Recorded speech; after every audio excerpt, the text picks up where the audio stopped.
Synopsis. His name is Anwar. He taught me to drink, to smoke, to hug, to kiss, to be intimate with someone. He taught me how my body responds to sex. He taught me everything. We did everything together. And he wasn't even my boyfriend. Does it feel good? Huh. Talking to lots of people. Having sex with lots of people. Does it feel good? Why are you asking? If you want to know how it feels, would you like to try it? Chapter 1. What would you do? If you discovered your boyfriend of 4 months had repeatedly cheated on you, and you weren't his only boyfriend. If you fought with your father to the point of a physical altercation, and afterwards he treated you like you were invisible, would you try to make things better? Or would you run away, like I'm doing? Mom, Blue doesn't want to be here. I don't want to go home, and I don't want to go to university, I muttered. Mom, can I skip summer school? Can I stay at James's place? That's putting a lot on James. You can't just stay at his house for months for free. Even if he's your best friend, you need to be considerate. Mom scolded, though not severely. She was a middle-aged woman who still looked good, tall and slender in a smart pantsuit and heels. Why don't you study a language? Do you think you can manage living alone? Study a language? I hadn't considered that option. Yes, America, perhaps. Since you're looking to get away from home, you might as well do something productive. Study a language, experience living alone. You'll gain life experience and improve your skills. I easily fell for it. Mom also gave me an ultimatum. If I was going to sleep somewhere other than home, it would only be if I was studying a language. Mom came back with a pile of course options. I didn't know the difference between them, so I just randomly picked one. This place is good. It's close to the accommodation Mom found for you. Mom showed me pictures of the places. There were several, all in the same neighborhood. I felt bad that she was spending money because of my stubbornness and desire to avoid my dad, who'd been giving me the cold shoulder for months, and escape Fim. So I chose the cheapest option. Even the cheapest one was almost 40,000 baht a month. I had no idea what the inside looked like. The website only had 2 pictures, an exterior shot of the building and a few scant details. One available room, pet-friendly, washer and dryer, fireplace, shared kitchen. Unlike the other accommodations, which had detailed photos from the front facade to the bedrooms and bathrooms. But Mom said it was in a safe neighborhood, so it shouldn't be a problem. Besides, she was the one who suggested it. House number 215. I left Thailand without telling anyone except my close friends. Even Fim didn't know. As soon as my final exam for the second semester ended, I immediately got on a plane to New York. I slept through hundreds of rounds of the flight, then just moved as my exhausted brain would allow. Before I knew it, the building, the same one from the website, was right in front of me. I got out of the taxi and stared at the 3-story building, a pale cream-colored white. I was surprised. It looked much better than in the picture. The website photo looked like someone had just quickly snapped a picture and filled out the information hastily, but the real thing was much nicer. Hello, Mom. I've arrived at the accommodation, but I haven't gone in yet. Mom called at just the right moment. I moved to a walkway and dropped my bags on the ground. Mom wished me well and hoped I'd find lovely housemates. The room type I was in shared all common areas, but I had my own bedroom and bathroom. Mom and I talked for several more minutes. I quickly wiped away the tears welling up in my eyes, touched by her blessings and warm voice, and by the fact that I was alone in a strange place. Don't worry, Blue. My child is strong. A screeching sound came from behind before she even hung up. When I turned around, I saw a tall, thin man riding a skateboard toward me. His sleepy expression changed slightly when his eyes met mine. Was I blocking his way? Realizing that, I stepped aside, but he stopped. He planted one foot on his skateboard, making it bounce up, then caught it in his arms. His light brown eyes looked at me before moving to stare at my many bags and luggage. Hi, you're the one staying here for 4 months, right? He asked rapidly in English. Luckily, it wasn't difficult vocabulary, and the accent wasn't as jarring as it had been during my trip to England. Yes, hello. I replied quickly, stuffing my phone back into my pocket. Great, I'm Jasper. I extended my hand for a handshake, watching as he gestured towards the building and moved to help me with my bags. Come on in. Nobody's back yet. They're all at university. Once inside, I was even more stunned. So stunned I wondered if I'd come to the wrong place. This didn't look like the compartmentalized apartment building I'd envisioned. It wasn't a large building with the university dorm vibe I'd expected in Thailand. The first floor was a large, open space with tiled floors and a raw concrete aesthetic. White walls, one of which was a brick wall, featured a modern black fireplace. There was a large square table that looked like it was for work and a small kitchen counter area. This seemed to be a co-working space for the residents. Going upstairs, I found an even larger kitchen. This floor also had a shared living area, a sofa set, a large TV, a dining area, and separate rooms. These must be the bedrooms. We don't have a caretaker because this isn't a dorm. If you need something or want something taken care of, tell anyone who's here or leave a note on the dining table. If they aren't too lazy, they might help. This is the common area. Help yourself to anything in the fridge as long as it doesn't have a name tag on it. That's Anwar's room, and that's Hazel's. There's another roommate in there named Ruby, but she doesn't show up much because they just had a fight, Jasper explained rapidly, pointing to different areas. Okay, come on, your room's on the top floor. Jasper leaned his skateboard against the wall on the second floor before jogging up the stairs ahead of me. That's my room, and that's yours. Actually, it belonged to Jordan, but he got his heart broken and decided to go off to South Africa, so you're taking his place. I looked around the floor.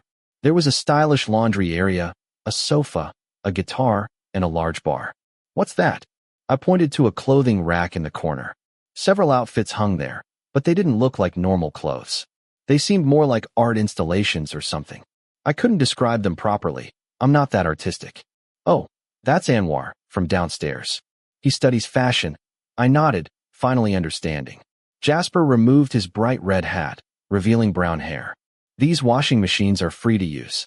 If someone leaves their laundry and doesn't take it out, just toss it in that basket. And that's your room. Go ahead and put your stuff away. Jasper emphasized the room again. I nodded, quickly thanked him, and carried my belongings into the room. It's exactly as I thought. This isn't a dorm. It's more like a house where friends share living space. Something like that, anyway. But if my room was Jordan's room, not an empty room, then it's not really a dorm as the other guy said. And what if this Jordan guy decides to come back early and misses his home? Will I be kicked out to sleep on the streets? At first, I thought Jordan's belongings would still be here, at least some of them, like clothes. But I was relieved when I opened the door and found it completely empty. Maybe someone cleaned it out before I arrived. I was only halfway through unpacking when sleepiness attacked. I frowned. My intention to finish organizing my room on the first day was immediately abandoned. My body was too tired to push through. I quickly showered, changed clothes, and collapsed onto the bed. Being in a strange place, I couldn't sleep even though I yawned until I cried. I finally jumped up at 2 a.m., went to get some water on the second floor, and saw someone's back. But they went into their room and closed the door before I could say anything. If that was their room, it must have been Anwar's. I wouldn't dare shout a greeting to someone unless we were face to face anyway. Oh well, I have 4 more months here. Whether I greet him today or not, I'm bound to run into him eventually. I don't know why, but that brief description of him and the work I saw made me curious. I kept thinking about that fleeting glimpse of his back and his name. Anwar. Anwar. A guy who studies fashion. I wonder what he's like. Chapter 2. I usually don't sleep well in unfamiliar places, but maybe because I was exhausted from the journey. The flight was a series of naps and restless sleep. I drifted off easily. I arrived in America a few days before my classes actually started, so I had almost a week of free time. I planned to explore the neighborhood and check out the school. It wasn't that far, though, so I wouldn't need to take the bus. No problem there. I woke up late morning and heard voices outside, but I didn't open the door to check. I just grabbed my phone, replied to messages from my friends, and went to the bathroom. It felt strange. The day before yesterday, I was still in Thailand, but now I've crossed several time zones. It's a crazy escape. I try not to dwell on Phim and my father. After 4 months, at least, I'm hoping my dad will have forgiven me. As for Phim, I have no idea what our future holds. Whatever. Thinking about it now won't change anything. I haven't contacted him for days, and he hasn't bothered to reach out either. My feet, just stepping out of the bathroom, stopped. My eyes met the broad back of someone in the room. The tall figure was facing away from me. Beige pants, a white t-shirt, and a physique I recognized from last night. He was the man who had entered Anwar's room. He didn't even know I was there. I had my music playing loudly on my phone, so he probably didn't hear me until I spoke. Only then did he turn around. Last night, I only saw him from behind for a fleeting moment. This was the first time I saw his face. He looked like a model who'd stepped out of a magazine. Double-lidded brown eyes, strong, well-defined eyebrows, a sharp nose, and lips that weren't too thick or thin, a natural pinkish color. His fluffy hair, slightly curled at the front, was the color of chocolate. He raised an eyebrow, showing a moment of surprise. When he turned, I saw he was holding my passport. Oh, sorry. I thought my friend had come back. He seemed to regain his composure first, quickly placing my passport back on the table. He likes to play music this loud, too. It's okay, I smiled. Luckily, I have a habit of getting dressed in the bathroom, unlike my friends who often walk around half-naked looking for clothes. Otherwise, our first encounter would have been much worse. Are you Thai? Yes. Should we speak Thai? The question surprised me, but the person in front of me didn't seem to be joking. You can speak it. I draped the towel I had around my neck over the rack. Suddenly, I felt nervous. Although he seemed friendly, something about him made me tense. A little. I'm Anwar. He smiled, switching to Thai. His captivating eyes followed my every move. His Thai was surprisingly fluent, even if his accent was slightly off. Like those foreign teachers who've lived in Thailand long enough to speak Thai well. I'm Blue. I hesitated, wondering if I should offer a handshake. Were we doing Thai introductions or Western ones? I think I was so nervous I was starting to ramble. Anwar, on the other hand, seemed perfectly at ease. Seeing my discomfort, Anwar took the initiative, stepping forward and extending his hand as if reading my mind. Nice to meet you. If you need anything, just let me know. My heart pounded, causing me to unconsciously furrow my brow. Because he wouldn't break eye contact, I tried to hide my nervousness behind a composed demeanor. Nice to meet you too. I extended my hand, our skin touching. His warm hand held mine for a moment. Sorry again for barging in. I'll go now. After I nodded, Anwar looked at me one last time. A friendly smile curved his well-shaped lips before he left the room, leaving me standing there, bewildered, trying to figure out what had just happened. He really was Anwar. Our conversation had been simple, just introductions, but what I didn't understand was why I felt so nervous, so uncomfortable, and why my heart was beating so hard, like it is right now. I spent hours outside. The temperature wasn't too hot or cold, making it pleasant for a walk. Everything still seemed strange. I wasn't used to being surrounded by people speaking English, even though this wasn't my first summer abroad. The atmosphere in New York was different from New Zealand, where I'd been before. Everything felt rushed, strangely stimulating. I stopped to buy some plain, simple t-shirts, jeans, and other toiletries I hadn't brought from Thailand. Before I knew it, it was already 5 o'clock. It took another 20 or so minutes to find my way back to the house using the map. Hey, a greeting, and immediately everyone's eyes were on me as I climbed the stairs to the second floor. A blonde woman was the first to speak. She was sitting on a large sofa, one leg crossed, holding a bottle of nail polish. Is this him? Another woman with brown hair murmured. Hi. Yes, everyone, this is our new housemate. He's replacing Jordan for 4 months. Jasper, who was sitting cross-legged on the sofa, explained before going back to his phone game. Hello, my name is Blue. I'm Hazel, and this is Audrey. Welcome. Hazel, the brown-haired woman with her hair tied up high, had a light tan, blue eyes, and arched eyebrows, the whole Instagram influencer look. She was slender, wearing a form-fitting black long-sleeve crop top and matching jeans. Audrey was the woman who'd greeted me first. She had light blonde hair tied up in a small bun, blue-gray eyes, a delicate face, and full lips. She seemed more cheerful than Hazel, grinning constantly. She wasn't as thin as Hazel. She wore an oversized cream-colored t-shirt and shorts hidden beneath the length of the shirt. Want to sit down? Where are you from? Audrey asked as I settled onto the sofa. Thailand. Wow, I've been there. The full moon party was insane, she exclaimed excitedly. Anwar can speak Thai, right? She directed the last question to the other two. Jasper just raised an eyebrow, completely absorbed in the loud sounds of his shooting game. I don't know, probably. He seems to hang out with that Thai group a lot. You know? Hazel replied flatly. Have you met Anwar yet? Jasper forgot to tell everyone you were coming yesterday. It looks like Anwar doesn't know anything about it yet. I met him this morning, I said. Anwar seemed different from these others. I didn't know why, but the three in front of me weren't as intimidating as when I was just talking to Anwar alone. Do you live here too? I asked. Because yesterday, When Jasper showed me around the rooms, I remembered Audrey's name wasn't on the list. She shook her head, chuckling cheerfully. No way. I can't afford to rent a place this expensive. But I come over often to hang out because being alone in my room is boring. I get more use out of this place than the actual owner. I smiled back, admitting to myself I was still a little nervous, typical for someone who isn't good at socializing. But they seemed friendly, making the atmosphere less awkward than I'd imagined. Jasper himself seemed to be that type of person, easygoing, efficient, sometimes seeming indifferent to others, but ultimately not standoffish to the point of being uncomfortable. Even while we were chatting, Jasper mostly focused on his phone, occasionally interjecting a reply or laughing at someone's joke. After an hour or so, the atmosphere among the four of us improved considerably. Being in a new place, talking to new people, and constantly striving to understand the English conversations kept me so busy that I didn't have any time to think about things back in Thailand. Not a single second was spent thinking about my team back home. Oh, and I've been learning to read tarot cards. I'm confident enough to put it down as a special skill now. Audrey started a new topic after we'd talked about Jasper's disastrous college project. No way. She pulled out a deck of cards to show us. It was a tarot deck with beautiful artwork on the card faces. I'm not interested in knowing my own future right now. Hazel refused almost instantly. I'm playing a game.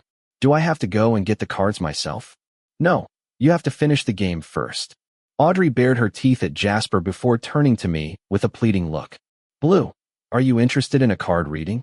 I'm not really into fortune telling. Actually, I've never had a fortune told before. The closest thing I've ever done to it might be shaking an omikuji fortune slip at a temple in Japan, but that was just following the crowd. I wasn't really interested in knowing the result.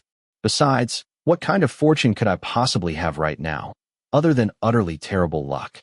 Okay, let's do it, I said. But because of the pleading and slightly pressuring look on her face, I finally agreed. Consider it a kind of social exercise. Audrey raised her hands in the air, gesturing for me to move to the sofa opposite her. Here, shuffle the cards according to your age. Then, use this hand to cut the deck once. I nodded, following her instructions. I focused my attention as she instructed. It didn't take long before 10 cards were arranged on the table in a pattern I didn't understand. The first card was the Fool. I immediately pursed my lips upon seeing it. Even if I didn't know its meaning, the name alone didn't sound auspicious. All right, let's begin. Audrey nodded to me, opening the instruction booklet and beginning to read. She said that this card represented me. It signifies naivete, confusion, optimism, and a tendency to not learn from mistakes. The next card showed what was currently happening. When she mentioned that I was in a period of self-imposed isolation, withdrawing from society to find myself, I started to listen more intently. It could just be a coincidence, though. After that, several more pronouncements came forth. She said my relationship was going in the wrong direction, with both parties drifting apart, and that I was experiencing neglect. This made Jasper mutter that her cards were ridiculously negative. You'll encounter rapid change, Audrey murmured to herself. It might be travel, a new relationship, or even coming here. This card, she pointed to a card, see? It's an image of a tree falling rapidly downwards. It means sudden, rapid change. Or, it could mean encountering a new relationship. Whoa, this is serious. Jasper looked up, teasingly. He grinned. You might find a girlfriend here. Yeah. Let me read more. It says that if it's a relationship, it will be full of excitement, infatuation, and an irresistible attraction, she said, then covered her mouth, blushing. Audrey winked at Jasper, while Hazel simply smiled. Audrey continued reading the cards one by one.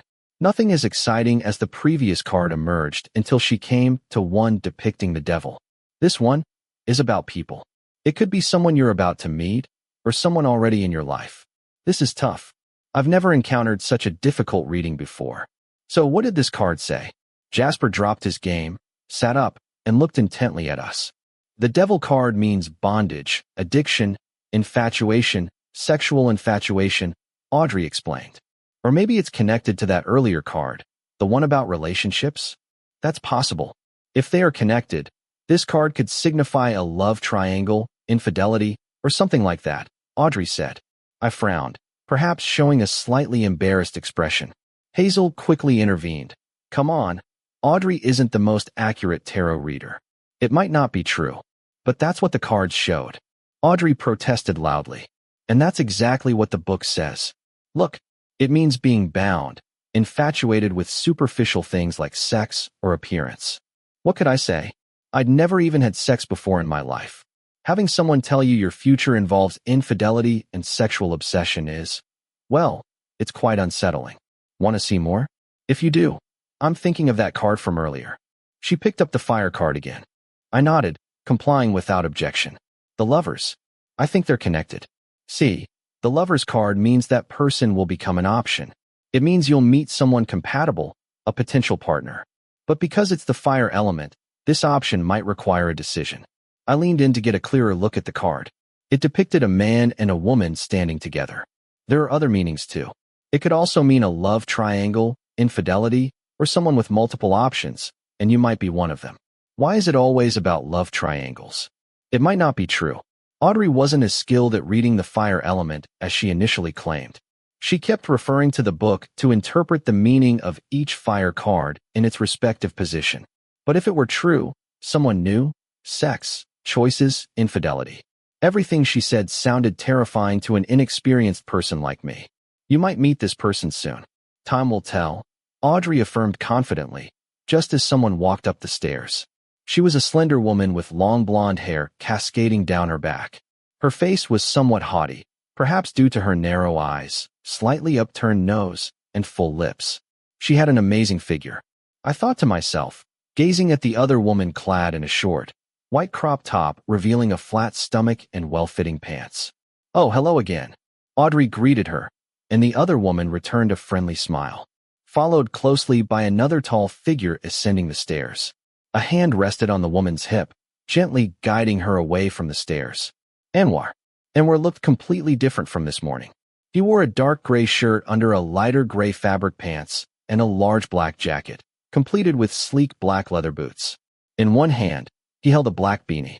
His brown eyes scanned everyone before settling on me.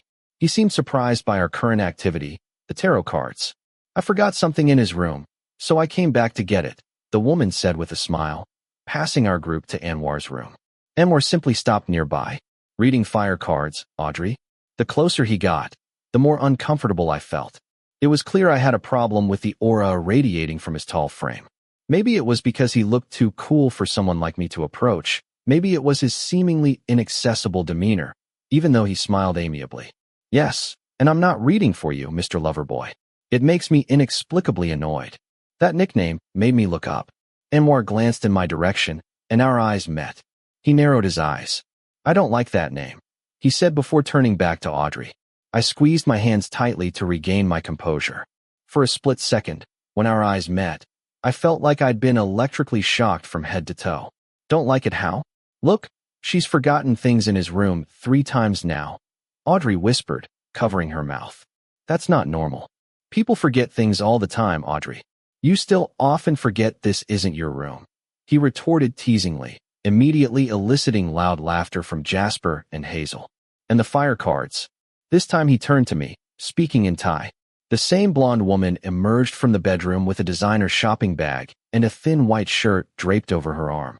Because Anwar hadn't moved, she stood close to him waiting. Well, good, I guess. Hey, you guys, speak in a language I understand. Don't act secretive right after you just met. I just asked how the cards were. Audrey's eyes widened. She held up the lover's card. He's going to meet someone here. A passionate, irresistible relationship that will arrive suddenly. Sounds more exciting than your card, doesn't it? Anwar raised an eyebrow slightly, meeting my gaze steadily. Oh really? A small smile played on his lips, making him even more charming.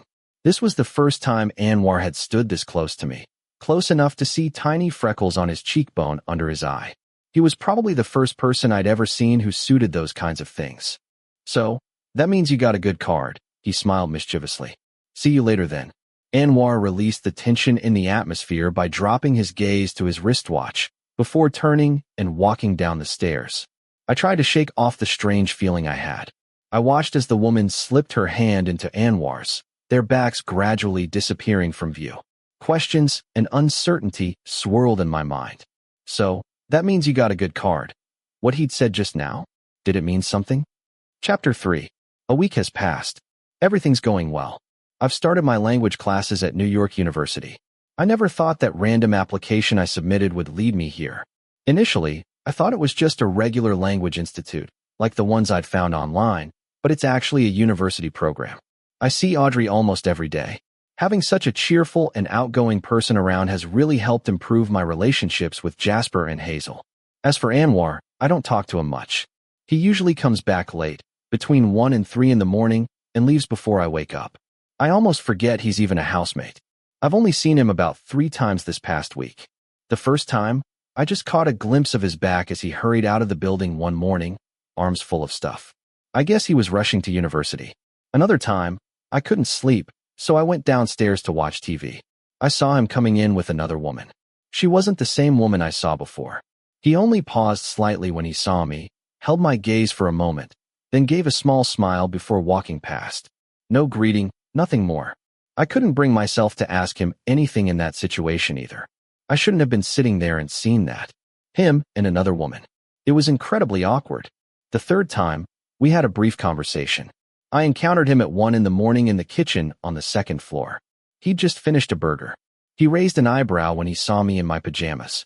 I thought everyone was asleep, he said in Thai. I was a little hungry. I slept through dinner and forgot to buy anything. So I came down to look, I replied.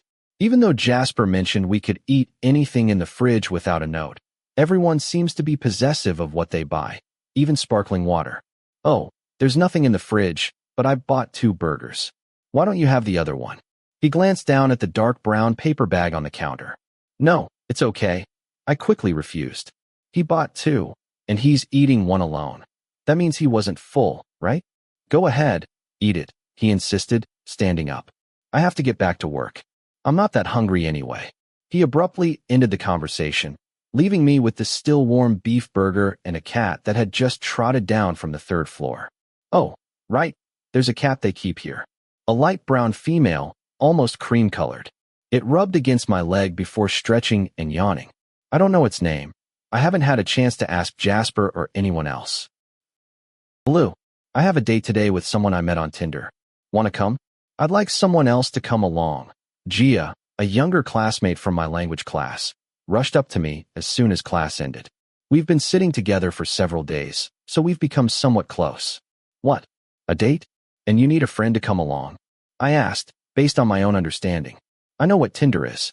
My friends try to get me to download it and use it like everyone else at our drinking gatherings, but I was too shy to even swipe and match with anyone. It feels weird to choose someone like that. It's not really a date, not exactly. It's our first meeting. He invited me to hang out with his close group of friends. There are a lot of them, maybe 5 or 6. Gia counted on her fingers. If you and I come, it'll be about 8 people. Think of it as language practice. I chuckled nervously. Even if she said that, showing up to meet a bunch of strangers out of the blue. Are you sure you want to go? I asked again. Leaving Gia to go alone would be worse.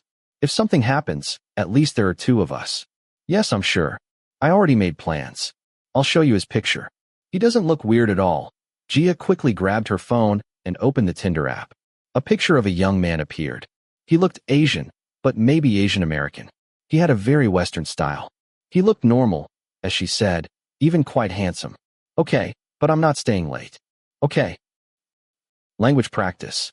I unconsciously frowned after following Gia to the meeting place, a spacious room, though not as large as my own apartment. The man from Tinder came down to greet us. 3 other men and 1 woman were already sitting inside. I sensed something strange within the first minute. Then, a moment later, I heard a familiar language as 2 of the men spoke to each other. Are you Thai? I murmured softly, immediately drawing everyone's attention. Yes, wow, what a coincidence. One of them smiled. I didn't expect to meet another Thai person here. They're Thai. I whispered to Gia, who was looking confused. Her eyes widened, and she smiled broadly. See? He brought me to meet his friends, clearly. So what are you doing here? Did you move here? The short-haired man took off his baseball cap. I'm Chun. What's your name? Blue. Let's speak English, or the girl will be sad. The short-haired woman interjected, switching languages quickly. I'm Elisa, or Alice, whichever you prefer. Rome, the man who arranged the meeting with Gia, was one of those who didn't speak Thai, as well as another man, a light-skinned, brown-eyed American Korean, named Cole. "Nice to meet you both," Alice said, handing us each a beer. Cole started connecting a speaker to his phone. We settled back into a circle, some on the sofa, some leaning against the carpet. I don't know why, maybe because I knew there were other Thais in the group, but I relaxed and lowered my guard. Time flew by. Before I knew it, I'd been there for an hour. I'd only touched half my beer. I'm aware I'm not a heavy drinker, and I didn't want to push my limits and make things difficult for anyone. "They're here. They're here." Suddenly, Elisa jumped up, running to the door, just as a knock sounded from outside. When the door opened, a brown-skinned man came in, carrying beers and numerous paper bags. "Okay, this is Max." "Hey. Oh, are there new people?" Max grinned, revealing white teeth, stepping back from the door to reveal the person behind him. My heart skipped a beat when I made eye contact with the most familiar eyes in the room. Beautiful brown eyes that locked onto mine instantly. "That one's Anwar. And that one, you should introduce him." Anwar smiled at me and Gia, casually walking over to sit on the opposite sofa. A woman followed him and sat beside him. She was the woman I'd met a few days earlier, the one Anwar had brought home that night. I didn't expect to see him here. Is this social circle really this small, or what? "Sydney," he said briefly, then started introducing his other friends to the woman until he stopped at Gia and me. "That's Blue." He hesitated when he reached Gia, whom he didn't know, until Gia introduced herself with a wide smile. "You guys know each other?" Rome asked, handing Anwar and Max beers. "Yeah," he replied simply, offering no further explanation of how we knew each other or mentioning that we were housemates. I wasn't expecting anything, but I don't know why, but a strange, unsettling feeling settled in my stomach. The paper bags Max had carried contained 3 large pizzas, burgers, and a huge order of French fries. I grabbed a cheeseburger, as did everyone else, grabbing what they wanted. I felt like every move I made was under someone's gaze. When I looked up, I met Anwar's eyes. He smiled, a smile whose meaning was impossible to decipher. It wasn't the wide, friendly smile of Gia or Audrey. It wasn't the slight, almost sneering smile of Hazel, which didn't carry any negative connotation. It was a faint smile, a smile from which I couldn't glean any meaning. "How did you two meet those two?" Anwar started a conversation, his dark eyebrows raised in surprise at Elisa's answer. "Tinder, of course. Rome lured them in." He looked at me as if I had matched with Rome. "Gia," I felt the need to clarify. "We're just friends."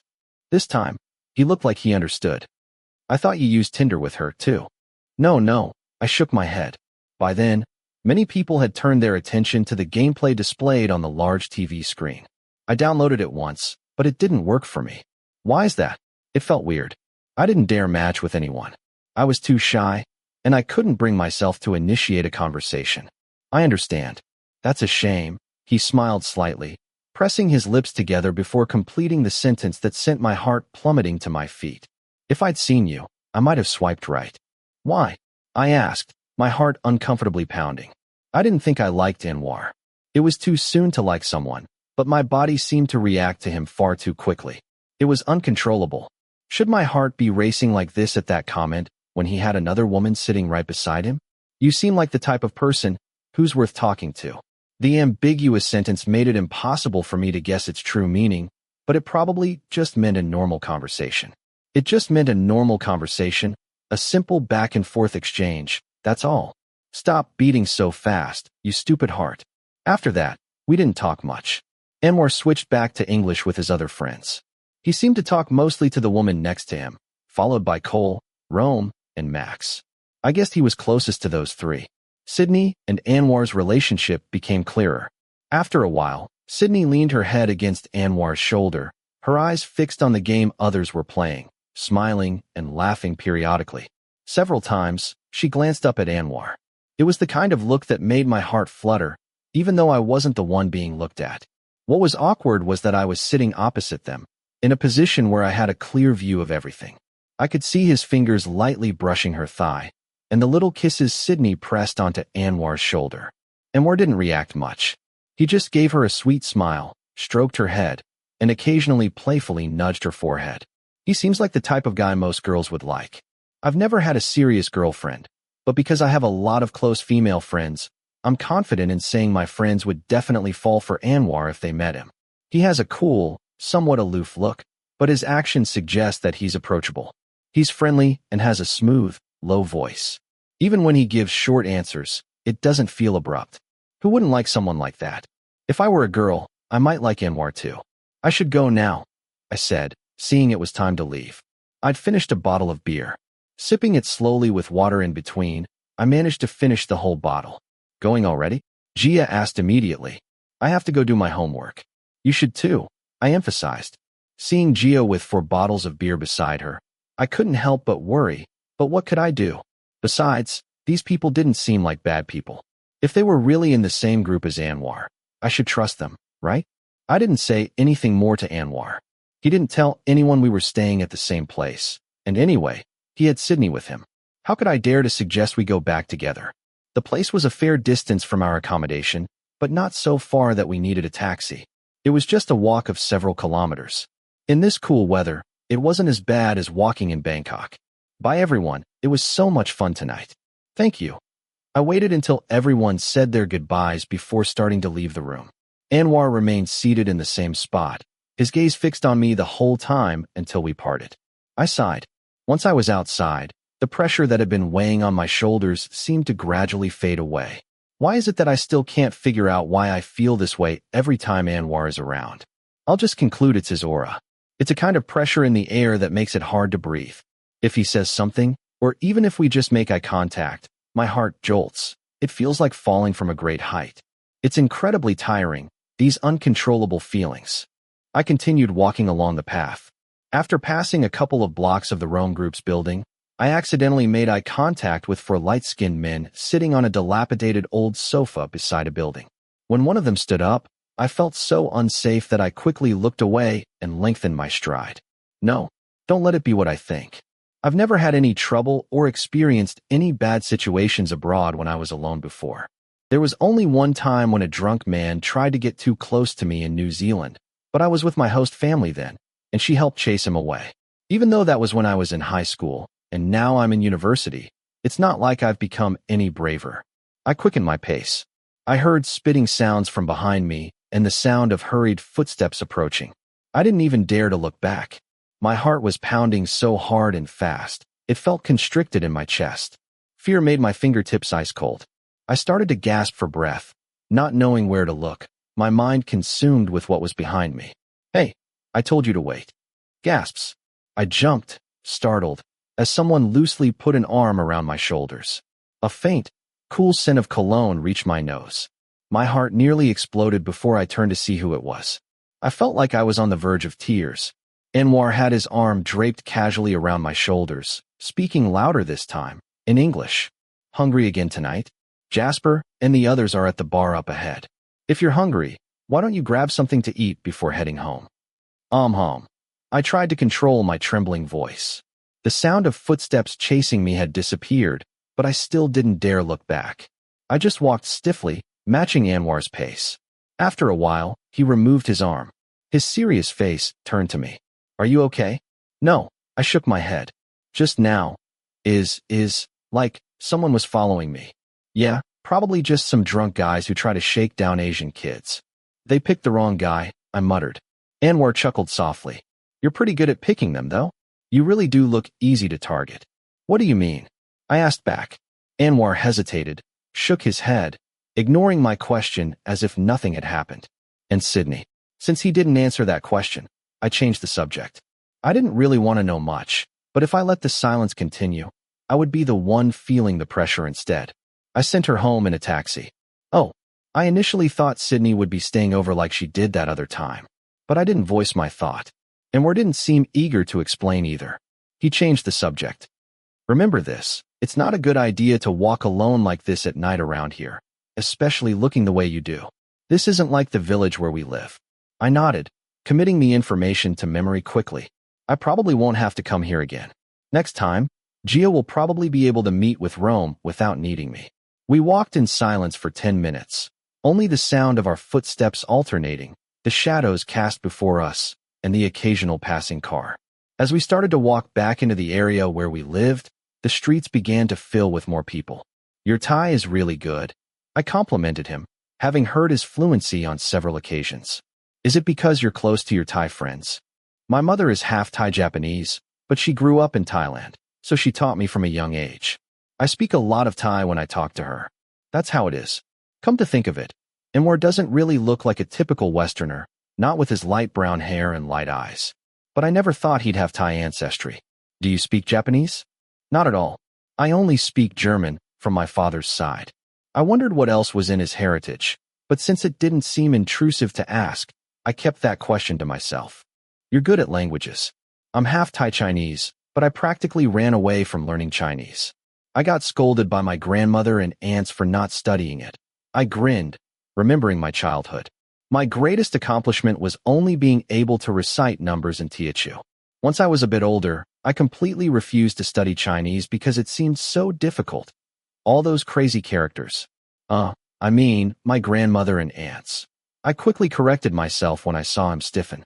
I'd inadvertently slipped into Chinese. Anwar stared at me, his expression unreadable, making me momentarily speechless. We happened to be standing right in front of the building. Give me your phone. He held out his hand. Unlock it. I didn't have a passcode, so I just pulled it out and opened the screen for him. Anwar kept a stoic expression as he quickly typed something on my phone, then handed it back. He'd typed in his number, but hadn't saved it. I think you'll need this. If you have any problems, or think you might, give me a call. Thank you. I saved his number, typing in just Anwar. You're welcome. Go inside. He nodded. Oh, aren't you coming in too? I'm going back to the university studio tonight for another session. His answer was simple. Thanks again. I quickly nodded, giving him one last look before turning and hurrying into the building. Because of the strange feeling that assaulted me after hearing that, I couldn't bear to keep it up in front of him and had to quickly escape. He's the type of person people would really like. The type who doesn't have to try very hard. Chapter 4. Anwar and Hazel disappeared.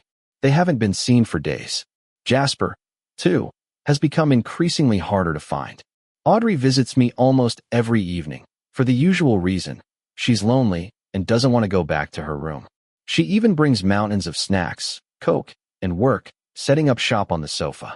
It's been over 10 days since I left Thailand, and Phim still doesn't seem to have noticed my absence or contacted me. Or maybe he knows, but simply doesn't think it's necessary to talk. I don't know which hurts more, his lack of concern or a knowing indifference. I often question myself. If I met a cool or beautiful senior woman who made my heart race instead of Phim, would I still like her? Do I like him because of his personality, his overall presence, regardless of gender? Or am I just gay? If I were dating a woman, we could probably have gone public, holding hands in front of everyone, calling each other, meeting up as a real couple without pretending. I probably wouldn't have to worry about these things. Lately, that question keeps swirling around in my head, unanswered. It might be because my heart starts racing for Anwar instead of Hazel or Audrey. I stare at my last chat with Phim. He said he couldn't come see me. He had to work on a group project with his friends. I sent a hug sticker, and he replied with a hug sticker. That's it. Even though it was a hug sticker, it felt strangely cold and distant. I sigh. It's 1 a.m. I know I have classes tomorrow, but I'm still wide awake. And hungry. I roll off the bed. The silence on the 3rd floor means only 2 things. Jasper either hasn't gone to sleep yet, or he's not home. He usually watches movies loudly. The 2nd floor is equally quiet, with only a few dim lights on to illuminate the hallway. I head straight for the refrigerator. If I'd known I'd be this hungry, I should have stocked up on some food. My meager hope is dashed. The refrigerator holds only an army of sparkling water, 2 Kit Kats with Jasper's name on them, and a half-eaten apple. Damn it. I sink to the floor, crouching. My hunger is intense.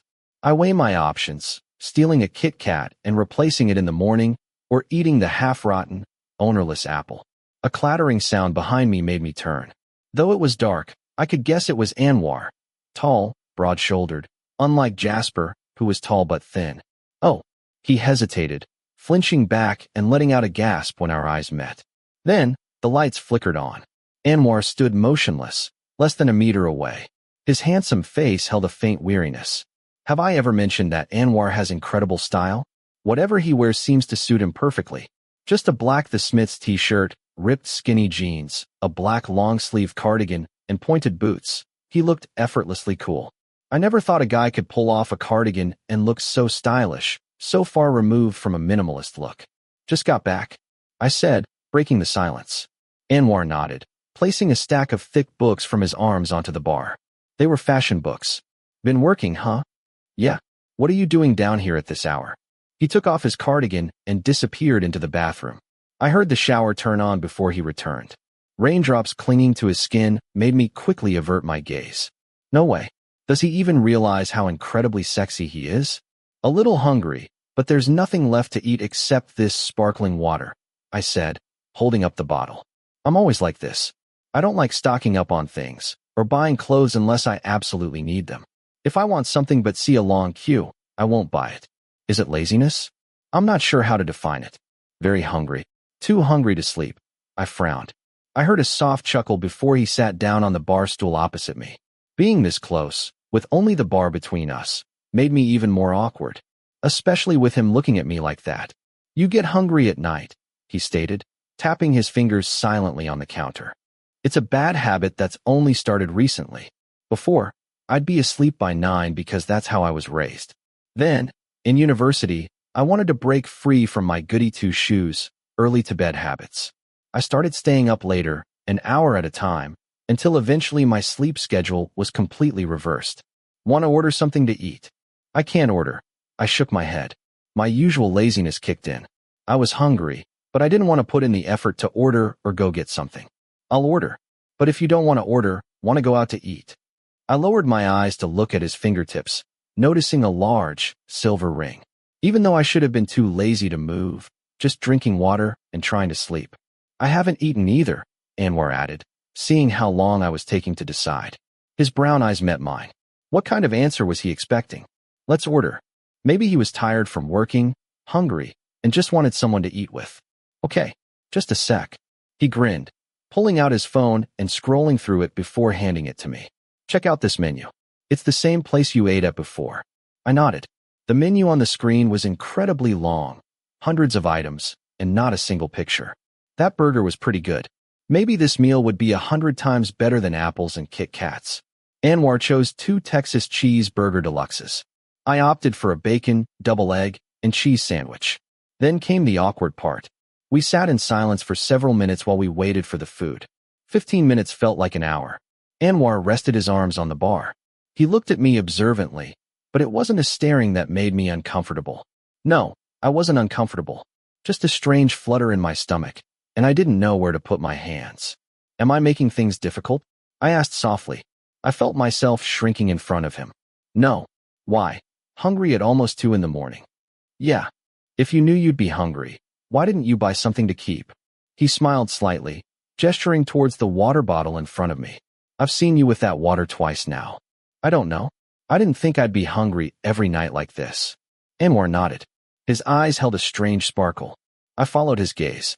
Feeling myself being drawn in, I quickly changed the subject and looked away. What are those books? Patterns and runway retrospectives. Anwar pushed them towards me, showing me the covers clearly. There were runway photos, women in fashionable clothes, and something I couldn't quite make out. Jasper said you're studying fashion. I looked up at him. When he nodded in confirmation, I continued. Why did you choose to study fashion? Because I saw it and was interested, so I tried learning about it. He blinked, a small smile appearing on his lips. And that interest turned into a liking, then love. Now it's become a part of my life. He said it casually. That's amazing, someone who knows what they like and confidently pursues it. Why were you interested in the first place? I lightly traced my finger across the book cover before opening it. I didn't know what he used it for. Maybe for reference, maybe for studying something. But all I could tell was that it was beautiful, unusual, or something like that. It was just a feeling that touched me for a short time. Anwar furrowed his brow. He paused, as if searching for an explanation. I just became interested and wanted to get to know it. It's not just clothes or objects that can make someone interested. I felt pinned by the difficult-to-understand sentence, starting to feel breathless, especially when Anwar met my gaze directly. Sometimes, another person can make you feel that way, don't you think? I guess so. I replied softly, like I was sleep-talking. I knew what an interesting person looked like. Like Fim, like Anwar himself. whether they realized it or not. They were the type of person who drew people in, made you want to talk, to get to know them, to be near them. And I couldn't deny that Anwar's attraction was far greater than Fim's, incomparable. Anwar smiled faintly before his phone rang. They might be here. I grabbed my water bottle and gulped it down as the tall figure got up to get the food downstairs, trying to force myself to regain my composure. I didn't want to seem strange to Anwar or anyone here. So, please stop having these strange reactions to his charm. Anwar returned with the bag, just like before. After that, I kept my mouth shut, as did Anwar, who diligently ate both of his large burgers. Neither of us spoke until the small meal was over. I'll go upstairs to get the money. It's okay, no need to rush, he refused. After finishing, he bundled up the trash and threw it away, picking up the fashion book while simultaneously draping a knitted sweater over his shoulder. I might not be sleeping here every night. I'll write down the restaurant's food delivery website information or try to buy something to keep. Okay. Try not to skip meals when you're hungry. It's not good. His serious tone and expression, was he scolding me? I quickly nodded vigorously. All right. Good night. Sweet dreams. The moment I finished speaking, he disappeared into his bedroom. I breathed a sigh of relief. His deep voice and his last words echoed in my head, even while I was brushing my teeth and getting under the thick blanket. His smile and brown eyes, too. He was the last person I saw in my thoughts, and the first person I saw in the morning. Anwar turned to meet my gaze as I ran down from the third floor. The tall figure sat calmly on the sofa, one hand idly scrolling through his phone, while the other was held by Hazel. He was letting Hazel paint his nails. Hazel greeted me with a good morning, and I replied before hurrying out of the building because I was going to be late for class. My mind kept circling back to the last image I saw of him. I've never painted my nails, and I've never had a close male friend who did. But I did have one friend who studied art. I was friends with him on Facebook. I'd seen him painting his nails a few times, sometimes tiger stripes, sometimes solid black. Art students are probably like that. They see it as normal. I didn't think it was strange, but I wasn't used to it, and I didn't plan on doing it myself either. Today's class went smoothly. We had a short quiz, and then the regular lesson. I was probably lucky that having a full stomach helped me fall asleep faster. Otherwise, I would have been tormented by constantly thinking about food and ended up going to class with dark circles under my eyes. Blue, let's go out today. Gia threw her arms around my waist loosely, her smiling face close to mine. Gia is very physically affectionate. It's something I'm completely incapable of. Gia makes me wonder what attracts someone so lovely, friendly, and socially adept like her to someone as awkward as me. Where? Rome's group invited us to a club, but Alice said if you're too tired from university classes, she'll suggest a bar instead. Will Anwar be there? That was the first question that popped into my head. I couldn't tell if I was hoping to see him there or not. It was a formless thought. I didn't even know how different it would be if Anwar was there versus not there. But if I did see him, it would be nice. Maybe. At least I might have someone to walk home with. My chances of getting mugged or stabbed on the street would be higher otherwise. Come on. Pretty please. Fine. I nodded, looking at Gia, whose smile was even brighter. But don't drink too much. Would she know I'm not a heavy drinker? Every time she invites me out, it always ends up involving alcohol. Why shouldn't I drink a lot? Because I'm not good at drinking. Then why not drink until you're good? Gia tilted her head, genuinely curious, not teasing. Maybe because I don't know why I need to be good at drinking. And are you really good at drinking? Pretty good. In Korea, we drink heavily. She didn't just say it. She also mimed taking a shot. I scanned my surroundings. Gia and I were sitting in a medium-sized bar with a bar counter, tables, and a small stage raised a level above the floor. A female singer was sitting on a small chair on the stage, tuning her guitar. Rome's group was smoking outside. Currently, only Rome, Cole, Chun, and Alice were here. About half an hour later, Max arrived with another friend. We drank quite a lot of beer, but there was still no sign of Anwar. Blue, how do you know Anwar? Alice, sitting next to me, started a conversation. She spoke in Thai, so only a few people understood the question. We live in the same apartment building. Really? How? He posted an ad looking for someone to rent a room, and I contacted him. I don't even know who posted the ad online.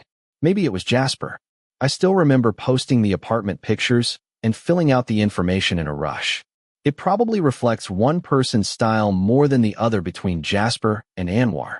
Probably Jasper. Drink more. Cheers. Gia was 10 times more cheerful now that she was a little tipsy. She kept toasting everyone randomly. This must be at least the 10th toast. Actually, I know Anwar through this group. I was the last one to join. Oh, no. Max joined later because he was already friends with Anwar. Oh, and is he nice? I didn't know how to continue the conversation, so I threw the question back, randomly. Alice raised an eyebrow. Do you mean Max or Anwar? Both. Max is cool. I've never met anyone who dislikes him. And Anwar too. I agreed with Alice on this point.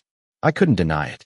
Even though I'd only known him a short time and hadn't talked to him much, I still thought it was possible to like someone. I just hope that liking doesn't go beyond the boundaries of friendship. Speak of the devil, Alice muttered, glancing at a tall figure walking towards our table. Anwar was smiling cheerfully. He lightly bumped fists with Max as he passed. Another guy followed behind him. He looked intensely intimidating. Everyone, this is Kit. Hi everyone.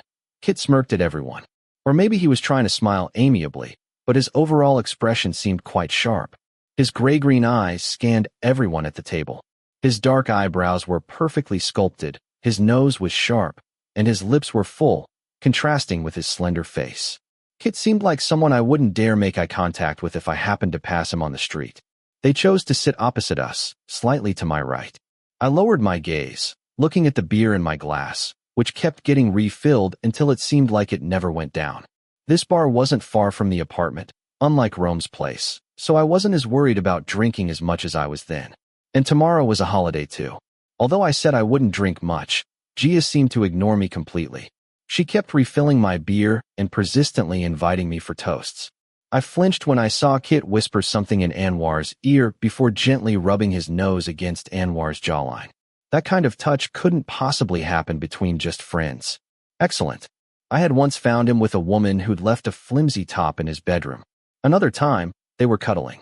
Now, it's a guy who seems to be constantly on the verge of kissing him. When Anwar's gaze shifted to meet mine, I quickly looked away, panicked that he'd catch me staring. I saw, out of the corner of my eye, a small smile lingering on his handsome face. He eventually looked past me, as did I, trying not to look at them. I kept drinking until I started to enjoy the conversations around me and the singer's music. I started to smile widely, laugh, and chat with everyone. It's not often that I drink to this point, where everything seems fun. I felt myself laughing easily and talking more freely than usual, and it wasn't a bad feeling at all. I started to feel Anwar's unwavering gaze, making me shift my eyes around, looking at anything but his beautiful brown eyes. Then, a moment of sufficient courage arrived. I tried looking at him. It felt like an electric shock to my chest. Anwar didn't avert his gaze like I usually did. Instead, he looked deeply into my eyes, holding my stare, making me feel strange and causing my heart to race. Then Gia threw her arm around me. I lowered my head. My ears and neck were flushed, and I unconsciously reached up to touch them.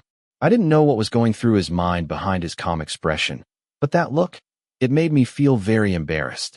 After a few more drinks, I started feeling exhausted. My vision blurred intermittently, making me dizzy. I'll be right back, I shouted over the music, letting Gia, who seemed even drunker than me, know. I jumped up and headed outside. I felt stuffy and dizzy, craving fresh air, hoping it might help. I crouched down beside a small bush in front of the bar. The cool wind hit my numb face. Everything seemed to be speeding up. Someone stepped beside me. Looking up, I saw a familiar face. Are you okay? He asked, his voice lightly amused. I probably didn't look very good. No, I'm dizzy, I answered truthfully. I want to sleep. Anwar seemed to be a heavy drinker. He probably knew what stage I was at and could offer some advice. You don't look so good. Should I take you home? What about Kit? I paused to consider, but eventually asked, Isn't he with you? Yes. Why isn't he going home with you? He doesn't live with me, like you. Anwar crouched down beside me, his eyes serious as he emphasized my condition. You're not doing well. Let's go home. The thought of a soft bed and warm air in my room made me want to teleport back right then. But then the image of Anwar with several people floated into my head, and I pursed my lips, shaking my head in refusal. No, it's okay. So what are you going to do? Go back inside and keep drinking until you black out. I shook my head. I'd never been so drunk that I blacked out. I couldn't imagine how bad it would be. Anwar, can I ask you something? I looked at him. Anwar raised an eyebrow. Ask away. I sighed and buried my face in my arms. Blue, he called out, probably thinking I'd fallen asleep. Meanwhile, I couldn't stop thinking about him, Sydney the first woman, and Kit. Are you a player? I blurted out, fueled by unexpected boldness. The alcohol made everything easier. The question that had been brewing since I met Sydney finally escaped. Looking up, I saw Anwar looking slightly pale. Why do you think that? You're dating multiple people. Aren't you a flirt? You mean? He paused, rephrasing. What does flirt even mean? I don't know. Like, dating multiple people. Having one sleep over, having another rest their head on your shoulder, holding hands, kissing another on the cheek. Stuff like that. I couldn't stop myself anymore, nor the quick-fire thoughts racing through my head. Anwar's eyes widened. He seemed surprised by the whole list I'd rattled off. Because it was all him. Were you watching? It's not really player or flirt here. We call it casual dating. Do you know what that is? I shook my head. Anwar chuckled softly, sighed, and stood up. He held out his hand. Are you done with your questions? Shall we go home? I pursed my lips.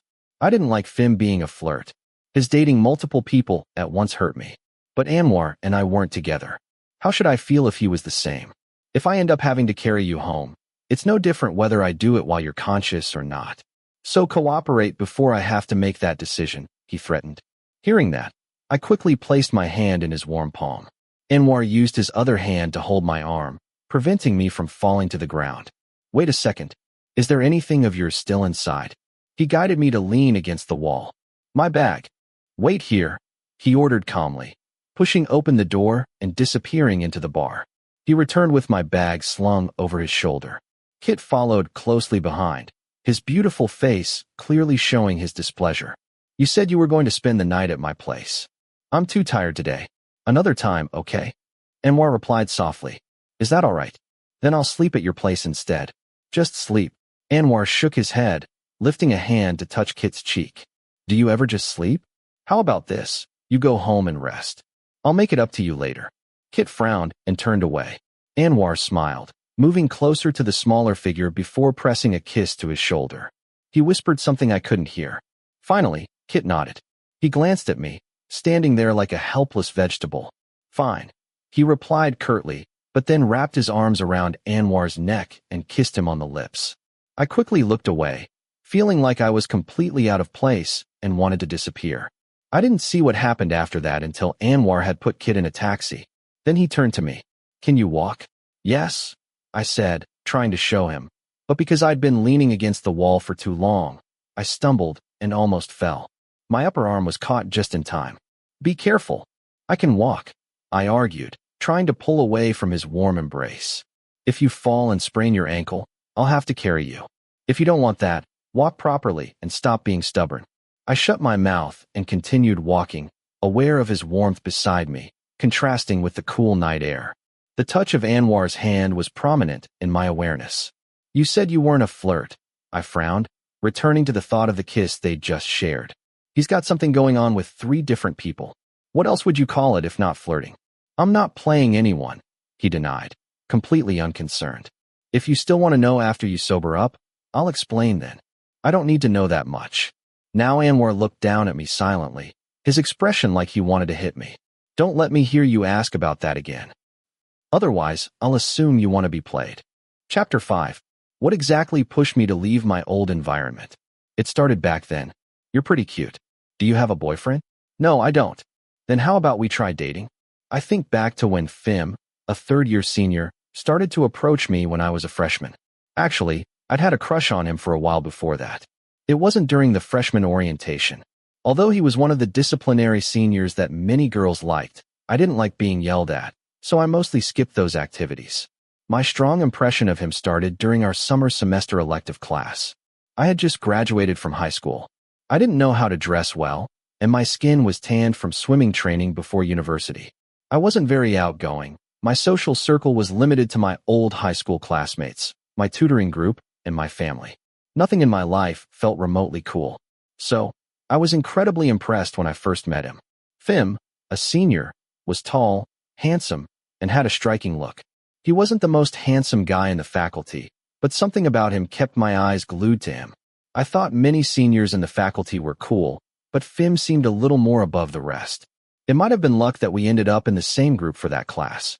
Phim further impressed me when he asked me to be his partner for every presentation. "Don't worry, I'll help you." He was cool, smart, and kind. Initially, I didn't think my feelings for him were romantic. Maybe it was just admiring a cool person, like admiring an idol or something. After the class ended, I didn't talk to Phim much. Then, in the second semester, we met again at another university's music event. My best friend was studying there, so I went to visit him, and I ran into Phim and his friends. He didn't even recognize me at first, but I didn't blame him. I had really changed. My tan from the sun and chlorine had faded, and my skin was actually whiter than it was in high school because I didn't have to stand in the sun for morning assembly or ROTC training anymore. I started dressing better, probably influenced by my new environment. My style wasn't the best, but I had definitely improved. "You're so cute. Do you have a boyfriend?" The question came after we'd spent several hours together. Phim's friends and mine had conspired to leave us alone. I'd had 2 beers, enough to make a lightweight like me tipsy. "No," I replied. What had felt like admiration before turned into intense nervousness when he asked. My flushed face and racing heart were giving me away. His smile was captivating. His large hand ran through my hair as I gripped my beer can, letting him continue to touch me. A mixture of confusion and excitement overwhelmed me. After that night, I started to notice his increasingly obvious attempts to win me over. And I didn't feel bad about an older guy doing that to me. Not at all. Around others, he acted like I was just a junior he was particularly fond of. But that friendly gaze changed when we were alone. His lips pressed against mine, his hand loosely holding mine. In that moment, despite the blurry vision, my feelings became crystal clear. I liked Phim, not just as a friend. "So, want to try dating?" I liked him so much I didn't know what to think or feel. Then I found out that after 4 months of dating, he was seeing other people at the same time. Not just from another faculty, but other people from our own faculty as well. Because he'd asked me to keep our relationship a secret, nobody knew about us except 3 close friends from my major. But secrets don't last long at drinking parties. I had to hear about my own boyfriend from other people. Stories about sex were casually thrown around, along with countless rumors about Phim's past escapades. We'd only held hands, hugged, and shared a few light, non-passionate kisses. Because of my heavy study load and struggling to adapt to my second-year classes, we didn't see each other often. Phim complained about it several times, but he never really tried to actively make time for me. That night, I learned he'd spent those months in other people's rooms instead. I tried to convince myself it was just gossip. I offered to visit his place. His hesitation and attempts to suggest other locations broke my heart. When I insisted on going to his apartment, he started to get annoyed and frustrated. I didn't react outwardly when I saw various items in his room: a woman's hair tie, long strands of hair on the bathroom floor, and used condoms by the bed. I pretended nothing was wrong. Suddenly, the fear of losing him overwhelmed me. Phim was my first boyfriend. Although I tried to get close to girls in high school, it never went beyond holding hands. So, my first serious relationship started like this.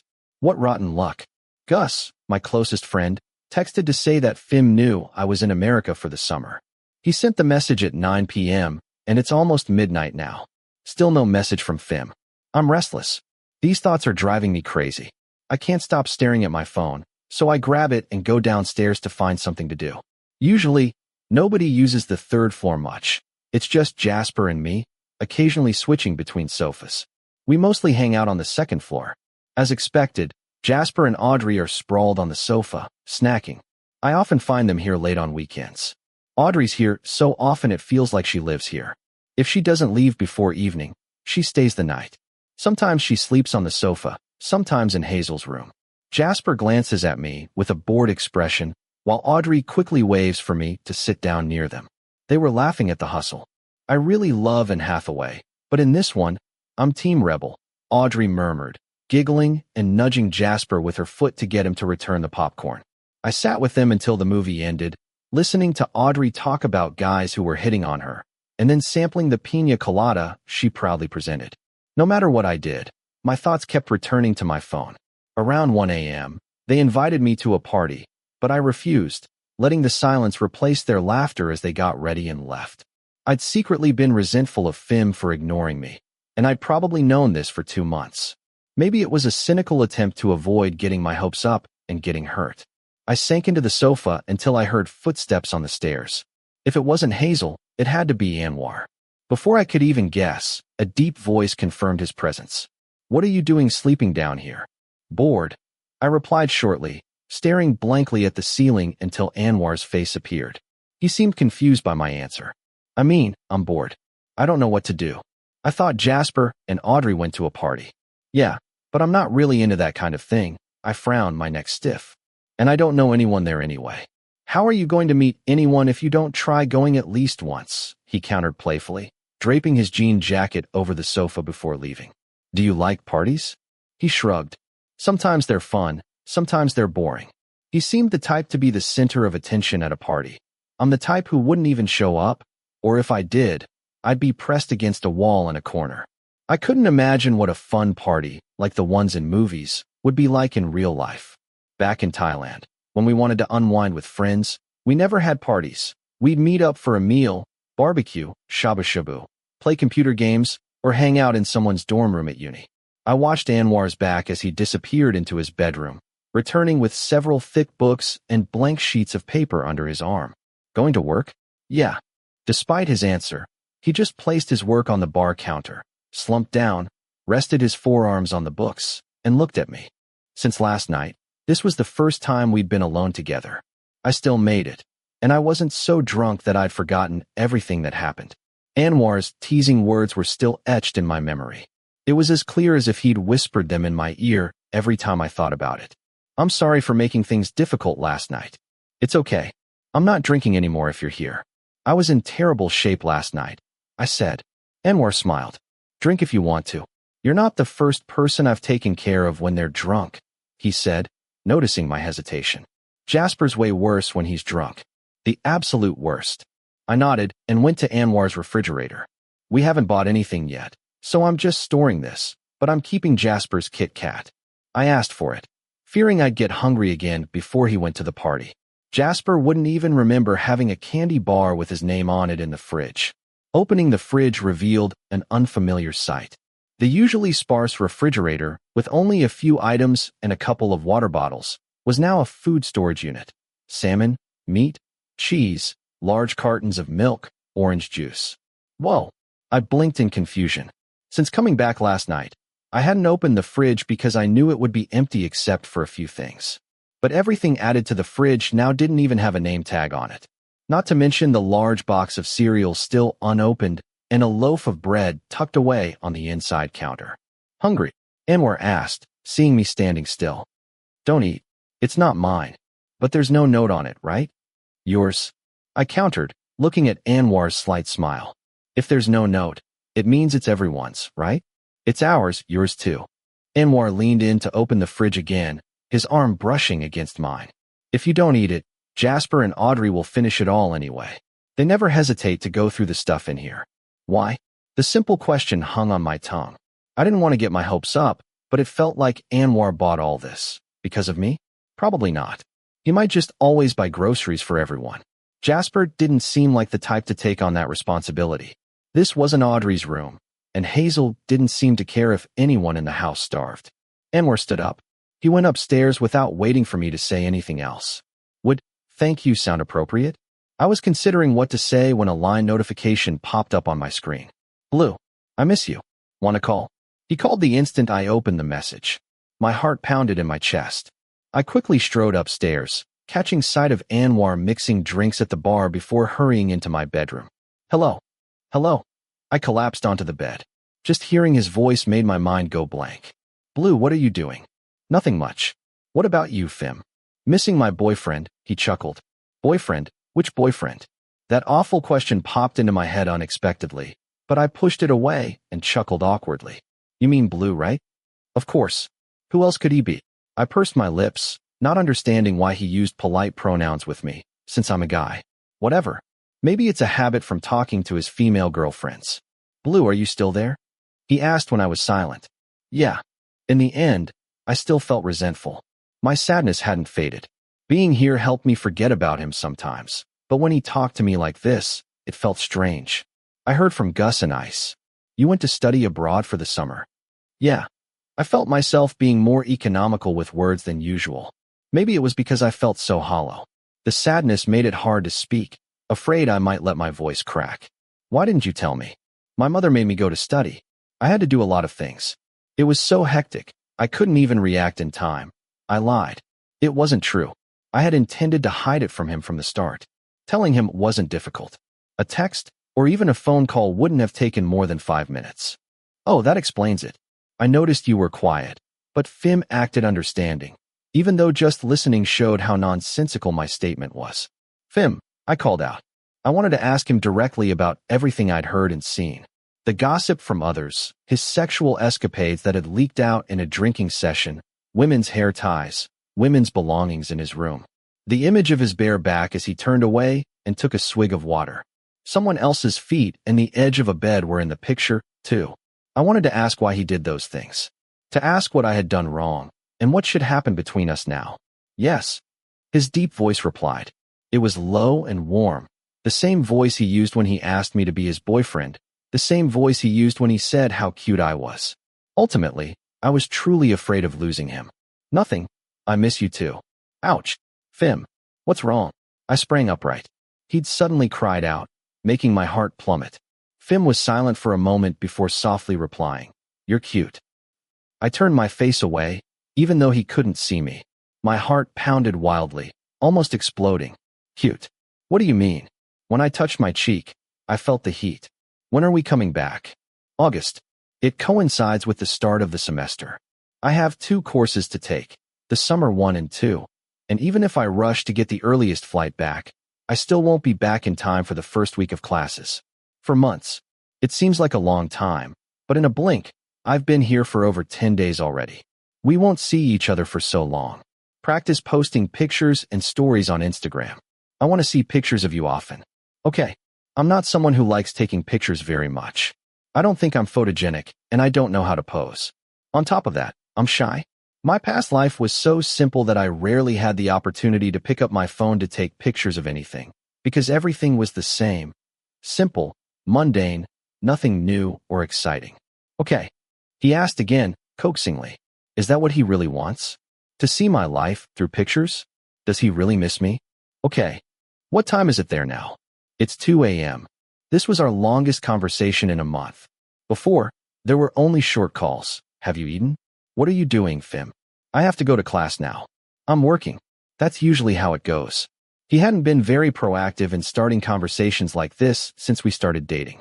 I can count the times on one hand. I have to get back to work. It's late. We should get to sleep. I'll call you again tomorrow. Suddenly, Fim abruptly ended the call. His hurried tone created suspicion in my heart. In the end, I did nothing more than be myself. Someone who never dares to disagree. Okay. Sweet dreams. I love you, Blue. He said quickly and hung up before I could reply, leaving me staring at the ceiling for many minutes afterwards. Did it feel good? Of course. I felt good that we talked like this, that I heard the sweet words a boyfriend should say to his lover. But it felt like there was something unresolved between us. Things Fim hid from me, and me pretending to be blind to it all, even though my heart ached. I sighed. I left my phone on the bed and went back downstairs, intending to find something light to eat, maybe a couple of slices of toast. There was no way I'd fall asleep easily now anyway. Anwar was sitting on a tall bar stool, a glass of amber liquid beside him, along with a pile of books and sketches. The sound of my footsteps made him glance up. His handsome face was composed but relaxed, inviting a similar feeling in me. I was going to make toast. Want some? No thanks, he said, raising his drink. Do art students usually drink while they work? I started a conversation, busy with the toast. Alcohol, I mean. Trying to stop myself from constantly thinking about Fim. I don't know. Maybe some people, sometimes. Do you like drinking alcohol? You could say that. And not just when I'm working, he grinned. Though, drinking too much while working isn't good. You must have a much higher tolerance than me. I'm envious, I stated bluntly. Many times I've seen him drink. No matter how many glasses he's had, he always seems normal, like there's no alcohol in his system. Unlike me, even a little bit makes me woozy. Why are you envious? He raised an eyebrow, clearly confused before smiling broadly at my silly answer a moment later. You seem so grown up. Alcohol isn't a measure of maturity. You can be grown up whether you drink milk or Coke, he explained, staring intently at me. Besides, having a high tolerance is boring because you spend more money than others just to get tipsy. That's true. Anwar didn't say anything else. He twirled the pencil in his hand, watching me spread avocado on the toast while sipping his drink. No matter how many times I turned, I found him still looking at me, until I finished 2 slices of toast and turned to face him. Is something wrong? Or do you want me to make you some? No. Are you only going to eat that? Yes, this is enough for me. Anwar was a big eater. He could easily devour a huge deluxe burger and not gain an ounce. I guessed he must work out a lot. He lowered his eyes to my toast. No, I mean, you're only putting avocado on it. That's all. He frowned, stood up, went past me to the refrigerator, and took out a package of smoked salmon. Try adding this, he said, offering some small green vegetables I didn't recognize, a small bottle of dark sauce, and another spice bottle. I followed his instructions, glancing at Anwar, who was leaning against the counter nearby. He raised his glass of alcohol to his lips, watching me as if waiting for my reaction. Cheers. I playfully held my toast up to him as if toasting. Anwar paused slightly, a smile playing on the corner of his lips before gently clinking his glass against mine. His gaze made me feel flustered, like something was churning in my stomach. Wow, delicious. My eyes widened. It was far better than I expected. Anwar seemed like the type who was better at mixing drinks than cooking, but he'd just shown he could do both in a single day. Anwar remained quiet, only a smile lingering on his perfectly shaped lips. Is there something on my face? I raised my hand to touch my cheek, then my chin. He kept looking at me like there was something on my face. No, I just think you should smile more often. He shook his head, swirling his glass gently. His eyes dropped, avoiding my gaze, unlike usual. Why? It's cute. Chapter 6. Okay. I remember myself replying that way. Anwar just raised an eyebrow, smirked, and turned back to his work. Since I'd already toasted the bread, I had to stay there and finish eating. The atmosphere was strange, unsettling. We didn't talk anymore. Anwar seemed completely absorbed in his sketching, occasionally reaching for his drink. He knew I was tense. When I accidentally dropped a piece of bread and exclaimed, his beautiful eyes flicked up, fixing on me. His expression clearly showed he knew. Are you okay? He asked, smiling when I nodded. I cursed myself internally, praying I'd stop acting strange around him. I wanted to seem normal, not clumsy and jumpy. It wasn't cool. I'm going upstairs, I said softly. When he nodded, I quickly gathered the dishes to wash and ran to my room. The scent of Anwar's alcohol lingered just under my nose. For a split second, I wondered what it would be like to be special to a man like that. How would Kit or Sydney feel? Would they feel the same pressure from him as I did? Or would they be used to it? Maybe used to it.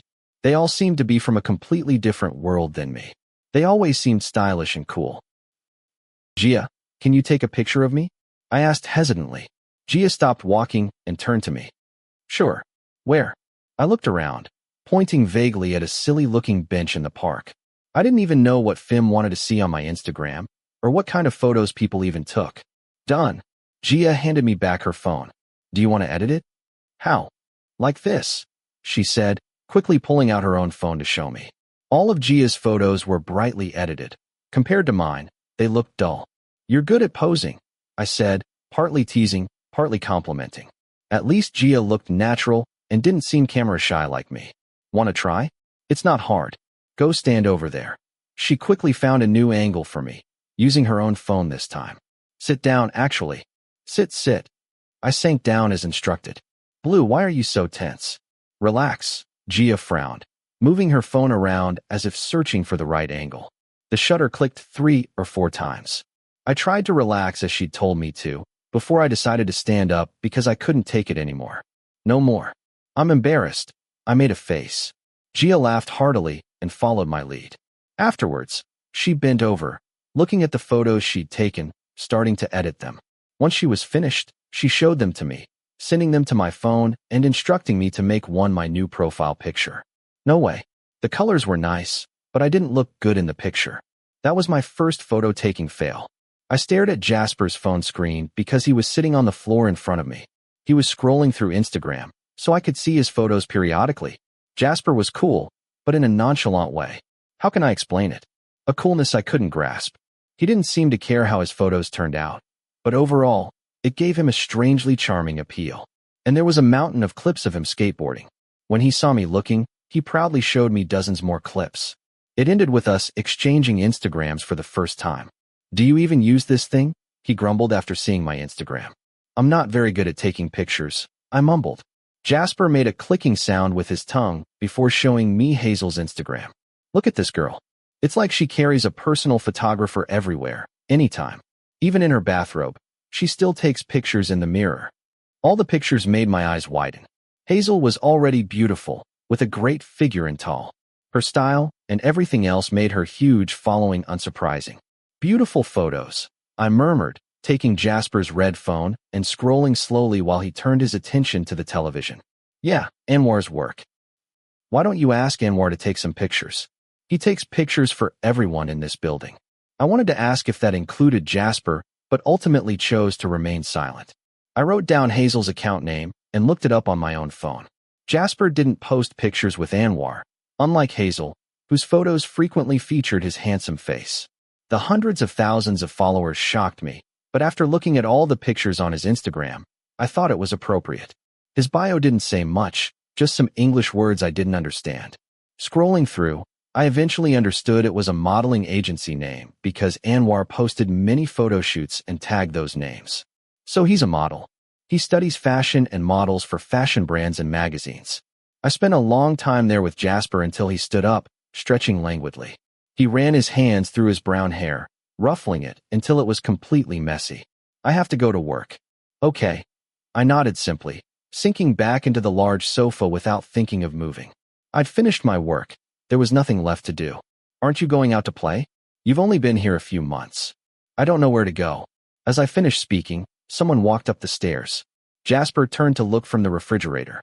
Anwar's tall figure carried a lot of things up, so many that I stood up to help. A light, cool scent of perfume wafted from him. It was his usual scent, and I recognized it. "Here he is, just in time. Drag Blue out to play, will you? He's about to wither away." "Looks like a wilting mandrake," Jasper quipped before taking a swig of water. Anwar chuckled softly at that comment. He nodded to me, quickly putting the things away in his bedroom before coming back to take the rest from my hands. "That withered, huh?" This time he used the slang I taught him, before switching back to English to talk to Jasper about someone I didn't know. They talked for 4 or 5 sentences before Jasper pushed me towards Anwar. "Don't forget to take him out." Anwar gave a short reply, and only after Jasper rushed off did he begin to speak. "Where do you want to go?" Seeing his modeling photos made the atmosphere even more pressured. It was like realizing Anwar was truly from a different world than me. "I don't know." I shook my head. "It's okay if you don't take me anywhere. We can just walk around here." Anwar raised an eyebrow, clearly having a problem with my answer. "Try something you want to do. I'll take you." I didn't answer, going back to sit on the sofa as Anwar followed, leaning his arms on the sofa opposite me. He was really well dressed. The styles I'd seen from my seniors and friends in my faculty tended to be limited to the usual styles. But Anwar, he seemed to have a much wider variety of styles. Yet no matter what he wore, he always looked cool. "You dress well." I blurted out what I was thinking. He immediately glanced at himself. A black shirt under similarly colored loose jeans, and a leather jacket lined with cream-colored fur. If I, or anyone else, wore that, we'd probably look terrible. "Maybe it's because I've seen a lot," he chuckled softly, touching the back of his neck. "What about you? Don't you like dressing up?" "I want to. But," he added, as if he knew what I was thinking. "But I don't know how." I concluded to myself that I was so bland, incapable of doing anything well. Even choosing clothes for myself never seemed to work out. "Don't you have a style you like? A style you see and think is good?" I shook my head, but after looking at him again, I changed my answer. "Like yours, I guess. Want to try dressing like that?" "How, where?" He smiled slightly, nodding towards the back of me. "My room." I never thought I'd be standing here. Even though Anwar seems friendly, something about him makes him feel distant. I didn't think I was close enough to him to even step foot in his bedroom. His bedroom was larger than mine, decorated in shades of gray and black, accented with white and dark blue.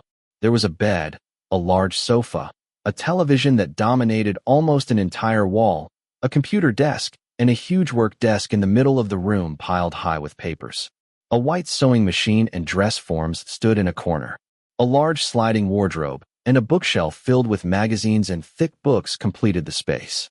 I touched the edge of a brown cardboard sketch hanging on the wall near the door. "What kind of style do you like?" he murmured, walking towards the wardrobe. This guy had a bigger wardrobe than my mother. "Like yours." I repeated my earlier answer. This style, huh?" He gestured to the outfit he was wearing before sliding open the wardrobe, revealing a meticulously organized array of clothes. Or maybe, mostly whites, blacks, blues, and cream and brown tones, but other colors were mixed in, though in smaller proportions. "This?" he asked, his voice rising slightly as he pulled out clothes one by one, holding them up for me to see. I could imagine Anwar in those clothes, but I couldn't picture myself in any of them. "I don't know. Would they even suit me?" "How would you know if you don't try?" "Here, choose something you like from the wardrobe first." Anwar placed the clothes he'd picked on the bed and stepped back to let me take his place. "Anyone?" "Yes, anyone." I bit my lower lip, scanning the wardrobe. Finally, I hesitantly started looking through the clothes, one by one, with Anwar silently watching my every move. "Let's choose a shirt first. Shirts are probably easier than pants, right?" I grabbed a large, cream-colored, crew-neck wool sweater. Anwar raised an eyebrow. He nodded slightly. "Do you like it because of the color or the style?" "The color seems easy to wear. It looks comfortable." "You want something comfortable, huh?" he asked, moving closer. But instead of pushing me away, he stopped just a hand's breadth from me. His arm moved, reaching for some pants. I unconsciously held my breath. The distance between us was minimal, and as he searched, his arm wrist brushing against my side and hip. "You might not be able to wear my regular pants. They'll probably be too loose. But how about trying a pair with a belt?" I nodded. Anything was fine. Anwar picked up a pair of beige-gray trousers. His tall figure turned fully towards me before his arms went around my back. "Sorry." I froze. He then lightly placed the waistband of the pants around my neck. "What are you doing?" I asked, my voice trembling slightly. "A rough way to measure your waist," he chuckled. My shocked expression probably amused him. Anwar held the waistband around my neck with one hand. His other hand touched the empty space inside. "See? If it fits at the waist, there won't be any gap here. If it's too tight, it'll choke you. If it's too loose, there will be space like this." "I didn't know you could measure it like that." "They're way too loose." "You have a very small waist," he smiled, reaching past me to grab a black leather belt. He offered it to me. "Try this on. The shirt will cover your waist anyway." I felt strangely embarrassed. What are you supposed to feel when a guy comments on how small your waist is like that? But my reaction seemed to have confused him. "I could go wait outside." He quickly pointed towards the door. No, it's fine. Whatever's convenient," I replied. How could I dare to shoo the owner of the room out? Besides, he's a guy too. I've changed clothes in front of my best friend countless times. I moved to stand in the corner of the room while Anwar sat down on the bed. He pulled off his simple white t-shirt. Glancing at him, I saw he wasn't looking at me. Anwar chose to sit with his back to me, engrossed in his phone. "I'm done," I said once I'd fastened the belt and pulled the oversized shirt down. Wearing his clothes like this only highlighted how different our sizes were, and the height difference. The trousers were far too long, going well past my ankles. The sleeves were the same. I looked like a child who'd stolen an adult's clothes. Anwar must have thought the same. When he looked at me, his tall figure froze slightly. A small smile appeared at the corner of his mouth before he quickly hid it by pressing his lips together. You really are smaller," he broke the silence. "Let me see." I nodded and walked towards him on the bed. Anwar reached out and pulled up my shirt, revealing my stomach and the trousers that were cinched so tight at the waist that the fabric was all bunched up. His beautiful eyes met mine. Seeing my stillness, he instructed me to hold the shirt myself. His hands gently moved, smoothing the waistband of the trousers around my waist, preventing it from bunching. His handsome face was lower than mine, and his slender fingers occasionally, unintentionally touched my stomach. Everything felt overwhelming at that moment. I felt like I was going crazy. "That won't work. If you want to try trousers like that, you'll have to go try them on in a store. How about track pants instead?" He pushed my hips gently before going back to the closet and grabbing soft sweatpants, a similar color to the shirt. "These should be more comfortable." But would I look like I was heading to PE class? I unbuckled my belt. The loose trousers fell to my hips. This time, Anwar just watched me, his expression neutral, showing no particular emotion. I felt awkward, even though his gaze wasn't predatory or overly intense. The cool air hit my bare legs. I quickly grabbed the sweatpants from him and hurriedly put them on. Then I stood up straight to show him. He looked satisfied. He gave a small smile, nodding slightly to himself. Want to check the mirror? Even the elastic waistband was too big. I had no idea what Anwar's waist or physique was like, but judging by his height and the muscle definition in his shoulders and arms, I assumed he must work out his abs regularly.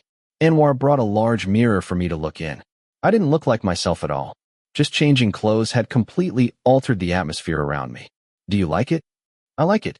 What colors do you usually like? Black, cream, and white, I guess. I listed my preferred colors. It's because they're easy to match. I don't really think about it too much. Don't you like other colors? Your skin tone suits many colors. He offered another long-sleeved shirt.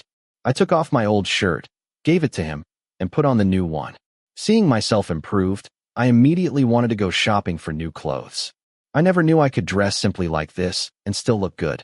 Normally, I wouldn't have considered trying on clothes like these. I was afraid they'd look like gym clothes. I stared at myself in the mirror.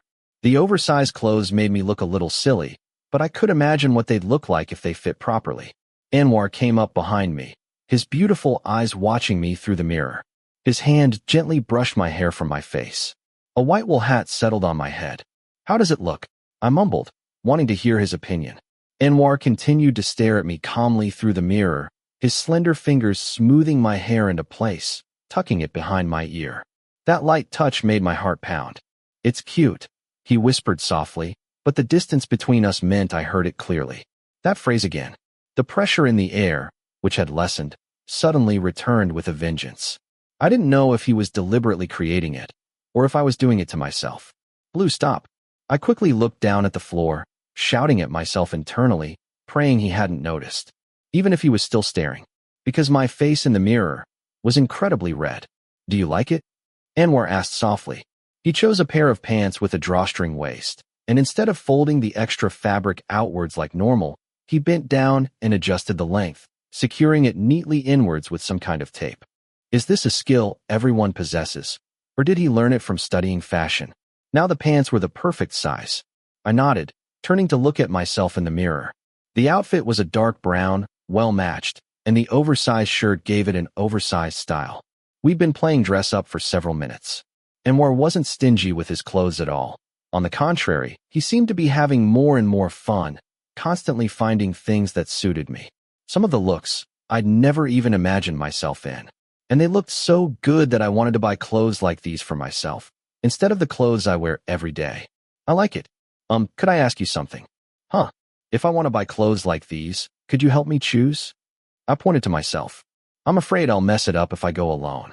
Even though I had some examples now, I didn't think I could choose them by myself.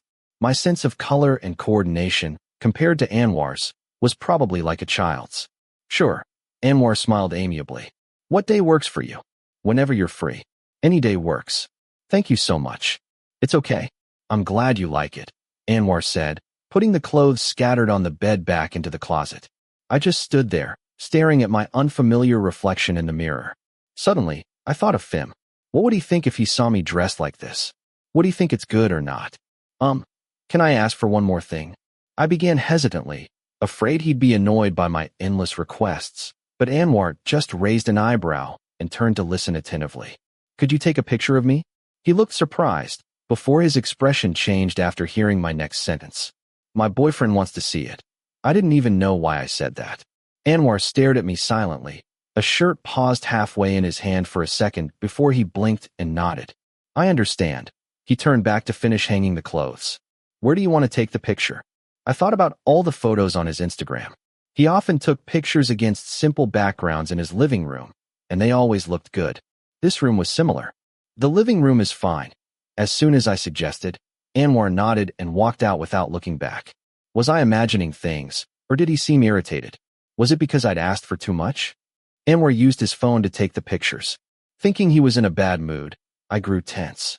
There wasn't a single click of the shutter as I sat stiffly on the sofa, not even knowing if he'd taken any pictures yet. Anwar held his phone still, staring at me silently through the screen.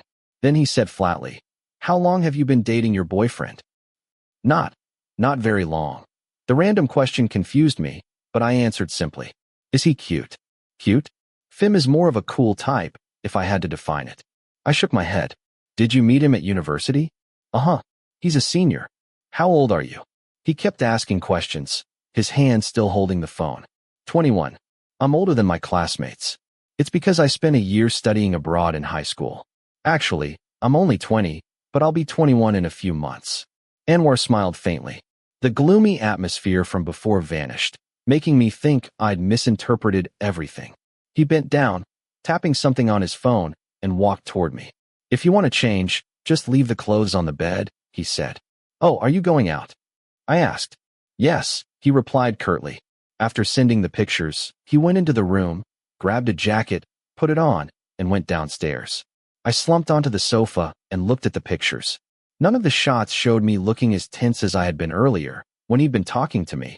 Had he been trying to get me to relax? I looked at myself in the pictures. I wasn't forcing a strained smile like in Gia's photos. My expression was neutral, but it didn't look angry. My posture, the clothes, the light coming from outside, and the overall color tone. They were the best pictures of me ever taken. I reflected on Anwar's momentary gloom. I probably wouldn't dare to bother him with so many requests again. I sighed, rolled around on the soft bed, and stared at my phone.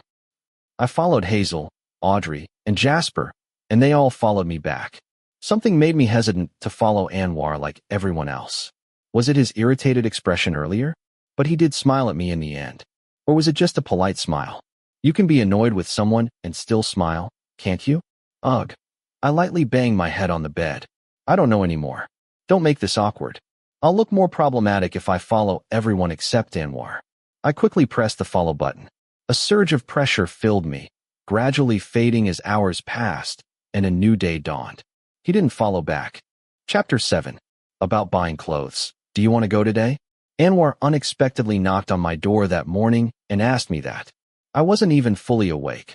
I was still half asleep, unlike him, who was already dressed and ready to go out. Okay, are you free? This afternoon? What time do you finish class? He smiled slightly, setting a time and place after hearing my answer. Just call me, or ask someone around if you can't find it. He told me to meet him at his class. I'd never been there before, but I'd passed it often because it's very close to my language school, just to turn around the corner. How could I possibly get lost? Class ended quickly. Gia invited me to go shopping with her in another area, but I refused. She wasn't shopping like she usually did, and I understood the reason immediately upon making eye contact with Rome, who was waiting in front of the institute. I parted ways with them there and walked straight ahead. The song that had just started in my headphones hadn't even reached the halfway point when my feet stopped in front of Anwar's class building. It was a large, modern-looking building, strangely intimidating. I peered through the clear glass windows, seeing people coming and going. I hesitated for almost a minute before deciding to text Anwar. I'd never contacted him before, even though I had his number, because I'd never had any problems, and I didn't know why I'd need to. Anwar called back about 5 minutes later. I can't read Thai, was his first sentence, which made me freeze. My face flushed a little with embarrassment, but he didn't scold me or mention it again. Just wait by the building. There are places to sit. Okay, I replied. He hung up. I walked back to the corner before turning towards the side of the building he mentioned. There were small round tables and red chairs. There was only one seat available because the table next to mine had taken all the chairs.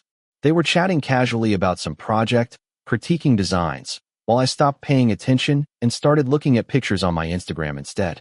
Fim really liked the picture Anwar had taken of me, and he liked the outfit I was wearing too. So cute, he commented. I felt a little guilty because it wasn't actually my outfit. Soon, Anwar came out with his group of friends. I started to get nervous as they all walked towards me, but my anxiety eased when they started greeting the people at the nearby table. Only Anwar briefly greeted them before walking straight to me. Did you wait long? He asked. I shook my head. Suddenly, I realized everyone from the nearby table was looking at us. Anwar turned to introduce me to everyone. They were Anwar's design school friends. Each one had a distinct style, even those who were simply wearing t-shirts and jeans. Let's go. He nodded and started walking ahead. Are you hungry? Across the street there's a sandwich shop, and behind us are some cafes and French restaurants if you want. I'm fine. I already had some bread. After that, we didn't talk much. Anwar asked about my language studies and offered to help me practice my English while we talked. He did the same thing as before, letting me choose clothes I liked without worrying about matching them, asking about the colors I wanted, and trying out various styles. While he focused on the styles I'd mentioned liking, he still tried matching various other pieces for me. I spent a lot of money, but since I don't usually buy things for myself, I had enough savings that I didn't feel too bad about it. Anwar told me to try to remember my correct clothing sizes. The t-shirts I had before were too large. When I tried on smaller sizes as he suggested, I found that they fit me much better. Now you can order online. Okay. Several hours flew by. When everything was finished, I realized Anwar looked extremely tired, and I started to feel guilty. Are you tired? I've been such a bother. I'm sorry. He shook his head. Because I didn't sleep last night. I guessed it was about school, so I didn't ask any more questions. We went straight home.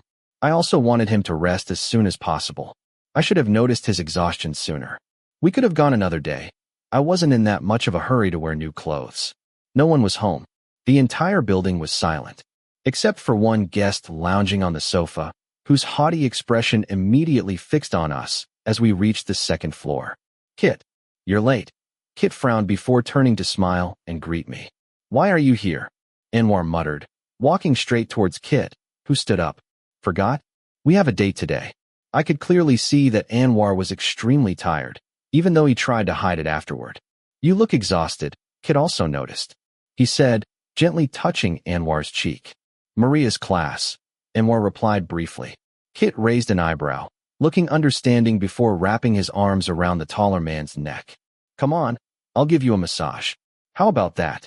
He smiled charmingly, his beautiful eyes narrowing slightly before pulling Anwar back into the bedroom. I felt awkward, like I was out of place, so I quickly gulped down some water and went up to my room, even though I wanted to keep lounging on the sofa. I'll do it later. I can wait until Jasper and the others get back. At that moment, I felt my thoughts becoming scattered. I couldn't stop thinking about the last image I saw of Kit and Anwar. My mind kept searching, wondering what they were doing. I was intensely curious about Anwar, to the point of being annoyed with myself. He seemed very tired, but at the same time, he didn't reject Kit. Is he the type who likes to push himself? Whatever. I tried to distract myself with other things, cutting tags off all the clothes I'd bought and throwing them in the washing machine, playing mobile games, and reading an English book. Slap. I slammed the book shut, making a loud noise. All my attempts failed. My brows furrowed in frustration. Stop thinking about it. Stop thinking about other people's business that has nothing to do with you, Blue. I fell asleep before waking up again to a call from Phim. He calls more often than when I was still in Thailand. Although I'm suspicious and it feels strange, it should be good news. Maybe our relationship is really getting better. Someday, when I'm brave enough, I might ask him about all the news I've heard. Whether he lies or tells the truth, I hope I can accept either. How was your day? Why do I like him so much? I wonder myself. I went out and bought some clothes. Other than that, nothing special. I just went out and saw Anwar and his fashion student friends. We spent time walking around and chatting about random things.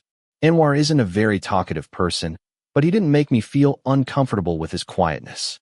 He even liked throwing open-ended questions back at me, prompting long answers. And he listened intently to every response. Could this be another reason why people like to be around him? Clothes. Yeah, the kind I'm wearing in the picture. I like myself in that style, just like everyone who commented. But that wasn't the only style I got today. There's also a big jacket and skinny jeans that I never thought I'd wear. It's not a popular style in the faculty. Most people, including myself, usually wear straight-leg or wide-leg jeans. That's great. You're getting better at dressing up. You should take more pictures for me to see often. Okay. I mumbled, a small smile escaping my lips. I turned onto my stomach, my fingertips tracing the MacBook keys slowly. Phim started chatting about other things, my studies, my friends. He didn't seem overly interested, so I gave short, cursory answers. Eventually, we ran out of things to talk about. Phim then mentioned a friend and a lost wallet. And when he got it back, There was only 40 baht left. Blue, I have to go now. I need to take a friend to the university to see a professor. Okay. His rushed tone made me nod absent-mindedly. That's probably life for an older year university student. A busy day of running to see professors and then going home to stress over work. From what I'd heard, Phim wasn't exactly diligent, but he was smart and always got good grades. Okay then. Sweet dreams. I love you, Blue. I love you too. A strange sound made my eyebrows furrow. It sounded like the other person quickly shoved their phone into their pants pocket, causing a rustling sound. I was about to hang up, if not for the additional sound I heard afterwards. Are you going to shower now? Go ahead and shower. Then let's go eat at the mall when it opens. A woman's voice, distant at first, followed by the same rustling sound as before. A sweet laugh followed, closer this time. Wow, you're up early.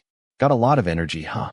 Phim's teasing voice was followed by the woman's laughter, even louder this time. I gripped my phone tighter. A wave of coldness washed over my face, my heart pounding in my chest. Who were you talking to for so long? I told you to come shower with me.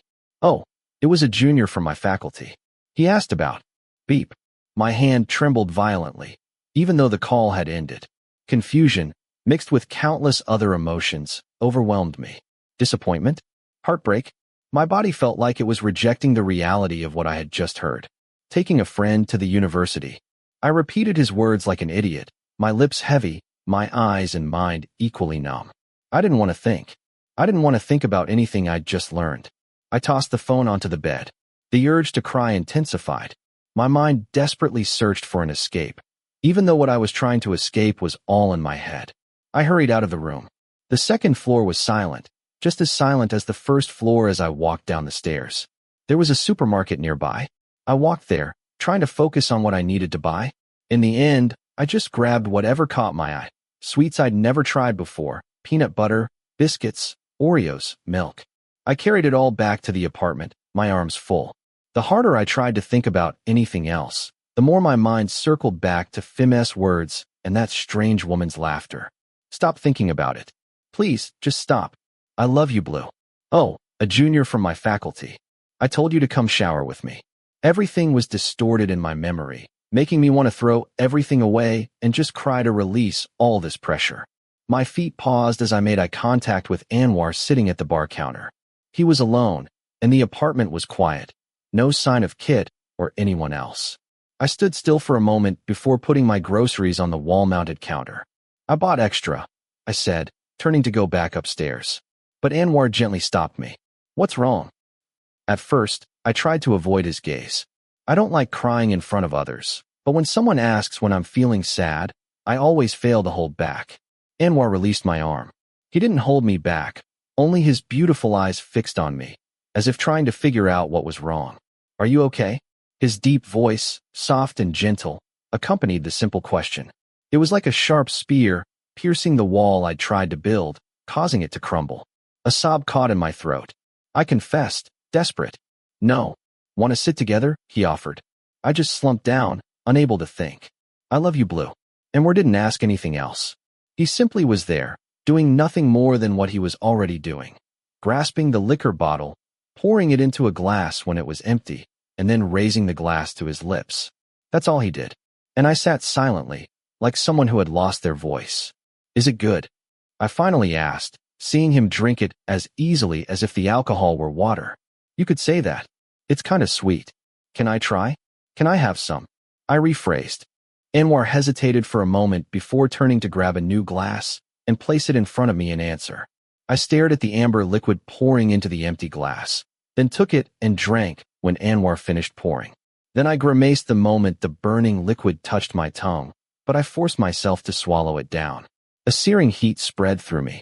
There was nothing about it that could be described as sweet.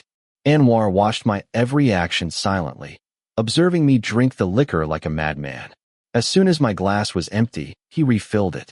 I don't have a high tolerance for alcohol. Soon, everything felt different than usual. Want to talk? He asked casually.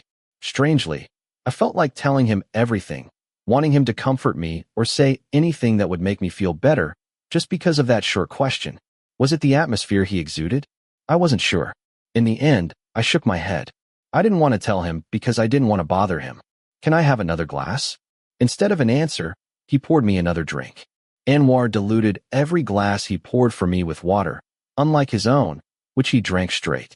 If I drank as much as he did, I'd probably have collapsed by now. Wasn't it clear enough? He really did sleep with someone else.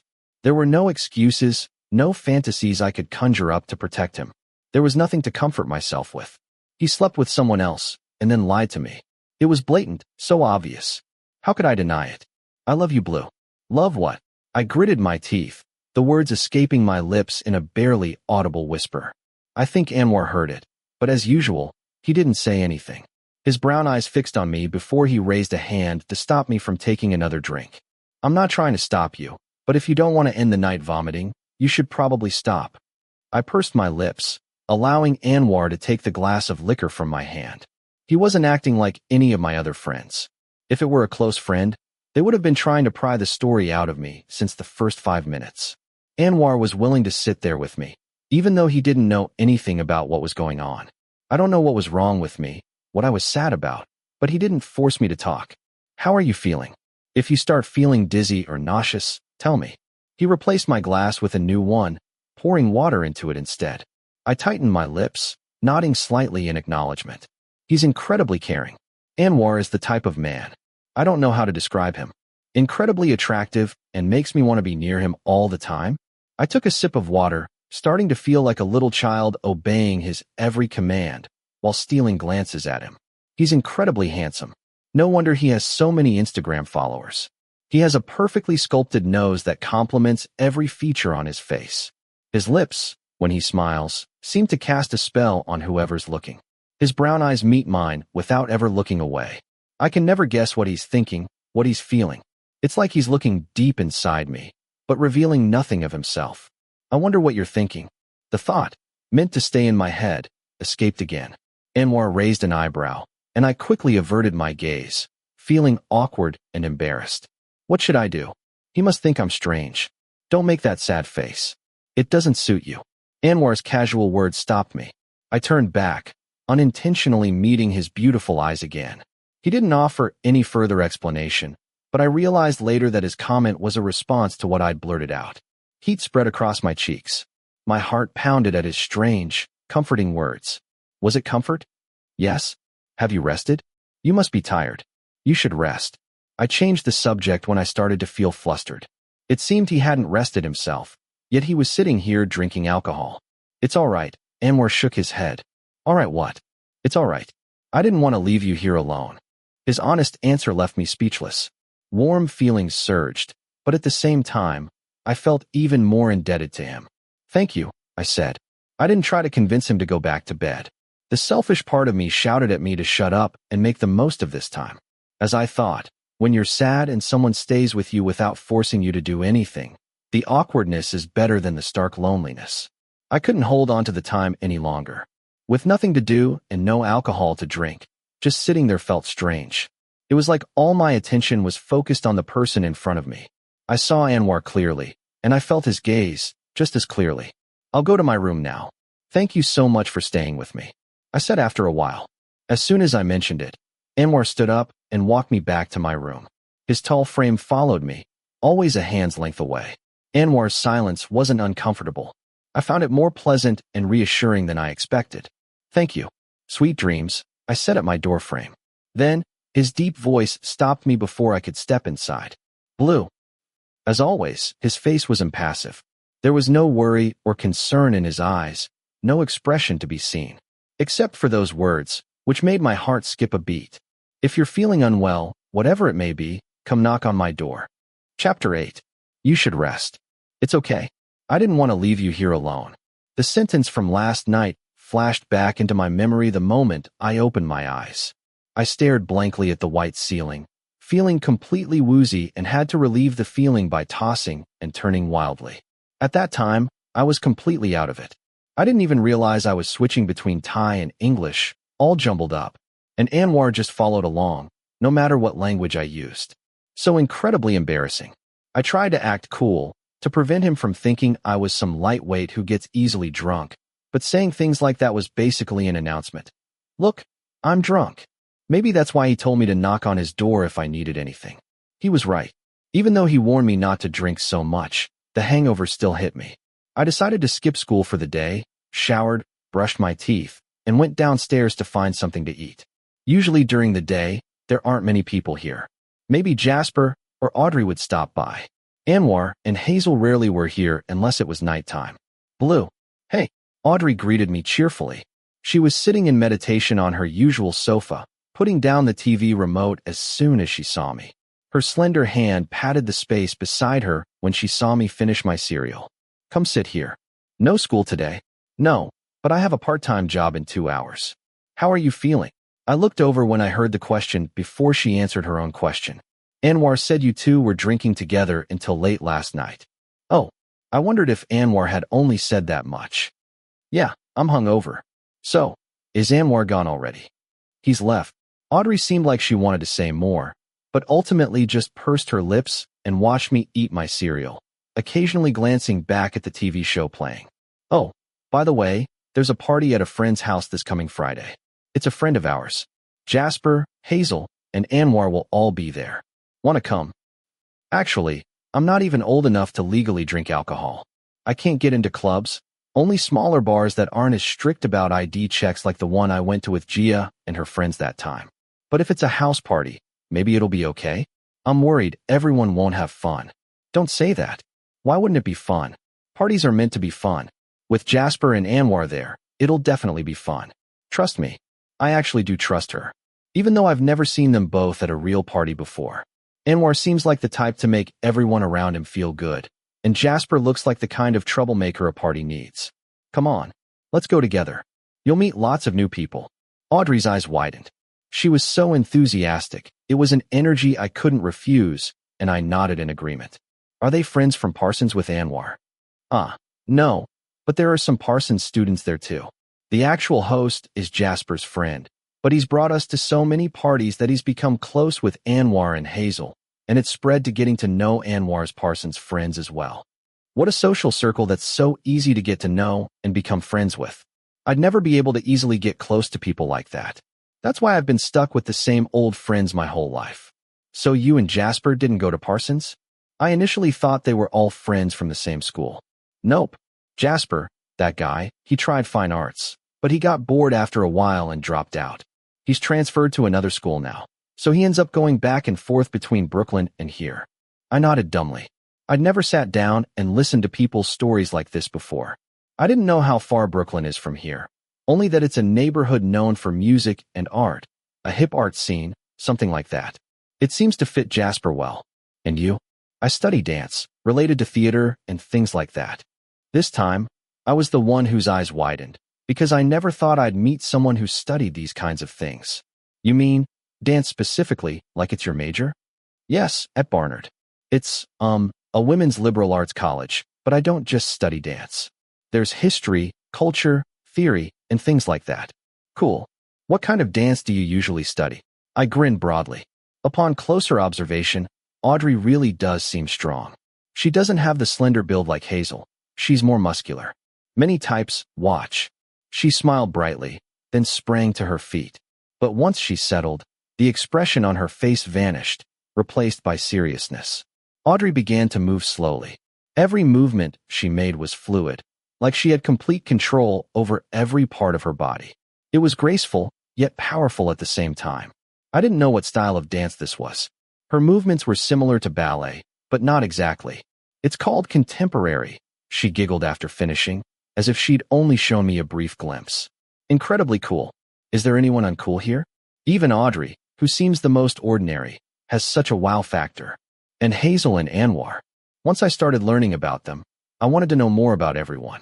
Audrey smiled broadly as she walked back and flopped down onto the sofa. Oh, they go to Parsons together too. Anwar studies design, and Hazel studies fashion business. That's cool.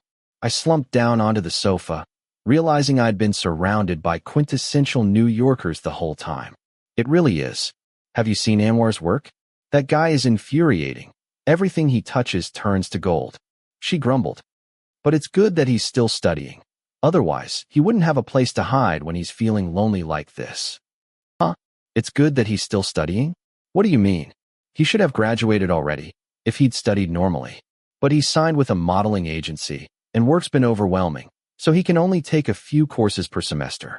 It looks like he'll be stuck in university for a long time if he doesn't slow down with all these fashion jobs.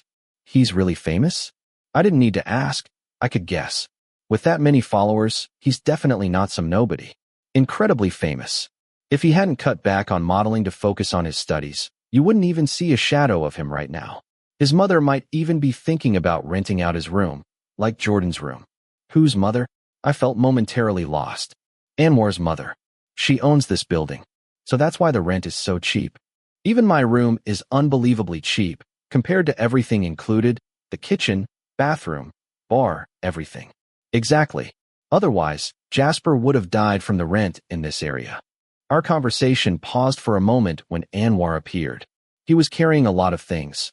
The usual sight: books, magazines, files, and a MacBook. He greeted me and Audrey. His beautiful eyes looked directly at me, as if checking my condition. Seeing that I seemed okay, he smiled and went into his room. I felt restless, like I wanted to say something to him, but I couldn't figure out what. The rest of the time was spent with Audrey. I asked her random questions, getting her to answer them, and we watched TV together until it was time for her to go to work.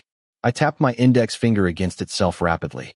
It felt like something was holding me back from leaving, and I knew what it was. I just didn't know how to approach it. Maybe I should just thank him? I found myself standing silently in front of his door. My heart suddenly beat faster. My hand was about to knock when he suddenly opened the door. We almost collided if Anwar hadn't stopped himself. How are you?" He nodded slightly, and I quickly stepped aside to let him pass. How am I doing about what? My head felt like it was going to explode. It was like someone had hung a heavy weight inside. It was the worst hangover, and I definitely didn't want to drink that heavily again. "I was really drunk last night, wasn't I?" "To a certain extent," he replied with a smile, his expression clearly showing it was a gentle answer. Anwar went and flopped onto the sofa. He loosely hugged a pillow, his gaze fixed on me as I sat opposite him. "Are you feeling better now?" The direct question made me stop and think. No, if I'm honest, FMS matter is still bothering me all the time. I try to think about other things, but it's not very successful if I'm alone. If I have someone to talk to, like Audrey, it helps for a while. I'm not heartbroken. I don't want to feel that way. I don't want to act like I am. I fought with my girlfriend, I guess. No, I bit my lower lip. Suddenly, his presence made me confess, even though I was subtly lying by using the term girlfriend. I furrowed my brows. Anwar didn't rush me or ask any further questions. He listened attentively, even though what I was revealing was hesitant and repetitive, like someone unsure of themselves. She's my first lover. No matter what happens, or what I learn, I just don't want it to end easily. I avoided mentioning what Fim did, perhaps because I didn't want to upset Anwar, since he might also be guilty of similar actions. I started to briefly recount our story to Anwar, where we met, how Fim approached me, using she to refer to him, up to the point where our relationship started to deteriorate, the confusing coldness I experienced. I focused only on my feelings and thoughts as usual, avoiding directly mentioning the reasons why things were the way they were. Anwar listened attentively without interrupting, only nodding, blinking, and occasionally furrowing his brows slightly. "You really like her, huh?" What do you like about her?" "Can I ask?" "Well, she is kind, cool, and she's my first girlfriend." "Just that? Because she's your first girlfriend, and she's kind and cool, it's okay that you're incompatible?" "It's not that we're incompatible." When he said that, I started to think about whether Fim and I were actually compatible. Although I argued back like that, deep down I knew there was some truth to what he said. It's just that I don't want to lose this relationship. Anwar lowered his eyes, looking at something on the table before looking up at me again. "This might sound intrusive, but maybe you don't like her that much. Maybe you're just afraid of relationship failure." No one had ever said that to me before. It was a harsh but incredibly direct statement, like a hammer blow to the head. I fell silent. "Listening to you, it feels like you're not even comfortable being there, yet you stay. Why?" "Because she's your first girlfriend.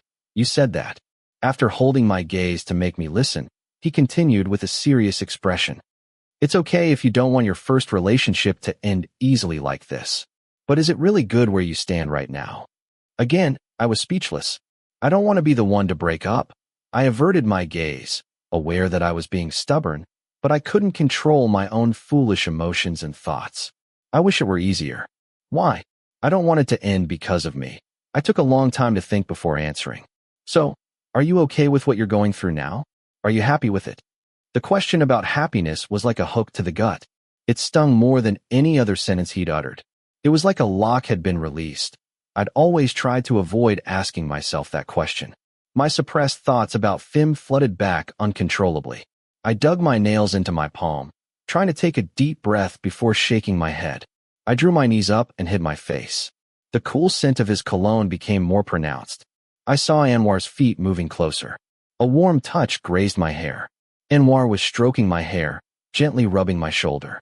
I didn't want that touch to disappear, so I reached out and gripped the hem of his solid black t-shirt, crumpling it in my hand. Just then, his tall frame sank down to sit beside me. If you want to cry, cry. That sentence was the permission I'd been waiting for. The confusing, oppressive sadness inside me transformed into tears that flowed softly in the silence. My trembling shoulders gently caressed. In the quiet between us, I tried to cry as quietly as possible. My mind flickered between different things happening. My hand still gripped his shirt as if afraid it would slip away. He didn't try to comfort me or make me feel better. He didn't do anything, except sit there with me. The party arrived sooner than expected. I spent several days trying to cheer myself up. Anwar comforted me for a long time that day, before disappearing from my sight until now, several days later. His unannounced disappearance made me anxious, but I wasn't in a position to do anything. Excited, I stepped into the medium-sized house, the music booming from inside. Jasper and Hazel were chatting and greeting people at the entrance, while Audrey loosely held my arm, introducing me to people she knew. I couldn't keep up with all the names. There were so many people that I only vaguely remembered their faces. I was pulled to sit on the sofa because I was with Jasper's group. Everyone sitting there readily made way for us.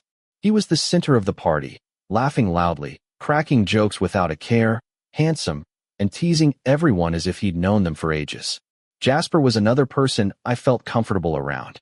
It seemed like he didn't mind anything and wouldn't care if I did something stupid, probably. Beer started circulating, reaching my hand. I leaned over to whisper to Audrey about how I couldn't hold my liquor. Don't worry. Have fun drinking. She looked at me with her big eyes, then grinned widely, her eyes nearly disappearing. I soon realized Audrey wasn't much different. Her fair cheeks flushed crimson almost as quickly as I started feeling dizzy. When the hip-hop music started sounding more and more fun, I knew I was getting drunk. I wanted some water. Hey, do you have any water? Sparkling water would be great. I nudged Jasper, who was flexing his muscles in imitation of someone. Everyone in the circle laughed before he turned to look at me. There should be some in the kitchen. Just go get it, he said. The house owner, Aiden, tossed him a straw and nodded to me while still laughing uncontrollably. Okay. Hazel had disappeared. She ducked away when a female friend called her. I went in the direction Aiden had pointed. The house wasn't very big. I found the kitchen easily. 3 or 4 people were in there. Some were sitting on the counter chatting, others were just grabbing snacks. I found the water I was looking for, but where were the glasses? Kit's going to be furious. I can already picture his face. A newly arrived group chattered loudly. They were all dressed up, almost entirely in black. Just like Anwar doesn't care. That guy doesn't care. Anwar's name mentioned with Kit's made it clear who they were talking about. I stepped aside to let one of them reach the refrigerator. What can Kit do? If he's sulking, Anwar just smiles, says a few sweet words, and he's over it. But if he's not, he just cuts contact. It's not more than a week. Like it never happened. The same person continued, chuckling softly. Warn your friend. Hey, grab those stupid Pringles too. They're both my friends. Besides, Kit's the one who's stubbornly clinging to Anwar. What can I say? I found a glass. It was hidden on the upper shelf. I only happened to see it because it was left open. The group had left. I sighed in relief. I felt very uncomfortable overhearing them and understanding who they were talking about. The glass was too high up. I frowned. It wasn't that I was short or anything. Back in Thailand, I thought I was of average height, even a little taller. Getting annoyed, I decided to hoist myself onto the counter and stretch to reach the glass. My slight intoxication affected my balance. A tingling sensation shot up my spine and neck. Before I could fall backward, a hand steadied me, another gripping my hips firmly. Be careful.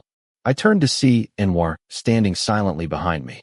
He wore a long-sleeved brown hoodie, the silver zipper down, revealing a black V-neck t-shirt underneath and his beautiful collarbone. His long legs were visible beneath faded jeans. He must have been wearing his usual leather boots. Are you drunk? He smiled, a relaxed smile that made me feel strangely awkward, because I'd been worrying that he might have been annoyed with me that day and wouldn't come back to the house. I'd been going over it in my head for days. Not yet, but almost, I frowned. Seeing Anwar effortlessly reach up and grab a glass for me, I swung my legs around to sit on the counter instead. Just got here. I wanted to ask where he'd been, but something warned me against it. So I swallowed my curiosity. Yeah, the photo shoot ran a bit late. Oh, even though he said he was serious about his studies, he still took on modeling jobs occasionally. Feeling better? I pursed my lips. I hadn't expected him to ask that. A little. I gave a wry smile. Fim still called me a few times. We didn't talk every day. Whenever he called, I always had this internal conflict. Anwar's words echoed in my memory, making me want to ignore the calls, but my stubborn refusal to listen to anyone led me to answer and hurt myself each time. Don't cry over her anymore, Anwar said softly. His tone was sincere, just like the serious look in his eyes so close to mine. Why? Isn't that normal? Crying over your girlfriend? I chuckled, unlike the person in front of me who didn't smile back. The music from the main room was loud enough that we had to shout to hear each other. But even so, I heard Anwar clearly because we were so close. I wonder if he'd even care if he knew I was crying. I looked away, my gaze settling on a plant in the corner of the room. His murmured question made me turn back to meet his eyes. What? Anwar furrowed his brows. He shook his head. Like I said, stop being sad. Why don't you have some fun? Enjoy the party. What do you think we should do? I asked, sounding like a lost person searching for a way out. Anwar seemed surprised by my question. He was silent for a moment. He treats you badly. You deserve better. Instead of answering my question directly, he threw the thought out for me to conclude myself. Who's better? I laughed, looking up at the ceiling, a heavy feeling settling in my chest. It's not easy to find a good person, you know. Anwar looked at me steadily. He didn't answer. Of course, it wasn't a question with an easy answer. We were silent for almost a minute, until Anwar started to move as if to speak, but then a voice called out from behind us. Anwar, you're here, and didn't even text me. She was a well-built woman in a short, strappy dress that showed off her legs. Her light brown hair was tied up in a neat bun. Come here. She smiled cheerfully. Her flushed cheeks revealed that she was drunk, and she was swaying slightly, making Anwar rush to steady her. Ashley, how much have you drunk? He asked, his voice competing with the music. Ashley smiled sweetly, shook her head, and put her arms around his neck. Here we go again. I wanted to look away, but my eyes couldn't help but stay fixed on them. Anwar looked uncomfortable when the smaller woman tiptoed up to kiss him. He glanced towards me before gently pushing Ashley away. She seemed unhappy, but perhaps because she was drunk, she leaned back against his chest, resting her forehead against his broad shoulders. You smell so good. And you smell like alcohol, Anwar said, shaking his head with a smile. He turned back to me, as if about to say something, before sighing and saying casually, rest until you feel better. And if you're going to drink that much, remember to take some hangover medication later. You're not going home tonight. I omitted the unspoken again from the sentence. Because before answering, Anwar glanced down at Ashley. I could guess who he was going home with. We'll talk later. That was our final conversation. After Anwar finished speaking, he pulled Ashley away from the kitchen. I sat there for a long time, trying to understand the unsettling mixture of frustration and emptiness that was building in my chest. Chapter 9. Back on the sofa, Audrey had passed out, her face buried in the cushions. She still had fleeting moments of consciousness, occasionally lifting her head to laugh uproariously at a joke. Hazel returned to her seat with her group of friends. Jasper was bright red from drinking too much. Anwar had only had a few drinks. He spent most of his time listening attentively to the conversations, occasionally checking on Ashley, who was leaning against his shoulder. Finally, Jasper was too drunk to drive us home. He would be staying over. Hazel had to drive her friends back, a long trip to Queens, and also take Audrey back to her dorm. I might be able to pick you up, but it'll be at least 50 minutes. 40 minutes at the earliest. I nodded. There was no other choice. Actually, I should have been going home with Jasper, but if I didn't wait, I'd have to spend the night here, which I really didn't want to do. They had already turned the music down low, just background noise now. Those still awake were either chatting or gathered around someone playing a video game. I'll take you, Anwar said quietly to Hazel. He stood up, carefully lifting the almost unconscious Ashley into his arms. Is it okay if I drop Ashley off first? Oh, right. But it won't take 40 minutes. She doesn't live that far away, he added, seeing my hesitant expression. So that's why he hadn't been drinking. Even though he likes to, he had to drive. Okay. Once that was settled, Hazel seemed much relieved. Anwar escorted Ashley to the car parked in front of the house. He carefully placed her slender form in the front passenger seat. You can sit in the back, just in case she throws up on the way. I quickly nodded and hurried into the back seat. Anwar's cologne was faintly noticeable inside the car. I recognized it well. I liked it. It was a cool scent that suited him perfectly, making him seem even more attractive, I think. Anwar really must be rich. To own a building like that in the city center, with such luxurious interior design, not to mention all his designer clothes, and this car. I wasn't a car expert, but I could tell this black car was far more expensive than average. Hip-hop music blared before Anwar quickly lowered the volume and smoothly pulled away. We remained silent throughout the drive until the luxury car pulled up in front of a tall building. Just a sec, he said, turning to me. He unbuckled his seatbelt and went around to check on Ashley, who was starting to regain consciousness. Why didn't you park inside? She mumbled. Aren't you coming in? You're too drunk. I need to take my friend home. Ashley turned to look at me, as if only just realizing someone else was in the car. Her face was slightly pouted as she turned back to Anwar. But you promised you'd sleep over tonight. But you're very drunk, right? He reiterated softly. The situation was familiar, like something I'd seen Kit do before. Anwar was clearly using the same tactic. Why don't you rest, and we can meet up another day? Doesn't that sound better? Then can you drop off your friend and come back? Ashley, Anwar sighed softly. He glanced over his thin shoulder at me before gently helping her out of the car and closing the door. I couldn't hear what they said after that. I just saw them standing and talking for a while, before Anwar took Ashley's hand and led her towards the building entrance, disappearing inside together. I slowly exhaled, releasing the tension I'd been feeling. I felt oddly bad. I couldn't quite explain why. Anwar was gone for almost 10 minutes before returning to the car.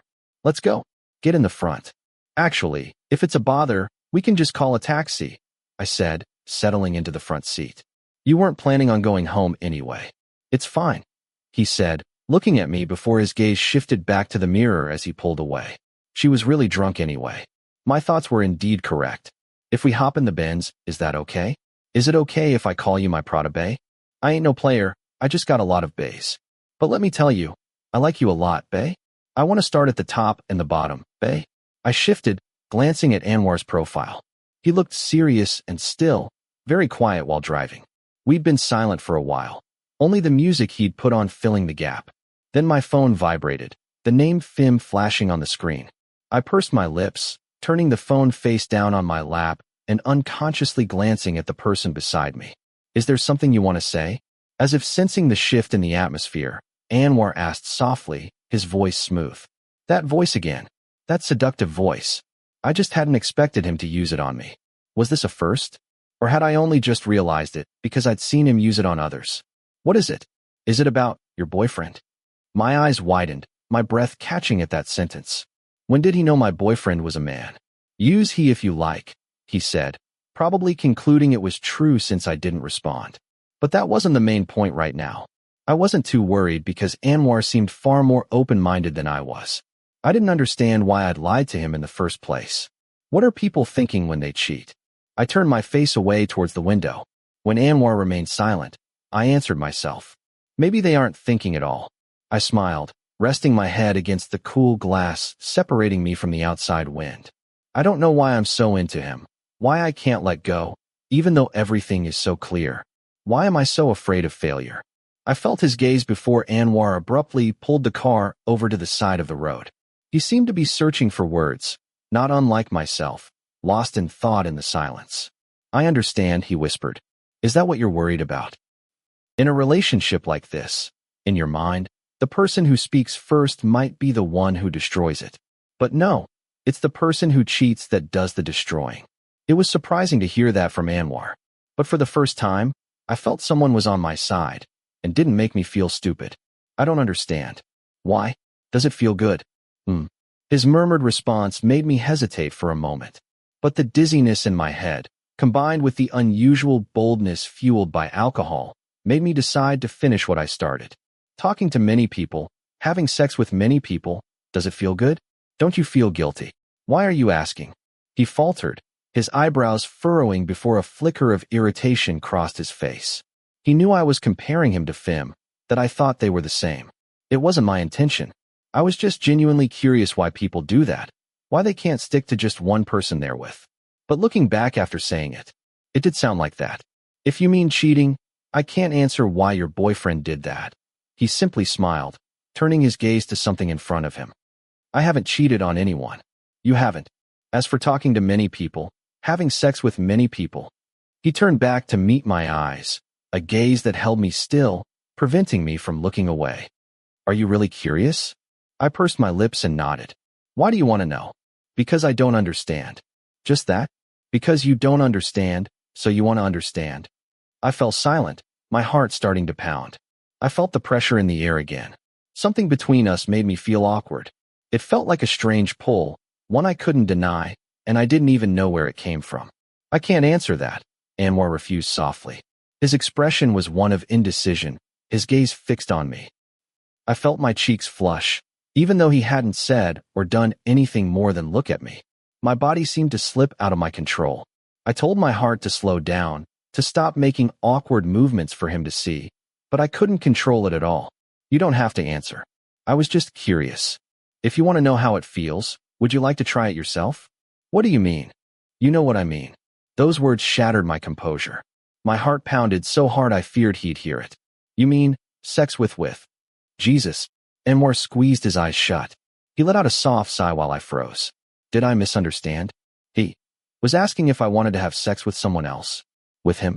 Forget it, he mumbled, his dark eyebrows slightly furrowed. He seemed irritated, like something was bothering him. Before I could say anything, he slammed on the accelerator, speeding off. The speed climbed relentlessly, making me tense. A few minutes later, we were back in front of the white building. The darkness indicated that no one had returned yet. Hazel's car wasn't there. You can go in. There's some hangover medicine near the bar counter. Take it before bed. Aren't you coming in?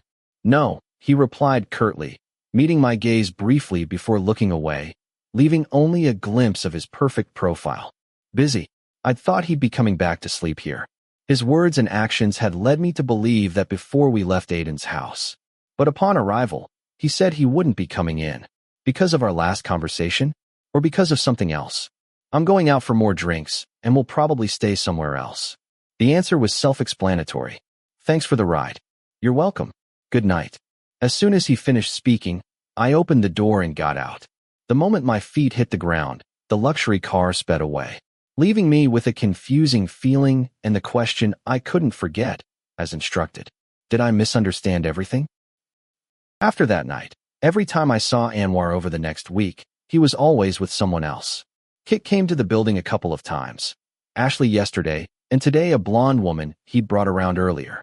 We didn't speak unless we bumped into each other in the kitchen, on the stairs, or in the lounge area. Anwar rarely sat outside. He usually went straight to his room, disappeared for hours, and then went out with whoever he was with, never returning to the building. There was no opportunity to talk to him anymore. I started to feel something was wrong, but Anwar would always smile at me when we greeted each other, as if nothing had happened, as if I was imagining everything. Fim called me several times, and I mostly answered. Everything started.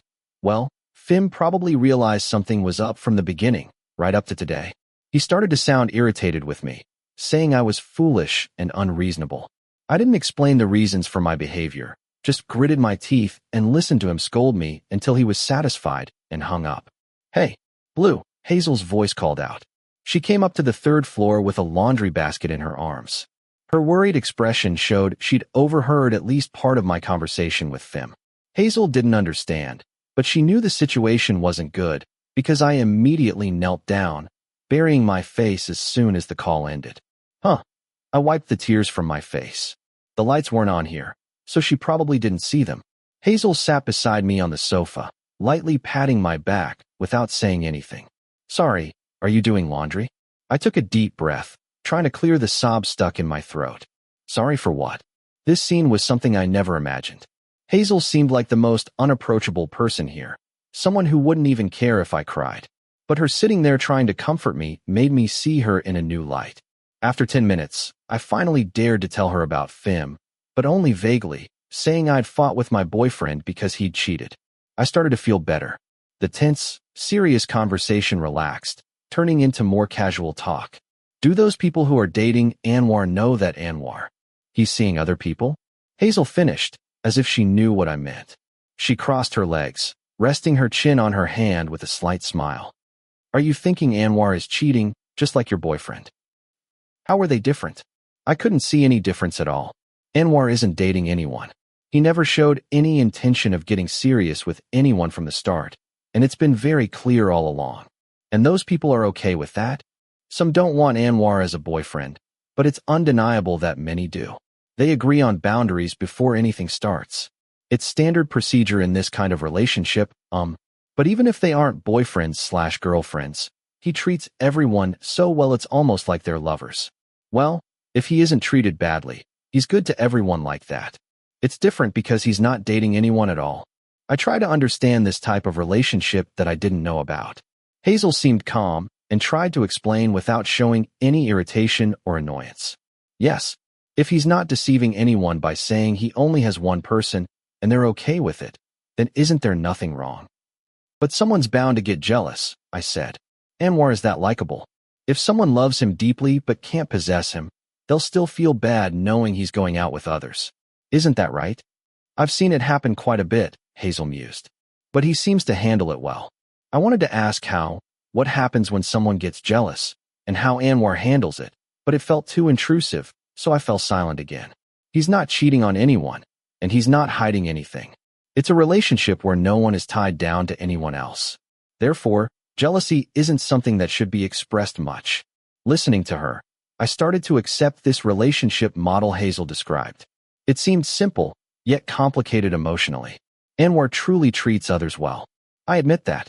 It's a significant aspect of his personality, just as much as his attractive appearance. Guilt started creeping into my thoughts. I told him that I considered him to be the same type of person as Fim. If it's like Hazel explained, then they're very different. At least Anwar is fair enough to everyone not to lie or manipulate anyone. That's something Fim would never do. If you want to know how it feels, want to try it yourself? You know what that means. I couldn't stop thinking about Anwar's words, no matter how hard I tried to shake them from my head. It felt so strange.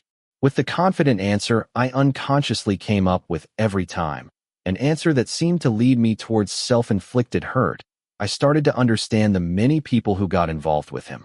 They probably all felt this way, that if it were with him, it wouldn't be so bad. If it were Anwar, it might be okay. I met Anwar again the following night. It seemed like he was just collecting clothes, preparing to go out again. But since he was alone, I took it as a good opportunity to apologize. Hey, I called out. I was still sitting quietly on the sofa, watching Anwar emerge from the bedroom with a large black shoulder bag. We had already greeted each other briefly, a polite exchange when he'd first come upstairs and encountered me. He looked surprised that I'd stopped him like that. Can we talk? Anwar hesitated for a moment, but then came and sat down on the other sofa. He looked gloomy, dressed entirely in black, his handsome face impassive. What should I do? I can't read his mood at all, but it's not something I can ignore. Anwar has been a friend to me many times, comforting me when I was at my lowest. Yet I imposed that kind of perspective on him. If I were in his shoes, I wouldn't like it one bit. What is it? He asked, because I was just sitting silently, staring at him. I want to apologize. I responded honestly, secretly watching his reaction. Anwar remained still, but a strange glint appeared in his eyes, as if he too was trying to figure out what was going on in my head. Apologize for the things I said about infidelity, for questioning you like that. I didn't mean to imply you were cheating on anyone or that you're that kind of person. I'm really sorry.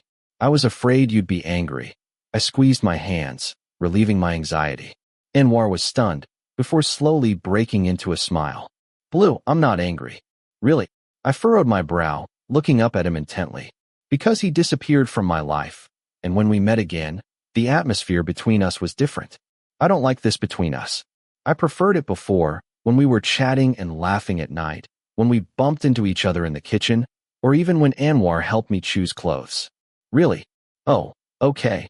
I mumbled, still feeling uneasy. But if he said that, I could only accept it. Why did you think I was angry? You seemed cold, I said. He actually laughed then, his handsome face shaking slightly. Because I also feel bad about asking you like that. Anwar's confession made me wide-eyed. He gently stroked his face, his serious expression convincing me that he truly felt guilty as he said. Why does he feel guilty? I didn't dare ask anymore. We're not ignoring each other anymore, right? When I asked that, a small smile lingered on his beautiful lips, revealing faint dimples on his cheeks. He leaned forward, raising a fist towards me. Before I bumped my fist lightly against his. Anwar's gaze felt so tender, it made my stomach flutter. His smile widened. We're not ignoring each other anymore. Chapter 10. Anwar's point of view. Anwar, are there any vacant rooms in the building? Yes, there are. Why do you ask? My close friend's son is coming. Do you remember Aunt Pim, the one who went to France with us when you were little? I raised an eyebrow. Hearing that, vague childhood memories resurfaced, hazy from the passage of so much time. I only remember going to Paris and meeting my mother's close friend who had planned the trip with us. Her son? I repeated. Is it that child? Or someone else? Because Aunt Pim only had one son, whom she brought along. He was a boy a couple of years younger than me. I don't remember what he looked like or what we talked about. I only remember a bland feeling and his timid demeanor. He clung to his mother's shirt the whole time. Oh, it's probably him. He said her son is coming to study the language during the university's summer break. If he's around that age, it must be him. His name is Blue, isn't it? Do you remember? I don't remember the name. I only remember a vague sense of his presence. Yes, you want him to stay here? I put down my knife and fork after finishing my meal. It was supposed to be a family dinner, but Dad was stuck in an important meeting, leaving just Mom and me. It wasn't unusual. Sometimes Mom left me with Dad, sometimes not. She's worried about her son. She says he's been on exchange programs, but he's never lived in a big city before. Anwar, would it be okay if her son stayed with you? When is Jordan coming back? I nodded. It felt odd. If he's university age, he should be able to look after himself. Or maybe he's still as timid as before. I don't know. He's not enrolled for the whole semester. And Blue, how many months will he be staying? Jordan is my best friend. News of his heartbreak and his subsequent escape to South Africa to recover reached my mother early on. Honestly, he could stay somewhere else. My mother works in real estate. Finding him a room in one of our properties or elsewhere shouldn't be difficult. But asking him to stay with me, does that mean I'm supposed to look after him? From May to August. I paused, thinking. Having him stay with me isn't a problem, but if he's odd, my other friends might complain.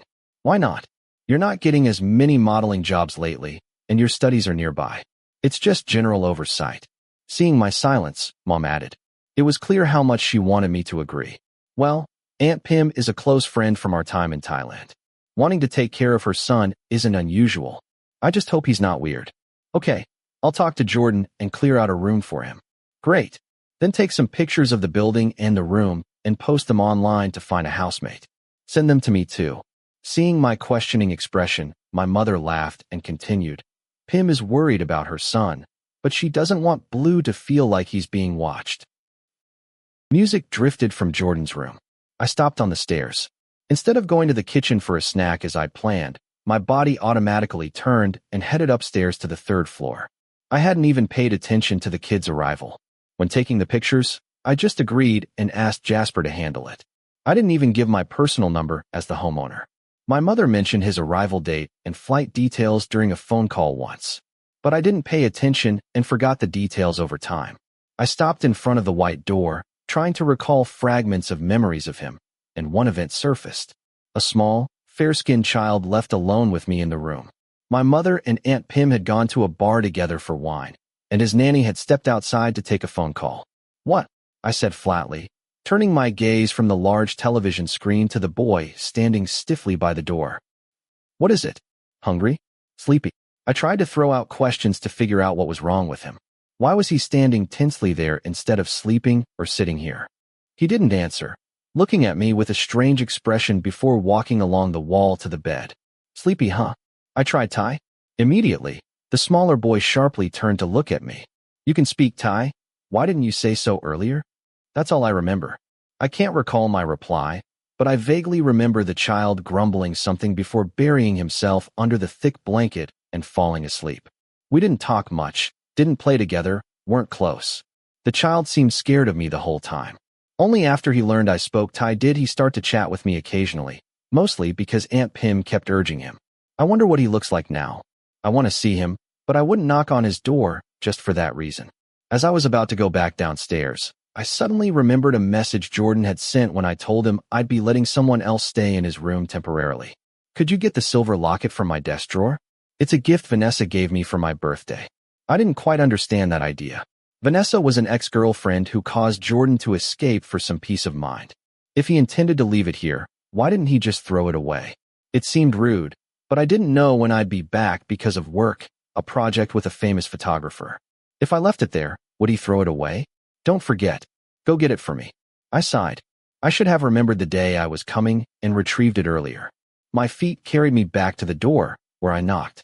He really blasts his music, wondering who he's trying to impress. I knocked harder, but there was no response. I waited for another minute, then gently turned the doorknob, finding it unlocked. I wasn't in the mood to wait patiently. I had to get back to the studio. Oh well, I'll quickly grab it and leave. Better than risking it getting thrown away. The last thing I need now is a punch from Jordan. I hesitated for a moment before pushing the door open. No one was in the room, but the sound of water from the bathroom revealed his whereabouts. The music was deafening, almost overpowering everything else.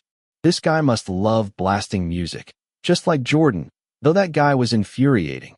Sometimes he'd leave the door open, letting the music spill down to the second floor. Standing here uninvited, I started feeling guilty. I felt like some kind of creep sneaking into someone else's room. I went to the desk. The problematic necklace was in the first drawer. It seemed the new occupant didn't have much luggage. I slipped the necklace into my pocket. As my eyes scanned the desk, a crimson passport caught my attention. Curiosity got the better of me, and I picked it up. My brows furrowed. The person in the photo looked much younger than a university student. A voice from behind made me turn around. What the? He's grown up well. Slender eyes, well-defined brows, a straight nose, soft lips, and black bangs framing a bright complexion. Everything seemed small, both his features and his frame, though he wasn't particularly short. I discreetly observed him. I'm not good at guessing people's appearances.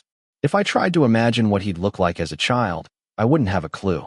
But the image before me was far better than what I'd imagined when discussing this with my mother. Though I don't remember, as a child, he gave me the feeling of being like a block of tofu. But now he feels like white bread. Maybe. He didn't look like the person in the passport. He looked older. The photo must have been from high school. His cheeks weren't as full, and his jawline was sharper. But the overall feeling was still similar. Sorry, I thought my friend had come back. He likes to blast music like this too. I mumbled as an excuse. Seeing the person in front of me smile slightly felt strange. He didn't seem as scared as before, and he didn't seem to recognize me. Not surprising. If I passed him on the street, I wouldn't recognize him either. Are you Thai? I pretended not to know him. After all, his mother didn't want him to know he was under the care of her friend's son. Yes. Should I speak Thai? My childhood memories showed that he strongly disliked English and avoided using it with me throughout our trip to Paris. I didn't know if he felt better about it now, but maybe this would help, at least a little. Can you? He seemed excited, but also tense. It was exactly as I'd imagined, but for some reason, it wasn't as annoying as I thought. Good. With someone who looks like him, with this kind of atmosphere, it might not be so bad to spend several months together. Are you okay? I asked, looking at him swaying on the floor. A slight worry prompted me to get up and go outside with him. Anyway, I was responsible for his care. If something happened to him, it would be a problem. No, I'm dizzy. I want to sleep. I smiled inwardly. No surprise. I'd been watching him the whole time. A woman named Gia kept refilling his beer, seemingly intent on getting him drunk. The funny thing was, he looked like he was about to cry, His eyes glazed over, yet he kept drinking as if unaware of his own limits. Blue swayed, his smooth face collapsing onto his knees. "You're not okay. Should we go home?" I offered. There was no reason to continue tormenting myself here. "What about Kit?" The question surprised me. "He came with you, didn't he?" "Yes, he did." "So what? Why ask about someone else when he's about to fall face first onto the floor? Why didn't you go home with him?" "He doesn't live with me like you do," I emphasized, crouching beside him. I wanted to reach out and stop him from swaying. "You're not okay. Let's go home." I did have plans with Kit, but it wasn't that important. We're studying together anyway. If we don't do it today, we can do it another day. The person who would be most heartbroken if they couldn't go home right now should be him, shouldn't it? The smaller person looked up, seeming to agree, but then suddenly pursed his lips and stubbornly refused, his eyes clouded. "No, it's okay." "Then what will you do? Go back and keep drinking until you black out." Images of Blue as a child floated into my memory. The more time I spent with him, the clearer the memories became. I don't know if they were actually like that. Maybe my brain was filling in the gaps itself. But this stubborn, defiant attitude, I'm sure I've seen it before. "Anwar, can I ask you something? Are you a player?" "Huh." The unexpected question surprised me again. I didn't know what my image was in his eyes, but considering the several occasions we'd bumped into each other and I was with other people, it's probably leaning that way. "Why do you think that?" At that moment, I felt strange. Something inside me felt bothered by Blue looking at me like that, even though I usually don't pay much attention to other people's gazes. "Well, you date a lot of people, so you're a flirt, aren't you?" Naive, I concluded silently as soon as I finished listening to his sentence. But it made me feel strangely amused. Meaning? I paused, then rephrased. I wanted to find some amusement by continuing to question him a bit more. "What does flirt mean?" Blue intrigued me, as if he had triggered something inside me, making me curious about his thoughts. I was satisfied just watching his alcohol-flushed face and its changing expressions, unrestrained. Like an easy read of a book, and yet I wanted to keep reading. I don't know, like, dating a lot of people. Letting one person spend the night, letting another person lean on your shoulder, hold hands, kissing another person on the cheek, things like that, his voice mumbled, listing familiar behaviors. "Were you watching?" It was really fun. I haven't only experienced love a couple of times, and I've had people show interest in me before. It's clear that the person in front of me is at least somewhat interested in me. Probably enough to have been watching me the whole time and remembering all the details that precisely. What should I do? I'm neither a player nor a flirt. Here, we call it casual. Do you know that? I spoke as if explaining to a child. Then I burst out laughing because he slightly shook his head, his face pouting as if dissatisfied with the answer. He either isn't trying to hide his expressions or he's too drunk to notice. What should I do? The person standing before me seemed soft but also bland, like a slice of bread. He was clearly showing interest, and he had a cute face. Even many of his actions were cute. He wasn't the type I'd usually hang out with, but something about him kept me thinking about him repeatedly. And his current demeanor is undeniably endearing. I dismissed my inappropriate thoughts. He's my mother's friend's son after all. I didn't want to get involved beyond what's necessary. As for Blue, he's probably just curious and excited, like a teenager seeing something new. I stood up after finally getting the person in front of me to agree to go home with me, then went back inside to gather my belongings. "You said we were going to spend the night together." Kit was pouting. "I'm tired today. Another day, okay? Then sleep in my room instead." "Just sleep." I couldn't help but smile at the suggestion. Kit is the last person on earth who could just sleep. He has a high sex drive, and tonight, he seems particularly eager. Just sleep? Impossible. You can really just sleep? How about this? You go home and rest, and I'll make it up to you another day. I offered, wanting to end the conversation quickly, seeing his unhappy expression and the way he shook his head. Any longer, and Blue might just fall asleep on the floor waiting. Plus, I didn't want Blue to see me like this, even though my image is probably already terrible in his eyes. I moved closer to his slender frame and pressed a kiss to his shoulder through his thin t-shirt. "Behave, and save the wild side for the bedroom, all right?" I murmured, raising my hand to touch his hip, then tracing the curve down to his buttocks. The action immediately made Kit turn to face me. A teasing smile appeared at the corner of his mouth. "You'll regret that. Let's have me regret it tonight for not coming home with me," I teased softly. I want to see just how much I'll regret it.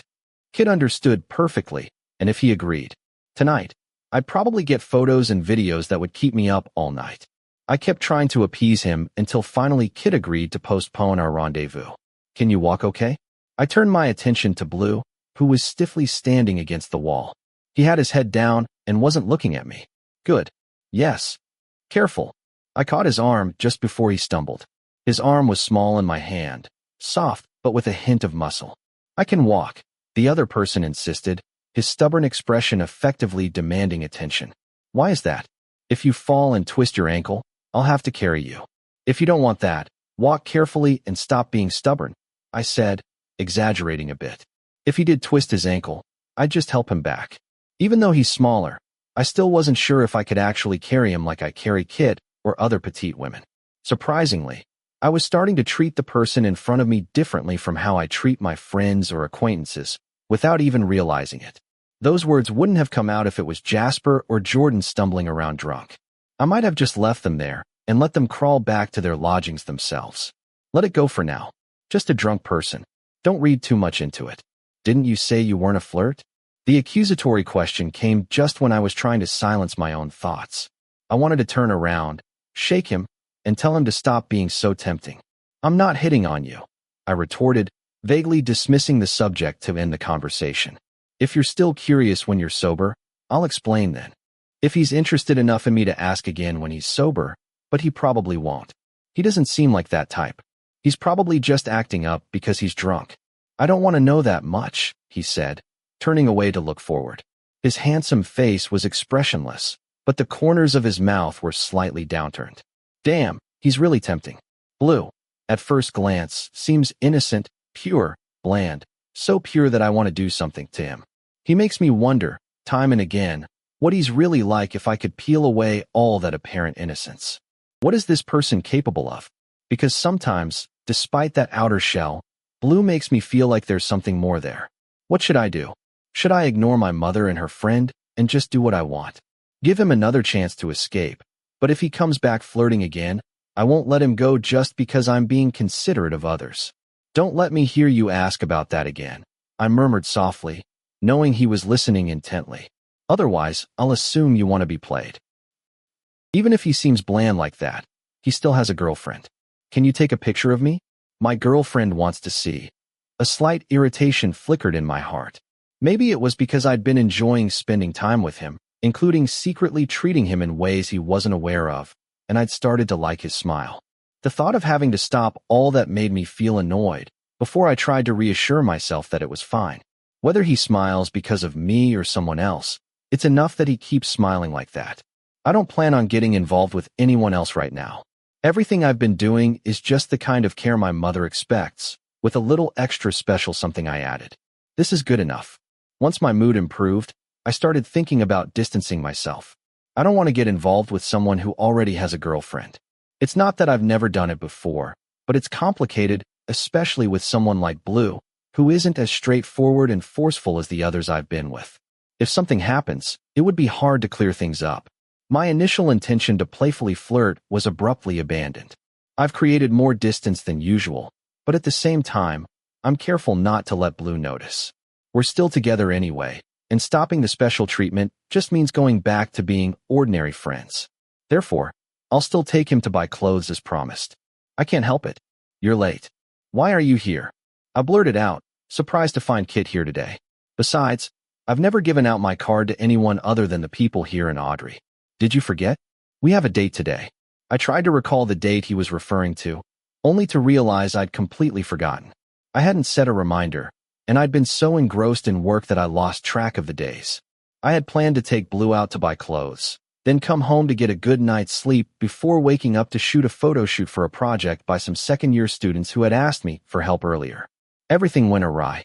You look exhausted. Maria's class. Maria is the strictest professor, and she assigns an insane amount of work. I'm one of her high expectation students, so all my energy goes into maintaining that standard in her eyes. Kit knows Maria too, since he attends the same university as me.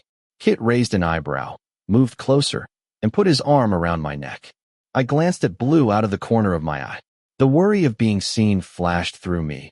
Before I dismissed it, remembering my decision to distance myself. Come on, I'll give you a massage. How about that? Kit narrowed his eyes. His charming smile kept my attention focused on him instead of someone else. I pushed Blue out of my thoughts and followed Kit's hand back into my bedroom. I was so exhausted I just wanted to fall asleep instead of doing anything else, but I'd already promised. I miss you so much, Kit whispered hoarsely in my ear as I gently pushed him down onto the soft bed. I mumbled, trying to focus on pleasing the person in front of me. I also tried to shake off the last expression I'd seen on Blue's face a moment ago, and the deep unease I felt, even though I thought I'd let it go. The image of Blue walking back upstairs, his face awful, like he was about to cry the whole time, his nose and lips red, dumping all the snacks in his hand onto the counter like he was glitching. What happened? I hesitated, but seeing his expression, I felt I had to do something, at least as someone living with him, or as the son of my mother's friend. Want to sit together? Normally, I don't like listening to drama or anyone's life problems. Many people like to vent to me and ask for advice, but if I had a choice, I'd rather avoid any negativity. Want to talk? I don't know why I offered. Maybe I just wanted to make him feel a little better? It was surprising that Blue didn't say anything at all, even though he seemed like he really needed to vent. His expression only improved slightly after a while, and he kept drinking alcohol relentlessly, forgetting he was a lightweight. Usually, I can easily draw out people's feelings in words. With someone this sad, after less than half an hour of sitting together, they'd have told me everything. But he just sat there, drinking himself silly, without saying a word. It made me even more worried. I subtly frowned.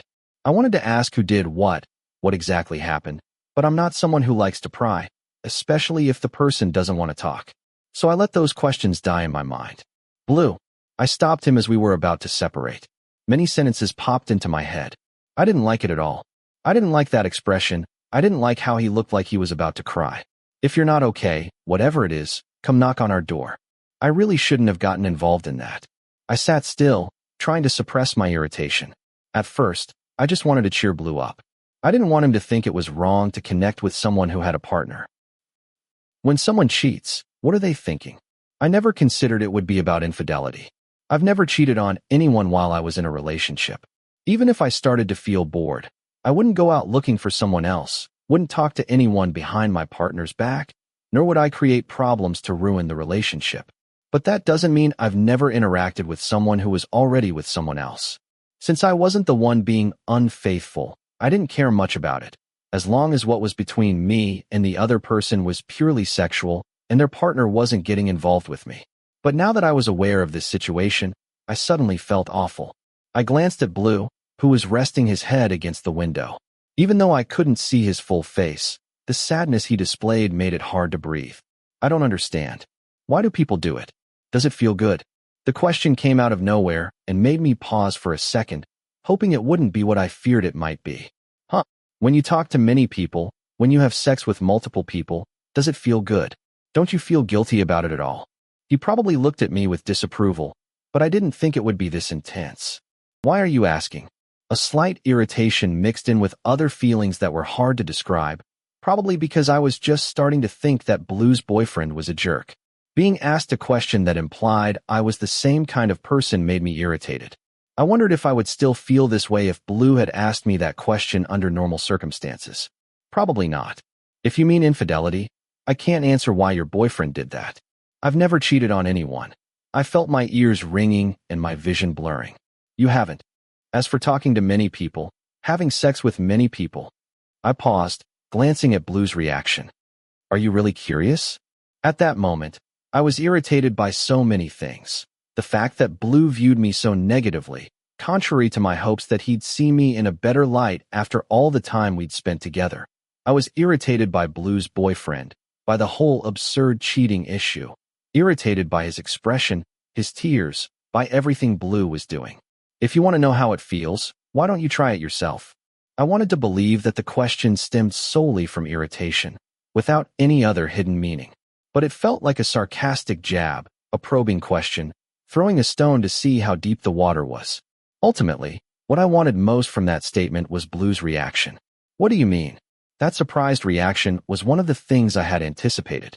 But at the same time, seeing it so clearly, The reality that he was a completely different type of person from me, a different type of person than I'd ever been involved with, hit me hard. This isn't going to work. He's too naive, too innocent. It's better to leave things as they are. Meeting someone like me, even if it's just a sexual relationship, it'll probably end badly in the end. Don't risk it. Jesus. I almost banged my head against the steering wheel when I realized I'd made a mistake. I felt terrible, especially seeing his stammering, flustered reaction. I felt even worse. Forget about it. I completely distanced myself. I said yes to everyone who asked me out, went out with everyone who invited me. I knew exactly what I was feeling. It was like trying to move on from something I'd become intensely interested in. But what's the point of being interested when after weighing it all up, it's not worth it? Blue wasn't even suitable for a casual relationship, considering his existing commitments and personality. It's a truth I should have accepted. Maybe I was just enjoying the novelty of his reactions, that's all. It almost worked. For the past few days, I hadn't felt guilty when Blue saw me go into a bedroom with someone else. I started not caring how he looked at me. Actually, even if he looked at me with disdain, it would be okay.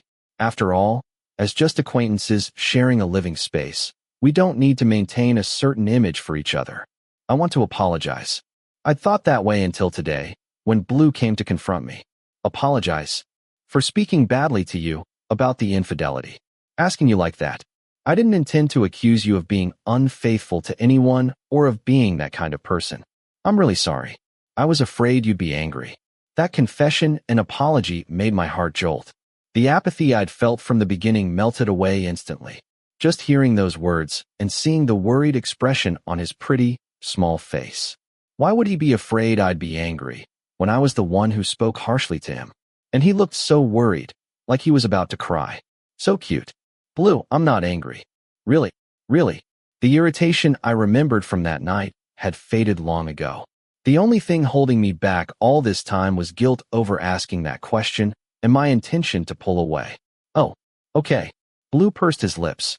His expression clearly showed he didn't believe a word I said, making me even more curious about what made him think that way. Did he assume my distancing was because I was angry about that night? Why do you think I'm angry? You seemed cold, Blue replied softly, avoiding eye contact by looking down at his own feet. Damn, cute again. Because I feel guilty too, for asking you like that. I raised my hand to touch my face, trying to compose myself and reflecting on the decision I'd made days ago. Just acquaintances.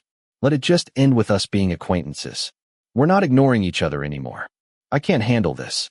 Screw it. I'll do what I want first. I'll think about the future later. I won't ignore you anymore.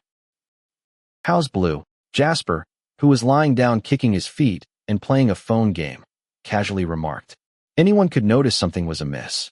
Blue was quiet, yes, but he didn't radiate sadness or gloom like he had been for the past few days.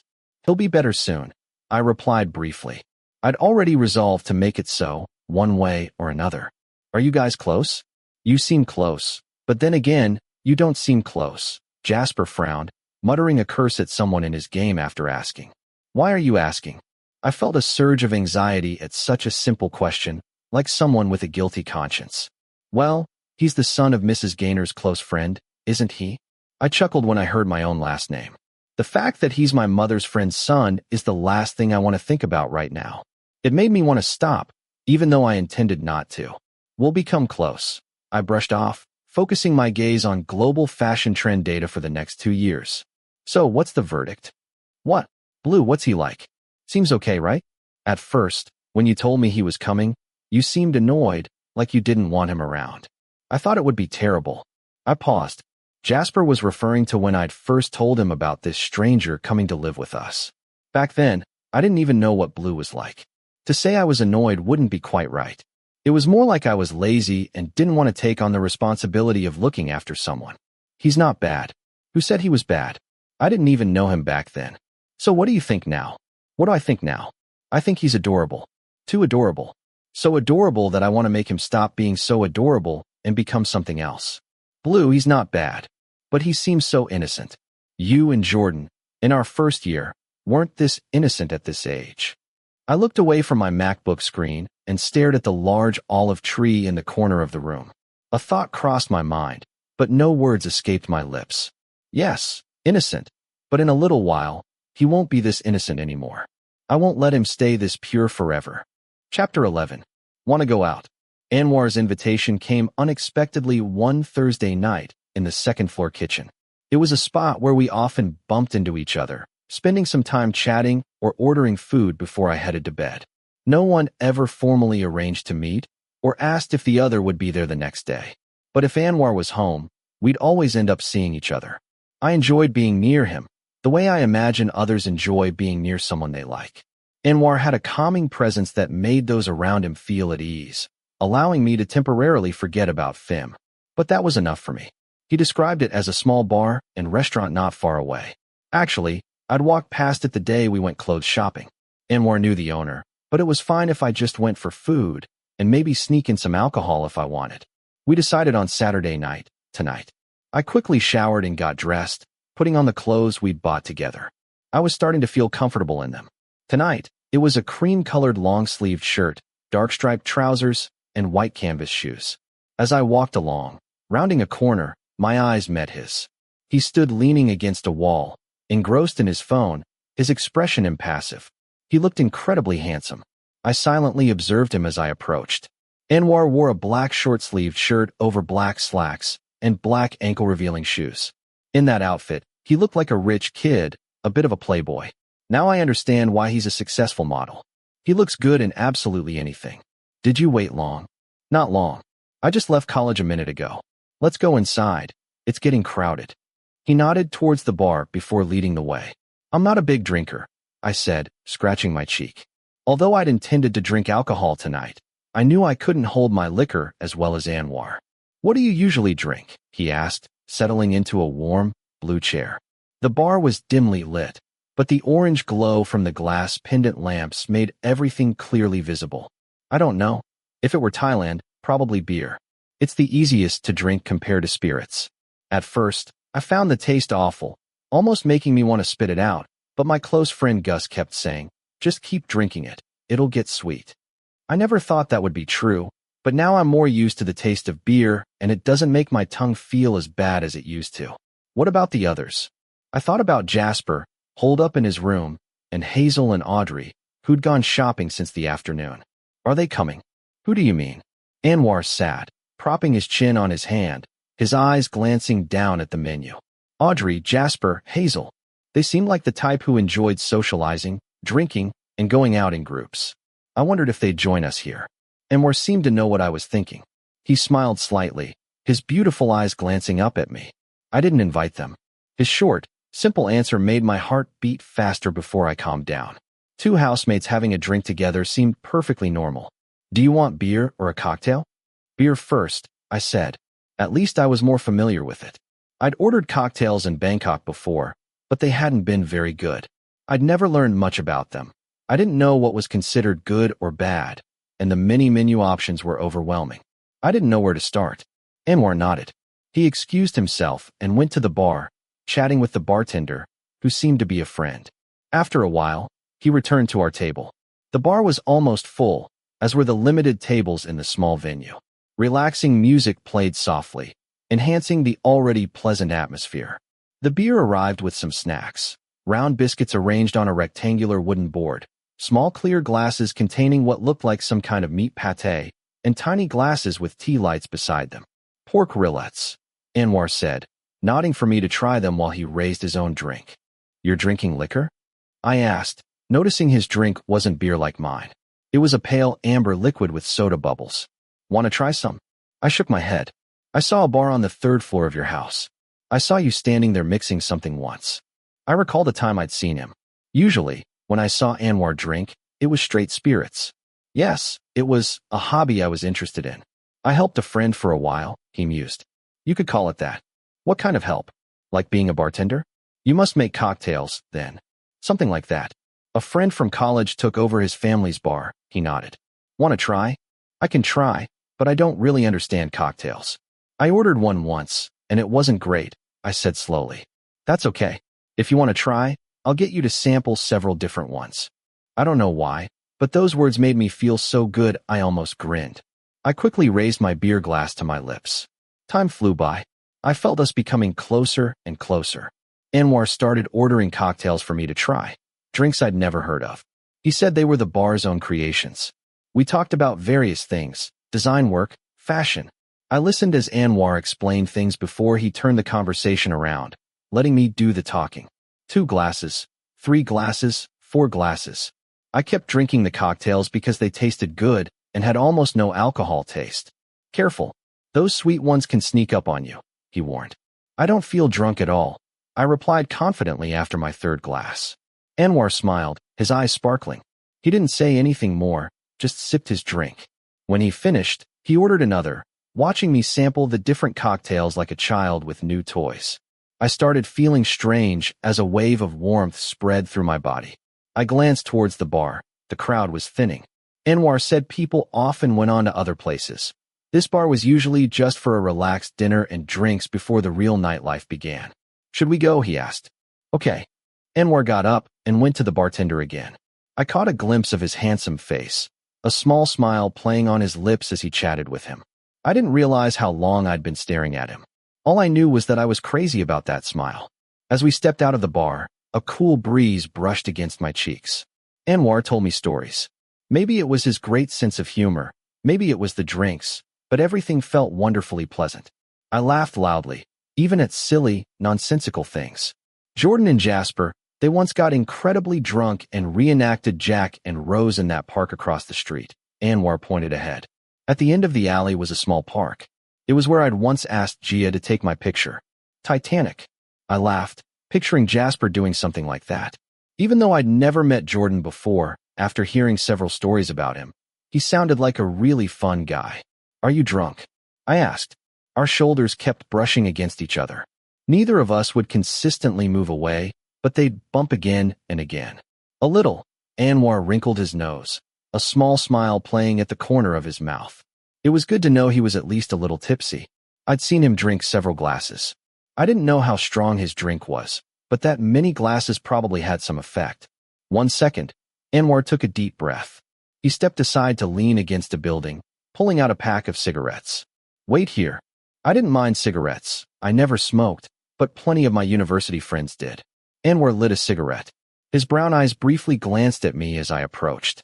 A faint plume of smoke rose into the air, as did another puff from his slightly full lips. It doesn't smell as bad as you've smelled before, Anwar commented on my statement. He automatically flipped his cigarette pack over. It was black with a hint of green. Marlboro. I recognized the brand. Anwar didn't say anything. He continued smoking, letting the smoke pass through his lips, sometimes through his nose, all the while keeping his gaze fixed on me. I wondered what he found so interesting about me. Maybe he just didn't know where else to look. Maybe that was more likely. What does it taste like? Anwar frowned. This time he took a deep drag, his face seeming to search for the answer. Cool. Cool. Menthol mint, he elaborated. Even though I'd seen people smoke many times, sat beside them in bars countless times, I'd never wanted to try it. Not like now. The image of Anwar smoking right in front of me made me want to try it. Can I try? Anwar's face showed a flicker of surprise, but he readily handed me the pack. Click. Anwar held up a silver Zippo to light it. As soon as I put it in my mouth, the red flame lit the tip before Anwar quickly apologized and used his middle finger and index finger to gently remove the cigarette from my mouth. He quickly pressed his thumb on a small round button. Seeing my confused expression, he finally explained. It makes it light, Anwar said, handing me back the cigarette. Have you ever smoked before? Never. First time. When I nodded, he continued, just try it. A little anxiety welled up inside me. I didn't know how to smoke, so I sucked on it like I was drinking through a straw. I felt the cool smoke entering my mouth. I didn't know what to do with it. Cough. While I was hesitating between letting it out and inhaling again, the cigarette burned my throat, mixing with the air I was breathing until I coughed violently. My face flushed, and tears welled up in my eyes. Cough. Cough. Anwar looked at me with amusement. He didn't even try to hide the small smile playing on his lips. Are you okay? No. I shook my head, bowing my head and trying to cough out the burning sensation. It's burning. That's not even strong, he smiled. Want to try again? How do you smoke it? I wiped my eyes hastily. Anwar had finished his cigarette but picked up a new one, holding it poised and lighting it again. Relax, You draw it in, then keep it here, and then let it out, he demonstrated, gesturing to his throat and then down to his chest. Like this. I didn't understand at all. I frowned, but tried to follow his instructions. Anwar seemed to know my every move. When I started drawing on the cigarette, he murmured for me to stop. When I held the smoke in my mouth, he pointed to his throat and chest, indicating what to do next. I didn't know what I was doing, but when I haphazardly followed his instructions, the cool taste and menthol scent he'd mentioned spread throughout my mouth.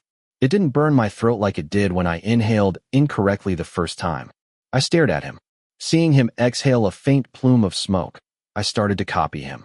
Anwar knew I was mimicking him. Without saying anything, he suddenly chuckled softly. That smile I thought I liked appeared again. What are you laughing at? Anwar raised an eyebrow. He looked at me, but didn't answer, letting the sounds of traffic and passers-by fill the silence. I ignored him and continued smoking my first cigarette. It was a strange feeling. I couldn't say whether I liked it or not, but I was beginning to understand why so many people chose to smoke.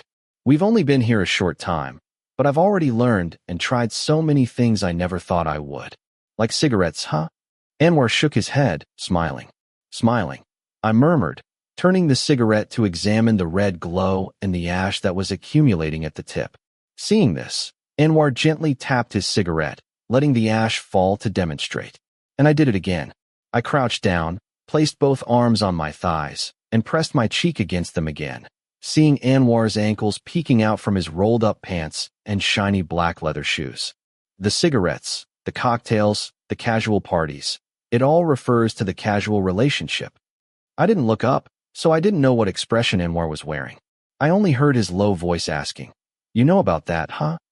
I was so drunk that my face and cheeks were numb, my lips dry, so I licked them lightly. Uh-huh, but I don't know how much I understand. So what do you understand? I blew out a strong breath through my nose. It's just casual sex. Nothing more than that. No jealousy, no possessiveness, no rights like a boyfriend or girlfriend. It's strange, though. What if one person develops feelings? This time I looked up, waiting for his answer. Anwar blinked, then blinked again. An unreadable expression masked his face. That depends on the individuals involved, he answered uncertainly. Where did you learn about this? Google. From Hazel. Oh, Anwar didn't seem surprised. You're quite interested in this, aren't you? It's new to me, I guess. I never thought about it before. I answered honestly, flicking away the ash and resuming my smoking. The long cigarette was getting shorter, almost finished. But I still craved that cool, menthol mint taste. What do you think? It's not wrong. I thought back to my conversations with Hazel. It wasn't about deceiving anyone. It was quite honest. If both parties are okay with it, that is. And what about you? Would you be okay with it? The question made me pause for a moment. Okay with it? I didn't know.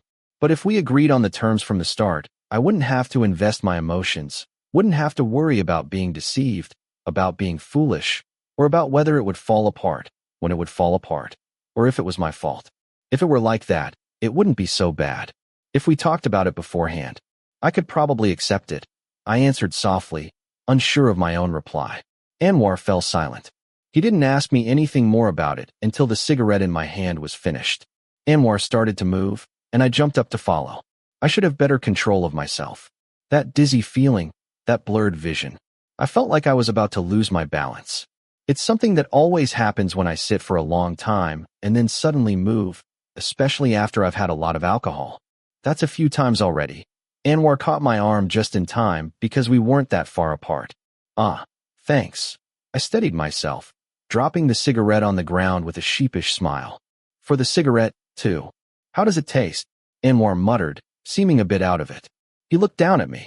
His hand, loosely gripping my upper arm, still didn't let go. It's nicely cool. What do you think? I turned to wipe a smudge of brown. Why was he asking about the taste when it was his cigarette? He blinked faintly. I'm curious too. What? You just smoked it. I protested, but Anwar shook his head and moved closer. Anwar didn't meet my gaze like he usually did. His beautiful eyes were cast down. My heart began to race wildly, like time stopped when his body pressed my back against the white wall. Has anyone ever told you that you have a beautiful smile? I began to understand what he meant.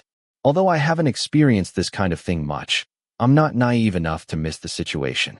Excitement surged through my body, unlike the calm person in front of me. He wasn't assaulting me, but he didn't seem to be backing down easily either. Anwar. When I called his name, his captivating eyes lifted to meet mine, accompanied by a direct question that left me weak. If I say I want to kiss you, can I? I'd never been asked such a question before. When faced with it, my head spun. I didn't even know what to say in response, or even if I should respond. The embarrassment mixed with the lingering intoxication became increasingly overwhelming. Anwar stepped closer when I didn't refuse. The faint scent of cigarettes from him was the same as the one I'd just tried a moment ago. His gaze, captivating and making me unable to think of anything else, focused solely on his increasingly close approach. I already knew what kind of cigarettes he smoked. And would the taste of those cigarettes on his lips be the same? Can I? Anwar had some kind of power that made it impossible for people to refuse him. It was the same now. Excitement and curiosity mixed together, so strong they overwhelmed the warnings my brain was sending. Dangerous. Instead of answering the question I couldn't formulate, my eyes fluttered closed until my vision went completely black. Warm breath brushed my lips. Say yes. Yes, I mumbled, following the whisper so close it was like a spell. My heart pounded incessantly. I heard a soft chuckle in the silence. Before warm lips pressed down, stealing all my thoughts.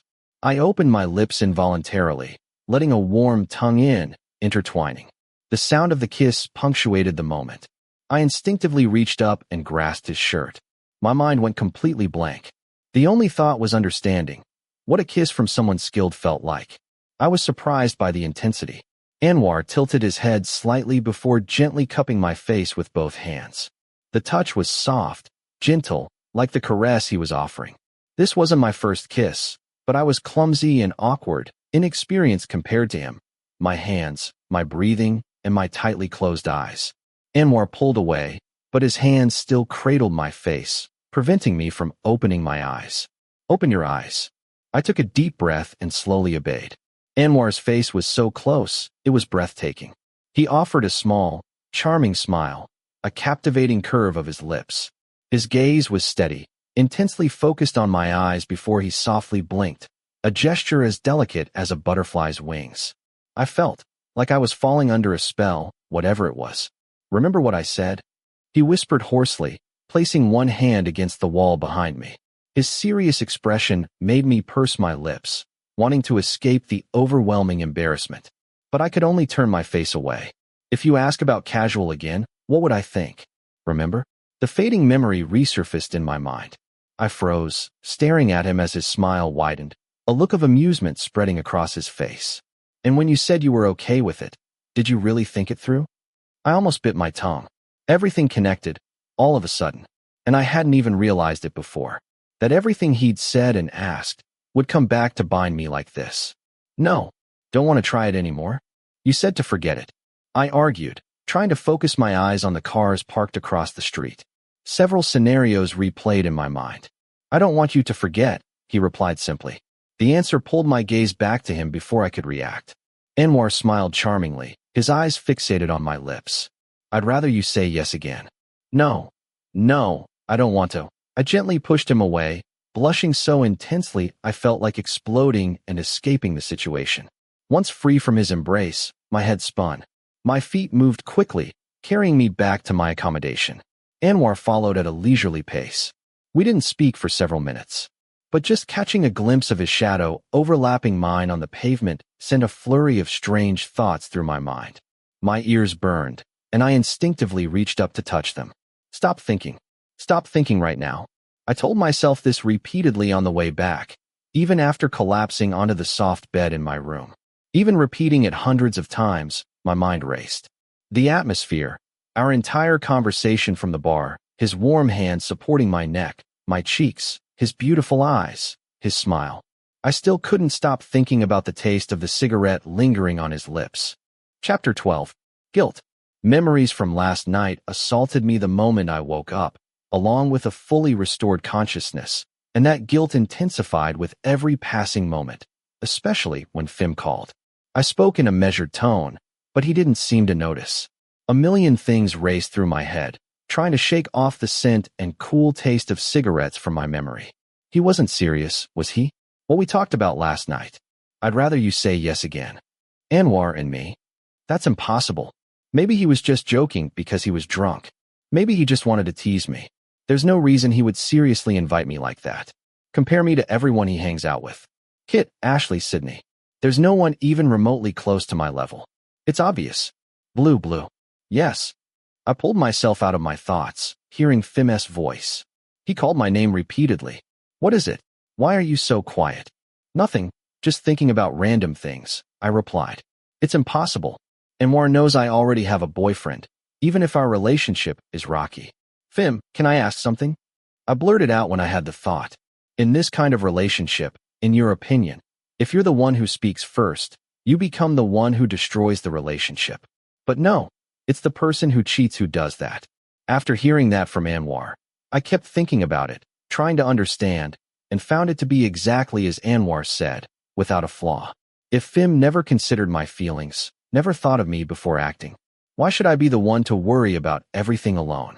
Ask away. Right now. I took a deep breath. What I was about to ask went against my usual self. It's not that I hadn't wondered, but I hadn't dared to even think, let alone ask. He's treating you too poorly. You deserve better. Right now, are we still dating? I never imagined I could ask that question so firmly. Fim seemed shocked. He sounded surprised. Why are you asking like that, Blue? I'm just wondering. Why are you wondering? If we weren't dating, why would I bother to call you so often? Fim's voice was firm, before he turned the question back on me. What are you wondering? Why are you wondering that? I just think that maybe, now, we might be considered. I pursed my lips, trying to find the best words to avoid hurting him. I don't know. Like, just friends. Is it because you went to study in America that made you feel that way? It's because of you, Fim. Fim's cheating made me feel that way. It's what made me want to escape here in the first place. Blue, you only went to study the language for a few months. It's nothing. I love you, why would I not wait? His voice softened, as if trying to appease me. Don't think we're distant just because of that, okay? I've lost again. Even though I felt strange and uneasy, hearing those kind words and his gentle tone from Fim, I found myself back in the same place. Okay. Fim asked again when I was silent. Okay. Say you love me first, quickly. Do you love me? I pressed my forehead against the pillow, ignoring all the strange feelings in my heart, and did what he wanted again. I love you. Good. I love you too, Blue. Love you most, you know. Don't go and fall for any foreigners while you're in the US for months, or you'll be in trouble. He laughed lightly, a somewhat light-hearted threat. I couldn't smile. The guilt I felt was so overwhelming, it was hard to even laugh at his joke. Who would I even meet? There's no one. After hanging up with Fim, I sat thinking about how I would act if I had to face Anwar. Fim's words made me anxious. Anwar's face, up close, was vividly etched in my memory. What happened, the kiss between us, was completely unexpected. Because I never anticipated it, I didn't know how to react to it, to him. In the end, I still didn't want to be the one in the wrong. I sighed, dropping my pen on the table. Knowing that reviewing my studies wasn't getting me anywhere, I decided to go take a shower. In 2 days, Jasper's project deadline was coming. He was going to celebrate by ordering food and beer for everyone. It would be a big dinner and a chance to spend time together after everyone had been busy with their own lives for several weeks.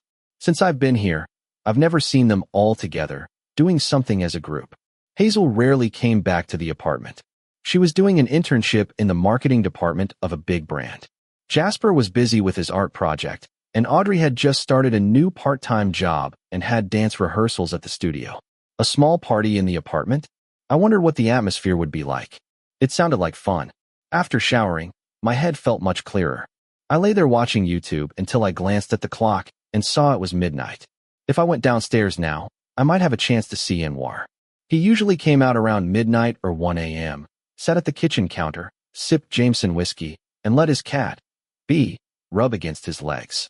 It was a sight I was starting to get used to, even though I'd almost forgotten it for a week due to Anwar's cold behavior. And I saw him really. Awkwardness washed over me. The more I looked at him, the more my brain replayed the memory I most wanted to forget. It wouldn't stop. Anwar smirked as soon as our eyes met. He nodded slightly. Hungry? Not really. His eyebrow immediately arched, his slender eyes narrowing slightly. Something wrong? He asked. As I suspected, Anwar was someone who picked up on details about others quickly. He always read situations and emotions well. I felt like I couldn't hide anything from him, especially with his gaze fixed on me. I'd thought about it countless times, for hours since waking up. Should I avoid Anwar? I was worried about our awkwardness, about acting like a stranger, and also about feeling guilty towards Fim. But Anwar was someone I didn't want to treat that way. I didn't want all the shared moments in our relationship to become empty, but I was too afraid to confront him. I wanted to ask, "Can I ask you something?" Anwar shifted, seeming to wait expectantly for my question. "About last night," I began. Just those few words made it hard to breathe, but Anwar remained calm and didn't interrupt, so I continued quickly. "I just wanted to know, were you just kidding when you asked me that?" My question silenced Anwar for several seconds. He used that time to observe me in return. "What do you think? I think you were just kidding, right?" To be honest, I wasn't sure about what I'd just said. But if I'd answered, "I think you were serious," I wouldn't have been sure of that answer either. Because I truly didn't know what Anwar was thinking then or now. I didn't even know why that kiss happened. And it's not just Anwar. Even I didn't know what compelled me to say yes, like that. Did you want me to answer that way? What kind of experimental question was that? I almost thought Anwar was just playing with me. But no, he had a serious expression. No teasing smile, just a direct gaze and attentive listening. If I'd been braver, I might have answered something like, "Answer however you want," or "Tell the truth." But I was far too timid. "Uh-huh." I bit my lower lip lightly. Anwar nodded. He smiled at me again. "So that's it. It was that simple." Even though it was the easiest answer for me, why did it feel so strange? Actually, to confess, the kiss was amazing. The best kiss I'd ever had in my life. I never thought I'd feel better about a kiss with someone other than my own boyfriend. But that's the problem. I felt like I was standing at a crossroads, unable to confidently decide which way to go. Anwar wasn't the path I should take. I knew that. He's surrounded by many people. A single kiss with someone like me probably didn't mean much to him. But that kiss pushed me from where I stood, but I couldn't approach Anwar. If I retreated, I was afraid. Afraid he'd ignore me again like before. "I didn't do anything to upset you, did I?" I asked hesitantly, fearfully. The more I tried to assess his expression and mood, the more nervous I became. Would he be angry? Probably not. "You didn't do anything wrong." "Okay." Anwar seemed to understand my thoughts. After a long gaze into my eyes, he sighed softly. "Blue, whatever you're worried about. Just don't worry, okay?" "Okay." Anwar loosely crossed his arms. He continued to stare at me intently, while I felt myself shrinking smaller and smaller. Why did I suddenly feel like a child who'd done something wrong and been caught by an adult? Are we friends? I only realized after asking how incredibly naive the question sounded. It blurted out everything I was thinking and worrying about, without him even having to ask. "We are, if you want to be." But Anwar answered simply, as if he wasn't bothered by what I'd just implied. He casually picked up his coffee cup and took a sip. I couldn't tell if he was being kind, indulging me to avoid making me uncomfortable, or if he simply didn't care from the start. Whatever. In any case, every answer I got was exactly what I wanted to hear. There were no signs of irritation, anger, or the threatened indifference. Anwar acted completely normal, as if we were discussing hamburgers or art trends. That's good. This is good. Even though I thought that, it still felt very strange. I bit my lower lip softly. My fingertips lightly grazed the glass of Coke in my hand. My eyes wandered to anything but the person sitting across from me. Jasper's small project completion party. We'd ordered several pizzas, along with toasts, beer, crunchy snacks, and some Chinese food that appeared from nowhere because Audrey suddenly felt like having it. Then came the same blonde woman, the one he'd brought here when I first moved in. Helena. I only learned her name today. They arrived as the last couple, about 20 minutes after the food had been served. I didn't know where to look. I tried to distract myself by focusing on something else, but my gaze kept drifting back to them. Helena wasn't as forceful as Kit, nor as openly flirtatious as Ashley. She was composed, aloof.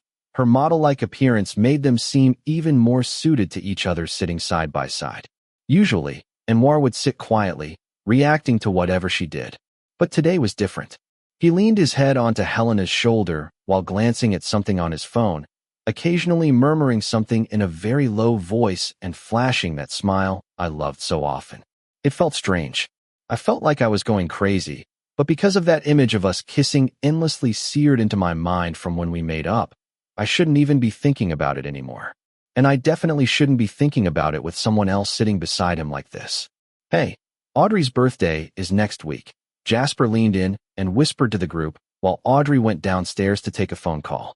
He pretended to increase the volume of the TV, making it so loud that we all had to lean closer together to hear him. Party? Surprise. Last year we didn't have one, and she cried when I gave her that small cake the next day, Hazel said with a laugh.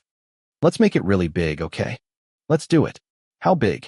Should we invite the Barnards? Anwar nodded in agreement. Who are you even close to, anyway? You mix with everyone, acting like you're not socially awkward or something. Jasper slumped onto the sofa. But even then, if we have it here, we can easily invite a lot of people. No going upstairs anymore. Last time we had a party, someone went into my room and rummaged through things. Yuck, Jasper exclaimed as soon as Hazel finished speaking. Even Anwar frowned and made a strange, disapproving face. A fleeting look of amusement crossed his face before disappearing. Let's talk about this later. Anwar cut in as Audrey came back upstairs. What the hell are you guys blasting so loud for down there? Audrey yelled over the sound of machine gun fire from the movie. Jasper pretended to complain but lowered the volume. The reason for turning it up so loud was to get Audrey to go talk on her phone elsewhere. I kept drinking Coke. Tomorrow wasn't a holiday. I had to go to school in the morning, so I didn't touch a drop of beer. But Jasper, Anwar, Audrey, and Helena quickly finished it all. When I started feeling sleepy, I went upstairs to shower.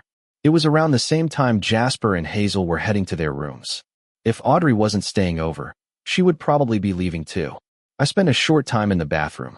The faint scent of soap made me want to just fall asleep, but I had to go back downstairs because I'd forgotten my phone. Can I kiss you? The pleading tone was surprisingly flat. I froze, unable to take another step down the stairs. But from where I stood, I could still see who was speaking. Helena, sitting on the sofa, slowly stood up. In a single stride, she reached Anwar, who was standing and smoking a cigarette. Though I only saw a fraction of her face, I clearly saw the emptiness in her expressionless features. Anwar put out his cigarette, bent his head slightly to exhale a wisp of smoke, then lifted his face and pressed his lips to hers as Helena loosely put her arms around his waist. My heart clenched. The scent of menthol and the taste of mint flooded my senses, bringing back memories. Anwar continued kissing the person in front of him before pulling away and lighting another cigarette. I didn't see Helena's expression, but she remained still for several seconds, allowing silence to settle over the place. At that moment, I thought it might be okay to reveal myself. But my body froze again at her next words. Don't you like me? I appreciate you. Then what about love? Can you love me? Unlike his quick reply to the previous question, this time Anwar was silent. Why don't you answer? Helena, we've already talked about this, Anwar replied in a calm, steady voice. Isn't what we have now good enough? Am I not making you feel good enough or something? It's not that you're not doing well. Then what is it? Why do you care so much about the difference between liking and loving someone? I don't want you to be with anyone else. Anwar's gaze turned cold, like the look he'd give a stranger. It was a stark contrast to the gentle tone and tender demeanor he'd chosen. If only Helena would look back into his eyes. I had no idea how she would feel. How would I feel if someone I was begging for love looked at me like that? Can't you just like me? Love me? I felt completely out of place. The oppressive atmosphere made it hard to breathe. I wanted my phone back, but at the same time I wanted to turn around and go back to my room, but my feet were frozen to the spot. You know I don't want a girlfriend, Anwar said softly. He reached out and gently touched her hair. So what am I supposed to do then? Anwar leaned over to stub out his cigarette on the ashtray. His cold, sharp gaze met mine so quickly I was taken aback. It felt like an electric shock to the brain. I couldn't even meet his gaze. My body automatically turned and ran back upstairs to the third floor before things got worse. I bit my lip. What am I going to do? I'm too scared to go back down. If I wait, I don't know how long I'll have to wait. I can't sleep either. Without my phone, how am I going to wake up tomorrow? Knock knock. A soft knock on the door made me spring up from where I was lying down. What should I do? He's definitely angry that he saw me standing there listening. I hesitated for a moment, but I saw no other choice than to open the door. Anwar stood silently in front of me. He stared at me intently. Even though a large door separated us, I felt like I was standing alone, waiting for a huge wave to crash over me with nothing to protect me. Is he going to be angry? You left your phone, he mumbled, holding up the thin iPhone. Thank you. I reached for it. Anwar looked at me for a moment longer. Seeing that, I waited, anticipating him saying something. My heart pounded anxiously, fearing he'd bring up what happened earlier. Are you going to Audrey's birthday party? I'm not sure. I'll probably go to see Audrey, but I don't know anyone else who's going. I was still tense, even though he'd changed the subject. I heard a lot of people are going. Quite a few, yeah? Audrey is well loved. No surprise there, I smiled. I loved Audrey too, even though I'd only known her for less than a month. She's easygoing, friendly, and always smiling. Anyone would like her. Well, Anwar started to back away. He furrowed his brows slightly before smoothing them out, seeming to catch himself. See you at the party. See you next week. Next week. I have a photo shoot in Utah. He nodded. Sleep well. See you next week. See you next week. I repeated the phrase in my head, watching his broad back slowly disappear down the stairs to the second floor. Anwar didn't bring up what happened earlier. That's it. He caught me eavesdropping, gave me my phone back, and then see you next week? No cold gaze, no reprimand, no questions. There wasn't even a trace of the Anwar from just moments ago. It was as if I'd imagined it all. A cold gaze coupled with a gentle tone, a soft touch despite a slightly irritated expression. I'm sure I saw all that, and it was quite unsettling, even though I wasn't the one he was directing it at. I think I don't know Anwar at all. What kind of person is he really? And that look. Did he ever give me that look when I wasn't seeing it? Chapter 13. Blue, what the hell are you trying to say? I've seen your boyfriend following Yua every day. He even picks her up after school. Are you guys still together? I stared intently at the message on my screen, unsure how I should feel. The notification following that message was from Saw, saying he missed me.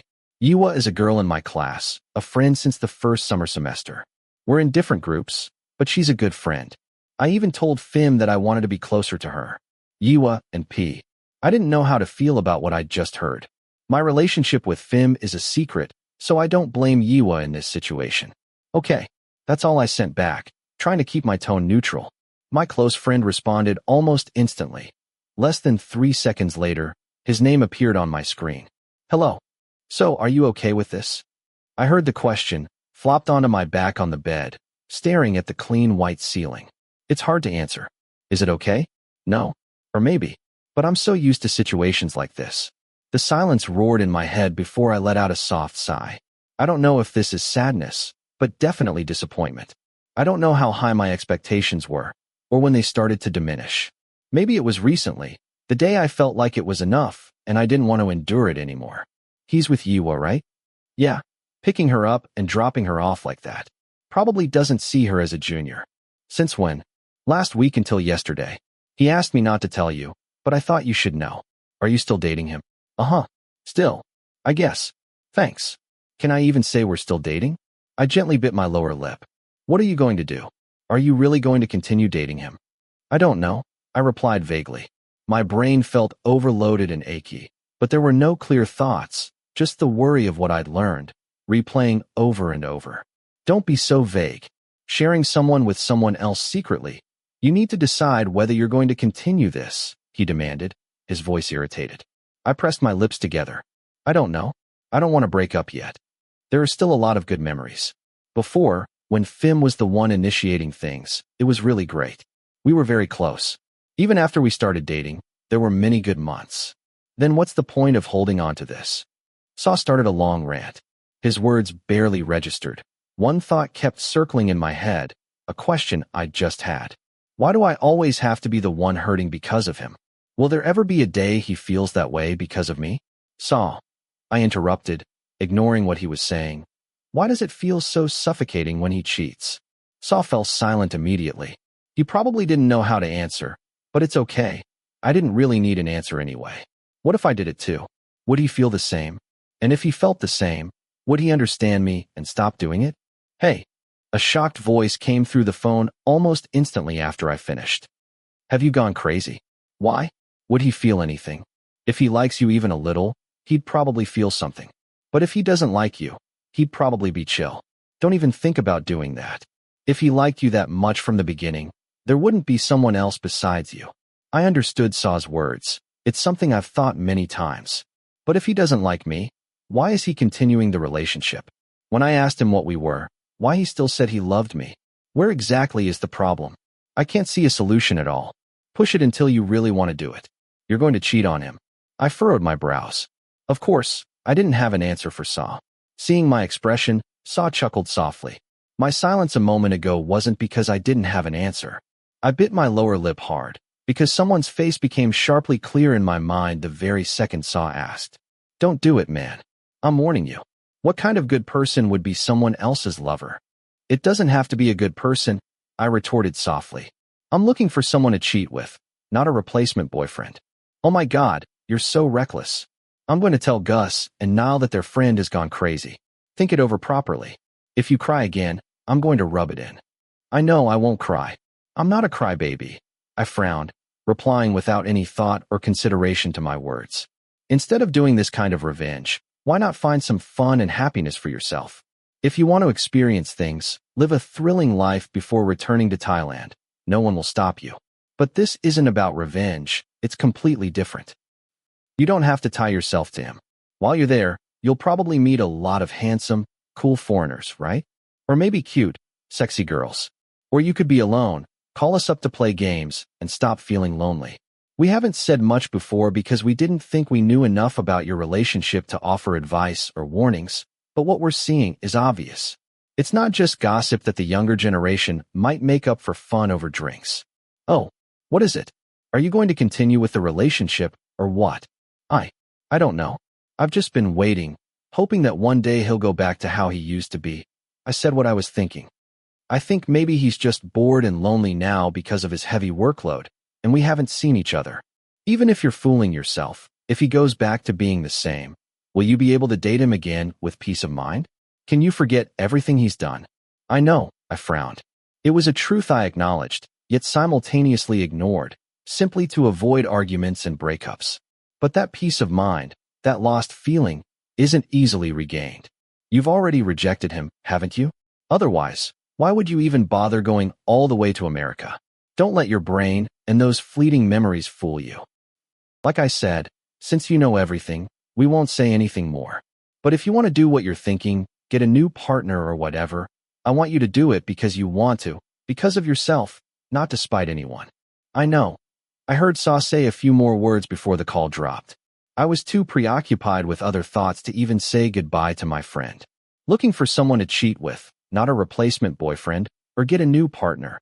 Saying it is easy, but actually saying it to his face, or actually doing something. Would someone like me even dare? No way.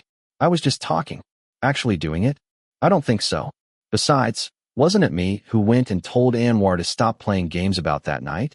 If I really wanted to find someone, downloading Tinder or something would be easier, right? But Anwar does seem like a good option if I really wanted to go through with it. He's good-looking, polite, cool. Plenty of things to make Fim feel inferior. But I wouldn't dare. I can't even hold his gaze for long without looking away. Truthfully, I don't think I'd do that just to spite Fim. It's too extreme. It's not like me at all. Even if you're fooling yourself. If you're doing it to gain experience, to live a fun and adventurous life before returning to Thailand, no one will stop you. Another thought. Forget about Fim and try a new life for yourself. Anwar is too dangerous for someone like me, for this idea. I'm not unaware of that fact. But if I want to do anything here, whether for myself or for Fim, I can't deny that Anwar is the first and only person who comes to mind. If it's Anwar, it might be okay. If I just don't fall in love, it might be perfectly okay. Are you back already?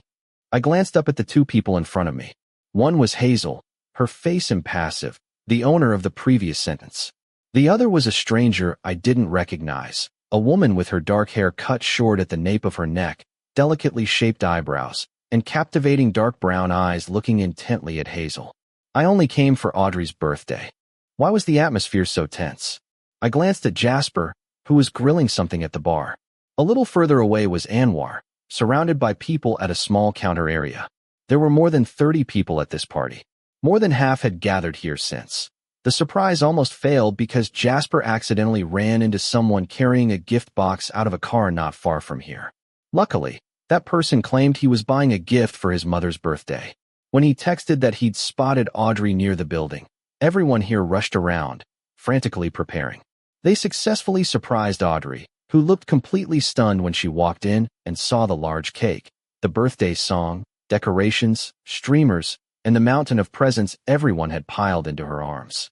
She cried but kept smiling broadly, so much that everyone had to crowd around her, comforting and teasing her for several minutes. For the next hour or so, things calmed down. Some groups clustered around Audrey and Jasper by the electric stove. Others leaned against the walls, drinking alcohol and crowding around Anwar, who was mixing various cocktails for the guests. Still others sat chatting on the sofas. I squeezed myself into this area too, even though I hardly knew anyone. If Hazel wasn't sitting here with me, it would have been much worse. But even though we were sitting together, the atmosphere now felt strange. Anyway, I have a room here, so why wouldn't I be here? And I'm staying the night, Ruby said in a calm voice. She had only arrived at the party a few dozen minutes ago. Was this her? I don't quite remember. If I'm not mistaken, Ruby is the person Jasper mentioned on my first day here. He said Hazel had a roommate named Ruby, but that they fought. If that's true, it would explain the situation quite well. I pursed my lips, steadily sipping my beer, not knowing what else to do. My phone was picked up and scrolled through after I started getting tired of listening to the conversations around me. I don't know exactly when it happened, but Hazel and Ruby began talking more and more until they eventually decided to go upstairs to clear the air. Fim has really changed. After our relationship was starting to improve for a while, a couple of days after he talked to me about Yiwa, he started acting strangely. He didn't call at his usual times, he didn't read my messages, and sometimes he read them without replying. I'm not someone who demands much. When I see that kind of behavior, I usually keep it to myself. Frustration, anger, discomfort, unease, disappointment, everything. I kept it all bottled up until today. My eyes stopped on a photo Yiwa had posted on her Instagram story. My index finger tapped the screen, holding the image in place, preventing it from changing. The good mood and positive emotions I'd had a moment ago plummeted to my feet. Sadness overwhelmed me. Yiwa was leaning on someone's shoulder in the picture. Although she didn't tag the person and only the side of their face was visible, I still recognized who it was. He took me out for sushi, love, was all the caption said. I pursed my lips, choosing to go to Yiwa's Instagram profile. I found her most recent post, a picture of two people holding hands. Only their arms and torsos were visible, but I still recognized Fim's watch. This was the first time I'd seen a photo like this, with one of his female friends. 1 month red heart. I stared intently at the caption and the red heart emoji. 1 month. 1 month. A faint laugh escaped my throat. Numbness crept into my fingers and face as my heart beat slowly and heavily. I put my beer bottle down on the coffee table. I stumbled slightly when I stood, then decided to go back upstairs. On the second floor, 3 or 4 people were chatting on the sofa, and someone was trying to throw away bread at the counter. Seeing that, I continued up to the 3rd floor, intending to find a quiet place to be alone. As soon as I sat down on the 3rd floor sofa, I immediately called Fim. Maybe it was the alcohol, maybe it was all the bad feelings piling up, but I felt like I was about to break. What gave him the nerve to do that? Yiwa was a classmate of mine, in almost every class. Even if we weren't close friends within our friend group, we saw each other almost every day at university. For him to get so close to someone so near to me, does that mean he doesn't care at all? And then she says they're dating, says he loves her. What does that even mean? And what about 1 month? Does that mean that besides other people outside my faculty that I don't know, there's one of my friends who's been dating him for a whole month without me knowing? He wasn't just casually pursuing her. They were already dating beforehand? The ringing went on and on. I waited silently, my mind racing. Fim didn't answer the phone. Even though I gritted my teeth and called a second time, something I never do. Fim, what are you doing? Blue wants to talk to you. How could you do this? I stared at all the messages I'd sent, including the unfinished word, Yiwa, staring at it for a long time before finally deleting it. Someone walked up to the 3rd floor. Footsteps pulled me from my reverie. Anwar came up, carrying a few bottles of liquor. He hesitated when he saw me, but then smiled and started a conversation. Why are you up here alone? I watched as the tall figure stopped at the bar. He was bending down and looking around, as if searching for something. His fingertips traced the top of the bar before he pulled out several more bottles of liquor. Isn't the party fun? No, I replied, lowering my eyes to look at the same messages from earlier. He hasn't even read them yet. It felt like I was about to lose it. It felt like my patience was a single, frayed thread, about to snap any second. I sighed softly, deciding to lock my screen and look up at Anwar instead, trying to calm myself. The tall figure looked good in his usual simple attire. He was wearing a white shirt, casually rolled up to his elbows, revealing his wrist and watch. He was wearing dark jeans. He looked incredibly handsome, as always. I hadn't spoken to Anwar since then. The next morning he left for his Utah work trip as planned, and he came back late today.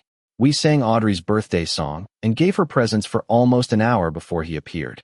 We didn't really talk. We didn't even greet each other. Only Anwar's gaze flicked towards me a couple of times from across the room, but that's it. Are you drunk yet? Anwar asked, smiling.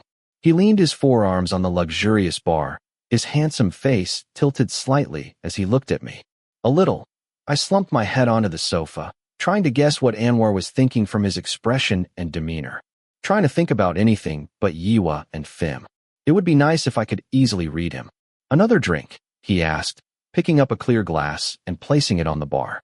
As soon as I nodded, he started pouring liquor smoothly. I don't know if he intended for me to drink it, but right now, I'm just trying to find something to do to relieve my stress. Less than a minute later, a pale yellow drink was served in front of me. I stood up from the sofa and went to the other side of the counter. What is it? Bee's knees. Try it. I nodded and took a sip. I don't usually like hard liquor because I find it too strong and it makes me grimace every time I try it. But this drink, made by Anwar, had the strong taste and smell mellowed by honey. Delicious, I complimented and switched from sipping to drinking. Anwar gave a small, faint smile and pulled out a pack of cigarettes. Do you mind? He asked. I quickly shook my head, watching Anwar put a cigarette in his mouth. The crisp sound of a Zippo lighter ignited before a wisp of pale smoke rose from the end of the cigarette. My eyes fell on the Zippo he placed on the bar. It was engraved with the Supreme logo. Can I have one? I stood there for several seconds before blurting out the request. Anwar raised an eyebrow. He didn't seem to expect me to ask for a cigarette. He handed me the pack after a moment of eye contact. For the first time, I managed not to avoid his gaze. Are you going downstairs? I nodded towards the many bottles of liquor Anwar had pulled out from the shelf. He had quite a collection down there. Yeah, but I'm starting to get lazy, he replied with a smile. I just got back, and I want to relax more than anything, but the birthday girl seems determined not to let me rest. I chuckled softly. Didn't bring anyone with you today? Anwar raised his eyebrows slightly at the question. His sharp eyes narrowed, almost as if he was considering the implications of my question. I didn't even know why I asked that. I just wanted to know, and I was bold enough to ask, so I did. Did you want me to bring someone? I don't know. Usually, I see you bringing people to parties like this. Don't you? Anwar continued to look at me with the same intense gaze, while I tried to maintain a calm expression. There are times when I want to be alone. Anwar extinguished his cigarette in an empty beer bottle. Alone. And now, I blurted out, and then I was the one who faltered when Anwar responded without hesitation. Now I'm with you. I didn't know exactly what he meant, but I couldn't deny the good feeling I had from what I heard. Yiwa's caption, all the pictures, Fim's behavior, the declaration of love, what Sa said, what I've been thinking over the past week, Anwar's smile, and the kiss I once received. Everything was swirling around in my mind. Fim's story was stuck at the tip of my tongue. I wanted to tell him something, to vent all the tension I was carrying, but right now, it felt like there was nothing left for me to say. There were no more excuses I could make for him. The hopes I had set were too high, and they crumbled. I didn't want advice. I didn't want comfort. There was truly nothing left to say. Anwar picked up another glass and started drinking, a silent signal that he would stay here with me. I took a deep drag of the cigarette, letting the smoke burn my throat. I felt like I could smoke and control my breathing better than the first time. No more coughing fits. How was the photo shoot? I changed the subject, steering away from the thoughts swirling in my head. It was fine. Nothing special. Sometimes it's fun. Sometimes it's tiring and boring. I never thought I could do something like that. Standing in front of a camera seemed horrifying to someone as shy as me, while Anwar found it boring. Many of his Instagram photos looked amazing. I'd never seen those expressions on Anwar's face in person. They were incredibly charming. But then again, It's not like his usual expressions lack charm. What's with that phone? You've been gripping it so tightly for a while now. He lowered his eyes to look at the phone in my hand. Waiting for a text or call from someone? No, I replied softly, before adding. Actually, I was waiting until now. And now I'm with you. I echoed his earlier words. Anwar looked stunned for a moment before a smile spread across his face, his eyes sparkling. The thoughts in my head still wouldn't go away, and they were becoming increasingly insistent, urging me to do something, to escape. Yes, I think I might break up with my boyfriend. I avoided his gaze, eyes fixed on my drink. I don't know if I should break up or not, but the way things are now is confusing and makes me feel terrible. Even though I said I didn't know, the answer in my head was clearer than that, because there was no room left for me to stand in this suffocating relationship. Even if I wanted to force it, I'd already tumbled out of that circle. Can I ask why you're thinking of breaking up? I don't want to feel like such a fool anymore. But because he was my first boyfriend, my first relationship, and it had been so good for so long. I felt like I wanted to make it last, to make it the best. But the more I tried, the worse it got. And now, it's probably the worst it could possibly be. Anwar listened quietly. He nodded slightly when I finished. You're not breaking up with your boyfriend.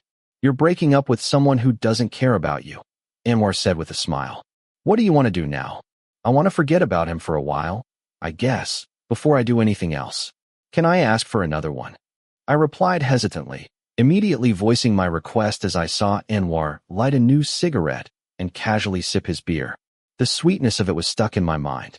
It was a strange sensation, the cool cigarette and mint cutting through the sweetness of the honey. It was a flavor I really loved. Last cigarette. Anwar showed me the empty pack, causing me to stick out my lower lip. His dark eyebrows rose. The cigarette left his lips after one final drag. Unless you want to share this one. I pursed my lips, clearly aware of his challenging gaze. Normally, I would have refused and silently sipped my cocktail. But my courage, it was overflowing, and I responded differently. Can I? And maybe I really had lost my mind, just like he said. The fear, the self-estimation I'd roughly calculated, now seemed distant, far from my subconscious. Anwar chuckled softly in his throat. He shook his head, his gaze giving me the feeling of being reprimanded, but I chose to ignore it and boldly reached for the cigarette he offered. I couldn't stop thinking about it. The cool kiss, the warm touch of his lips pressing against mine, his hand lingering on my cheek. I kept thinking about it until I felt guilty, but even so, the images were still vivid behind my eyelids. Being here, making eye contact with his tall, still figure on the other side of the bar, the wild thoughts that had sprung up after talking to Saw kept assaulting me relentlessly. I used to think I wasn't brave enough. But Anwar's attraction and the alcohol in my system had completely changed everything. Blue. I took a slow drag of my cigarette, watching Anwar put down his glass and slowly lean closer. The taste of mint lingered on my tongue. Do you realize what you're staring at right now?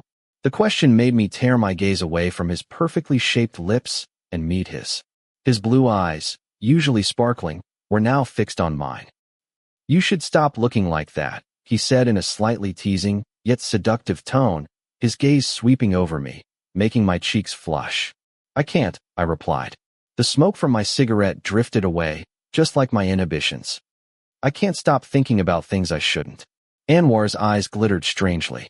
He didn't look away from me for a single second, yet I didn't feel uncomfortable in the slightest. Are you drunk? I think I am, a little. The tall figure chuckled softly, seeming pleased with my honest answer. He leaned in closer, the bar no longer a barrier. So, what should I do with a drunk person acting like this? His strong hand reached out, his slender fingers gently taking the cigarette from my lips and bringing it to his own. That small action made my face burn. My heart pounded so hard I almost dropped my cocktail glass. Do you know what you're saying? My heart's pounding so hard. I feel overwhelmed. I can't move. I can't answer like before. I'm just overwhelmed by embarrassment and I don't know what to do. He walked around the bar, a few steps closer. The white shirt he was wearing was unbuttoned, revealing glimpses of his chest, and from this angle, I could see it clearly. This is too much. The sex appeal is overwhelming. I quickly looked away the moment I realized it. What? He murmured softly, but I heard it clearly because the distance between us was almost non-existent. Anwar lowered his gaze, took a long, slow drag of his cigarette, and then turned to exhale the smoke. His face, perfectly composed. I just saw it. That expression he uses in those photo shoots.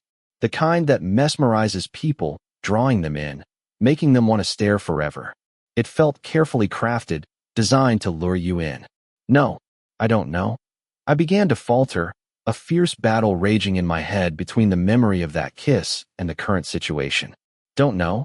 Anwar asked, teasingly. I lightly bit my lower lip before raising my cocktail glass to take a sip. It was that good. It was sweet.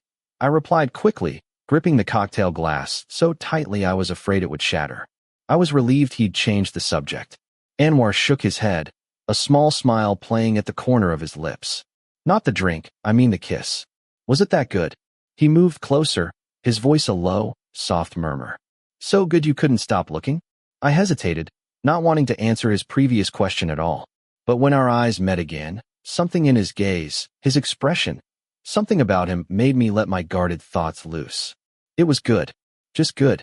Anwar tilted his head slightly. Then shall we try again? A deep, lingering sense of caution urged me to refuse, but my body remained rooted to the spot, speechless. Anwar met my gaze, as if challenging me. You said we were friends. Is that how you look at friends? He chuckled softly. Whatever happened to that idea? Fim's face flashed into my mind.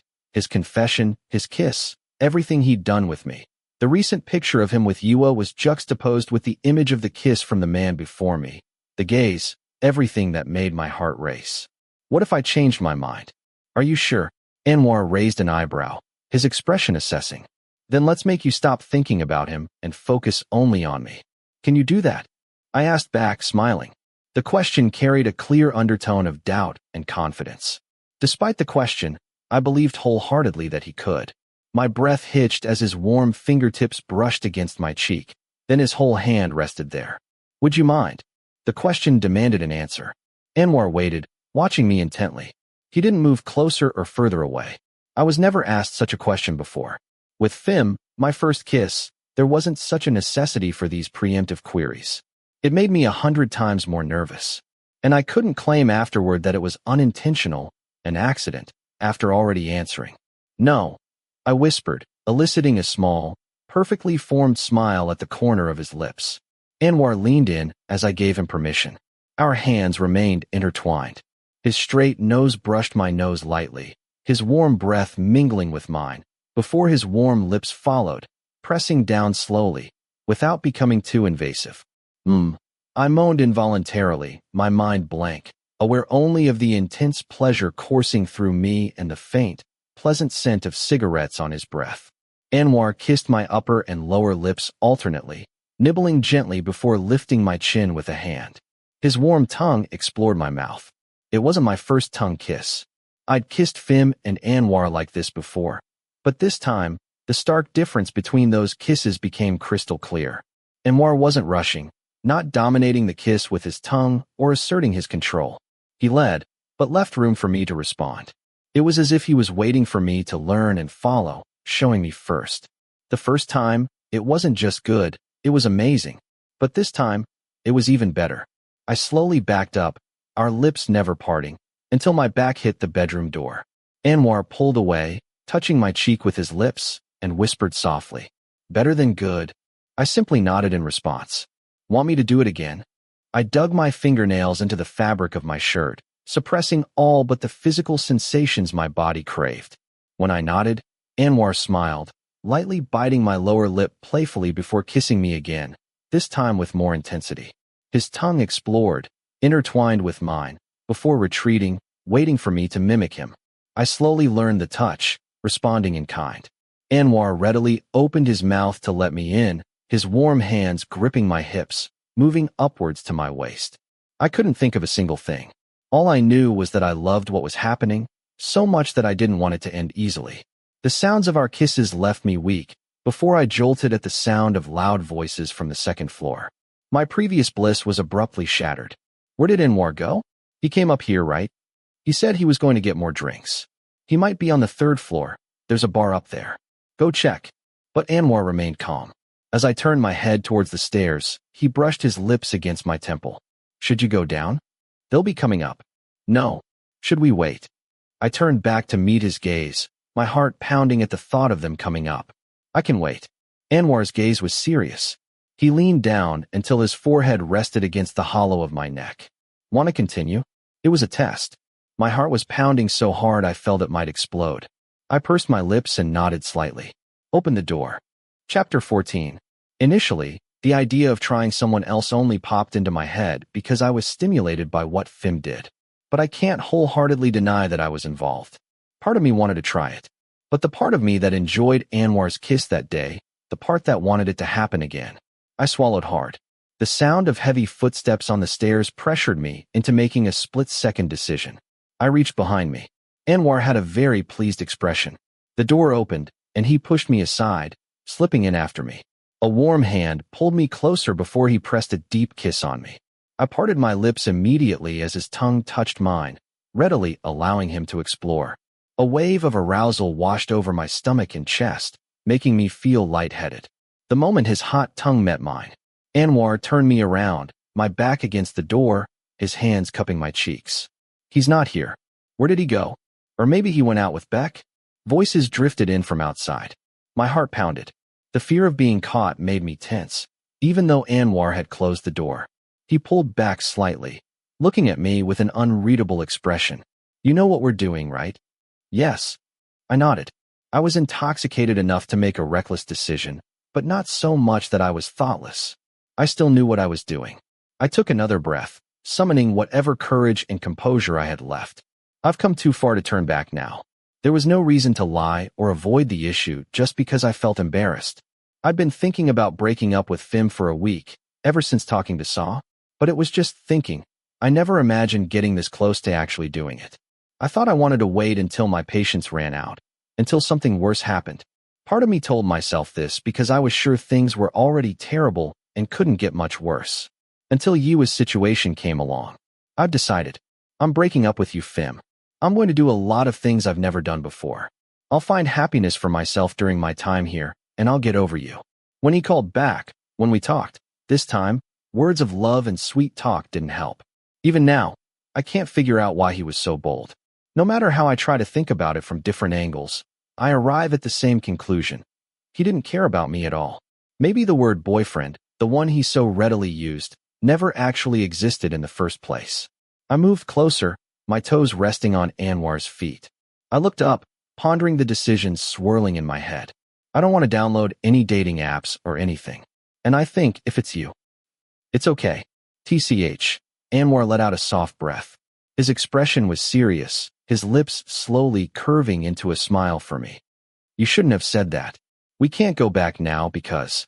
Then don't back down, I said stubbornly, because backing out now would be even more frustrating. He shook his head slightly, giving me another reproving look. Come here. He pulled me towards the sound of his voice.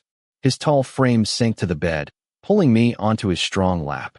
Just the pressure of my knees on the soft mattress made me so nervous and clumsy.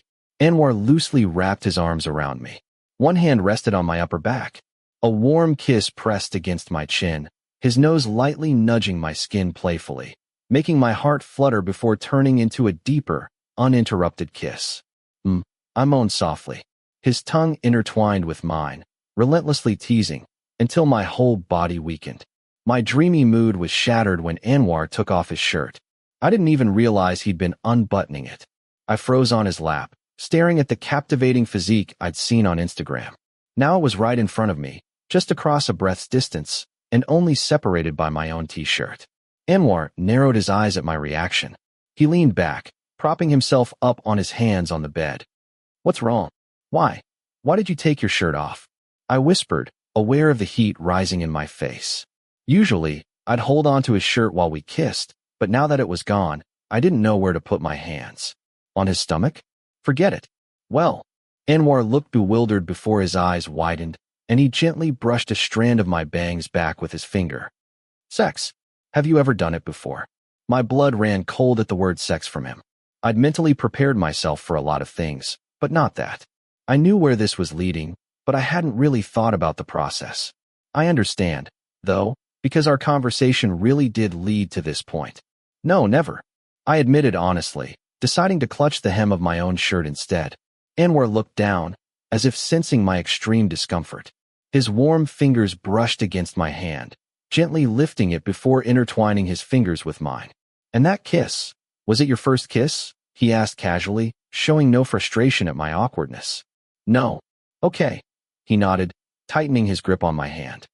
And did you like the kiss just now? Yes. I bit my lower lip softly.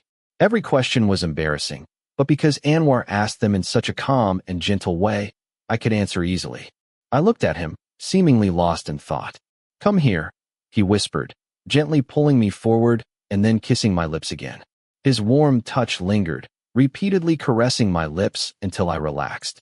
Then he guided my hand to rest on his bare shoulder. The warm skin felt like an electric shock the moment I touched it.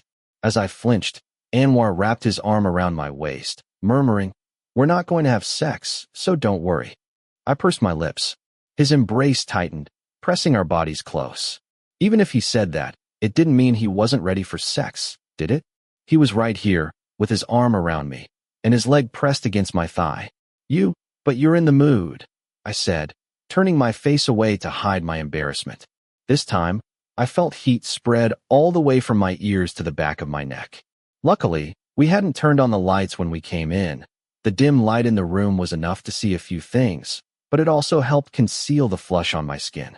How could I not be? He replied slowly, biting his lower lip gently while narrowing his eyes at me. What's wrong? If you want to, I can help, I offered in a voice that was barely above a whisper as my hands rested on his broad shoulders. Or I can assist you. This time, Anwar's expression shifted to one of surprise, and he didn't try to hide it. Do you want to? His dark brows lifted, and he moved his hand down to my hip and back up under my shirt. I flinched slightly, feeling his slender fingers glide over my waist. I didn't dare answer the question directly. It wasn't that I wanted to or didn't want to. Well, you're already hard. My voice was shaky, but I managed to finish the sentence. If it were Fim, he would have asked me to do something, whether with my hands or my mouth. It's already awake, see? He always said things like that. I had never really heard him ask if I wanted to or not. He just knew that I was still scared of having sex for the first time and promised not to rush me. But that alone made my heart swell. So, if you want me to, I can. No, Anwar quickly responded. He stopped his hand from roaming my waist, leaving it resting just outside my shirt, as it was before. We'll do it only when you want to, or when you express that you want to do it now. If that's the case, we could definitely go for it without hesitation. What should I do? My heart felt like it was about to explode. So, what are we going to do? I asked, feeling foolish. The question immediately brought a wide smile to his usually serious face. Anwar got up so quickly that I tensed, my arms instinctively wrapping tightly around him before I was left alone on the soft bed. Someone's hooked, huh? Anwar leaned down, his body following closely. He nuzzled his nose against mine, pressing a hard, quick kiss before pulling away. His brown eyes sparkled. This is just to show you what a good kiss is like. I looked up at him, confused by his words. What kind of kisses have you had before? I paused, thinking, before trying to mimic the kisses I'd received from Fim. My lips pressed against his, and I tentatively slid my tongue into his mouth. Anwar's response was gentle. I wasn't brave enough to do more. When I opened my eyes and saw him watching me, I quickly closed them again, trying my best to act like I was with Fim. His hand cupped my face, gently squeezing before releasing. Anwar furrowed his brows slightly, seeming displeased with something, before quickly relaxing once I opened my eyes. He's a real asshole, huh? Anwar licked his lips, pressing his body close to mine. He kissed me everywhere, on my jawline, my cheeks, my neck, before returning to my lips. I didn't know why I felt so good. Was it because he took his time with me, making it seem so intentional? Because he was so observant of my reactions? Because he was already naturally skilled at this? Or was it all of the above? I unconsciously thought back to the kisses I'd shared with Fim. They were more self-centered, less attentive to me, but also more passionate. But they hadn't made my heart race. They hadn't left my body weak and delightfully restless the way Anwar's kisses did. I whispered, my lower lip lightly nipped by his teeth. It didn't hurt, but it startled me. Focus on me, he murmured, as if sensing my mind wandering. I took a deep breath, pushing other thoughts aside. My eyes were beginning to adjust to the darkness, becoming accustomed enough to see Anwar's face clearly. I slowly moved his hand, which had been resting on my neck, up to my cheeks. Just like Anwar had done to me before, I tilted my head, initiating a kiss for the first time. This time, I wasn't imitating Fim, but copying the person in front of me. Anwar was stunned. He opened his mouth, allowing me to explore, his tongue responding slowly before matching my pace when I quickened it. When I faltered, he would always take the lead. Soft, panting breaths escaped my lips, even though we were only kissing. It was only a matter of minutes. A few times, Anwar accidentally pressed his lower body against mine, but he would always sigh and pull away. His hand would then find its way to touch me directly, caressing me through my clothes. Everything happening right now was incredibly good, far beyond anything I had ever imagined. I never thought a kiss could feel this amazing. His words about showing me what a good kiss was like, they weren't an exaggeration at all. "Can you handle it?" he intended. I nodded, agreeing. Anwar moved away and sat on the edge of the bed. As time passed, I increasingly felt the alcohol I'd consumed affecting my judgment. Anwar's back was within easy reach. He bent down to grab his shirt and quickly put it on. We kissed for a long time without doing anything more. "We should go downstairs. If you feel up to it, will you come down with me?" He turned around, his fingers buttoning his shirt without looking down. "But if you'd rather just shower and rest, that might be better. I'll probably go down." The thought of staying alone here, sinking into brooding over the messages I sent to Fim, the nagging anxiety about when it would be read, made me dislike myself. I wanted it to happen today, to end today, fueled by sufficient anger. But a part of me was still worried.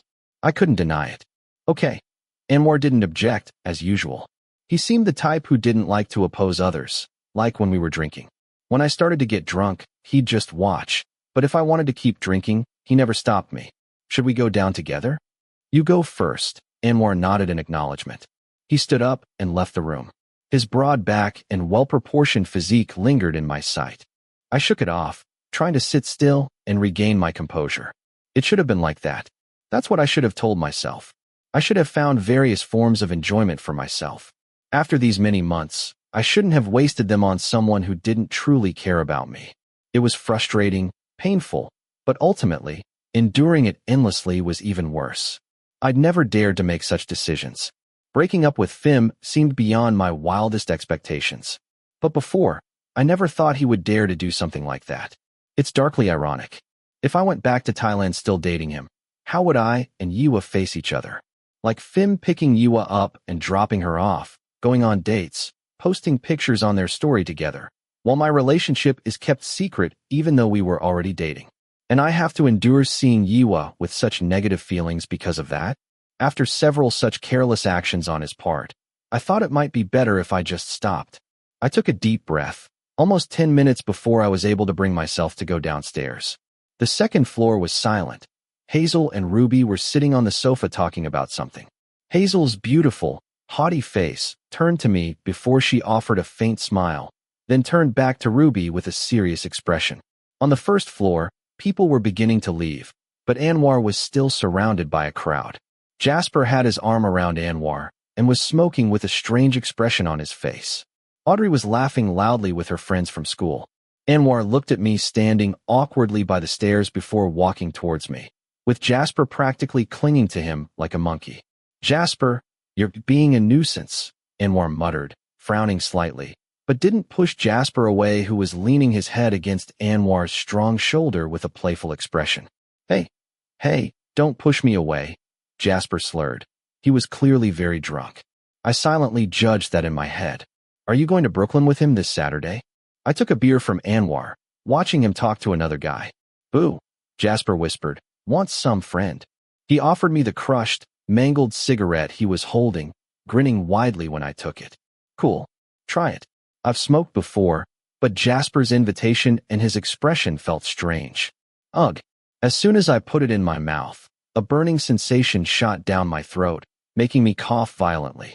Tears welled up in my eyes. The more I coughed, the more it felt like I was going to throw up. It was bitter on my tongue, and I felt something burning in my chest. Anwar turned sharply to look at me. So did the guy he was talking to. A chuckle came from him. Easy there, kid. First time smoking. Why did you give him that? Anwar frowned, taking the cigarette from my hand. I coughed. I thought he wanted to smoke together. How was it? It burns here. I pointed to my chest, gesturing up and down my throat. I coughed until my ears rang. What kind of cigarette is this? Why is it so strong? It's not a cigarette, Anwar whispered, handing the problematic item back to Jasper and pulling me upstairs.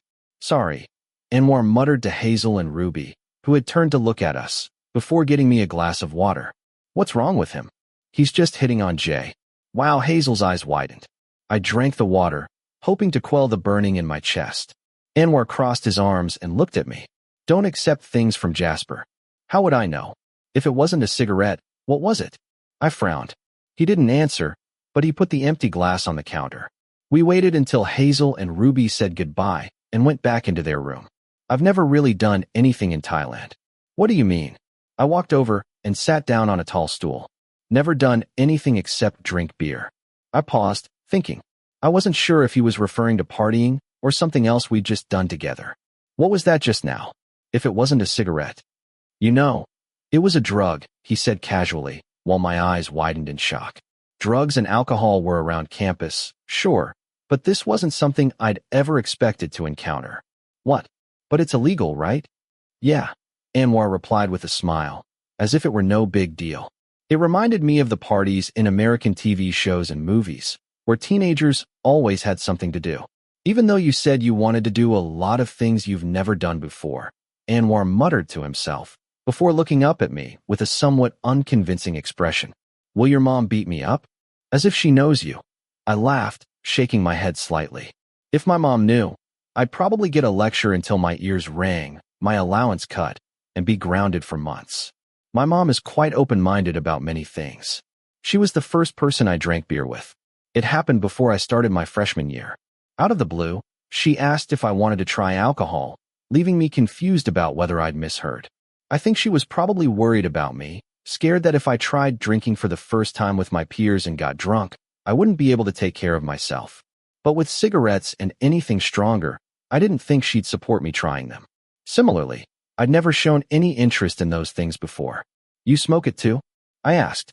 Sometimes, Anwar said, his face thoughtful before speaking. It burns my throat. Is that normal? It feels like I'm on fire right here. I pointed to my chest. It doesn't feel good at all. How should it feel when you smoke it? Anwar chuckled at my endless questions. It can feel like that sometimes. It also depends on the type. Some make you lazy, relaxed, sleepy. Others make you feel more energetic. Why do you seem so knowledgeable? I frowned, realizing that the person in front of me, who claimed to only occasionally drink, occasionally party, and occasionally smoke cannabis, seemed to be an expert in all areas. I mean, you seem really well informed. I clarified when Anwar raised an eyebrow at my wording. Want to learn more? If I want to know, will you teach me? I teased. Suddenly, the other person's eyes changed. Anwar pursed his lips into a smirk. His handsome face moved closer until his lips lightly brushed my shoulder. My hair stood on end as I felt his warm breath on my shirt. If you want to know, I'll teach you everything. Chapter 15. Fim disappeared. He hasn't read my messages, replied, or returned my calls. It's been 4 days since I've tried to contact him.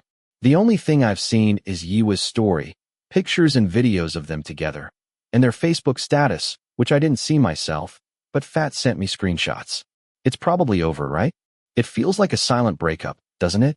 Disappearing like this, and then openly posting pictures and stories with someone else.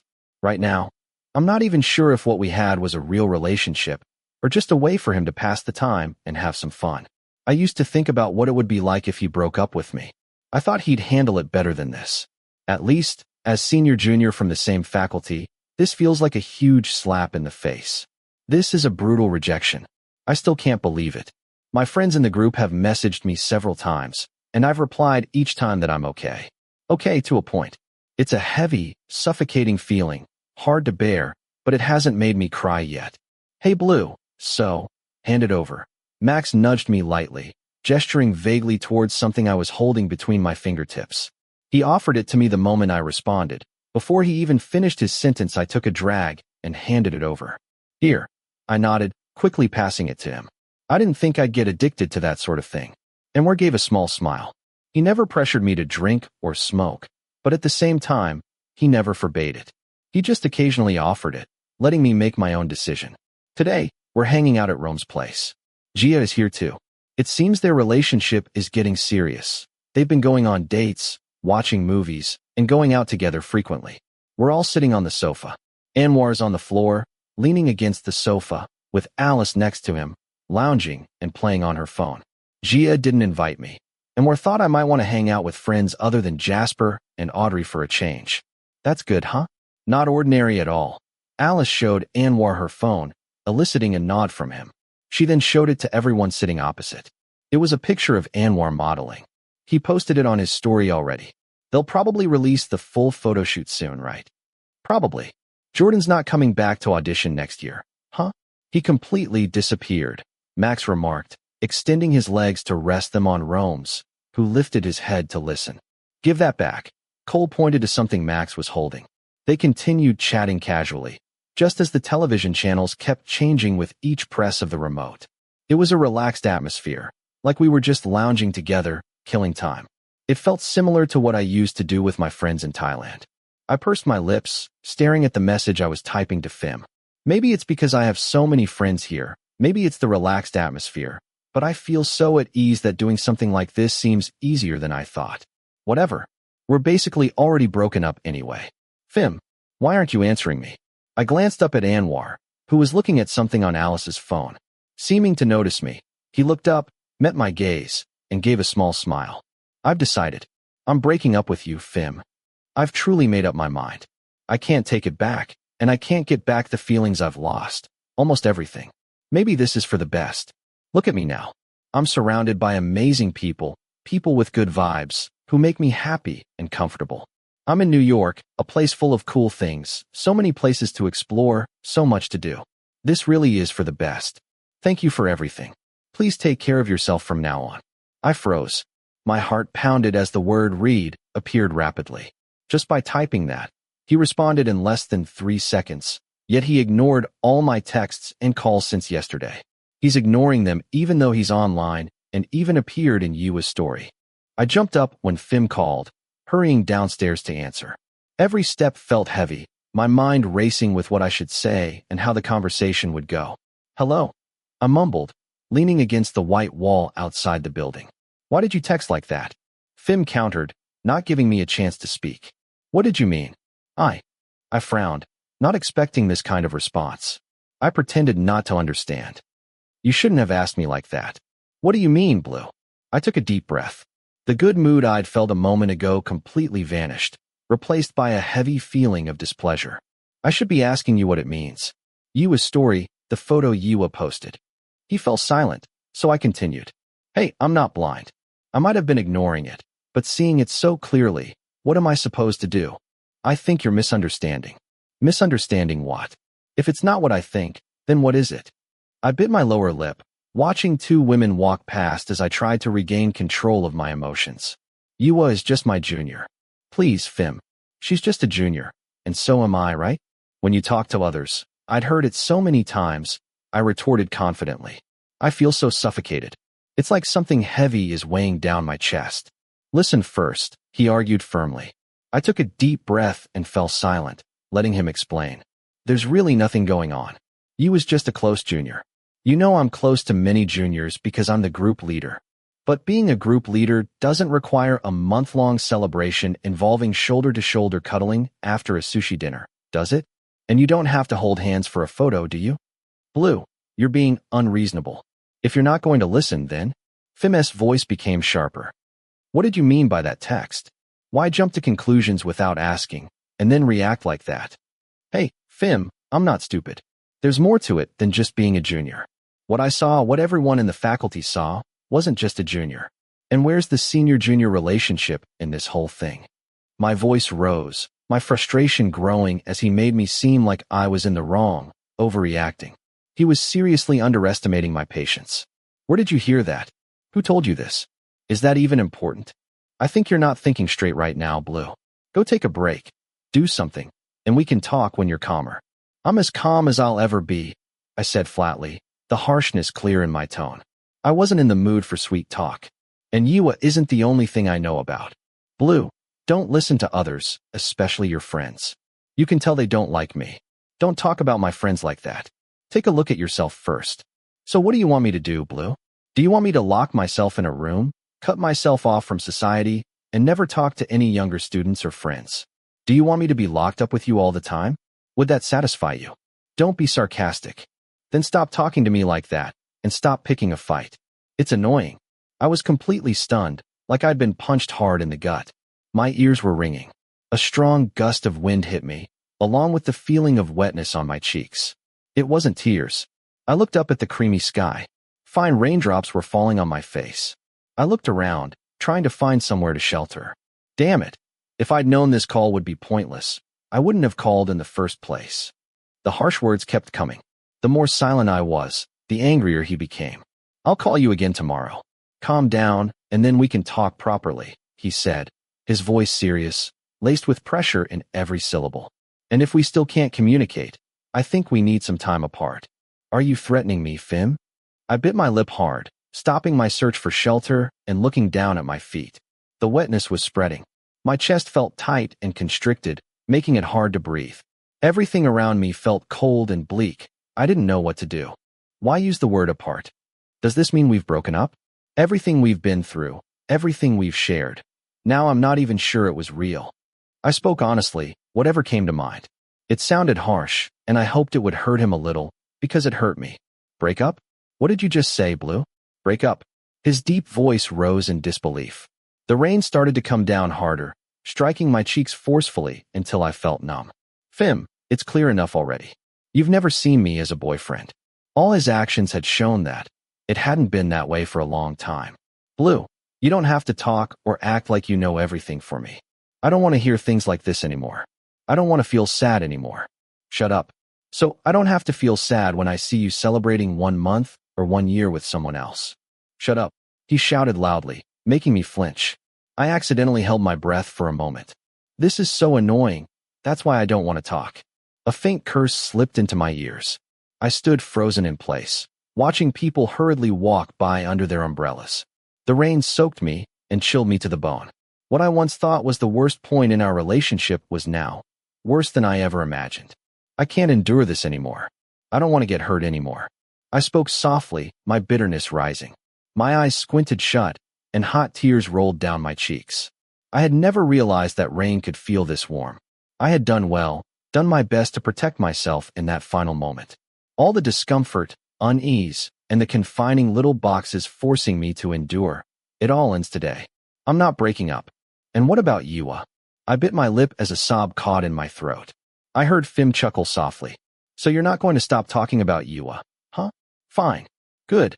If you want me to be something more to Yua, I'll show you. But remember, I'm the only one who can say we're breaking up, and I'm not doing that now. I don't need your permission to leave this. That sentence seemed to anger Fim even more. His voice was cold and low, almost threatening. A curt sentence was all he offered before he hung up. Just try it. Damn, his excuses made no sense at all, and right now, I didn't even care what he said anymore. Want to continue this relationship? Then he can stay in this shitty relationship alone.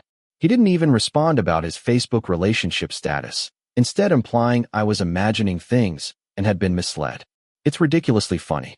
He disappeared for days, didn't apologize, didn't answer calls, didn't read messages, and posted statuses with other people. Where's this still together part of that? And what's wrong if I'm backing out? I just looked at the rain hitting the ground. My eyebrows furrowed in pain. My breath felt stolen, my chest empty, my soul utterly void. Empty shit. My mind's a blank. It really hasn't gotten any better. I used to think it would, but he never tried to make it so. Ridiculously funny. Never publicly acknowledged each other. Never went anywhere together. Just a close junior in front of others. Were we really ever a couple? I don't know anymore. Getting soaked like that, you'll get sick. A voice from behind said, pulling my attention. Chin glanced at me before nodding towards the phone in my hand. Come inside. Come on, let's go. He gently pulled my arm, urging me to run after him. His other hand pushed open the building's door. Chin was carrying a bunch of stuff, Coke and snacks in a bag. I guess he'd just come back from the supermarket.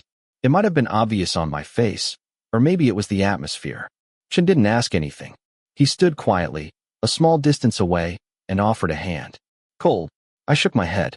Chun, you go upstairs first. You want to be alone? He asked calmly. You're really soaked. Why don't you go upstairs and change? Or I can bring you something to change in the downstairs bathroom. No, I'll just go get my things and leave. Thank you very much. At least change into something dry.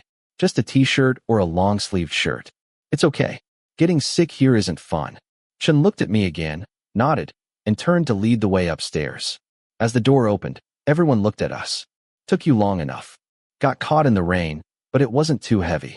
I ran through it. Why are you so wet, Blue? Alice asked, but I just smiled. My head was spinning, trying to find a believable and not too stupid answer. The downstairs door was stuck again. You have to shake it to open it. Didn't anyone tell Blue? Chin explained for me.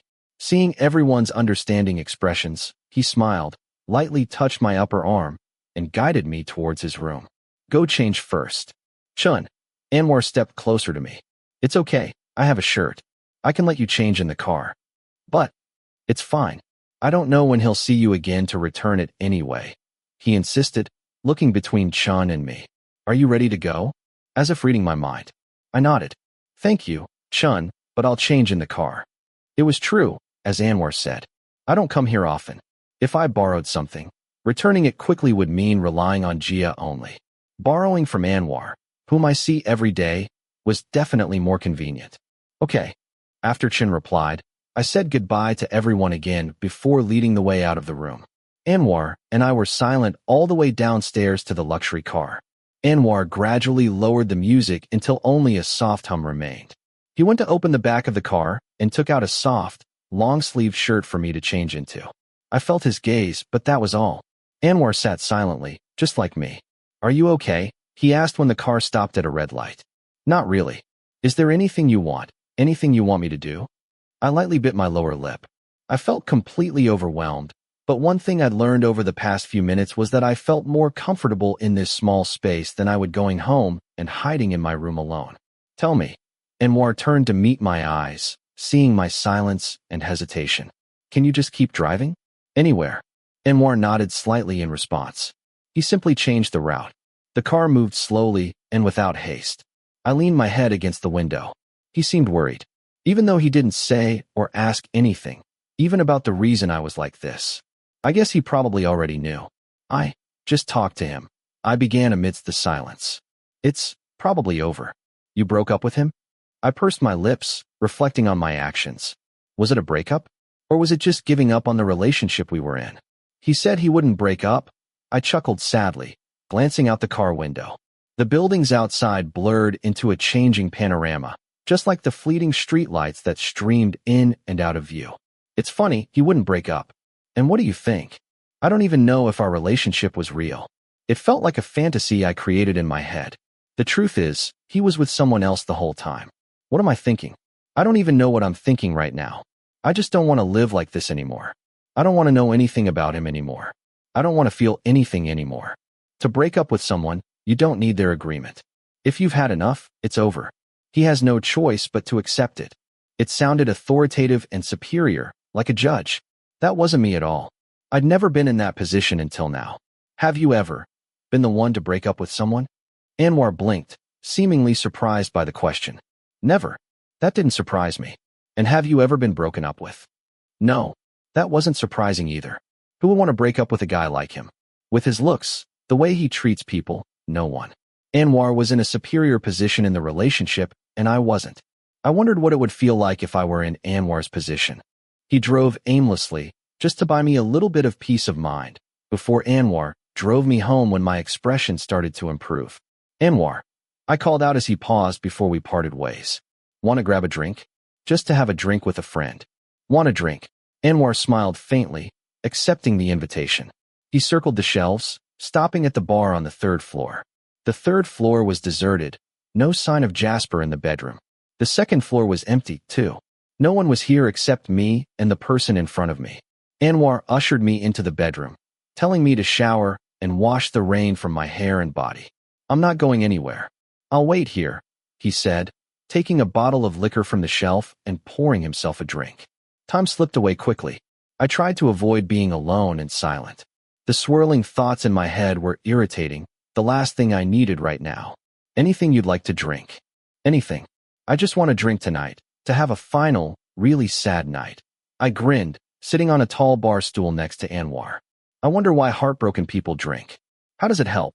Actually, it doesn't help much, Anwar laughed, glancing down at the small amount of liquor left in his glass. It's all in your head.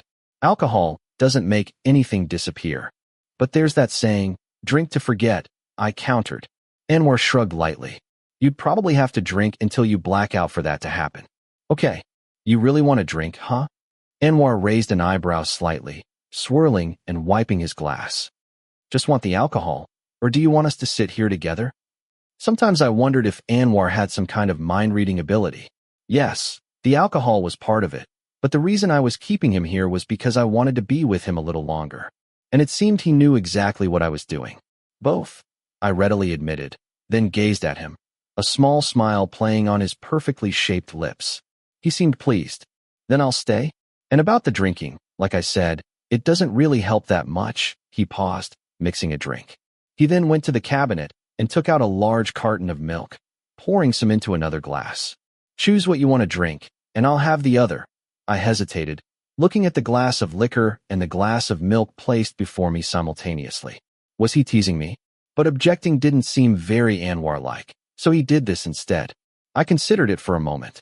Since it was my last night, a night I wanted to completely fall apart, getting blackout drunk didn't sound so bad. Normally, I'd be embarrassed and probably choose the milk, following Anwar's lead. I looked up at him before picking up the glass of liquor. Anwar didn't respond. He nodded slightly and slowly began to sip his milk. It was a strangely endearing image, a cool, charming man with a glass of cold milk, while I held an amber drink ready to knock me out in a few glasses. I think it's over, I began after a long silence. Anwar's question had prompted me to consider things. As Anwar said, I didn't need his validation or agreement to end the relationship. The more we talked about it, the less guilty I felt about ending it. Even if we try to stay together, I don't see how it could get better. It was all over. The other people he was seeing, Yiwa, and all the bad feelings I'd been harboring. Once it ended, I felt a huge sense of relief. A hollow feeling, like a loss, but nothing compared to the imagined discomfort of continuing or constantly agonizing over his inconsiderate actions. This is the best way. I feel good. I chuckled softly, looking up to smile at him. Good job, his praise widened my smile. Anwar stared at me intently, before his warm hand moved to gently kiss my hair. Smile more often from now on. Why? Because it's cute. When I teased him with his own words, Anwar laughed. He slightly blushed, and with his other hand, he poured me another drink as my glass emptied. Because it's cute. Yes. Thank you for being with me through so much. I looked down at my glass. You're welcome. Are you always this kind? This time Anwar didn't answer, but just smiled slyly and looked away. I didn't press him further. We just sat side by side, drinking, silently refilling our glasses as they emptied. It was a comfortable silence, without conversation, comfort, or questioning. Perhaps it was Anwar's presence. He had a knack for calming those around him. I was more open with Anwar, sharing my feelings with him more than I did with anyone else in my friend group. I felt a deep-seated confidence that he wouldn't judge me. As time passed, my worries about Fim faded from my mind. I laughed and smiled at Anwar's stories. We started talking about various things, and I realized something else. I enjoyed listening to Anwar, especially when he talked about himself. Which country would you like to go back to? Anwar raised an eyebrow at my question. We'd been talking about countries we'd visited or wanted to visit for the past 20 minutes or so. Maybe France. Why France? Because I went when I was a kid with my mom, but it wasn't fun, so I want to go back as an adult. Go without work, he added. It was the busiest time during Fashion Week. I nodded, then slightly frowned, recalling my own meager memories of France. I've been to Paris too. I was really young. I went with my mom as well, but I don't remember much. How young?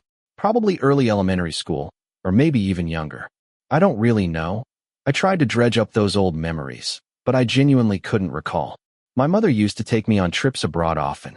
We went to many places, but Paris was the only trip my father didn't come on because my mother had made plans with a close friend. Oh, Yes, my mother's close friend. But I remember my mother's close friend, and her son was there too. I can't remember his name or what he looked like. All I remember is that he was tall and kind of intimidating. And did you have fun? Having another kid on the trip should have been nice, right? He asked with a smile. My story appeared to be that captivating because ever since we started talking about Paris, he hasn't looked away from me. Maybe he just likes hearing about other people's childhoods sometimes. I don't really remember, except that I was really scared of him at first. I wasn't very good at English back then, and I was too shy to talk to him, so we didn't really talk or play much. Why were you scared? Anwar propped his chin on his hands. He'd stopped drinking his milk, probably full. His other hand gently swirled the glass of liquor in his hand in a relaxed manner. I myself was drinking enough that everything felt more fluid. I was scared he wouldn't understand me and would punch me. Anwar's eyes widened. He looked stunned by my answer before shaking his head slightly. So he must have been really scary. Do you think you'd still be scared if you met him now? No. Actually, I was probably just being overly cautious. I smiled slightly. I'm not scared anymore. It's a shame, though. I almost had AP as a friend. He might have grown up to be very handsome. And why would that matter? Anwar countered. I hesitated, momentarily speechless. It was a casual remark, after all. What if he was handsome? I didn't even remember his name. By now, he probably had a good life somewhere in the world. I remembered my mother's friend was from America, but I didn't know which state. Would you have hit on him? The question made me immediately smile to cover my embarrassment. Hit on him? He might not be gay, and I wouldn't do that anyway. Besides, he might not even be handsome, I countered. Anwar's expression hinted at something. He tilted his head slightly and gave a small smile at the corner of his mouth. So, would you call me handsome? Do you really have the nerve to ask that question with that face? That was the first thing that came to mind before I turned away, feeling increasingly embarrassed. Anwar was very charming and cool. I was used to him being around, but that didn't mean I could stare at him for long without feeling something. Aren't you going to answer? Anwar teased, resting his face on his arms on the bar, his gaze fixed on me. Look at me. Once again, I couldn't refuse him. My eyes met his unexpectedly, then were held captive by those beautiful brown eyes. Long lashes fluttered gently against his eyelids. His forehead, prominent nose, strong jawline, and lips. How could he not be handsome? Handsome, very handsome, so handsome it's unreal. I readily admitted it. My insides churned again under his intense gaze. What are you thinking? I couldn't read his expression, especially his eyes. But I knew my heart was pounding, especially with him staring at me unblinking like that. What do you want? What do I want? Anwar murmured, lifting his head from his arms so his eyes were level with mine. A kiss. My mind went blank at his simple, direct answer. Anwar chuckled. He didn't move closer or make any move to kiss me. But you're drunk. Too drunk. So we'll forget about what I want for now. It was true. I'd had quite a few drinks, and my vision was starting to blur. What did I appreciate about Anwar? He wouldn't do anything if the other person wasn't fully conscious or didn't consent. He made people feel comfortable. He made me comfortable. Even the bad things that happened today with Fim couldn't hurt me. The entire time we were sitting together, he made me forget all those negative feelings for a while. And that's exactly what I needed right now. And those 2 kisses that had happened, I liked them. I couldn't deny that I wanted them to happen again and again. What if I'm the one who can't forget? I murmured, the intense feeling of those kisses flooding back into my memory. It was so vivid, I unconsciously leaned closer. What if I'm the one who wants to do it? Anwar remained silent, didn't pull away. Only his shining eyes watched my actions, without any attempt to stop me. You said you'd teach me everything if I wanted. Now, can you teach me? Once I said it, I was too intoxicated to stop myself. I leaned forward until my forehead touched his strong shoulder. Anwar loosely wrapped his arm around me to prevent me from falling, as my final request escaped my lips. But before you teach me, could you make me forget about him one more time? A warm hand reached up to the back of my neck. He gently cradled it. Look up, his deep, soft voice gave a short command. And the moment I did, my eyes met his. Anwar stared as if testing my resolve before his handsome face slowly moved closer. Warm lips pressed against mine, erasing my last remaining thoughts. When he parted his lips and let his tongue playfully explore, I didn't just forget about Fim. Nothing was left in my mind. Everything turned white. Only my wildly beating heart remained, and a desperate yearning, like an addiction. I kissed him, he kissed me, both happening alternately, endlessly. Looks like I don't need to teach you how to kiss anymore, he murmured softly as he pulled away. His warm breath mingled with mine. It sounded like a compliment, and I smiled back. Warmth spread across my cheeks and face. I felt like I wanted to collapse right there, but Anwar cupped my face in both hands before I could. I rested my hands on his strong thighs, feeling the fabric of his pants instead of trying to steady myself. Anwar pressed a kiss to my cheek, moving lower and lower until he reached the sensitive skin of my throat. He nibbled gently, causing goosebumps to rise, before returning his lips to mine, playfully tracing them. His warm tongue lightly licked my lower lip. When you sober up, make sure you can kiss like this. Chapter 16. It ended in a way I never could have imagined, the absolute worst possible scenario. Fuzzy images of a toilet, the cold bathroom floor, and a heavy hand on my back. It's all seared into my memory, leaving me mortified and unable to face anyone. I told you you'd get ridiculously drunk, Anwar said, smiling as he handed me a tissue. After the kiss, I tried to escape the embarrassment and awkwardness by asking Anwar to make me new cocktails. They were so sweet I didn't think they'd get me drunk, even though Anwar warned me, just like last month. I didn't mind getting drunk. I'd braced myself for a wild night. Blacking out was fine, but throwing up, I never considered that. I don't know whether throwing up while still conscious is worse than throwing up and blacking out. Maybe the initial state was better, but now I have to deal with the other person's reaction, specifically his reaction right now. I don't want to drink anymore. I'm not drinking anything else. I blurted out, the thought flashing through me as I was violently ill, before gulping down a whole glass of water. Didn't you just say you weren't drinking anymore? He raised an eyebrow, arms crossed, staring at the now empty cocktail glass. I was just rinsing my mouth, and it tasted good. Drink this. And with that, the tall figure turned to pour me a glass of water. You can have a drink every day, but try not to get like this again, okay? I don't want to drink every day, I countered. Despite my words, Anwar's skeptical expression was clear. Lately, I'd been drinking more frequently, at Rome's place, at parties. Besides the excuse of it tasting good, which is true, I admit to myself that everything feels easier when I drink. Conversations with Anwar flow more smoothly. The awkwardness of many things diminishes, and it makes me feel more comfortable. Anwar remains a charismatic person, still exuding a strong presence, but I feel less pressured when we're drinking together. Maybe that's why I enjoy drinking in front of Anwar. I rested my face on my arm on the bar, then looked up at Anwar, confessing, I think when I drink, I dare to do more things, a lot of things I wouldn't do when I'm sober. You mean just things related to your ex-boyfriend? Or does that include the kiss? Anwar asked casually, leaning his elbows on the bar less than 2 handspans from me. Everything. Yes, that includes it. You're already brave enough, with or without alcohol. If that's why you drink, Anwar said seriously, pushing the bottle of alcohol away from me. From now on, try not to drink just to get closer to someone, including me. Okay. I nodded, though I don't think I'm as brave as he says. But if I want to drink, just because I want to, then drink. I'm not going to stop you. I just don't like doing things with a drunk person. Wasn't it good? It wasn't good, or something like that. Was my kiss not good? At my question, Anwar raised an eyebrow, a laugh escaping almost instantly. He pulled me into a loose embrace, resting his forehead on my shoulder, rubbing gently. I don't even know if it was good or bad. Someone threw up first. I guess we'll have to find out tomorrow. I remained silent. It was good that we weren't looking at each other, so I didn't have to hide my smile and blushing face. Those words were embarrassing. I don't even need to guess how red my face is right now. It's like a tacit agreement. I wonder if I'll be able even to look him in the eyes tomorrow. You're brave enough, he said. Maybe that comforting sentence wasn't entirely true. I'm sorry, and thank you so much for being with me. I pulled away. For taking care of me. It's okay. You must be tired. Why don't you go rest? Okay.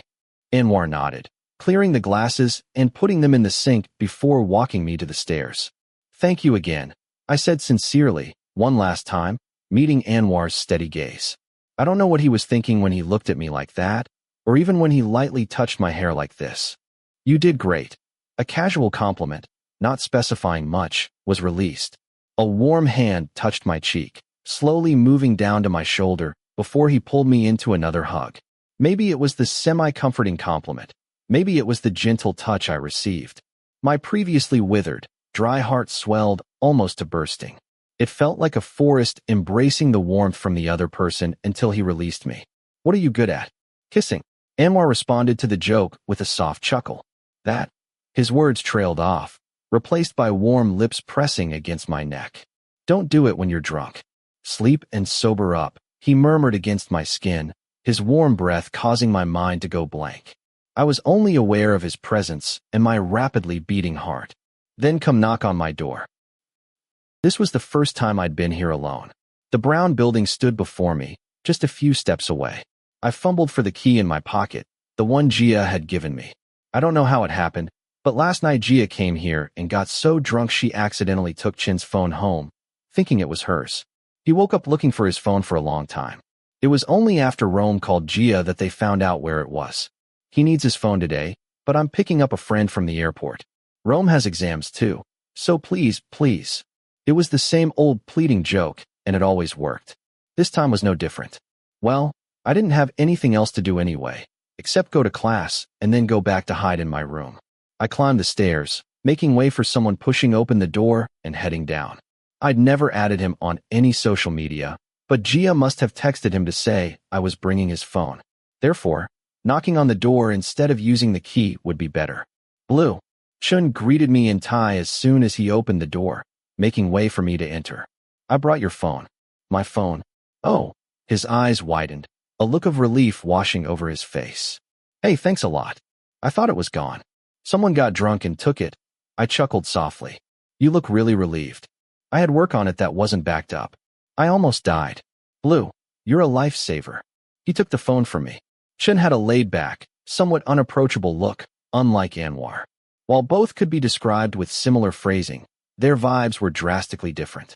Anwar possessed a captivating charm that drew people in, yet no one truly knew what he was thinking or feeling. Chun was simpler. He perfectly embodied the Thai kid abroad stereotype, favoring simple clothing, t-shirts or short-sleeved shirts over jeans and sneakers. Despite the simplicity, he looked good, like he knew exactly what styles suited his physique. Right now, he was wearing a simple white crewneck t-shirt, a dark green shirt with the sleeves casually rolled up instead of a jacket, and simple black jeans with a rip at the knee. People who dress well and are tall are seriously enviable. Anything looks good on them. His unapproachability stems from his calm demeanor. Anwar smiles, laughs, and becomes the center of attention without much effort. Chun, on the other hand, seems content to sit quietly and listen. He doesn't talk much and doesn't display much in the way of facial expressions, unless something interesting makes him sit up and listen attentively, or a joke is exceptionally funny, causing him to laugh. I haven't spent enough time with Chun to definitively say what kind of person he is, but from what I've seen, he's consistently like this. "It's okay. Alice and Cole aren't here." "No, actually, only Rome and I are staying in this room. The others just visit often, but they're staying elsewhere, not far from here." "Oh, right. This room isn't as big as my place. And it's just one room, basically divided into 2 bedrooms. Want something to drink?" Someone brought some things over. I nodded, leading the way to the sofa while Chun turned back to the small kitchenette area. "We have Coke, beer, cocoa, milk, and water." "Cocoa, please." I glanced around the room while I waited. It was a little messier than my place. There were game cases stacked haphazardly around the large television. They really liked playing games together. I liked them too, but I never offered to join in when I came here. "Thank you. I should be the one who thanks you." He handed me a glass of iced cocoa and sat down opposite me. "This wasn't just a quick stop, right?" "Well, it was, but it's okay. No one else is doing the cleanup after the small class." "And are you feeling better?" The bluntness of the question startled me. Chun really knew something was wrong that night. Who in their right mind would stand around in the rain like that, spaced out? "Considerably better." I gave him a wide smile to confirm. Chun looked like he wanted to ask more, but ultimately he nodded and fell silent. "Blue, have you eaten anything?" "I had a sandwich before class, but it wasn't much. I can grab something on my way back." I thought about the time and the approaching mealtime, offering a dry smile. "Or would you like to try my cooking?" The sentence drew my attention, as he offered a small smile and pushed himself up from the sofa. "Missing Thai food, are you?" I was just about to cook. What are you making?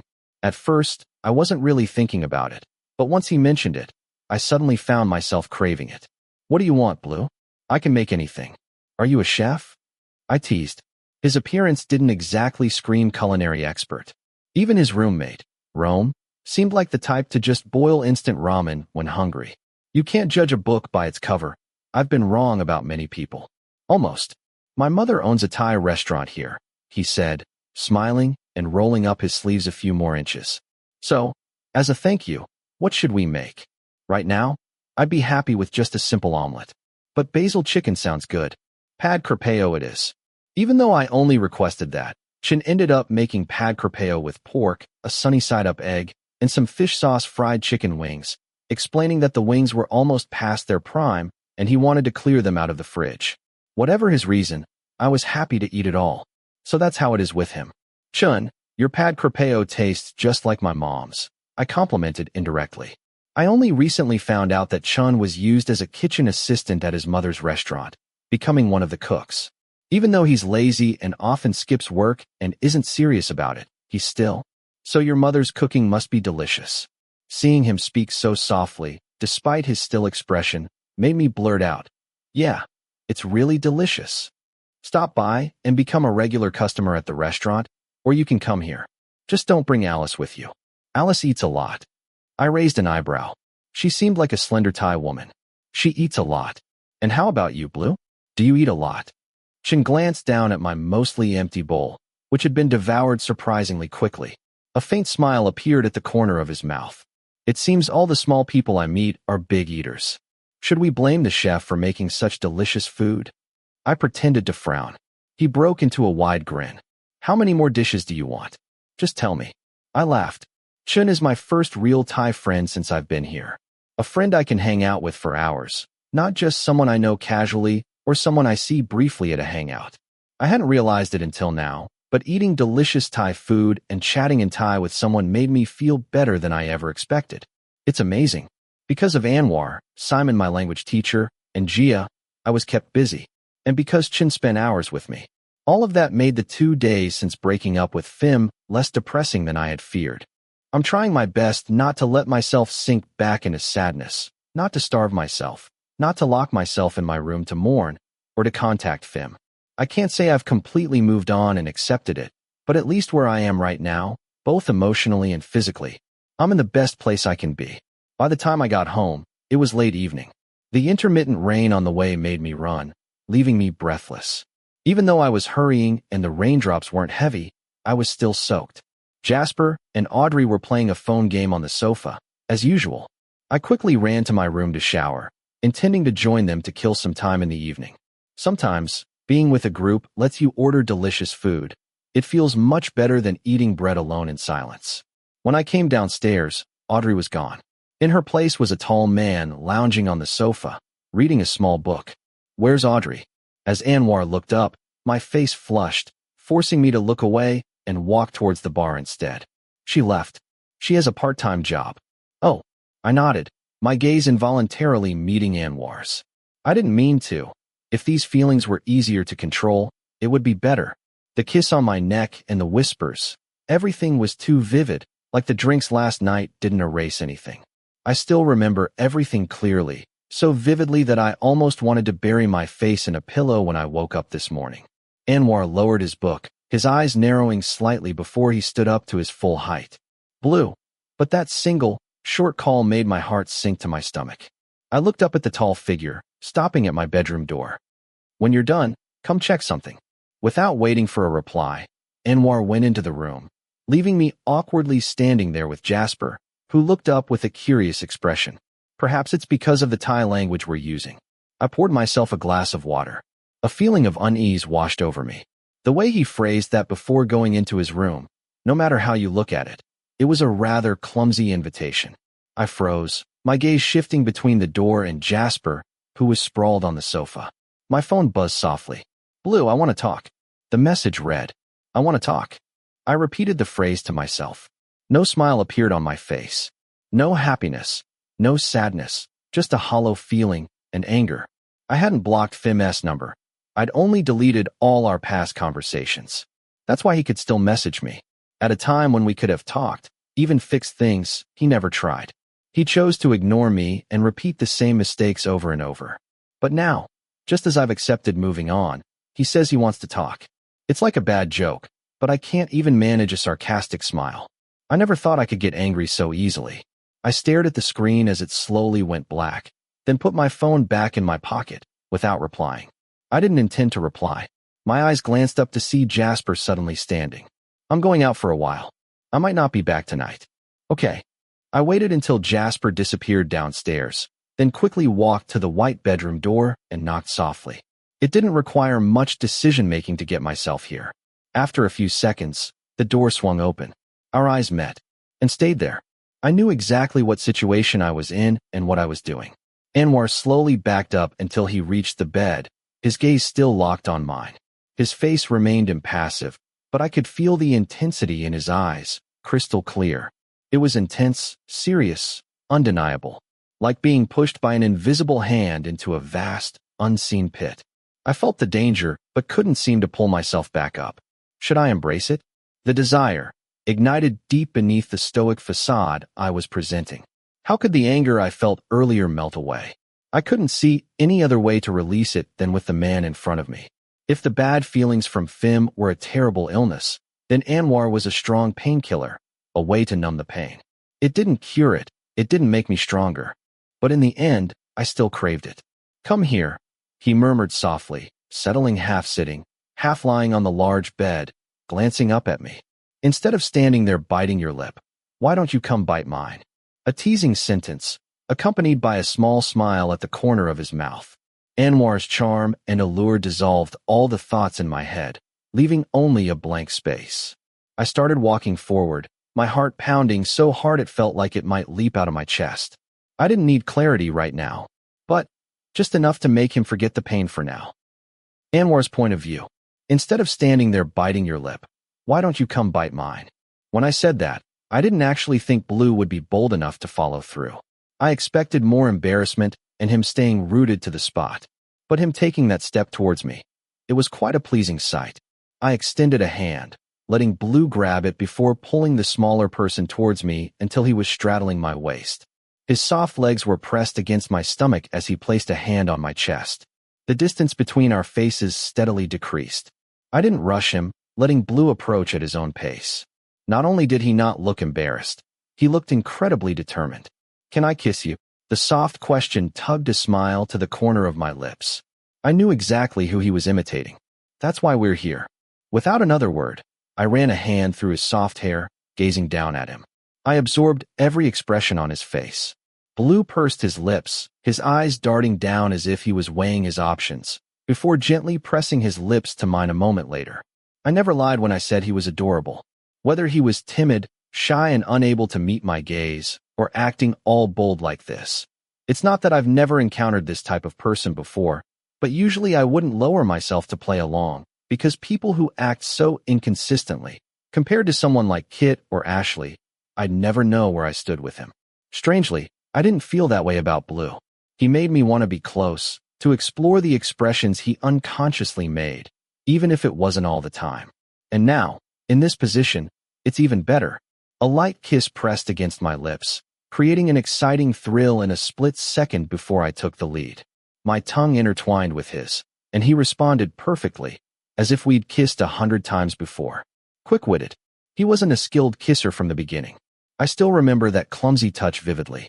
Even now, Blue isn't the best kisser I've ever met, but something about this kiss made me want to stay here a little longer.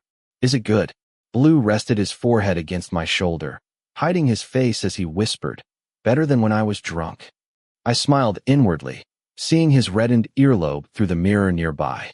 The outline of his back beneath his white t-shirt tempted me to reach out and touch it. I'm not sure yet. Blue lifted his head to meet my gaze. His narrow eyes tried to peer deep into mine as I smiled back, leaning my forehead against his. Can we try again? Without waiting for an answer, I pulled myself up to a sitting position, loosely wrapping my arms around his small waist before pressing my lips to his, slowly entwining our tongues. I savored every soft touch. There was no need to rush. I had all the time in the world, and Blue was calmly sitting on my bed. I'd waited since last night. In the end, it was worth the effort to be patient. Blue seemed intent on winning. I couldn't tell if he was just enjoying himself or genuinely seeking my praise. His slender hand pressed my shoulder back down onto the soft surface before he leaned down himself. Soft kissing sounds punctuated the silence, along with the sounds of saliva and the thudding of our hearts. My hand drifted lower, stopping at his hip beneath his pants. My mother had called this morning to ask about Blue. Just the question, "How is he? Are you taking good care of him?" made me flustered. I gave a hasty reply and quickly hung up. Taking good care of him? I treat Blue the same way I treat anyone I'm involved with, maybe even better in some situations. And is what we're doing now considered taking care of him? If his mother knew how I take care of Blue, I'd be getting a major scolding. He's only been here a few weeks, and she's already calling and texting like we're family. A muffled groan brought me back to the moment. Blue moved his hand lower, towards my stomach. He seemed hesitant, reluctant to place his hand there, so I asked, "Do you want to touch it?" When he remained silent, I raised an eyebrow slightly, extending one hand towards him, remaining still until Blue finally placed his hand there, before I guided it to my stomach. Blue's eyes widened slightly, his face and already reddened ears turning even redder. Damn, all those gym visits and exhausting runs, even on lazy days, were worth it. I concealed a smile behind a stoic expression. The thrill of teasing him and observing his reaction was overwhelming. I pressed my hand against his lower abdomen, then returned it to his shirt. As our skin touched, my own heart skipped a beat, forcing me to suppress it. A thrill coursed through me, fueled by his red face and stiff posture. Blue shifted slightly, his pink tongue licking his lips. He surprised me again by starting to move his own hand, his fingers tracing upwards until his dark shirt rode higher. His beautiful eyes lowered, surveying my chest. But only for a moment. Then his warm fingertips began to stroke my chest. "Before you knocked, did you prepare yourself?" I asked, voicing my curiosity. Blue seemed bolder than before, at least when it came to touching me. Instead of answering, his soft lips pressed against mine, gently nibbling before his tongue explored, mimicking the kisses I'd given him. He ended with a deliberate bite to my lower lip. This is it. I wasn't worried about my mother's scolding in the slightest, not when it meant experiencing all this. "I know what I want to do," he whispered, his ear burning as I tucked a strand of his hair behind his ear. "No turning back tonight," I murmured with a smile, tracing my finger down his cheek, to his chin, making his beautiful face lift slightly. I explored his features, from the hollow of his throat to his fox-like jawline. Was it those eyes that made his face so captivating? And if I suddenly want to stop? That wouldn't be a problem. It wouldn't have been, if he hadn't slowly licked my fingertip. My heart pounded, my breath hitched, as I watched his teeth gently bite it. I can't handle this. Until now, I've never been a naive person when it comes to intimacy. I've met those who were far more experienced. But this almost innocent, sudden display of boldness from him, it's completely overwhelming. I took a deep breath, feeling intensely aware of myself, of his soft behind pressed against me. That expression, that look in his eyes, those words. He kissed me deeply in that room. If he suddenly said he wanted to stop now, it would be incredibly cruel. Blue smirked, nibbling on my fingertip repeatedly before letting go, revealing a tiny strand of saliva. "Did you think I'd let you get away that easily?" I playfully deepened my voice, sounding menacing. I felt Blue's hand begin to move lower, returning to my firm stomach. "Last night, you were the one who ran away from me. Does his mother know he's like this?" I reflexively smacked his round bottom hard, a playful swat that made him flinch. That sassy mouth is a good thing. His kissing skills have improved. He's captivating in looks and words. Even if my mother yelled at me to stop, I wouldn't listen now. One day, he'll be incredibly skilled at everything, especially the things he's so enthusiastically learning right now. I guarantee it. Some moments are felt, not spoken. Chapter 17. Anwar's point of view. I slowly unbuttoned my shirt, my eyes lingering on his beautiful ones. They were wide, as if he was confused whether to continue staring or to look away. His gaze finally followed my hand as my black shirt fell to the bed. I placed my hand on his slender hand, pulling it up until it rested around my neck. The intense heat of my hand against his face, the way he looked so unsure of himself, created a strange feeling, nothing like his earlier boldness. "You're not getting away today," I said, running my hand over his soft, supple bottom, tracing the line of his slim waist. "What would you like to do?" The question wasn't that embarrassing in my eyes. Others I'd been with might have quickly responded with a vulgar suggestion of what they wanted to do, or what they wanted me to do. But Blue was immediately startled. He was silent for several seconds, seeming caught off guard, then suddenly closed his eyes and leaned in for a kiss. A small kiss. I tilted my head, drawing his full lips into mine, and our tongues intertwined. My heart was pounding, but I forced myself to remain calm and slow, moving my hands across his waist, ribs, and smooth chest. Even without looking, my imagination was running wild. "Stop!" Blue's voice was breathless. The moment our lips parted, I moved to his white neck, licking the soft skin slowly before gently biting and sucking without leaving a mark. The closer he pressed against me, the stronger the scent of his light soap became, mirroring my own desire. Blue hesitated before wriggling against me, then lowered his hips, his eyes meeting mine. "You're hard," he whispered. "How could it not happen? You're grinding against me like this. Now that it's happened, what should we do with it?" I smirked, guiding his small hand lower until it rested on the edge of my pants. Blue was silent for a moment. He still seemed hesitant, his gaze drifting lower and lower until it settled on my bare stomach. His fingertips traced lazy circles, sending shivers down my spine. "I want to do it." That declaration was unexpected. I raised an eyebrow. This wasn't the first time Blue had mentioned doing it, but this time felt different. I lifted a hand to caress his soft cheek, using my thumb to trace his beautiful lips. My mind filled with countless expletives as he began to suck on my finger again, his sharp teeth scraping against my skin, alternating with his nimble tongue. "Do you know what that means?" I pressed my finger deeper, touching the tip of his warm tongue, causing his pretty face to lift slightly, his mouth opening slightly, revealing his interior. I felt like I was going to die as I swept my finger over his small tongue, sensing the wet, warm moisture of his mouth. Blue didn't answer my question, but his hand went lower, confidently undoing my buttons and zipper while our eyes remained locked. "Let's try it again." What followed needed no words. "Want to cuddle?" I raised an eyebrow. Many people like to cuddle after that kind of activity. Some just rush off as soon as they're done. I didn't know what Blue preferred, but I guessed he was in the first group. Blue looked at me hesitantly, but eventually came back to the bed, snuggling back into my open arms. I smiled, pulling the slender body closer before lying down on the bed. About cuddling, actually, I can do it either way. Mostly, I prefer embracing the other person. Right now, cuddling doesn't bother me at all. It's more of a bonus. With a face like that, and a body like that, who wouldn't want to cuddle him? Blue's point of view. It felt amazing, and even more embarrassing than when I did it with Fim. When I finished with Fim, he'd just smile and go out to the balcony to smoke. He never cuddled afterwards like this. If he treats everyone this well, I'm not surprised at all why everyone is so crazy about Anwar. Even now, my heart is still racing wildly. I stared at Anwar.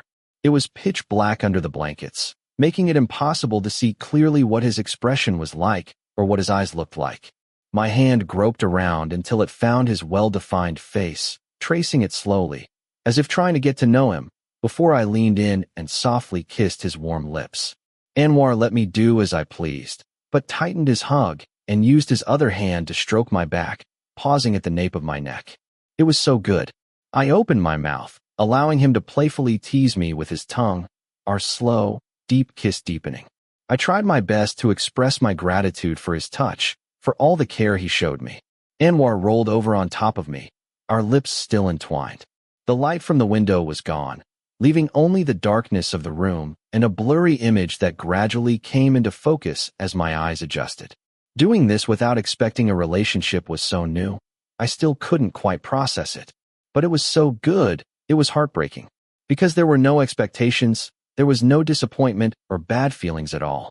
It's like my mind wasn't thinking about anything else, only focused on the kiss, on the sensations Anwar was creating. Is this right? I'm not sure. I don't know if I'll feel bad about it later, but if it feels good now, I guess I can leave the future to the future. When the lights went out, my courage surged. I gently bit Anwar's lower lip, then leaned in and breathed softly into his ear, just like he did to me, and I learned how good it felt. Let's leave it to the future, really. Right now, Just a regular guy like me getting to hold someone like Anwar. That alone is probably more than enough. If I return my assignment and it's well done, I whispered, gathering my courage, teasingly nibbling his soft earlobe. Will I get a reward? Chapter 18. I'm fine. It's not that hot. I mumbled into the phone. We don't usually talk often, just the occasional message. Mom calling today gave me a good opportunity to tell her a few things. I've made a lot of friends, too. Met some Thai people, randomly. Thai people studying the same language? No. They're friends of friends who are studying the language with me. One of them, his mother owns a Thai restaurant here. I said, glancing up at the hallway ahead. Gia's arm was linked around mine. She was engrossed in her phone.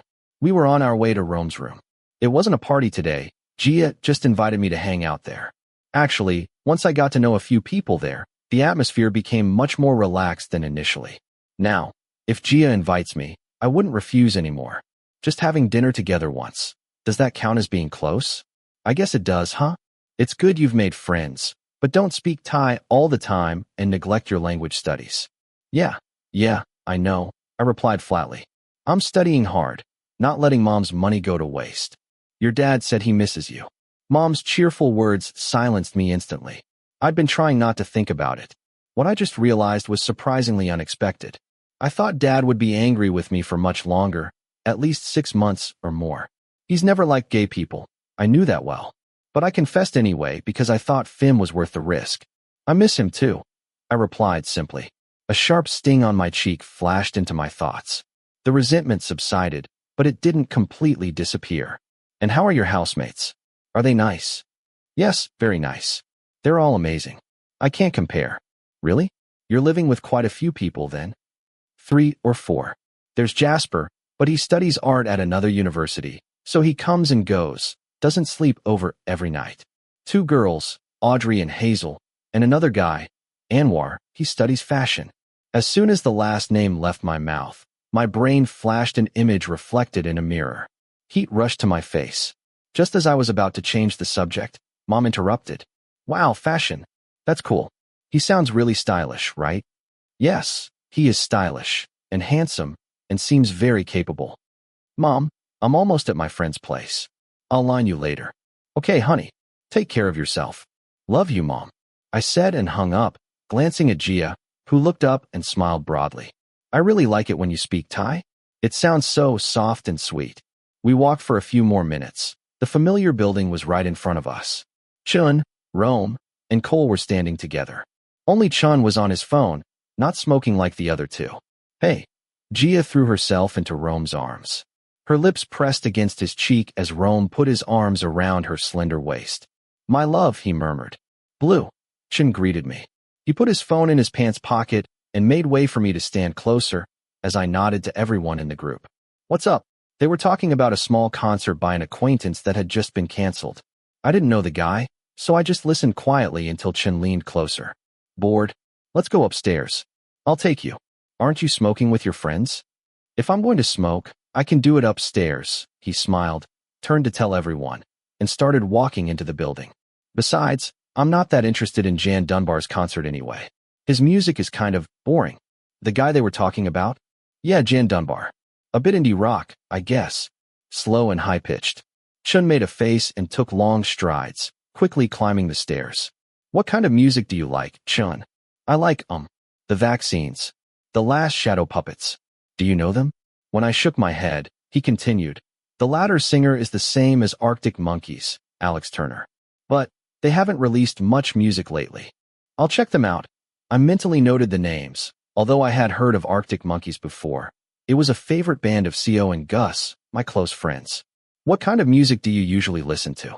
I listen to a lot of different things, like Lenny Kravitz, Daniel Caesar, that kind of stuff. Do you listen to them? I do, but I'm not a huge fan. For that kind of music, you'd have to ask Alice. Chin shook his head slightly before pushing open a door. The room was messier than I'd ever seen it. He quickly said that Rome was in the middle of a heavy reading period, explaining the scattered papers and textbooks all over the sofa. Where do you live? I hopped over the books on the floor, collapsed onto the sofa, and watched Chin bend down to gather them, stacking them haphazardly against the wall before pulling a pack of cigarettes from his pants pocket. Want one? He offered me the pack. I pulled a Marlboro Red from the white and gold box. Chen lit his own cigarette before holding the lighter out for me, then sat down opposite me. My parents' house is in Chelsea. The restaurant is there too. Wanna go? I'd feel bad. I'd be a nuisance.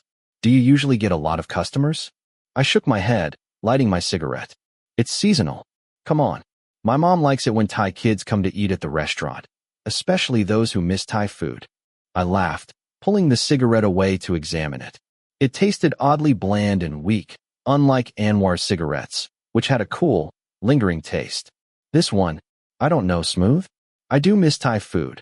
I raised my other hand and glanced out the window, watching a fat pigeon perched outside. But I don't want to bother the restaurant. If you're making another one sometime, call me. You're staying with Anwar. Huh. I turned to look at him. He took a last, deep drag of his cigarette before crushing it in the ashtray. His eyes flicked down to his phone, then back up to me. Oh, right. I was looking for apartments online, and there was one available in the building. Jordan's room. Yeah. You know Jordan too? Chen raised an eyebrow slightly, leaning back against the sofa and slowly rubbing his neck, looking thoughtful. Of course. I knew Jordan before I knew Anwar. We used to hang out there a lot. Jordan and I played basketball together. I see. It felt like a small, interconnected circle of friends. And everyone else is still the same, right? Ruby, Hazel, and Jasper. He listed them off. It seemed that the frequent visits he mentioned weren't an exaggeration. I'd almost forgotten about Ruby, having only met her once at Audrey's birthday party. They're all still there. But we don't see Ruby much. It seems like she had a fight with Hazel. I don't know if they've made up yet. They broke up. Chen's casual question made my eyes widen. Images of the two of them at the party flooded back into my mind. You mean they were dating? Yeah, Ruby and Hazel were dating, and they shared a room. Chen looked at me in surprise, prompting a quiet acknowledgement from me. I'd never considered that they were a couple, and no one in the building had mentioned it. But it wasn't that surprising. I didn't talk to Hazel that often, and knew very little about her personal life. Hazel seemed far less open about her personal life than Audrey or Jasper. If it's the same group, there shouldn't be any problems. What do you mean? I've been used for their cooking many times before. If Blue wants Thai food, I can make some for you at home. I need to deliver something to a friend first. I'll be right back. Audrey showed me 2 books. Jasper will be back soon. I think he'll want to eat. Hazel went out with Ruby. I don't know when they'll be back. And Anwar? Oh, he's been holed up in his room since he arrived. Seems like he's got a lot of work. She whispered the last part, smiled broadly, and said goodbye, not forgetting to emphasize that she'd be back soon. I looked down at the clock on my phone, then back up at the closed door. I walked over and knocked lightly. Anwar opened the door a few seconds later. His hair was slightly messy, his brows furrowed slightly. He raised his eyebrows, his expression shifting when he saw me. What is it? Are you free to talk? I wanted to ask something. I began. Seeing him let go of the doorknob and seem attentive, I continued. Chen's going to make Thai food today. I wanted to ask if he could come over. Chun. Anwar's face showed surprise for a moment. Chun from the Rome group? Yeah. He's coming here to cook? Uh-huh. Anwar narrowed his eyes, but nodded slightly. Sure. This is your home too. Okay, I'll text Chen then. I tried to read his expression, but Anwar dismissed it with a blank face. He really can come, right? I didn't know if Anwar was protective of his home. Some people are very private, barely letting anyone into their house or apartment unless they're very close. Besides, I'm just a renter. I don't actually own the place. He can definitely come. You can invite any friends anytime. You don't need to ask me first. Besides, Jasper might be really happy to have Chen's cooking tonight. Are you going to eat with us? I asked. Anwar was silent, seeming to hesitate. He glanced back into his room before turning back to meet my gaze. Just knock when he arrives. Time flew by. About half an hour later, Jasper came home. When I told him about Chun, his eyes lit up, and he went to flop onto the large sofa, playing with the cat while arguing with me about the menu to request from Chun. Just as Chin texted that he had arrived, I went to knock on Anwar's door. I'll finish my work and come out. The tall figure had a serious expression. He must have been really busy, just as Audrey said. If I'm bothering you, you can just keep working. Or, if you actually want to eat with us, we can call you again when it's ready. I whispered in Thai, quietly, because Jasper was lounging behind me.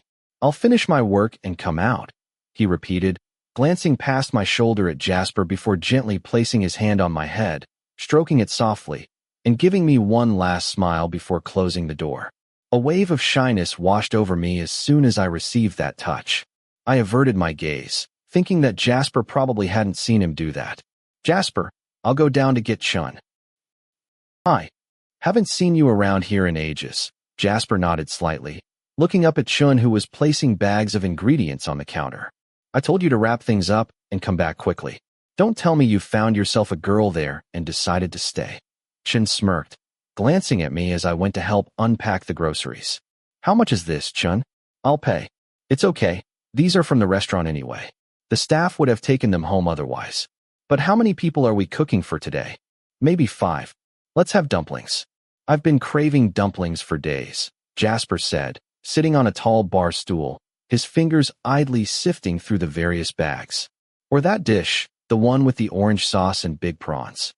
Oh, that's good, since I brought prawns, Chun nodded. Blue, anything you'd particularly like? I had tom yum goong just now, right? If we make Todd mun goong prawn cakes, will that be too many prawns, Chun? No, if you want it we can make it. Otherwise, I'll make some pork and egg dishes to mix things up. Okay then. After agreeing, Jasper excused himself to chat with a friend who had stopped by downstairs. While Chun began unpacking the ingredients, his pretty eyes looked at me standing nearby before he softly asked, I'm hiring. Are you interested in a job? I chuckled softly. Then I'll apply. Come on. Chun, seriously, I can pay you. You're making so many dishes. I took the water spinach and started washing. The more I thought about it, the more apologetic I felt. I wanted to give something back, not just let him cook for free. It wasn't the same as when he cooked in his own room and I happened to be there by chance. It's really okay, he refused, chuckling softly. Or, if you really feel bad, how about you treat me in return? Treat you to dinner? Not dinner. I make my own meals every day. He shook his head. How about a movie? Popcorn, nachos, burger rings, and a movie ticket. Okay. I quickly agreed. First, because it sounded fun. I'd never been to a movie theater in New York, and I didn't know if I'd understand everything since there wouldn't be Thai subtitles, but I still wanted to try it. Second, going to the movies with him was good. I wanted to get closer to Chun. So, Chun, what movie do you want to see? From then on, we spent our time discussing our preferred movie genres. It was funny that someone like Chun was most afraid of horror movies, while I enjoyed watching them. We agreed that comedies might be the perfect middle ground, or if I wanted to see a horror movie, a slasher film was still better than one with ghosts. When I was a kid, I was so scared whenever my feet stuck out from under the covers, afraid something would grab them. I recounted my childhood memory while trying to wrap the prawns in dough. Are you still scared now? If I'm not thinking about ghosts before bed, I'm fine. But if I've just watched a scary movie, it's a little spooky, and my feet get a little tingly. I've been dealing with ghost movies for a long time, so I don't think about it anymore. It was a meaningless conversation that flowed smoothly and effortlessly. Before I knew it, my work was done, and I just sat at the bar counter, watching Chun cook with his deft movements until a familiar aroma filled the air. Once the food was ready, Jasper, looking disgruntled, came up to the second floor. He muttered a few curses at his friend before going to shower to relieve his frustration. Blue, try it. Is it too spicy? He turned back holding a bowl of tom yum soup. As I leaned in to blow on it before taking a sip, a noise came from behind. Chun looked towards the source of the sound, while still holding the bowl for me. Hey. Anwar greeted casually, a small smile at the corner of his lips as he approached. Cooking so far away, huh? Chun smiled at the teasing remark and turned back to me. So how is it? Too spicy. I can't handle much spice, but I think this is okay. As soon as I said that, Chun nodded and turned back to the stove. He chatted with Anwar about Jordan intermittently at first, further reinforcing what Chun said was true. He was close to Jordan, and everyone else seemed to just be tagging along. Soon, Jasper emerged from his room in a fresh outfit, and Audrey arrived just as we had started eating about 10 minutes earlier. The atmosphere at the table was relaxed. Mostly Audrey and Jasper did most of the talking, occasionally throwing questions to everyone else. Chun listened with a faint smile, as was his way. Just like me, I barely speak unless someone asks me a question. I was aware of Anwar's gaze on me from time to time, making my heart race every time I accidentally looked up and our eyes met. I always looked away first, and every time I secretly glanced up, I always saw a small smile at the corner of his perfectly shaped mouth. When the food on the table was finished, Chen excused himself because he had business to attend to. Audrey had to rush to her part-time job, and Jasper had a skateboarding appointment, leaving only Anwar and me. You don't need to do that. I've already called the housekeeper to come in tomorrow morning. He gently held my hand as I was about to wash the dishes. Are you sleepy? Not really. Want to come hang out in my room? Aren't you busy with work? I suppressed the slight excitement that welled up because I didn't want to bother him if he was busy. I'm not busy anymore. I'm almost finished cleaning up. I won't bother you, right? I asked again, unsure of my facial expression. Suddenly, Anwar chuckled softly and moved his face closer. I'm the one inviting you. How could you bother me? His warm lips brushed my temple, all the way to my ear. Come on, go shower, smell nice, then come down to find me. The implication of his words made my face flush instantly. What are we going to do? I wanted him to give a soft answer, like playing games or watching a movie, anything to make my visit to his room less embarrassing. What do you want to do? Netflix, or we can just chill. Or, if you're not tired, wait until I finish work and let me take care of you. He smirked, almost going in the direction of helping me feel less awkward. I was speechless. I had considered the possibility of things going further, but I didn't expect him to say it so directly. Yes. Anwar raised an eyebrow, his expression sparkling, making me the one to give in. Let's think about it later. Half an hour has passed, but the nervous excitement hadn't faded. Scrolling through my phone to distract myself didn't help. I took a deep breath, trying to summon courage. At least, this wasn't the first time I was standing here in front of his door, weighing which side of the door to knock on. Knock, knock, knock. I looked down at my black shirt and trousers as I waited. When Anwar opened the door, I saw that he had just showered too. His tall frame was clad only in light gray pajama bottoms, his upper body bare, revealing his perfectly toned physique. He stepped aside to let me in, revealing a much messier room than usual. A pile of fabric lay scattered in the corner of the room. A dress form was pulled out, draped with white raw fabric and needles. Rolls of paper and unfolded sheets lay on the table and the floor, making me hesitant to step anywhere for fear of accidentally stepping on something. You can walk around. The floor isn't in use. And don't worry about the needles. They're only on the dress form, he said, closing the door. He quickly grabbed a white t-shirt, put it on, and sat down on a large office chair. Okay, let me just tidy up a bit. Can I help clean up the stuff on the floor? I glanced down at the papers that were marked and cut into pieces. Anwar looked surprised, then nodded slightly. The cleaning lady will come in tomorrow anyway. Just tidy up the area where you'll be sitting. Nothing here is being used, right? The paper and fabric scraps. Yes, you can put them in a bag. I nodded as Anwar turned back to his drawing on the table. I started collecting the trash and putting it in a bag. The R&B music Anwar had playing filled the silence between us. As I picked up the last piece of paper, the previously messy room looked much better. What about these books? I asked, stopping beside his desk where a stack of thick fashion books sat. Should I put them away? No, it's okay. Leave them there. Then I'll take a look, I softly requested, sitting down on the floor. I had nothing else to do while I waited. Just sitting idly felt strangely pressuring. Anwar didn't say anything else. He returned to his work. I flipped through the books leisurely. One was a collection of past one-way runway shows. Another showcased hundreds of variations of the same bag design, each with a different color and pattern. It was amazing. I wondered what went through the minds of designers who created these things. I flipped through the pages until I felt a gaze on me. The scratching of the pencil stopped. When I looked up, our eyes met. Finished. He nodded. That short response left me speechless. Was the food good today?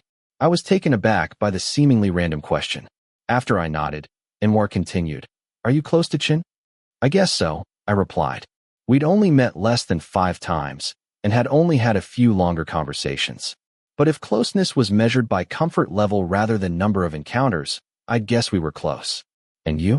Are you close to Chun? He is close to Jordan, he replied. So we see each other often. So, they're probably close. If I were to answer that way, do you like him? My heart pounded. My brain tried to dismiss the sudden thought. Anwar's question made me consider something improbable. Yes, I do. I want to be closer to Chun. More than you like me. I froze. My eyes met Anwar's steady gaze. Once again, I tried to interpret his expression and the glint in his eyes, knowing full well I never really could. Jealous. My unexpected boldness surprised even me. Anwar smirked, seeming pleased with my response, or perhaps just enjoying this kind of playful banter. And if I am, what then? Jealous. I'd never considered Anwar and that word together. Maybe it was just a teasing question, a test. Maybe he was just going along with it.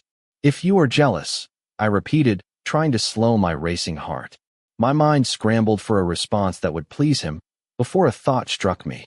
My fingers lightly touched his strong thigh, gently nudging him until I sat perfectly between his legs. I shifted, glancing at his reaction before suppressing my shyness. Anwar's expression emboldened me. My lips brushed against his thigh, through the soft fabric of his pants. I couldn't deny the good feeling his words evoked, whether genuine or not. If I make you jealous today, should I hand in my homework? Let's see how diligently it's done, Anwar said, slowly stroking my cheek, down to my lips.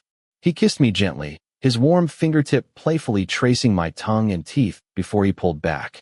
He picked up a small ice cube from his coffee cup and placed it on my tongue, leaving a faint coffee taste. I let it melt in my mouth before leaning up to kiss his thigh, moving higher and higher. When I sensed him hesitate, a thought struck me, causing me to pull back. But you weren't really jealous, were you? He wasn't really jealous. Not at all. So I don't have to hand in the homework, right? I smiled, my eyes meeting his as a look of surprise briefly flashed across his face. He then rested both arms on his strong lap, and I rested my chin on them. Anwar smelled of soap, a clean, fresh scent, almost like his cigarettes. How do you know I wasn't really jealous? He asked softly. If you were jealous, you'd have to like me first to be jealous. You don't like me. He paused, considering this, before gently pushing me off his lap and standing up. He changed the subject. What do you want to do today? Watch a movie, play games, make out, or shall I really do you? Again, my heart skipped a beat at just one sentence. Anwar offered a small, sly smile at my question, extending a hand to pull me up. I gasped softly as he lifted me onto his large desk. The sound was swallowed as his lips crushed against mine, replacing the lingering coolness of the ice on my tongue with burning warmth. He playfully sucked on my lower lip, his tongue slowly pressing against mine. As he started to pull away, I found myself captivated by the kiss, tilting my head to lightly nibble on his lower lip in return, eliciting a satisfied expression. So what do we do? What do you want? After a kiss like that, saying I wanted to watch a movie would probably be too much of a lie. Actually, I'd already made up my mind in the shower that we'd probably do something, or I'd just hand in his homework as I said earlier. I wasn't worried about any of it. Not about liking him, not liking him, doing it or not doing it. Nothing was in my head except the nervousness that was bubbling up inside me. It was more like overwhelming excitement that made me act the way I did. If a kiss felt good, if a touch made me forget all the confusing thoughts in my head, why wouldn't I want to do it again and again? So, can I kiss you? Sure, he grinned widely. On the desk or on the bed? On the desk. Anwar nodded slightly, leaning in until I could feel his warm breath. A kiss on the mouth or somewhere else? He seemed to be enjoying this question and answer game immensely. His beautiful eyes sparkled as he steadily gazed at my face. Feeling flustered and slightly teased, I stopped answering his embarrassing questions and leaned down to kiss him. Our lips met softly, and Anwar let me control the pace. He simply moved his hands around my waist and back, while I started to reach up and touch his face, holding it gently as he often did to me. His skin was warm against my cold fingertips. It felt so good that I unconsciously stroked his face, eventually resting my hand at the nape of his neck. Anwar kissed me several more times, sucking hard, almost playfully biting. Can I kiss you somewhere else? I nodded quickly, feeling incredibly shy and unsure of where to put my hands. I closed my eyes, avoiding his gaze, becoming aware only of his lips pressing against the hollow of my neck, briefly sucking before moving to a nearby spot, repeating the action around my neck. It was incredibly embarrassing. It was like he was tasting something. He wasn't kissing me hard or aggressively, but he was nibbling and tracing my skin with the tip of his nose. Feeling my face flush, I automatically raised my hands to cover my cheeks. I heard a soft murmur from him before my body was lifted from the desk. Anwar followed, immediately pressing kisses to my neck as he laid me on the soft bed. His strong arms held me beneath him, making me acutely aware of how much bigger he was. His fingers brushed against the hem of my shirt, and I heard his low voice whispering in my ear, asking permission. Only after I nodded did he slowly slide his hands higher, lifting my shirt. I held my breath, torn between closing my eyes and looking at him. I wanted to see what he would do next. I tensed my stomach as he nibbled and sucked my skin. I heard him sigh softly before showering kisses across my stomach. I didn't know why I liked it. Was it the light touches he was leaving everywhere, or the nervous energy he was trying to suppress, maintaining a calm expression? Should we take off our shirts? That's what I asked. Anwar froze. He licked his lips, looking deeply into my eyes. I should have known from the start that the question was like offering myself up, and there was no way he would refuse. Take it off. Our eyes met. I pursed my lips, trying to maintain a calm expression like his, even though my cheeks were probably burning. I used my fingertips to unbutton my shirt, one button at a time, then opened it to reveal my chest. Anwar didn't immediately lean down. Instead, he lifted himself up and fiercely kissed me, alternating between hard and soft. His tongue playfully tangled with mine until I was breathless. His hands caressed my waist and gently kneaded my flat stomach. You. I flinched when his kisses trailed lower, stopping at my chest. His lips parted, encompassing my nipple, sucking and pulling until my body convulsed uncontrollably. Seeing my response seemed to embolden Anwar. He wrapped his arms around my back, pulling me closer and continuing to caress me relentlessly. I gasped for air, my toes curling into the soft bed sheets as I unconsciously held my discarded shirt in my hand. Anwar chuckled softly, tracing circles around my now hardened nipple. Feeling that much, huh? My answer trailed off because he suddenly ground his fingers against me, pressing my back into the bed. Anwar laughed brightly, his beautiful brown eyes sparkling before he roughly tossed his own t-shirt aside. It might be a strange compliment, but has anyone ever told you that you're fucking adorable in bed? He murmured softly, pressing his body against mine and kissing me passionately until my lips burned. And never. My mind went blank. Anwar's words echoed in my head like a scratched CD. How did your ex put up with that? He never asked to have sex with you. I tried to recall Fim, but my mind seemed fixated on the strong body straddling me and all the sensations I'd just experienced. He did. I took a deep breath, trying to regain my composure. But it felt scary, and I didn't want to do it with him. I was curious about what it would be like, but I was still afraid. Anwar raised an eyebrow slightly. And now? Still scared. A little, to be honest. A faint trace of fear remained. But the thought of doing it with Anwar made that fear insignificant compared to what I felt with Fim. It wasn't even comparable. Maybe it was because I liked his touch. Maybe because he made everything that happened before seem less frightening and more enjoyable. It made me crave him and want to do more things with him. I shook my head in response. With you, I wouldn't be as scared. Kitten, really? Anwar chuckled softly, although his eyes shone with intense heat. Why do you think it would be okay with me? Because you're good at it. Anwar looked surprised that I said it so frankly, as I wrapped my arms around his warm neck. Because you're attentive, because you can be gentle, because he made me feel like melting butter, just from his gaze and a small smile at the corner of his mouth. Don't even get me started on his touch and kisses. Those two things made my head spin, making me want him to kiss me again and again. Want to try? He asked softly, loosely wrapping his arms around my waist. Today. I paused, then took a breath to answer. I knew a little about what to do before sex, and I hadn't done any of it. And I hadn't mentally prepared myself for that either. Yes. Anwar acted like a kind teacher, ready to listen to any request from a student. Can we do something without penetration? A small smile appeared at the corner of his mouth. Anwar nodded, making me blush so intensely I almost burst. He bit my soft earlobe lightly and whispered hoarsely, "Can you take off your pants?" I pursed my lips, but I obediently followed his instructions. As my trousers slid down my hips, Anwar helped pull them off my legs.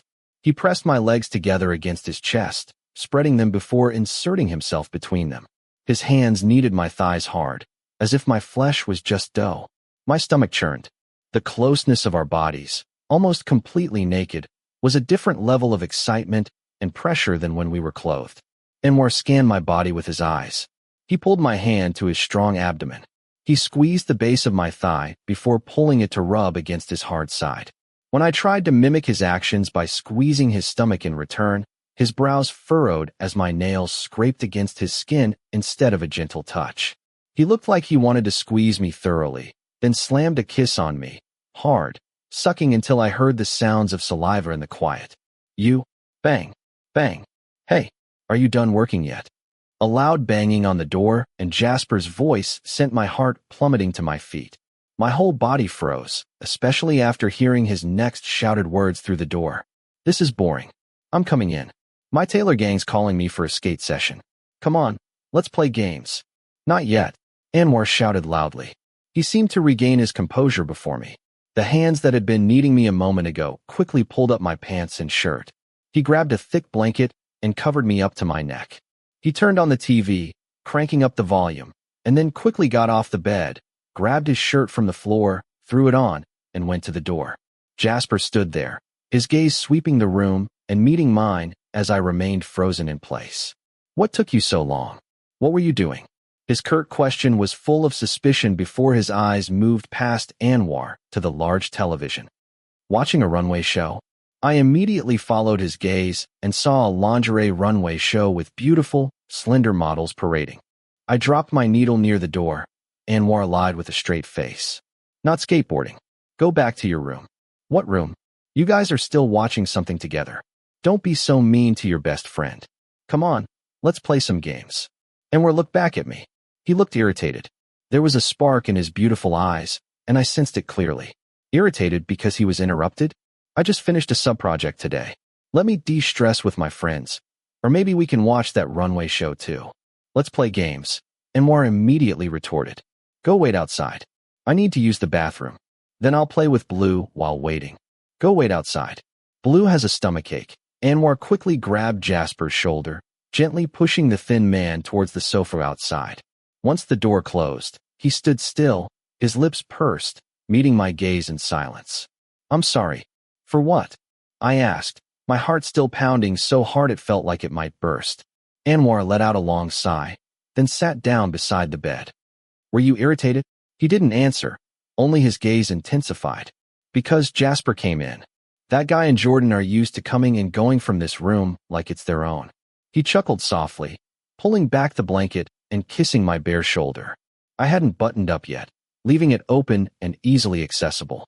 You made me almost crazy, and then some random idiot comes and interrupts. Answer me. Wasn't it irritating? His deep voice murmured against my skin. I clutched the blanket tighter, lowering my gaze to Anwar, who buried his face in my shoulder. Then, he leaned in and kissed my earlobe softly. Let's go play games, and next time, we can do it in your room instead. Chapter 19. Fim has tried contacting me many times a day, at least one line message or call. I've rejected them all. Even though I haven't opened them, he seems to know I've seen his messages among the many others. There wasn't a single apology, just excuses and repeated pleas to talk. The good thing is, as time passed and I had other things to do, other friends, other people to be with, what should have been a terrible time actually got better. It barely hurts anymore. Now, seeing his name on my phone screen doesn't constrict my heart. It's just empty. No smiles, no furrowed brows, no urge to cry, nothing. It might seem like I've moved on easily, and I'm not even sure I have completely. But I have to thank his bad behavior over this time. It gradually eroded my feelings until the breaking point wasn't as bad as continuing. He made it easy. The funny thing is, he hasn't shown much love for a while, but now he's acting like he wants to get back together, even having a close friend contact me. It feels like he's really backed into a corner. Blue's message from Pest. Blue, I heard you're having problems with Fim. Can I talk to you? Things are really bad right now. I'm staring at a message from Pest that just arrived seconds ago. I never expected a day like this, him messaging me like this. Pest is a close friend of Fim, from the same group. They have similar personalities, and are equally notorious for being womanizers. I hesitated for a moment before opening it, and replying with a simple, "Okay, P. I think I'm done with Fim." He was silent for a while before the screen switched to an incoming call. I adjusted my backpack, stepped aside for a group of people, and stopped in front of my house. I don't know what he wants to talk about. Before, he had all the time in the world, but he threw it away easily, choosing to give me lame excuses instead. It's really funny, actually. Hello. It wasn't curiosity that made me answer. It might be a feeling of wanting it to end, wanting to escape this crazy situation. I've endured so much that just blindly running away wouldn't be enough. Talking to Pest to clear things up, and then letting him talk to his friend might be the best option. Either way, I'm not ready to confront Fim right now. Blue, can you hear me? A deep, husky voice replied. Yes, Pia. How's it going there at school? It's good, P. Pretty much the same old thing. I wished I could skip this small talk. Even though he's a senior in my faculty, we've never really talked like this before. And this feels incredibly awkward. What do you want to talk about, Pest? I heard you had a fight with Fim. Things have been strange lately. Yes? I replied briefly, not knowing what else to say. I even wanted to ask if he found out from Fim, and if Fim also had something to do with him messaging me. Pest isn't usually the type to get involved in other people's business. Is he really going to step in and meddle in my affairs like this? What was the fight about? Don't you know, P? I asked back teasingly. When he fell silent, I continued. P, you probably know your friend well, right? Do you really think I should stay there? Do you really think I should stay? Why? Is it something he's not ready to go public with? It's just that my friend has only ever dated women. I want you to understand that it's not something that can be easily done. Pest, I interrupted as soon as he finished. Is that my problem, P? And is it easier for me than it is for you to just have a drink? Hey, that's not what I meant. I just wanted you to calm down and talk things through. Running away isn't going to solve anything, right? Fim's practically been unable to eat or sleep because of this. Hey, Blue. Pest's voice was cut off, replaced by a familiar voice. I smirked slightly, knowing this was going to happen. There was no way Pest would call me himself. Don't hang up on me, he preempted, as if he knew exactly what I was going to do. My heart pounded, a heavy, suffocating feeling pressed against my chest. But I had no intention of hanging up. Even if I'm not ready to do anything, running away like that would be too childish. What is it, Fim? I want to know why you want to break up. Don't you know? If it's about Yiwa, I already told you there's nothing really going on. Just going to eat sushi doesn't mean I'm going to date her. P. Even now you still don't get it? It's not just Yiwa, understand? I've endured enough. Do you think I'd suddenly break up for no reason? I've heard so much, from others and from my own ears. I have to thank you for being so brave. You slept with someone else, and you still have the nerve to call me and talk? Seriously? Blue, I still respect you as a senior, P. Don't destroy the respect I still have for you, please. I'm begging you. I tried to defend him, but his hesitant tone betrayed him completely. Was he really not intentional in treating me like he didn't care what I knew? Has he been doing that all along? Not because he's confident I'll tolerate it? I don't want you to text me without anything important anymore. I have a new lover, I lied. But as I lied, Anwar's face unexpectedly popped into my mind. Maybe because I've done so many things with him, but to say he's the new lover I'm referring to, it's really impossible. Just let me borrow him for an excuse. Blue, what did you say? Fim's voice sounded shocked, and it made me smirk. I'm seeing someone. It's great. Holding hands, hugging, kissing without worrying about them doing that with someone else. I bit my lip, knowing how far this announcement was from the reality of the guy I met. Because he definitely wouldn't do that. Without having to hide or lie like Fim did. You don't need to contact me anymore. I don't really like it. I continued lying, no different from a boy who cried wolf. After coming to America, I've probably become a better liar. I heard Fim say something else, but I hung up. I took a deep breath. Did it feel better? No. Did it feel relieved? Not really. Did I feel bad? Not exactly. I just felt it was good, that it was finally over. I said anything to get him to stop contacting me. We'll see each other again soon, then he'll graduate and leave. By then, I'll just have to endure it. I let out a long sigh before turning and walking into the white building. I could hear the chatter in the television from the second floor. When I got upstairs, I found Audrey, Jasper, and Anwar. Hey, Blue. Audrey smiled broadly, greeting me as soon as she heard my footsteps. Want a drink? Anwar's made a new cocktail recipe from a friend's shop for us to try. I smiled back, walked over, sat down, and picked up a clear glass, draining it in one gulp. I just knew I wanted something to drink right now. Or maybe many things. Drink a lot to stop feeling the emptiness I'm currently experiencing. Audrey hesitated, although the smile remained on her face. Jasper raised an eyebrow, while Anwar just stared silently. Delicious, right? Ha. Audrey made eye contact with Jasper before lightly patting Anwar's shoulder. Here, another one. Are you feeling down today, or something? Jasper nodded at me. A little. That's it. Anwar, take Blue to the gallery opening. Hazel's going too, you know. Huh. Anwar paused, his hand mid-pour into the shaker. His beautiful eyes met mine. What kind of event is it? I asked. It's an opening at an art gallery. It's from a senior who graduated years ago. Some of Anwar's friends are exhibiting their work. Today is the opening day of this collection. There'll be lots of delicious cocktails, and they'll probably go on afterwards, Audrey explained enthusiastically. Are Audrey and Jasper going? Nah, I have to help a friend with work. I have a lot of work to get through too. I really want to go though, Audrey said, looking disappointed, while Jasper made a small grimace. Anwar, take Blue. He can meet your fashion design friends. They're super cool. Was I imagining things, or did Anwar look momentarily hesitant? He doesn't want me to go, does he? It's okay, don't worry about it. I'll just grab a drink at a bar around here. No way. There's a cool, fun event waiting, and you're going to sit here alone and mope? Audrey complained. Anwar furrowed his brows slightly before relaxing them. He shook the shaker vigorously, with strong, deliberate movements, saying nothing, answering nothing. His strong hand slammed the shaker so hard that both sides came apart. Then he poured the beautifully colored cocktail into a new clear glass. Anwar, are you going to take Blue? Jasper asked. The tall figure moved closer and closer, stopping in front of me. He offered me the elegant glass. A look of hesitation flashed across his face before settling into an impassive expression. Let's go. I'll take you. It was only a split second, and I started to wonder if I'd imagined it. But when he said that, I nodded slightly. At least going out with Anwar would probably be more fun than ending up at a bar alone, like Audrey said. I kept sipping my cocktail until some time passed, and Anwar told me to go get ready. I'm not sure if this is okay, I said, scratching my cheek nervously. It was a new outfit I'd chosen myself. While the style was similar to what Anwar had helped me put together in the past, it wasn't identical, and that made me a little insecure. Anwar scanned me with his eyes, raised an eyebrow, and nodded. You look great. His simple praise swelled my confidence. I grinned broadly and hurried after the taller figure to his car.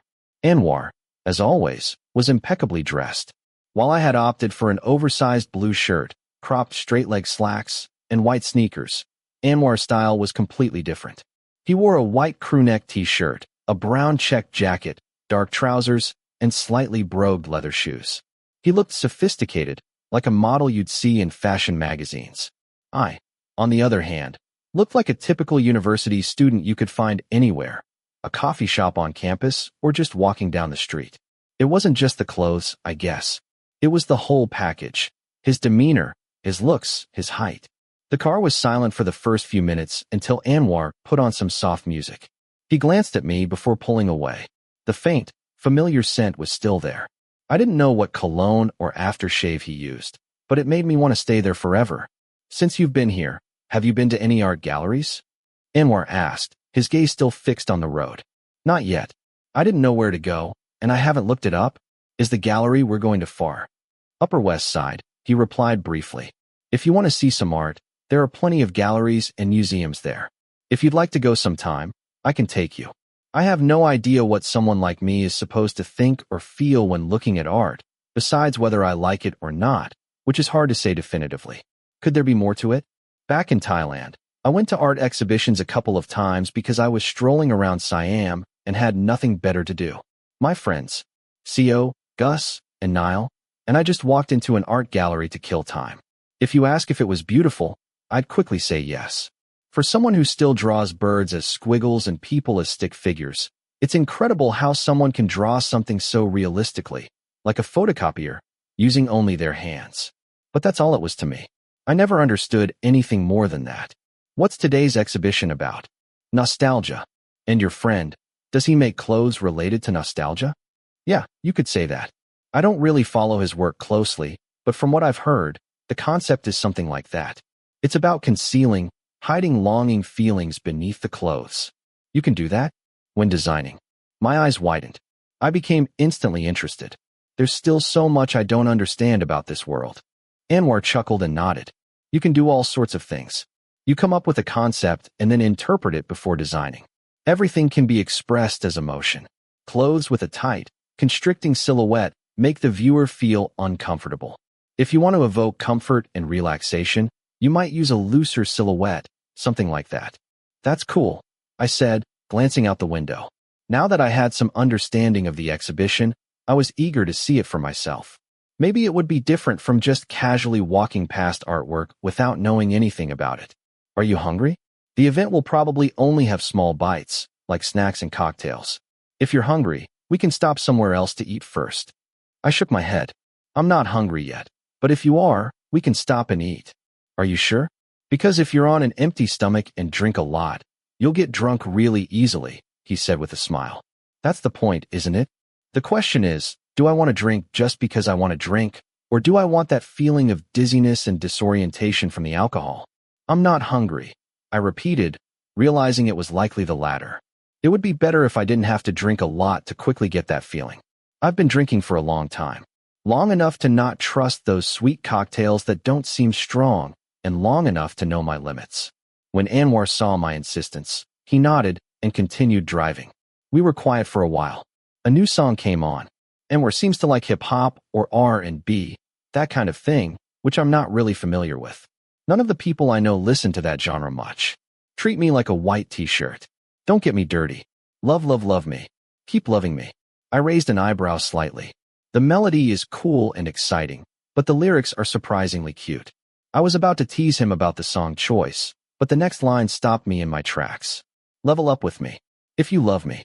My face flushed. I turned away, looking out the window. But no matter how quickly I did it, Anwar was quick enough to notice. Is something wrong? No. Nothing. You like this kind of music, right? I turned to meet his gaze as I asked. Anwar blinked slowly before narrowing his eyes. Yeah, it's what I listen to a lot. What? He tilted his head, silent for a moment, seemingly concentrating on the music. A sweet smile slowly spread across his lips, making me feel flustered, like he'd caught me thinking something. Do you like it? It's good, I replied vaguely, pretending not to understand the meaning of the song. To stain your white t-shirt. I'll get you dirty. Hoping you'll have sex with me. Keep loving me. Anwar chuckled. He reached over and loosely took my hand, his fingers intertwining with mine slowly. The slight touch sent a quick rush through me. His cool thumb brushed against my palm. So, do you want to do it yet? Do what? I pretended not to hear the lyrics, but the next line immediately ruined my plan. I bet you want to come with me. I bet you want to come on me. Oh, come with me. He drew out the words, making them even more ambiguous. I frowned, squeezing his hand tightly until he feigned a cry of, ow, before gently squeezing back. That's cheeky, I scolded, while he smiled cheerfully.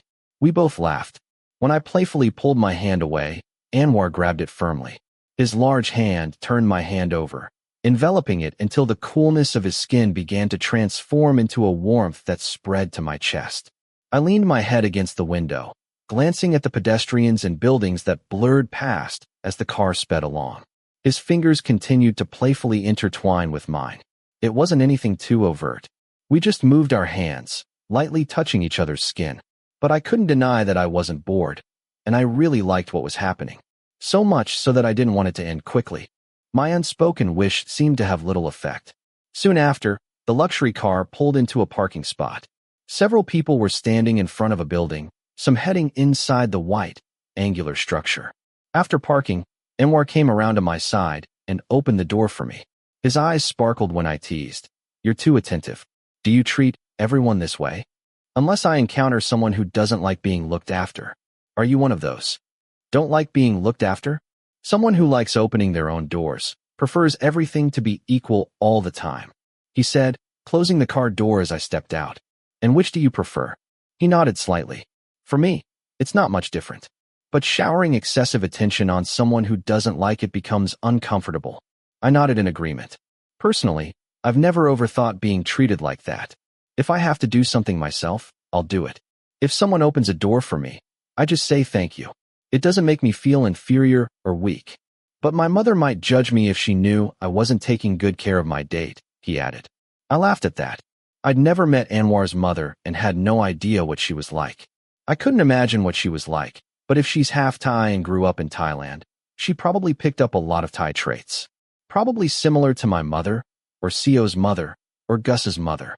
Walking up the stairs to the second floor, a medium-sized gallery came into view. The people here seemed to be art-inclined individuals with good taste. I looked around and suddenly felt a little nervous. Anwar went to the bar, got us cocktails, and handed me one. He took a sip before saying, "This is strong. Be careful." I took a sip and narrowed my eyes as the alcohol hit my tongue. Isn't it usually not this strong? The owner of this new bar, Nywell, is the founder. He kind of hates weak cocktails. Probably mismeasured the shots, he explained. I didn't reply, just kept drinking my cocktail. Eventually, I got used to the taste and started to appreciate the sweetness. I watched as people came up to Anwar to greet him, and he smiled at everyone he introduced me to. Mostly art students, designers, DJs, producers, artists, or model agents.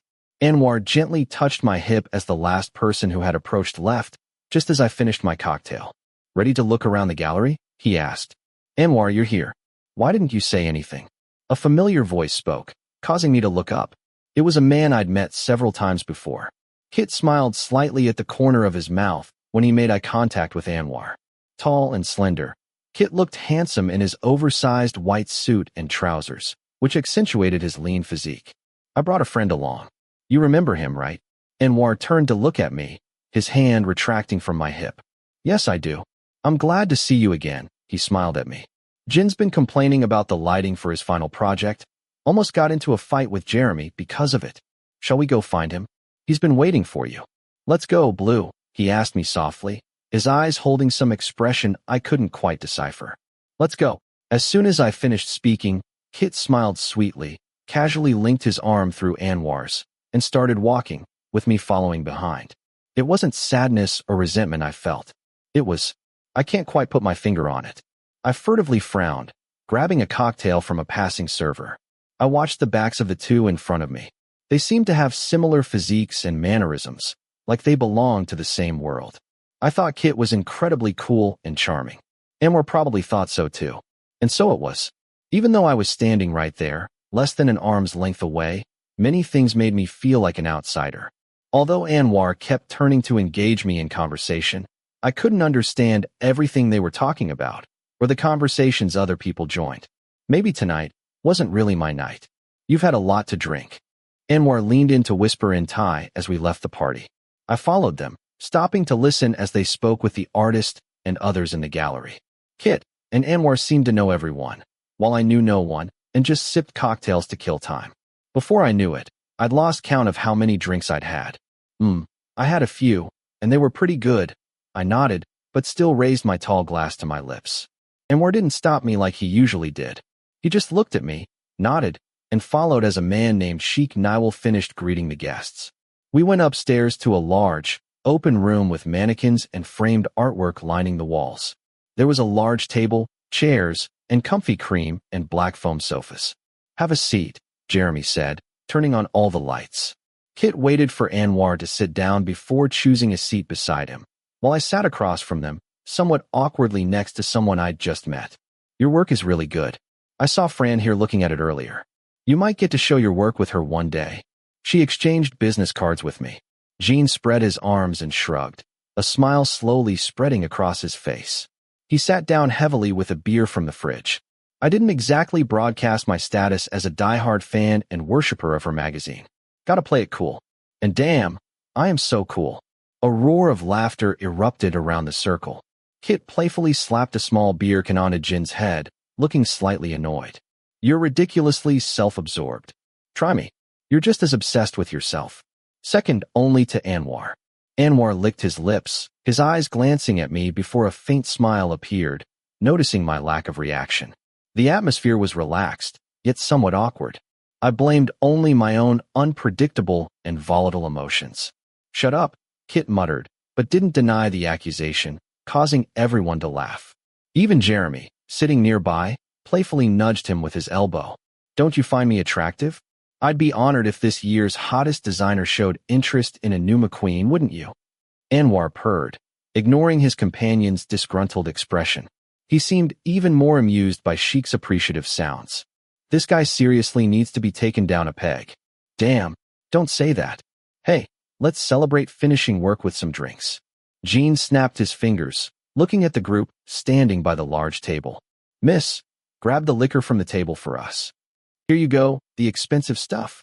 Jean spun the bottle of liquor, showing it to everyone.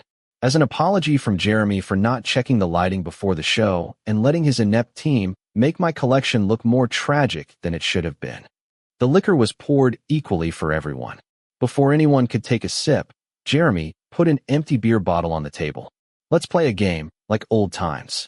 I'm still studying. What are you talking about? Come on. The owner of the bottle furrowed his brow, quickly changing his expression. Same as before. Truth or dare. I can see from the looks on many of your faces that this is going to be fun. I sat silently, knowing how the game worked. It was similar to the ones we played in Thailand, but I wasn't very skilled or even confident. My friends had a knack for inventing bizarre tasks, turning it into a horror game. As we were about to start, someone ran to fetch the remaining friends. Within 10 minutes, nearly 10 people had gathered. Great. The more people, the lower the chance the bottle would land on me. All right, you're mine this time. Jeremy pointed at Jean before making eye contact with everyone in the circle and spinning the bottle. The game wasn't very serious. Some people were sitting on top of each other. Others only had an inch of space where the bottle could directly point at them. I tried to make myself as small as possible, creating more space for those next to me, watching the bottle spin faster and faster. Anwar seemed relaxed, as if this were a children's game. He leaned forward, sipping his drink without waiting to be prompted. I breathed a sigh of relief when the bottle pointed at a woman who had just joined. She smiled broadly, seeming to enjoy being asked questions more than the person asking them. The most embarrassing thing she'd ever done. Had she ever urinated in the shower? Who was her latest wet dream about? Who was the ex she cried the most about? The questions followed a similar pattern. If someone chose dare, they'd have to do something strange, like lick their elbow, eat snacks from the center of the table without using their hands, or drink from the bottle in a sexy way. I thanked God, or whatever higher power there was, that the last option didn't fall to me. It would be even better if the bottle could just magically skip me until the end of the game. Wow, our new friend. I froze, hearing a whistle and chuckles from some people. Anwar subtly smiled, noticing the bottle pointing at me, where I sat stiff as a rock. Truth or dare? Jeremy asked sweetly. If I had to choose between answering embarrassing questions and doing something embarrassing, answering questions seems safer, right? Truth. Let's have our initiation question for someone who's joining this game for the first time. Lulu, the model, smiled broadly, raising her glass in the center of the circle as everyone cheered, seeming to know what the question was. I would hate that question so much if I didn't have a date sitting here with me. Thank God. She glanced at the ceiling, looking relieved. What kind of question is this? I don't feel good about this. Okay, let's have that question. Teddy, who had been asked a question last round, had the duty to ask me next. She looked at me. In this group, being the coolest or most attractive is a highly contested position. The question is, if you could only choose one person sitting here, the most charismatic, coolest, or whoever, to have sex with, who would you choose? This is incredibly embarrassing. I don't know whether getting asked about sex or this question is more embarrassing. My eyes widened. I glanced at everyone who was clapping approvingly, feeling utterly lost. I didn't know anyone except their names and faces. I'd only met them a few hours ago. You can use my name. Because I'm cooler than anyone here. Jean laughed loudly, before another man who was sitting behind him coughed softly. I'm sitting here too. Thanks for remembering. Don't be so serious. Jean brushed the other man's hand away but kept his arm around the other's waist, still smiling. Even if he offered himself up like that, I wouldn't dare choose Jean, with the person who seems special to him sitting so close. I met Anwar's gaze. He chose to raise his glass to his lips, offering no comment. Only his beautiful, alluring eyes met mine. Something about it made me feel he was in a good mood, and waiting for my answer. Who else could I choose with a question like this? Even if Kit was unhappy, at least I could say it was because he was my only friend in the group. It's better than choosing someone else without knowing if their partner is sitting in the circle. I choose. I gulped, feeling like I was drowning as I was about to answer. Anwar. Woo, I knew it. Cheating, choosing your own friend.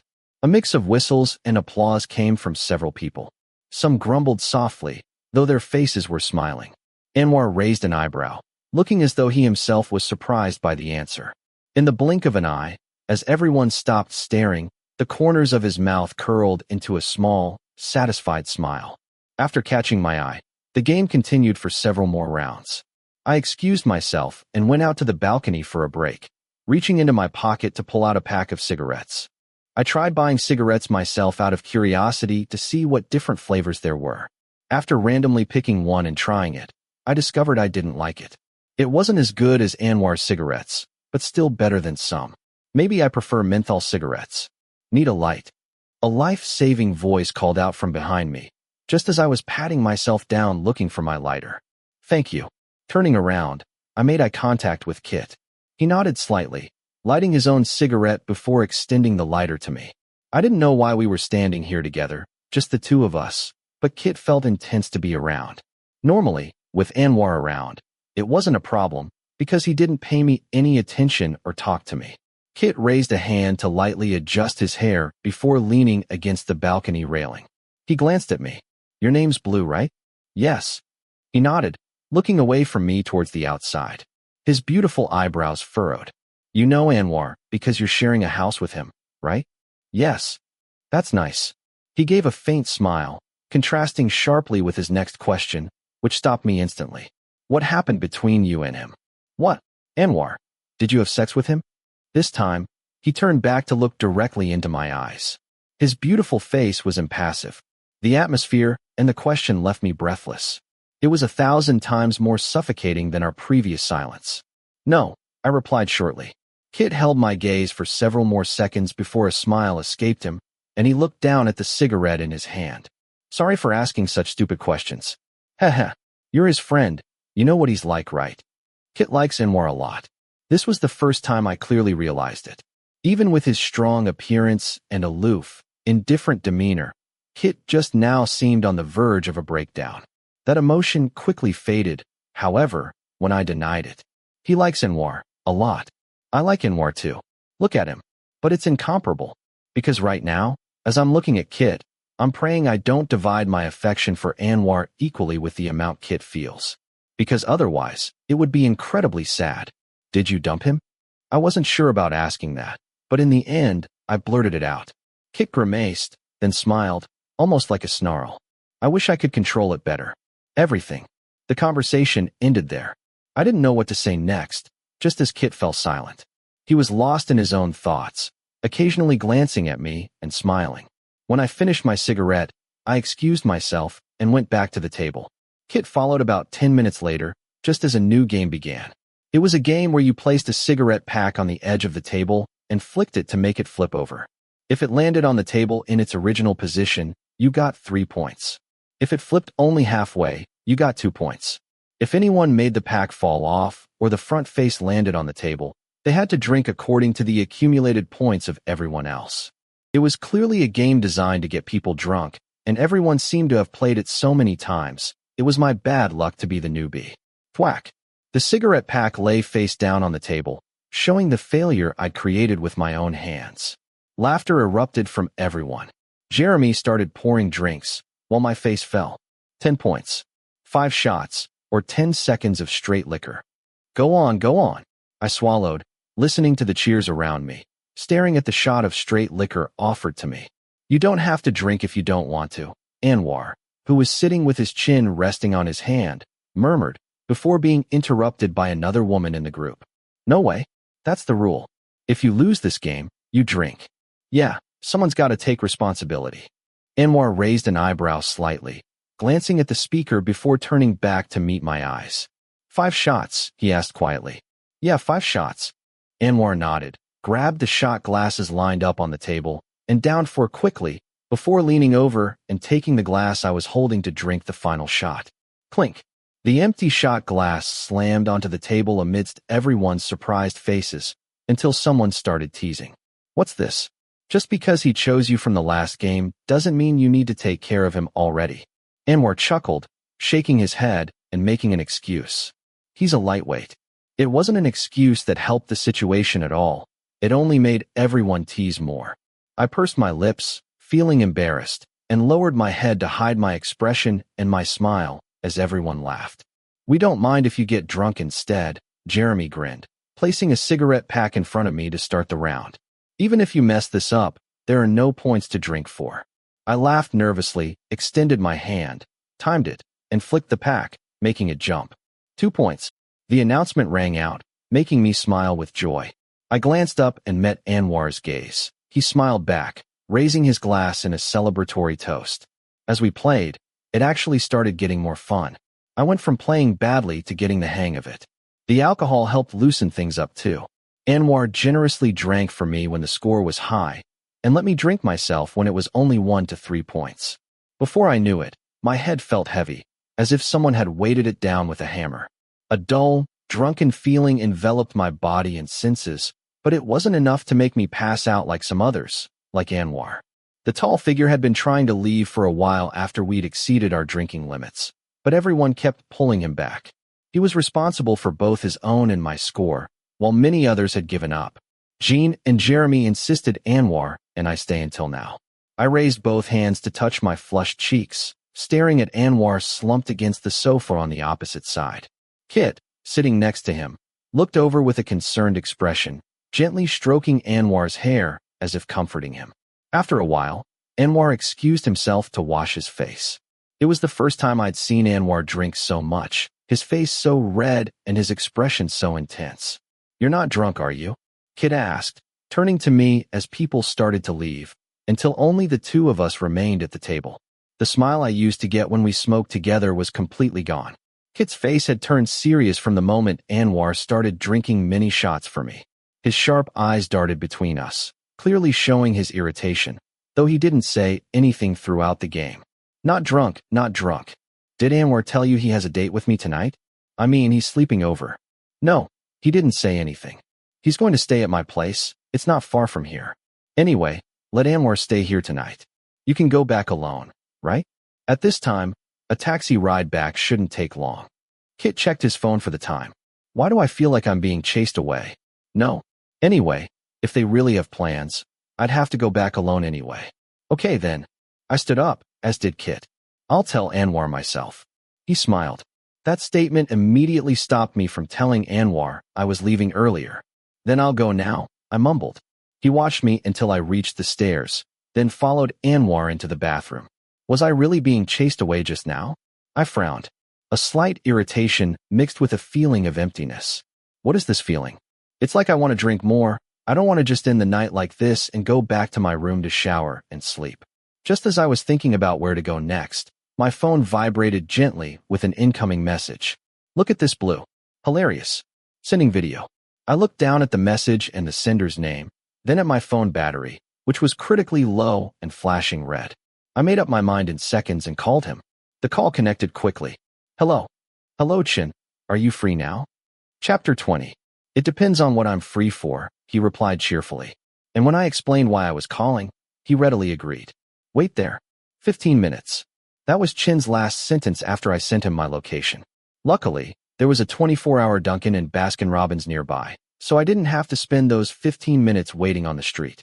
Because my phone had completely died, I didn't check the time. I just sat, propped my chin on my hand, and sipped my blue raspberry while letting my mind wander. Before long, Chin pushed open the shop door, a wide smile on his face. His tall, slender figure was in his usual simple style, a white crewneck t-shirt, a red hooded Adidas jacket, slightly faded jeans, and white sneakers. "How did you end up here?" Chin sat down opposite me. "Lucky I was just hanging out here." I was at Anwar's friend's gallery." Chin raised an eyebrow, leaning back against the chair. "You were with Anwar? Where is he now?" "Anwar has a date. So it's just me now, and I didn't want to go home, so I called you." The other person nodded, silently watching me finish the almost flavorless drink before gesturing towards the outside. "Then let's go?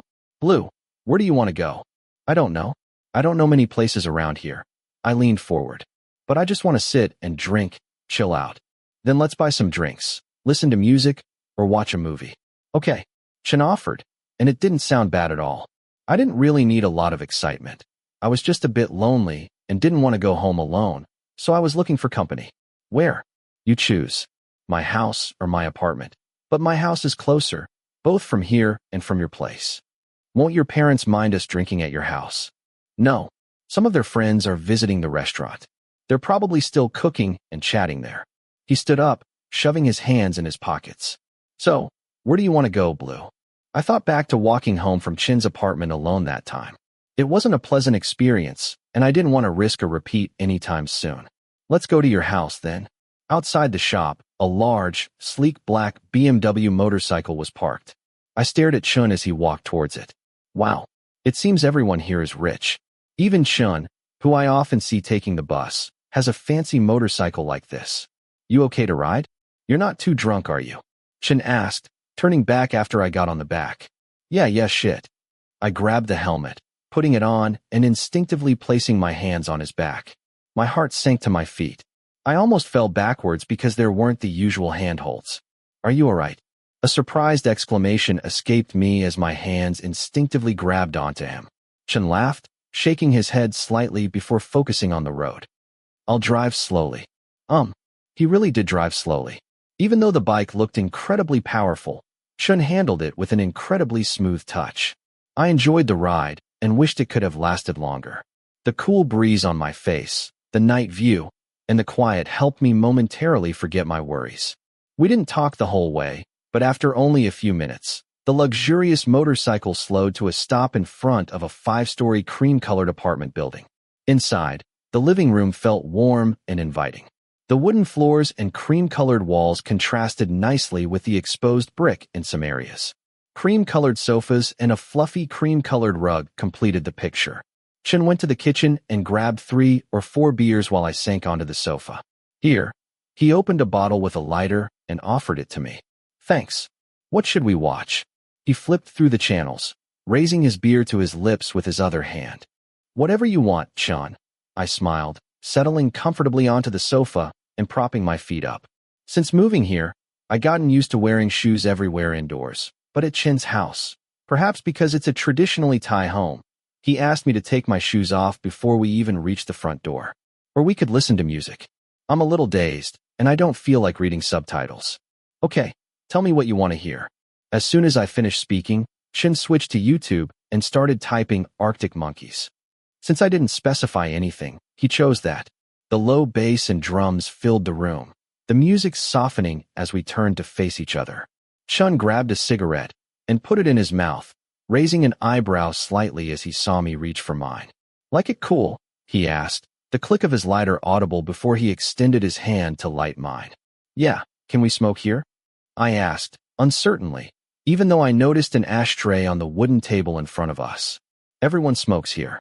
My dad, my mom, and me, too. Chen took a few deep drags of his cigarette, then exhaled. He frowned, before grinding it out in the ashtray, even though it wasn't even half-smoked. Seeing my questioning expression, he answered without me even having to ask. I'm trying to cut back. That explains it. At your place, I only saw you smoke a little. Yeah, I felt like I was smoking too much for a while, so I wanted to try cutting down. Chen leaned his cheek against the sofa, his dark eyes looking up at me. It would be great if I could quit altogether. Is it hard to quit smoking? I looked down at the end of my cigarette. Though I'd often wondered about that, I'd never seriously sought an answer. I figured I wasn't addicted and probably wouldn't be. I didn't plan on smoking frequently anyway. I just bought them to try something different. I wondered if that was too dangerous a thought. It was scary to think I might accidentally become addicted without realizing it. It's pretty hard. I haven't managed it yet, even though I've tried many times. Chen laughed. The closest I came to quitting was when my girlfriend asked me to. I was surprised, about to ask if Chun had a girlfriend, when Chen quickly continued. But then I got dumped, so I started smoking like crazy again. He laughed, shaking his head slightly at the memory. I almost had good health. You, Chen? Got dumped? I asked. Who would dare dump a guy who cooks that well? Wow. Thanks. Chen raised his beer bottle for a toast. How long ago? 4 or 5 months now, Chen mused. But honestly, I understand. I'm very attached to my friends, and she just couldn't get along with them. Rome and Alice? Chin nodded slightly, taking another large gulp of beer before putting it down. Yeah, it was like their personalities clashed. I share an apartment with Rome, and the others always hang out there. I couldn't avoid having them around almost all the time. That's a shame. I only ever had one boyfriend, Phim, and he never tried to get close to my friends either. Perhaps because our relationship was a secret. I didn't know how Chun or his ex felt about this issue, but the reason I said it was a shame was because Chun seemed like a very patient guy, the type who would do anything for someone. Didn't you talk it out? Chun offered a small, wry smile at that question. We did. I asked her what she wanted, and she said she wanted me to spend more time with her. By more, she meant all my time. I couldn't give up my friends. I couldn't be with her all the time. I tried, but I don't know. It just didn't work out. Was I a little sad? Yeah, probably. Shin turned to stare at the TV screen on the wall, which was playing a black and white music video. His expression revealed nothing, even as a small, lingering smile played on his lips. From what he said, I understood a certain feeling, a subtle feeling I picked up from his story, because it was the same feeling in my relationship with Phim. It would be nice to meet someone who's willing to adjust along with you, I said. The struggle of trying in a relationship, all on your own. Yeah, Chun agreed. Thanks a lot, Chun, for coming to get me and driving me home, I said, sliding off his large motorcycle. I took off my helmet and handed it back. We went back to Chin's house, but because we were busy talking, drinking beer, and listening to music, I forgot to get my phone out to charge. No problem. I had some free time, he replied. But it was very late. No one would be contacting me at this hour anyway. We stayed there for a long time, until Chin's mother even came home. It took her less than 5 minutes to persuade me to join them for dinner at a restaurant next week. You said no one was home, Chin said, nodding subtly towards the second floor, where light shone through a window. Maybe they forgot to turn off the lights before leaving. So, will you actually go to dinner with my mom next Saturday? Your mom's so insistent, I guess I have to go. I'll eat until I burst. I playfully threatened, laughing when Chin shook his head slightly. Go ahead. Eat so much they won't dare invite anyone else for a meal again. I smiled, watching Chin nod in farewell before turning to walk into the house. I didn't forget to glance back at him one last time. See you. Thanks again for today. After Chin told me about his ex-girlfriend, after a while I started to mention Phim. I kept it general, without going into much detail, but Chin immediately frowned when he heard that Phim had someone else while dating me. He didn't seem to like that kind of thing. Infidelity, cheating. He didn't respect you at all, was the only thing Chin blurted out. I slowly exhaled, dragging myself upstairs. A dizzying feeling lingered on my tongue and in my head. Though I could still speak and walk straight, I knew I wasn't myself. This kind of dizziness. I didn't know if it would help me sleep better or keep me awake. My racing thoughts stopped when I discovered why all the lights were on. A tall figure in fresh clothes indicated he'd already showered. A black t-shirt and soft pants. He had tons of the same color. Anwar glanced at me. A cigarette still hung from his lips before he looked at the wall clock. The silence from him prompted me to approach. Seeing his handsome, stoic face, I felt I needed to do something, even though I didn't know what. I lightly touched his broad shoulder. Can I have one? When he nodded, I reached out, taking the cigarette from his lips and placing it between my own. I thought you weren't coming back tonight. Why would you think that?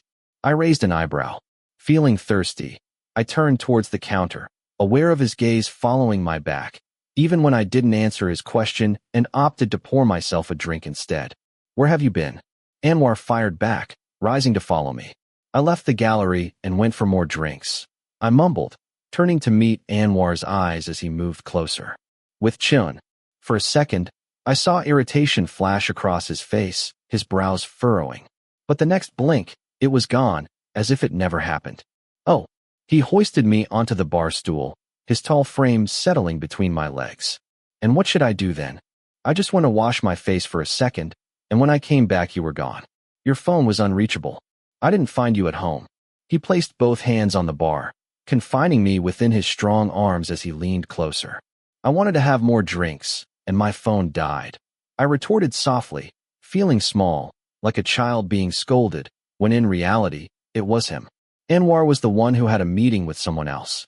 What status was he supposed to keep me in, sitting there? And for what? I'm not saying anything about you wanting more drinks. Anwar shook his head. But what I'm asking is, why did you go with Chun? Why didn't you come find me? I faltered. My mind spun, trying to find an answer he'd find acceptable. But because of the alcohol and the closeness between us now, I couldn't think of a single thing. All I felt was my heart pounding heavily. Anwar's expression and sharp tone made me want to reach out and tug on his shirt instead of trying to appease him. It's a childish way I've always done when I accidentally angered my mother. Don't you want to drink with me? No, that's not it, I quickly argued. You had a meeting with Kit, didn't you? No. Anwar's denial stopped me in my tracks. You were with me. How could I leave with someone else? But Kit said, just because someone else said that, you left me there and went drinking with Chin instead? I didn't answer. At that moment, I was sure of several things. I was annoyed that Kit had spoken to me in such a dismissive way, but that annoyance was suppressed because Kit and Anwar's relationship was more significant than what Anwar and I shared. Regardless, if they had actually made plans, I was the one who should have backed down. But hearing Anwar say that, the blame fell squarely on me, especially for leaving him without clarifying things and running off, even if it was due to a mix of emotions at the time. Are you angry? I softly asked, lowering my head until my chin nearly touched my chest, too afraid to meet his eyes. But wanting to see his expression as he answered, I inadvertently looked up at him. I'm not angry, but I was worried. Anwar's cheeks and neck were still flushed. He'd really had a lot to drink, but he was still coherent, even if his eyes were a little glazed. He's incredibly stubborn. After Anwar finished speaking, he fell silent, only his gaze fixed on me, as if waiting to see what I would do next. Seeing this, I shifted slightly. Thank goodness for the alcohol, making everything feel so fluid. I raised my hand to touch his warm cheek. I'm sorry for worrying you. And where did you go drinking with Chun?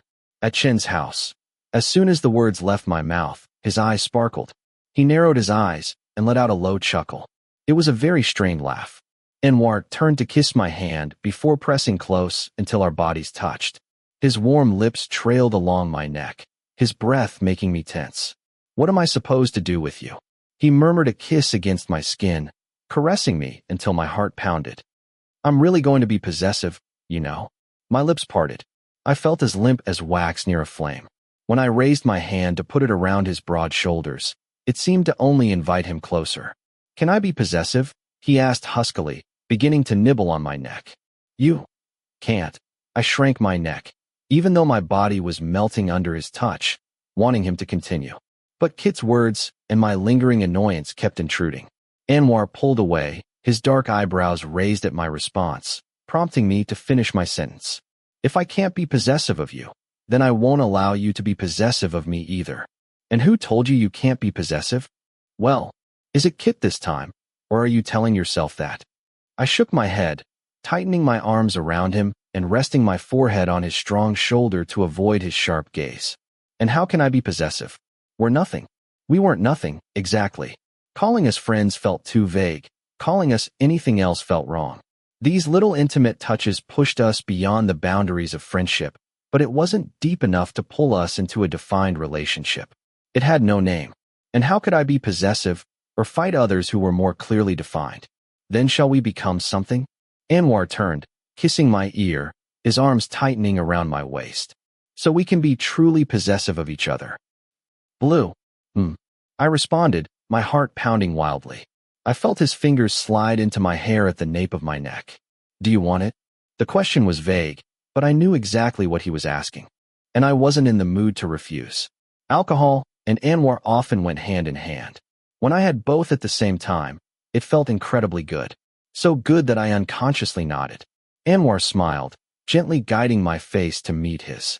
His brown eyes peered deeply into mine, as if searching for confirmation.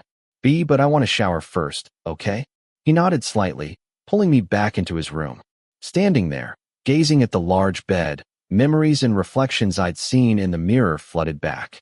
I raised a hand to touch my burning cheeks, then trailed it down to the warm skin of my neck. A soft click of the door lock sounded. We met eyes before Anwar broke the spell by getting a fresh towel for me. Choose a shirt, he said, stepping back to let me approach the closet. He retreated to the bed as I selected a light green long-sleeved shirt and hurried into the bathroom, finally out of his sight.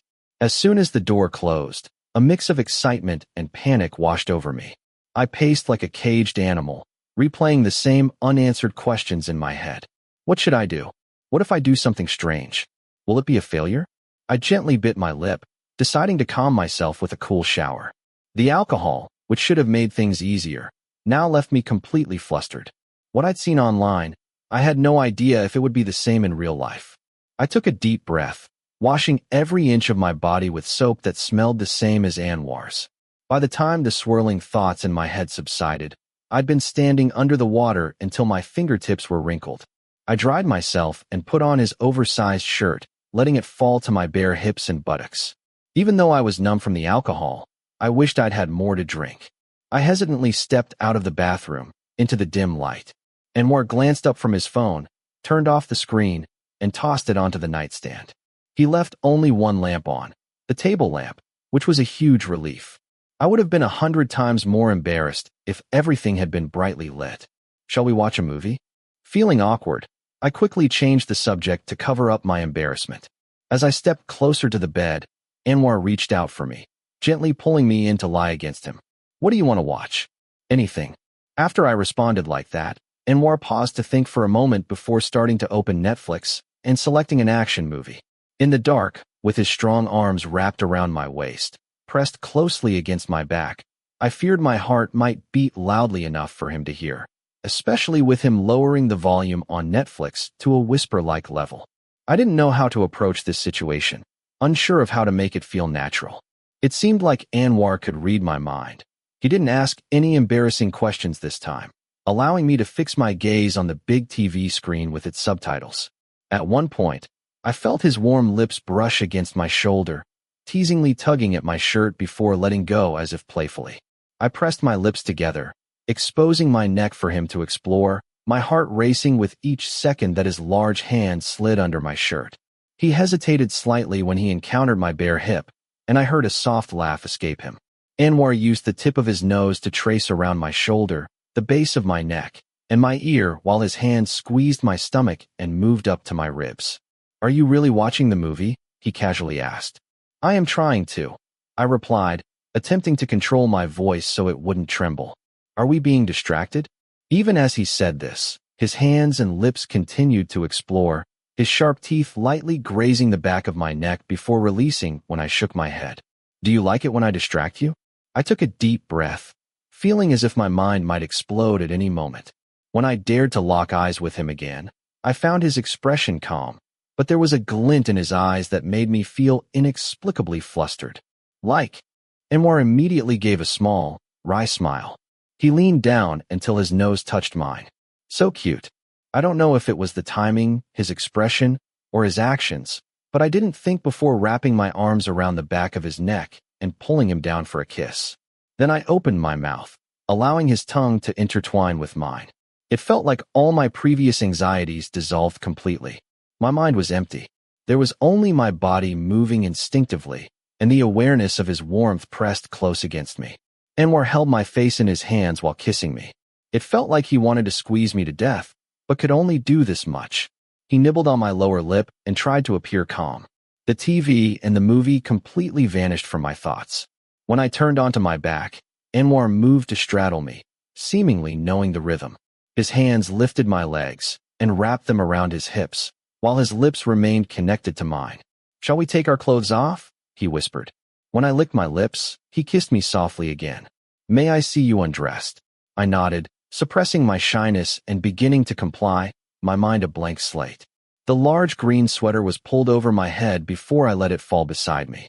Since I was only wearing that one piece of clothing, taking it off revealed my body instantly and completely.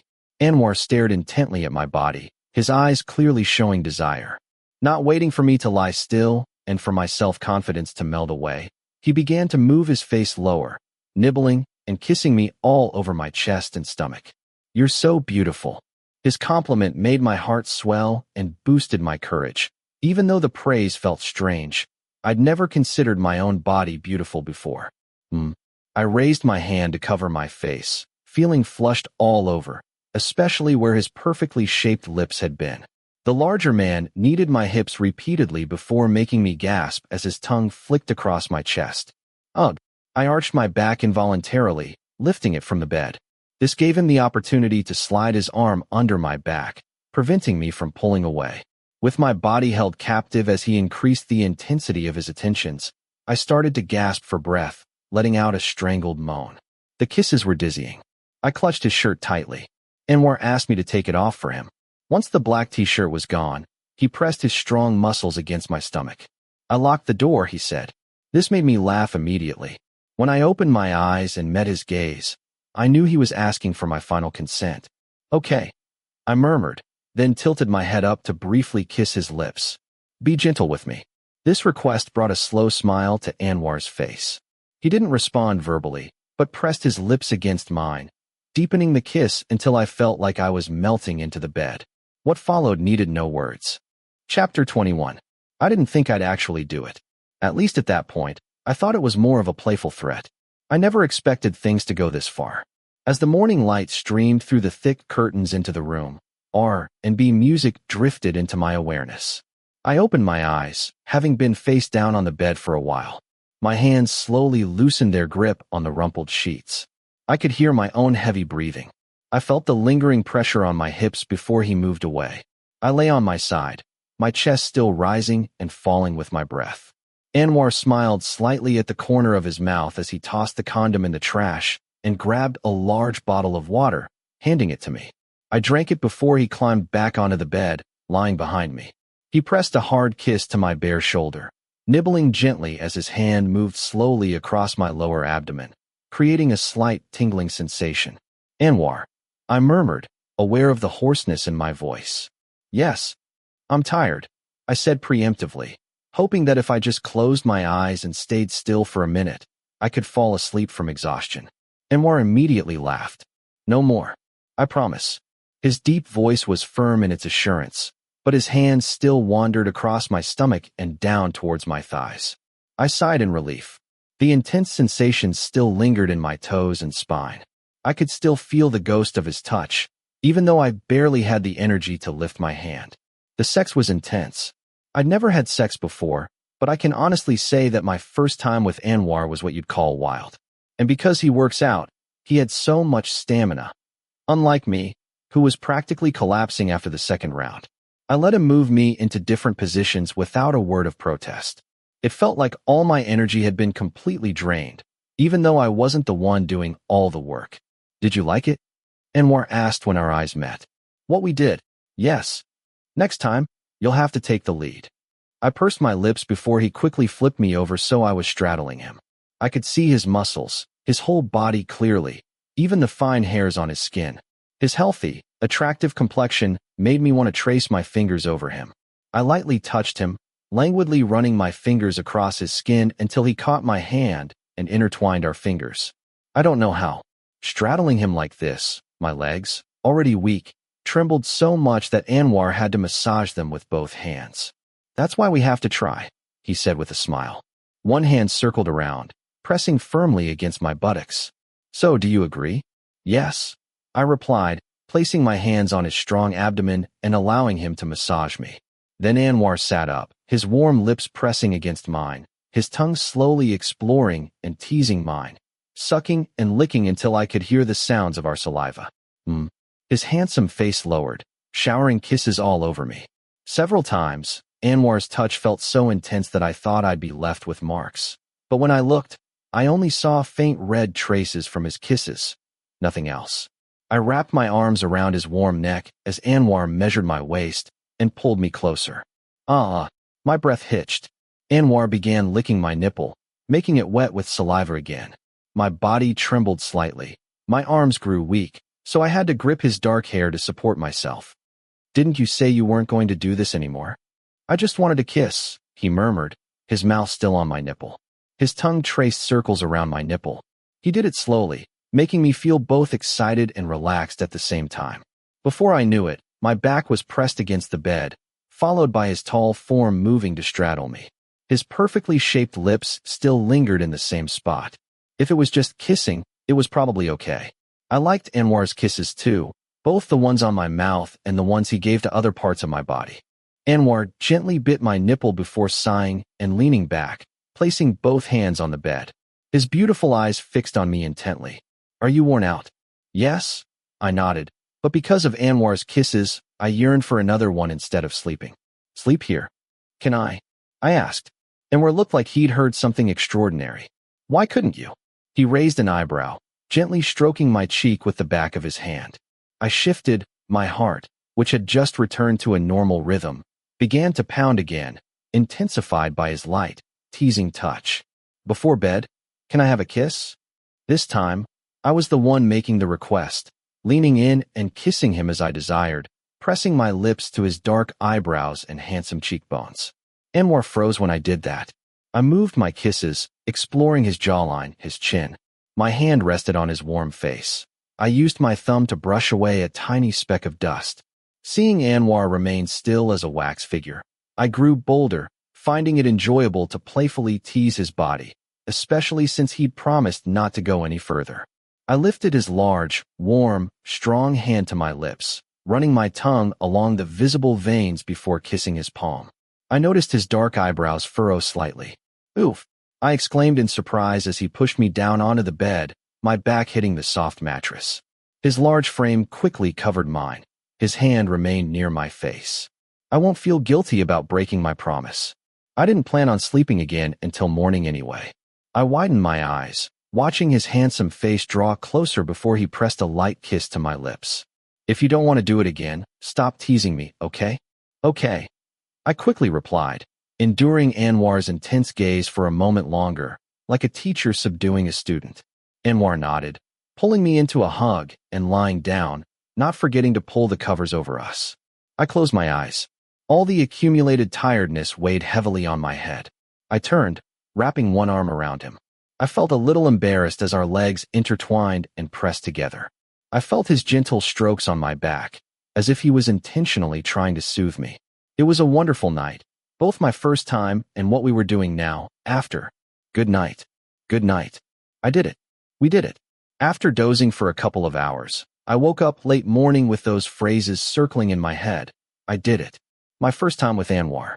Throughout the night and until we finished, I didn't think about anything else. I was completely absorbed in the sensations, the feelings surging throughout my body. When I woke up and processed everything, it was a feeling I can't even describe. I unconsciously smiled when I woke up and saw him still asleep beside me, his strong arm across my waist. It was heavy, but it didn't feel uncomfortable or make me want to push him away. Instead, I snuggled into his warm embrace, staying there for several minutes before deciding to leave the room. I tried to compose myself, went upstairs to get my phone charger, washed my face, brushed my teeth, and then came back down to make some simple toast for breakfast. Palm trees square dancing under the moonlight. The sunset is nothing compared to you, and the purple in the sky isn't as beautiful as your eyes. I hummed along to the music playing from my phone. I'd heard so many say that the first time is usually painful or a failure because it doesn't fit. Maybe it's a minor issue, but for me, it wasn't painful enough to make me want to squirm away or stop everything abruptly. Even though Anwar's size worried me about that possibility, and even though we did it multiple times until we were almost exhausted, I woke up only feeling tired and a little sore in my legs, like after a strenuous workout that leaves your legs aching when you get out of bed the next day. He was more gentle than I ever imagined. I took a deep breath. Hearing the toaster pop, I turned to grab the bread and finish making it. In the end, Anwar's method from that day became my most frequent way to toast bread.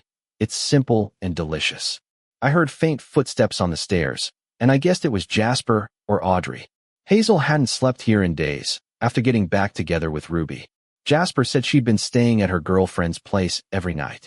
When I turned to greet them, my words caught in my throat.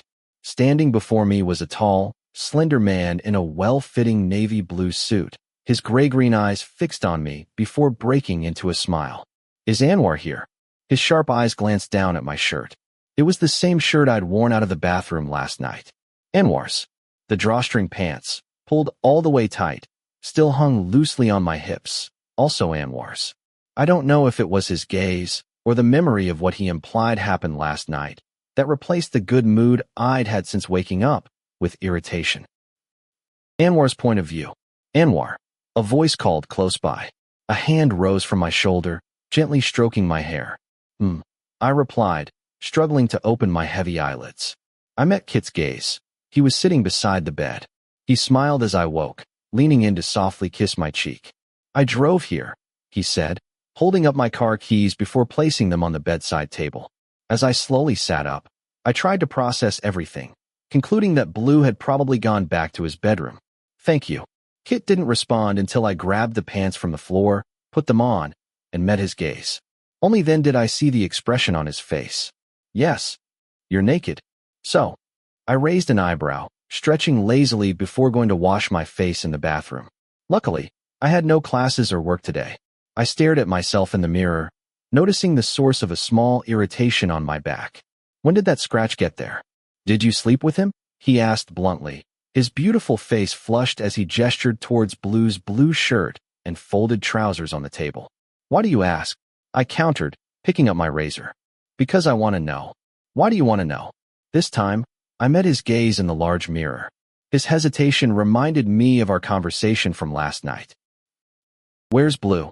I told him to go. You promised you'd sleep with me today. Did saying maybe sound like a promise? A confused jumble of feelings mixed with irritation that I tried to suppress. How could he suggest he go alone? He's never even been to this area. How would I know? He's not a child. Why does it need to be such a big deal? Shouldn't I be the one asking why? Why did you do that, Kit? Because I wanted you to stay. I probably would have stayed if you hadn't done that. I spat, a sneer twisting my lips. I stared at him intently. I'm going home, I said. Anwar. Kit raised his hands defensively. He bit his lip, his gaze pleading. You know why? And don't you know what I meant when I asked? I wiped my face, then turned back to face him. Kit faltered. Of course he knew. My question wasn't for an answer, it was a reprimand. He's one of the people I'm closest to. Why wouldn't he know what kind of effect overstepping boundaries would have? Because he thinks he can get closer than others, that he's special. Have I ever had a problem when you slept with someone else? With Alex? With Jonas? That was years ago. And is it any different now? Is a year really that much different? We had an agreement, Kit, I said. We wouldn't interfere with each other's lives. What kept things going longer than just being classmates was that you never interfered. It's always been the same. Because our relationship has always stayed just that. Nothing more. We're not together. We should stop here, I said flatly. From the look under his eyes, the way he's acting, it's clear he's the one who's changed, the one who shouldn't continue this relationship. No, I don't want to stop. I'm sorry I did that. I was drunk. I didn't mean for it to happen like that. I lowered my gaze, seeing his feet move closer. I was wrestling with a huge decision in my head. Kit's a good person. The sex is amazing, and this was the first time he acted this way. But a fair relationship is only fair if nobody feels anything deep. If the other person shows signs of deeper feelings. Is it still fair? I'll do anything, but please, don't stop now. You can sleep with whoever you want, I don't care. Kit's voice was strained, but he was trying to keep it calm. Let me apologize to him. Should I? Kit, the last thing I want is to hurt you. You know that. I sighed, letting him hug me without pulling away. Shouldn't we just stop this? I'm not hurt, and I won't be, Kit insisted firmly. I'll sincerely apologize if you want. No need. I touched his back, stroking gently. Just don't do that again. Forget it. Kit's always been reasonable. That's probably why I liked him more than many others, in terms of personality. Kit is straightforward, even if his image is complex and intense. He's always honest about his thoughts. Perhaps this was the first lie I've ever gotten from him. We knew each other well enough that he understood what I was implying. My vague conversation was just another way of saying, we'll never be anything more than this. So what am I supposed to do when he insists so strongly that he won't be hurt? Go on. Let me drive you home, I offered, gently pushing him away. I tried to ignore his pained expression, pretending not to see it, and walked out of the bedroom.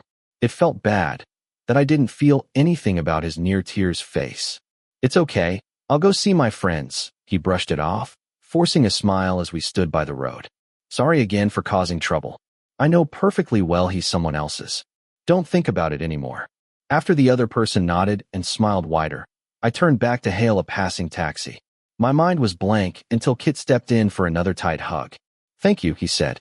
You're welcome, I replied, patting his back lightly before opening the car door for him.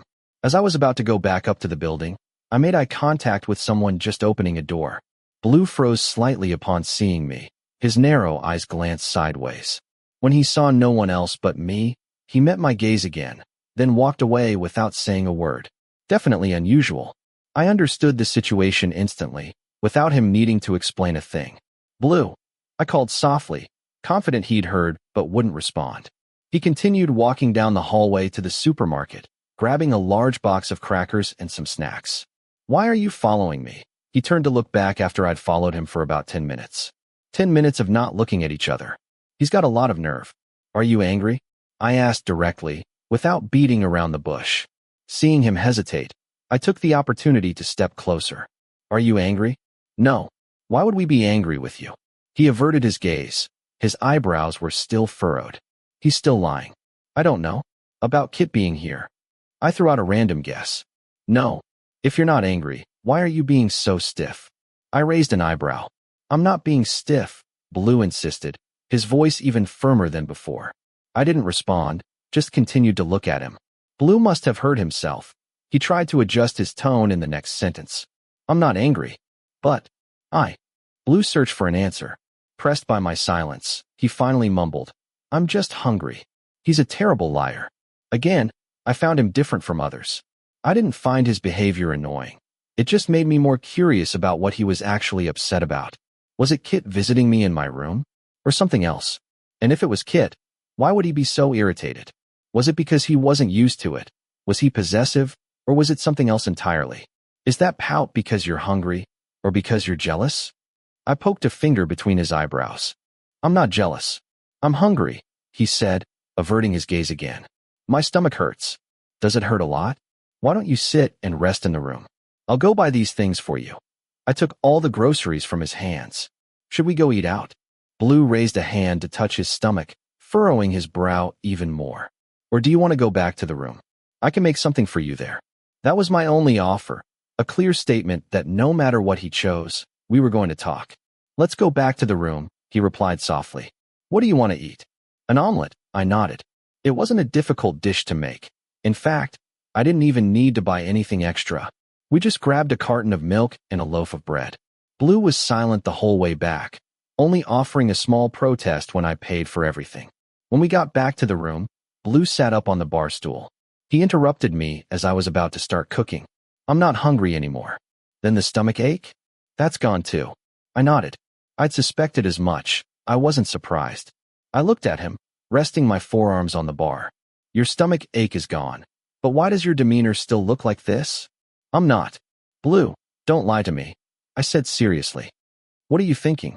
What are you feeling? If it's about us, I want you to tell me honestly. With someone else, how would I handle this? I'd probably pretend nothing was wrong, to avoid making them talk. Or maybe I'd ask what was wrong, and if they didn't open up, I'd just ignore it. That's all. Why am I suddenly doing this? I wondered myself. Maybe it's because I know what Blue is like. I don't want him to overthink things he shouldn't, and bottle up his negative feelings until he explodes, like before. Kit drove me home last night. I was drunk, so I left my car at the gallery and took a cab back. Blue listened quietly, without saying a word. Let me ask again. Back by the pond, was it because you were hungry, or because you were possessive? Blue pursed his lips. He looked me in the eyes before looking away and replying. Because I was hungry. I nodded, not expecting any particular answer to begin with. And Blue's response didn't bother me, even though it seemed like a lie overall. Are you still angry? Why would I be angry with you? He countered, his tone and expression suggesting he genuinely wanted an answer. Anything at all. I just want to know if you're angry right now. Blue looked down at his hands. Finally, he softly replied, a little bit. But I don't even know what I'm annoyed about. But I do, I countered silently. So, if I apologize, will you stop being angry? Blue paused, thinking. He didn't answer, but remaining still where he was, even after I stepped closer and stood between his legs, was an answer in itself. How does he do it? How does he turn something annoying into this feeling? Is it because of his cute face? I'm sorry. I softened my voice and placed a hand on his thigh under his pale jeans. Seeing him bite his lower lip, I slid both hands down and placed them on his chair, leaning closer. I'm partly to blame too. Normally, I wouldn't let two people I'm sleeping with meet, but I didn't expect Kit to just drive over without calling first. I won't let anyone else come here again, I said, voicing the intention I'd had since last night. Are you not angry anymore? Blue looked up, his gaze meeting mine deeply. You can bring whoever you want. You own the house. Do you want me to bring someone? I asked, pressing my forehead against his smooth one. If I can bring someone, then why were you angry today? I'm just not used to it. I won't bring anyone else, I reiterated firmly, my nose lightly brushing against his. Seeing him not move away, I mumbled, say something. Blue hesitated for a moment, but instead of responding as I'd requested, he leaned in, pressing his lips against mine. The soft, lingering touch on my lips, nibbling my lower lip, then my upper lip, before pulling back. The earlier irritation had vanished, leaving only a faint blush on his clear cheeks. Last night. Thank you. He took a deep breath, as if gathering his courage. I felt really good. I can't handle this. He stops being angry and changes moods so fast. Is this something I deserve? Then let me make you feel good again today, I said with a smile. I'll make him overwhelmed with happiness. If no one comes to see you today. He trailed off, leaving the sentence unfinished, while I nearly burst out laughing. There's no one, and there won't be anyone else coming here as long as Blue is here. With a cutie like him at home, why would I bring anyone else? Chapter 22. I rested my chin on my hands, gazing at his well-proportioned figure clad only in cream-colored trousers. Faint red marks on his broad back were visible, causing my face to flush as I stared at them, because I knew exactly where they came from. Here you go. Anwar turned around with a large chicken sandwich. His dark hair was tousled, the typical look of someone who just woke up, but he still looked incredibly good, especially dressed like this and making breakfast for me. Thank you. I slept in Anwar's room last night. The overwhelming awkwardness I felt initially was starting to fade, but it hadn't completely disappeared. Anwar propped himself up on his elbows before reaching for the sandwich, taking a large bite. He mumbled something about it being delicious and then turned back to pour milk into a glass. Bing. A notification sound went off, followed by a flurry of more notifications. The phone's owner quickly turned to check it. It was right in front of me.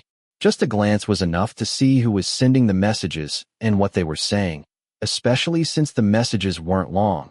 It was more like a deliberate flood of notifications. God. Anwar frowned, scowling at the screen. He silenced the notifications and then flipped the screen down. Less than a minute later, the messages were replaced by incoming calls. The phone rang incessantly until I finally spoke up. Seems urgent. His beautiful eyes darted up. Not really. Aren't you going to answer them? I raised an eyebrow slightly before taking another bite of my sandwich. He seemed thoughtful for a moment before shaking his head, a faint, almost hollow smile playing on his lips. Those messages, they said things like, miss you, initiated casual conversations, emphasized how much they missed him again, and said they wanted to see him. I don't have time to talk right now. He let the phone continue to ring, ignoring it, and went back to eating his sandwich. Am I bothering you? About breakfast, I mean. I can make time for the things I like. He didn't just say it. He looked deeply into my eyes. My heart skipped a beat almost instantly.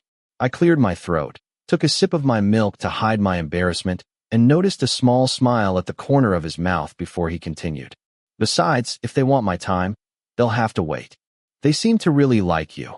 My words were a clear statement that I'd seen all the messages, but Anwar didn't react in any particular way. He still had that small smile and stared at me calmly as he spoke.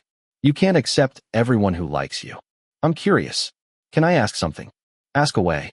I pursed my lips. Many questions I wanted to ask, but never dared to. Now it seemed like a good opportunity, with the relaxed atmosphere and the timing. Anwar shifted slightly, looking at me as if waiting for my question. Have you ever had casual relationships with multiple people? He raised his eyebrows immediately upon hearing the question. His eyes glanced away before he lightly licked his lips. Honestly, I've never even counted. Because there were too many to count? Because counting makes everything seem strange, don't you think? Anwar quickly corrected my statement. It probably was true, like those who count how many people they've had sex with. And have they ever confessed their love to you? Or felt something more than friendship? Some have. Why? Are you going to confess your love? He teased cheerfully. He took another bite, His sandwich was finished, as was the milk in his glass. No. Why do you want to know all this? So, what do you do when someone confesses their love? Anwar grabbed both our plates and placed them in the sink. Have you ever accepted their love? Phoebe, his low voice greeted the chubby cream-colored cat that gracefully walked over, rubbed against his legs, before jumping onto the bar to groom itself. What do I do? Nothing. I've never accepted anyone's confession of love. The answer was simple, yet it made my heart sink for a second. Anwar scratched Phoebe's chin until she lifted her head proudly, closing her eyes contentedly. I didn't know why I suddenly wanted to know all this about him. It was probably a desire to get to know him better, to understand what kind of person he is, what he thinks and feels about various things. Have you ever liked them? I like everyone I spend time with. It would be strange if I didn't feel some sort of liking. But liking isn't the same as love, is it? Anwar continued to scratch Phoebe, moving his fingers from her cheek to her soft neck. If you don't love someone, accepting their love wouldn't be right, would it? Anything else you want to know? I looked at his face to gauge his reaction. Seeing no signs of annoyance or irritation, I continued. Have you ever had a lover? Anwar looked down at Phoebe. He was silent for a moment before answering simply, yes. Something made me hesitate to ask further, perhaps the sudden indifference in his expression or tone. Ask, he murmured softly. And with your lover, did you love him? Love? For a period of time. He slightly frowned before a wry smile appeared. I still love him now, but it's just in a different form. I couldn't bring myself to respond. It felt fragile, and because I couldn't read Anwar's mind, I didn't want to risk saying anything that might sound absurd. Anwar looked up at me, letting Phoebe jump off the bar and wander away. It was intriguing, but I decided not to ask. I just wanted to know what it was like when someone like Anwar loved someone. He already treated others very well. If one day he met someone he loved and wanted to be in a relationship with, would he end things with everyone he was casually seeing? Could someone like Anwar be in a committed, monogamous relationship?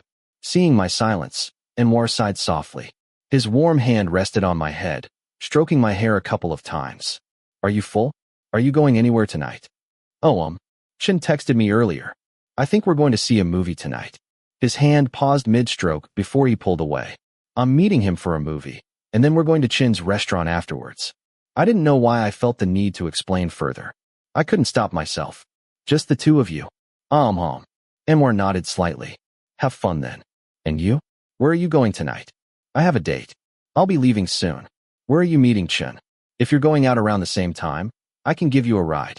I'm going to his apartment first. Anwar's eyebrow twitched slightly. Looking again, his face was impassive, as if I'd imagined the twitch. I can go myself. It's okay. What time is your meeting? I'll take you. Then let's leave together.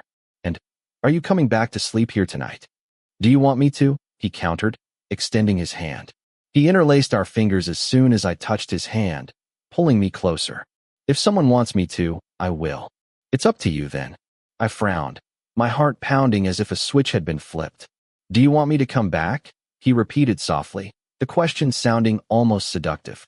Anwar touched the tip of his nose to my cheek, exhaling warm breath that tickled me. Yes, I replied in a soft voice, glancing at him as his smile widened. Then the final words slipped out, changing his expression completely. I want a kiss. My face was lifted for a deep, passionate kiss that he devoured. Anwar kissed me until I felt flushed. His warm tongue teased mine gently before he trailed kisses down my chest through my loose t-shirt, saying things like that. If I don't get it when I come back, you'll be in trouble. Come in, come in. I've checked the schedule you sent. It's still hours away. I stepped into the room, watching Chin busily collecting beer bottles from the floor around the sofa. Where did everyone else go? I don't know either. Everyone drank heavily last night. When I woke up, they were all gone, he replied, turning around. Once he'd cleared everything, he came and sat on the opposite sofa with a large bottle of water in his hand. Well, if we want to watch that, we'll have to wait until evening. Blue, have you eaten? I have. Then let's wait until evening, okay? Are you anxious about anything? Nothing today. So we'll wait, right? When I nodded, Chun rubbed his palms together. He was quiet for a moment, as if thinking, before looking up at me. Want to watch a movie to kill time? Sure. Chin produced a box overflowing with DVDs. He left the Netflix screen open for me to choose. Are all of these yours? Well, I used to collect movies. Now that we have Netflix, I don't really buy them anymore. He shyly scratched his nose, letting me choose a movie from amongst the hundreds without hurrying or offering any suggestions. How about this one? Have you seen it before? I chose a title from Netflix.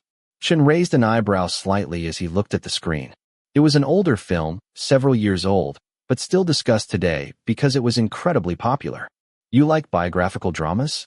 Have you seen it, Chun? I have, but I can watch it again. Chun leaned back against the sofa. He fixed his gaze on the screen. Once I started the movie, there was barely any conversation between us. The rich cinematography and melancholic soundtrack played continuously, contrasting with some of the intensely quiet and almost uncomfortable scenes. It wasn't surprising the film was so famous. The lead actors were famous, very talented, and the production and script were excellent. He's totally disappeared, hasn't he? That actor. Chin glanced at me before returning his gaze to one of the lead actors on screen. What was his name? Ellis Gilmore. I don't know. I guess he probably quit acting. Such a shame. He was so good.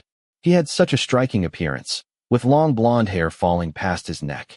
The roles I'd seen him in before were always similar, wealthy, upper-class characters. In this movie, he played an aristocrat. His image really suited those types of roles. Chin murmured. After that, we were silent for the rest of the movie.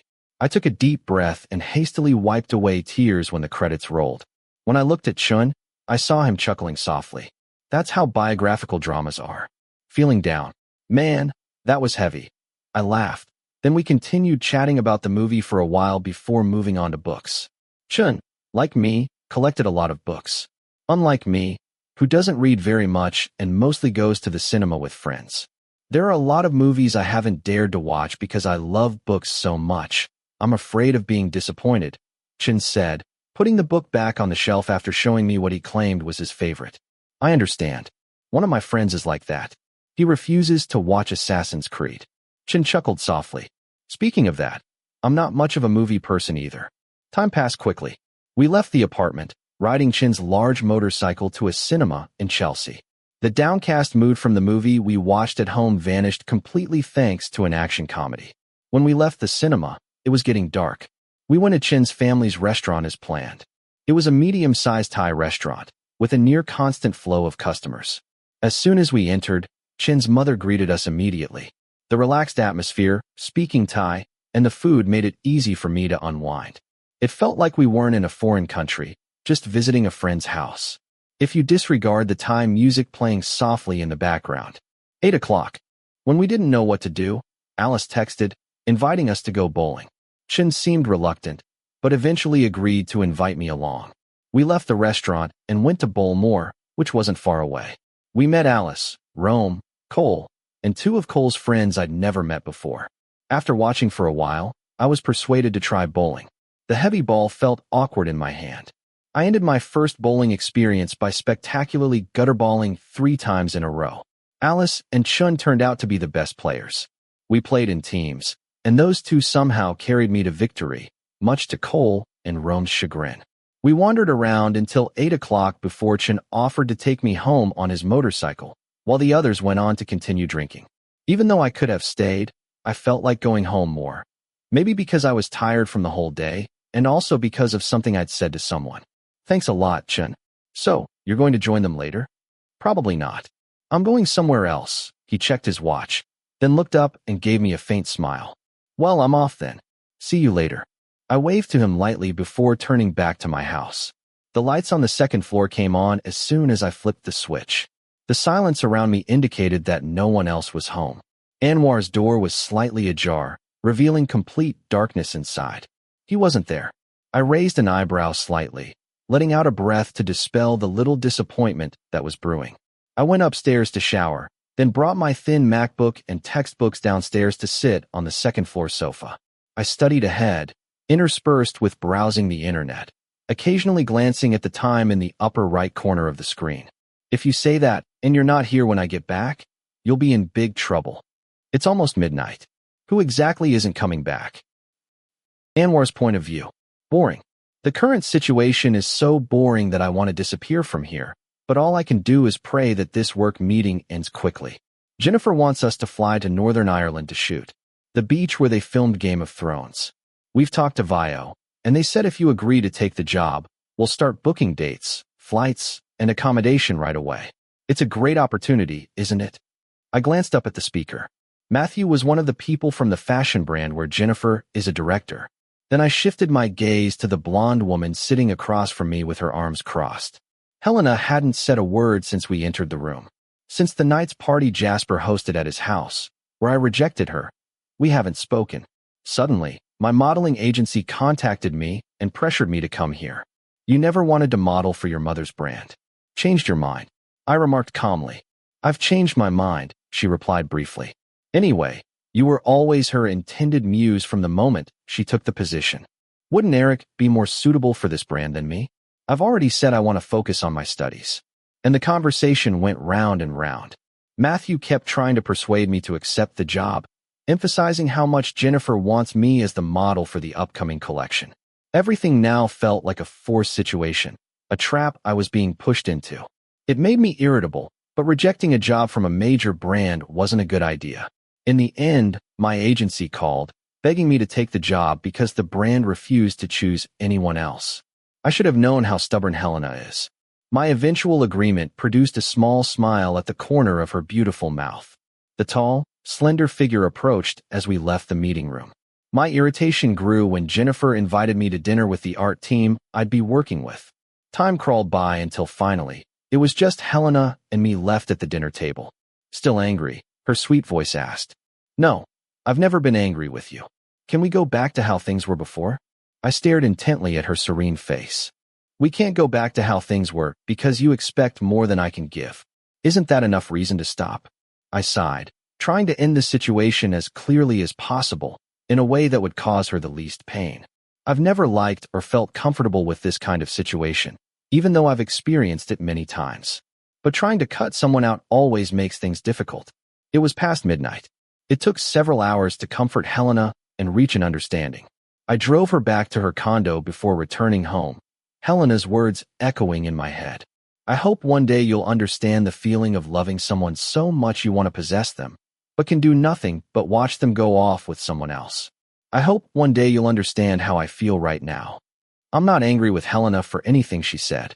I never want anyone to get hurt because of a relationship with me, but we agreed on everything clearly from the beginning. I don't want a serious relationship right now. A girlfriend is one of the last types of relationships I want to get involved in. As I climbed the stairs to the second floor, I made eye contact with someone sitting silently on the sofa. His legs were crossed, a MacBook resting on his lap. "I told you to come back early." The words were uttered calmly, jarring a memory I'd forgotten since dealing with Helena that evening. The fatigue weighing on me made me want to shower and go straight to bed, but seeing the smaller figure still there, I dismissed that thought instantly, approaching him. "Were you waiting for me?" I sat down beside him on the sofa, while he scooted closer to the inside. A faint scent of soap reached my nose. Blue shook his head. "I was watching a movie." "Have you been watching for a long time? Aren't you tired?" Blue shook his head again, turning back to the movie on the screen without another word. I couldn't tell if he was angry. The atmosphere was tense, but Blue still answered me in a calm tone, without any hint of resentment or complaint. "I was tied up with work. I'm sorry I'm late."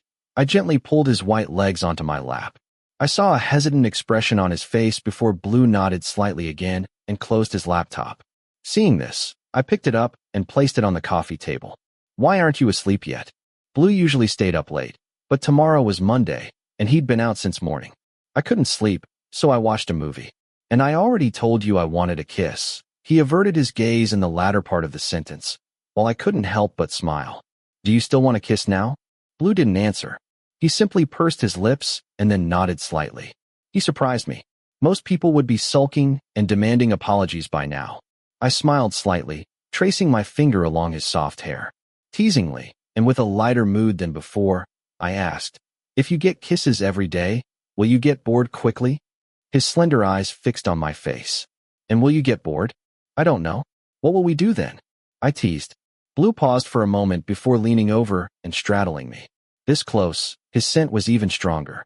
His slender fingers traced my jawline, then down to my chin and cheeks. "I'll make sure I don't get bored, okay? You know how to do that?" Blue licked his lower lip. His soft body pressed closer, his nose brushing against my cheek, ear, and neck, before his lips lightly nipped at my skin, sending a shiver through me. It wasn't like I hadn't experienced this before, but I couldn't explain why I was so excited. Maybe it was because Blue always projected such a pure image. Even after we'd had sex twice, I never thought he'd be this forward. Soft kisses peppered my skin. I felt his sharp teeth graze my soft flesh. Warm lips nipped at my earlobe before lingering there, then moving to a slow, tender kiss. I tilted my head, helping him find a better angle. My hand moved to caress his slender legs peeking out from his shorts. The softness emptied my mind. The stress that had built up for hours vanished instantly. Although I wanted to pull him down and take the lead, I wanted to see what he'd do next, so I restrained myself and let him continue kissing me. Hey, Blue protested softly as I reached into his pants and squeezed his butt firmly. His slender body arched, giving me access to press a kiss to his chest. Blue used both hands to push against my shoulders. His beautiful eyes met mine, a blush creeping up his fair cheeks, betraying his intense shyness despite his otherwise expressionless face. What a ridiculously cute person. Like just now? That's how we'll avoid boredom. I raised an eyebrow, watching Blue reach for a small ice cube from a nearby glass and put it in his mouth. I knew what he was going to do, but my body still roared with anticipation when he pressed his lips to mine. His tongue, chilled by the ice, darted inside, teasing and licking mine slowly before picking up the pace. Blue placed a hand on each of my cheeks, holding me as he moved his hands down to rest on my shoulders. Then he pulled my hand to his lips, making my heart sink to my feet as his cool tongue touched my fingers. I unconsciously held my breath. The view of his body, and the way his butt pressed against my lap, automatically led my thoughts to sex. And this hand-kissing, or finger-sucking, was doing anything but making me think better thoughts. In just a short time, he's become this bold. I wonder if I've spoiled him. Blue, I murmured, my body already aroused just imagining what else he might be nibbling on. His dark eyes gazed at me as his full lips traced my fingers from base to tip. When he released me, I saw a glistening thread of saliva connecting us. Am I getting better? Skilled. At both arousing me and using your mouth. Blue flashed a small smile, clearly pleased with the compliment. He wrapped his arms around my neck and leaned in closer, kissing me affectionately again. It seemed that receiving praise gave him a newfound confidence. The little one playfully sucked on my tongue, teasingly alternating between being serious and lighthearted. When I moved in closer, he quickly pulled back, withdrawing his lips. Dare, he whispered close to my lips, and when I hesitated, he pressed in for another kiss, repeating the teasing game until my head spun. Is it time to take charge? I'm getting sleepy, and you must be tired from returning to the building, Blue murmured softly, gradually loosening his grip on my hair. Good night. Wait. As soon as he said that, he slid off my lap, pretending he was going to walk back upstairs, but I hurried to grab him. That's so mean. I wrapped my arms around his slender waist loosely, intentionally pressing my body against his from behind. Then I leaned down to whisper in his soft ear. You made a dare. Why won't you take responsibility? I waited so long for you. You came back late. Are you really sleepy, or are you just trying to punish me? I asked in a teasing tone. Blue let out a light laugh before turning to face me. If I punish you, would it be effective? You've been sitting on me for a while. Don't you know if it was effective or not? I pressed closer, causing his face to flush again. Blue bit his lip as I pulled him in tighter. Want to sleep with me tonight? Even I was surprised by my own question. I didn't think about it when I asked. I just knew I wanted to stay like this a little longer. If you don't want to do anything, we can just cuddle. The smaller person seemed hesitant, and I didn't want to pressure him, so I stood there watching until finally, Blue nodded. Chapter 23. Warning, drug use. This chapter contains depictions of drug use, which is illegal and should not be imitated. This is the third night I've slept in this bed instead of my own room. My lower body is tucked under the thick, light, gray duvet.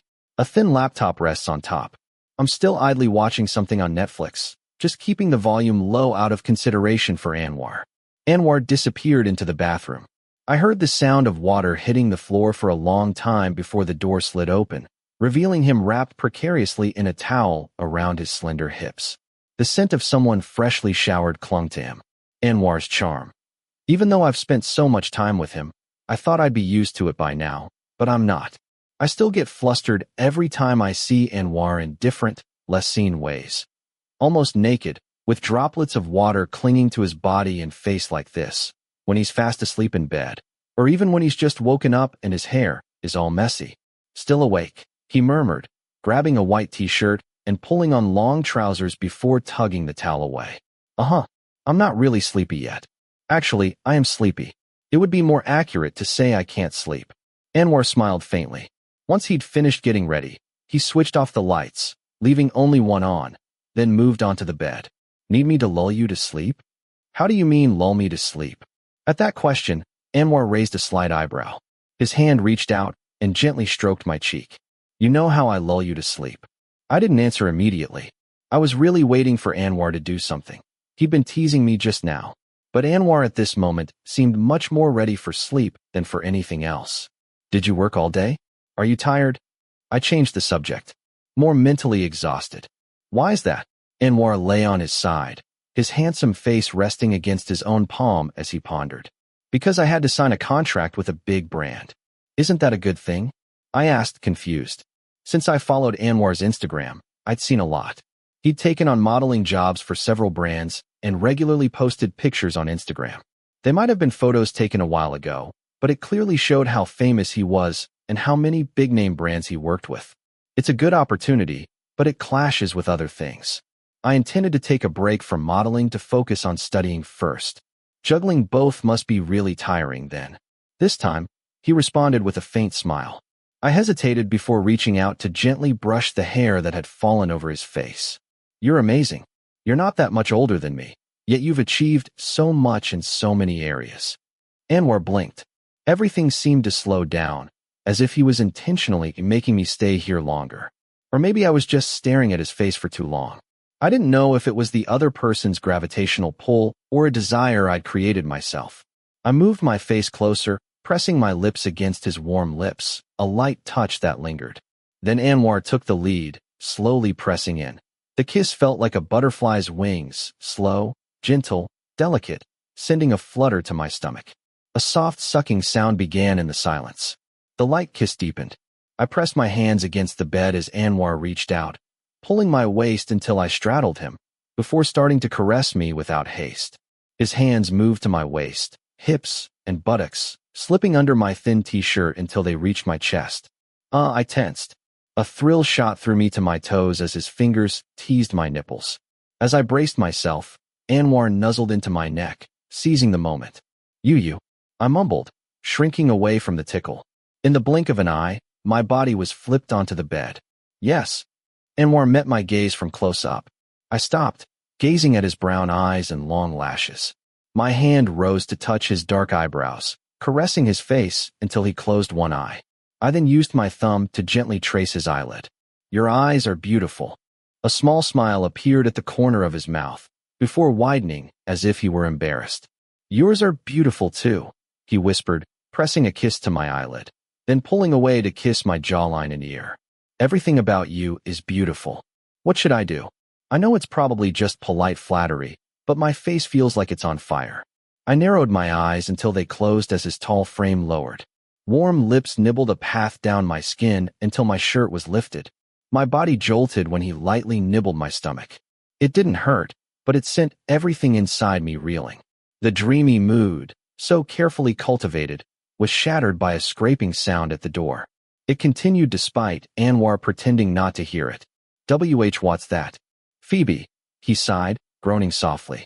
Anwar lifted his head, looked at me, then reluctantly got up to open the door for a plump cream-colored cat that sauntered in, weaving between the legs of tables and chairs before jumping onto the bed to snuggle up next to me. Anwar returned to stand at the foot of the bed, his eyes fixed on Phoebe.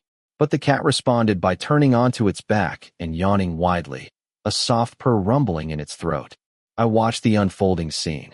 Anwar looking like he wanted to wring Phoebe's neck, and the cat sprawled across the bed, completely unconcerned. I chuckled softly. I think we need to get rid of her, Anwar said, moving back to the bed, close to me, with Phoebe nestled between us. Does she usually sleep here? Sometimes. It depends on her mood. She's adorable. I reached out to stroke Phoebe's chin, causing her to lift her head. Seeing that, I continued to stroke behind her ears, her cheeks, and then her neck. Who named her? Me, Anwar replied, reaching out to help stroke her tail, causing Phoebe to purr even louder. Why that name? Because when I got her, she loved to sleep in my Celine bag. So I named her Phoebe, because the bag was from the collection Phoebe Philo designed for the brand, he explained, removing his hand from Phoebe and crossing his arms. Oh, I see. I bent down to look closer. Phoebe was wearing a white leather collar with a silver heart charm. Pandora. I read the brand name engraved on the charm. I fell silent for a moment, listening only to Phoebe's purr, as something I'd once heard came to mind. In Thailand, there was a senior in my faculty who used to buy Pandora bracelets for the women he slept with. Everyone he was involved with wore the same bracelet. It felt like a walking trophy. I never felt comfortable hearing his group talk about this over drinks. It never felt like something to be proud of. What do you think? Anwar frowned slightly as I spoke, but he didn't say anything until I asked. Then he said, I don't get it. I don't understand why someone would do that. I don't even like the idea of others treating others as possessions or looking at them that way. So there's no reason to do it to others just because we've slept together. I nodded. Anwar viewed sex as inherently linked with fairness. In many of our conversations on this topic, that perspective always emerges. The idea of not owning someone simply because of sex, of not being possessive or having power over them just because you've slept together. It's something I rarely encounter, especially in circles filled with people holding strange views, like that senior. My ex could have been the type like that too, I remarked, stopping the hand that was scratching Phoebe as I remembered how Fim drank with that senior. He was one of those who still laughed at those awkward jokes. Did you like him a lot back then? Anwar's expression was neutral, and I couldn't understand why he asked that. I nodded. I guess I really did, to the point where I accepted many things I probably shouldn't have. And now it's better. I haven't thought about him in quite a while. I smiled at Anwar. My gratitude was kept to myself. Anwar was part of what made the days pass easily, especially in the early days after my breakup with Fim. He had been there for me since things were still complicated. Even when I felt irritated with myself, Anwar never complained or showed any signs of annoyance, not once. Anwar stared at me for a moment, a small smile creeping at the corner of his mouth as he shook his head. No, I didn't ask to know about that. What I mean is, no, what I wanted to ask is, do you like anyone now?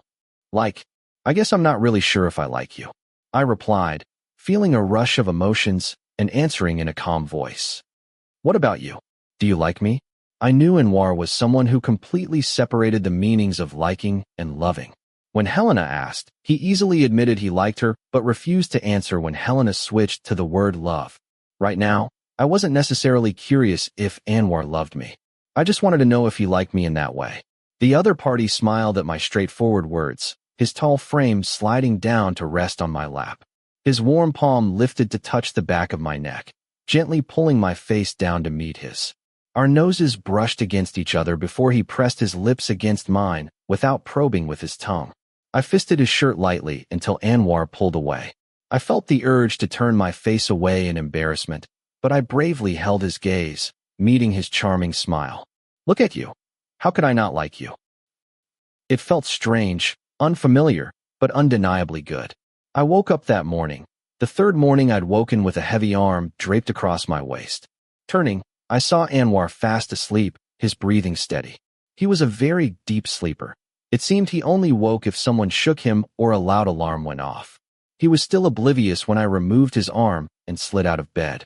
His scent lingered everywhere, on the bed, in the room. I'd never realized how different everyone smelled before, as I'd only ever really noticed scents if someone wore perfume or cologne. I only realized this after entering different people's bedrooms. Sio's room had a different scent, as did Gus's or Niall's. Anwar's room had a scent I really liked. It wasn't foul, it wasn't like the strong scent of perfume. It was just a scent I could bury my face in, snuggle into the blankets carrying that scent, and fall asleep feeling content. Going to class? Anwar's deep voice was a little husky. He held a mug of hot coffee. On the counter in front of him was a sandwich on a white plate. Hungry? I made you one. Thanks, I said, walking over to place my books and iPad on the bar before sliding onto a high stool. I still had some time. Actually, I'd planned to grab something to eat nearby before class. We'd stayed up pretty late last night. After countless kisses, my lips were still a little sore. I was wide awake, so Anwar ended up pulling an all-nighter watching Netflix with me. We didn't do anything else, just watch TV, with Anwar occasionally stroking my back and intertwining our fingers. He wasn't even really watching. He seemed to be just lying there thinking, using my hand as a sort of toy. By the time I started to get sleepy, Anwar was yawning so hard he was tearing up. Are you going out today? Anwar shook his head slightly as he took a sip of his coffee. I'll probably be working here all day. It's nice to have some time at home. It was rare for Anwar to stay in. He seemed to always have something going on, modeling jobs, studio work, helping friends or acquaintances, dates, movies, the gym, business meetings, drinks, parties. I remember the early days here. I'd only see him occasionally. At the busiest times, I'd only catch a glimpse of his back or exchange a quick greeting as he changed clothes or grabbed something. But lately, I felt like I was seeing him much more often. Not to mention the fact that I've spent 3 nights in a row in Anwar's bedroom. You know, I thought you were the type who didn't like staying home. Why do you think that? He raised an eyebrow. Because you're almost never home. You seem like a social butterfly, always out and about. You seem to have, like, 100 social circles. That's a little exaggerated. Anwar chuckled softly, running a hand over his jaw. Believe it or not, I actually prefer to stay home, quietly, by myself. I can more easily picture you at a party than quietly at home alone. This time, he actually laughed out loud. I'm good at parties, too. But if I had to choose what's more comfortable, it'd be staying home. You go out because you're invited? I summarized, and he nodded in agreement. Yes, I go out because I'm invited. That's so different from me. I don't get invited out much. I don't have many friends, I said, finishing my sandwich and walking over to the fridge to pour myself some orange juice. Why is that? Because I'm not fun to be around. I'm probably not that entertaining, I insisted, my face flushing as I thought about that reason. Looking over at Anwar, I saw a small smile playing on his lips. Why do you think that? I'd love to invite you out more often. But you don't, I teased, only to be pulled into a loose hug, his handsome face leaning in close. Since I don't invite you, I figured being inside would be more fun. I narrowed my eyes, unsure what he actually meant. But because it was ambiguous, coupled with his mischievous expression, I felt my face heat up and quickly pushed him away. Are you being flirtatious? Why do you talk so flirtatiously? Then stop being so cute when you're embarrassed. That way, I won't want to tease you. Hey, I yelped, my heart pounding so hard I involuntarily raised a finger to his face, before he made me want to disappear from the planet by lightly biting my fingertip. Look, someone's blushing like a tomato, he mumbled, his sharp teeth still lightly biting my finger. I pulled my hand away, turning my face, my hands awkwardly going up to touch my face. I'm going to class now. I quickly changed the subject, grabbing my textbooks and other things and hugging them to my chest. I heard Anwar chuckle softly before his arm wrapped around me, preventing me from leaving. Shall I give you a ride? But it's not far. I can walk. It's more comfortable to go by car than to walk, isn't it? I don't want you to get tired. Why? I want you to save your energy for when you come back. We parted with that suggestive comment. Before I got out of the car, Anwar still pulled my wrist and said in a low, soft voice, a voice that felt like a coaxing, "Come back quickly." I could barely concentrate on my studies. What the professor was saying went in one ear and out the other. My mind kept drifting to inappropriate thoughts, lewd images replayed endlessly.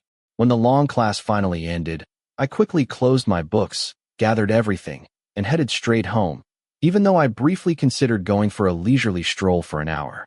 But in the blink of an eye, I was standing in front of my house. 2 cars parked in front surprised me. One was Anwar's black Benz, and the other was Hazel's car. She hadn't been home much since making up with Ruby. Going upstairs was even more surprising, because everyone was there. Audrey was sitting cross-legged on the sofa, a large bowl of sweets on her lap. Ruby was busy at the counter, preparing something. Jasper and Hazel were standing at the bar, close to each other, as was Anwar, standing on the other side. "You're back," Jasper greeted, raising his beer glass enthusiastically. "Let's have a beer." In celebration of? These people were always finding any excuse for a party, especially Jasper. He'd celebrate the completion of any project, no matter how big or small, by summoning everyone for a celebration. We're engaged. That answer made my eyes widen, especially since it came from Hazel. After saying that, she casually ran a hand through her dark brown hair. A faint blush colored her light-tinned cheeks, while Ruby chuckled softly and showed off a simple silver ring on her finger. We've been trying to guess who proposed for the past half hour, but they wouldn't tell us, Audrey announced from the sofa. Congratulations, I said quickly, regaining my composure. I heard them both murmur a soft, thank you, their wide smiles still in place. Oh, it's time. If we're late, James will shut the house and run away again. Jasper pointed at his watch before looking at Anwar. Let's go. Anwar turned to look at me, a thoughtful expression on his face, leaving me wondering about what he was thinking. No need, I'll go myself. You can stay and help with the cooking. Why? Do you even remember the way to James's house? I remember. I'll take the new kid to try some new things. When Anwar nodded at me, Jasper immediately dropped his suspicious look. A wide smile appeared on his lips. Ah, that's it. Go ahead, have fun. Go? Go where? I looked at everyone, but no one answered, only smiling. Ruby chuckled softly and shook her head. Have fun. And that have fun. What kind of fun was it referring to? 200. For this quality, I'm already giving you a discount and throwing in extras too. I stood shrinking in the background, already knowing what the new things meant. I asked Anwar in the car, and he just kept grinning and saying, go get the goods. I had a bad feeling about the goods he was referring to, and it turned out to be exactly what I suspected. Think of it as a congratulatory gift for Hazel, the bear-like man said casually. This was James, the one Jasper had mentioned, a big guy with long hair braided down his back and a long beard framing his face, giving him more of a 70s hippie look. He wore a beige tank top with a rainbow peace sign printed in the center and the words I love weed underneath. Well, it did match what he sold. Got any leftover joints? I think I have 2 or 3 left. Want them? James raised an eyebrow, walked back to his computer desk, and opened a silver rectangular box. Yeah, there are 4. If you take them all, I'll charge you, 12. Okay. Anwar nodded, took everything, and lightly tapped my shoulder. Let's go. He still seemed relaxed, unlike me, who felt strangely small and awkward, like a nerdy Asian character in a Netflix teen series. We got back in the car, and Anwar glanced at me sitting silently. He sells the best stuff in New York at reasonable prices. Jasper and Hazel buy from him all the time. That's how they became friends. Why did you bring me along? Was it to get me to buy some? No, I just wanted to take you for a drive. That answer made me raise an eyebrow. I lowered my eyes, looking at the neatly arranged weed joints in the Ziploc bag. Although I'd smoked one once, Jasper had offered me. I'd choked and felt a burning sensation in my chest. It still made me wonder exactly how people felt when they smoked this stuff. Can I try? Anwar looked surprised, but I sensed it was only an act. The handsome face nodded slightly. Go ahead, he offered, even handing me his own lighter.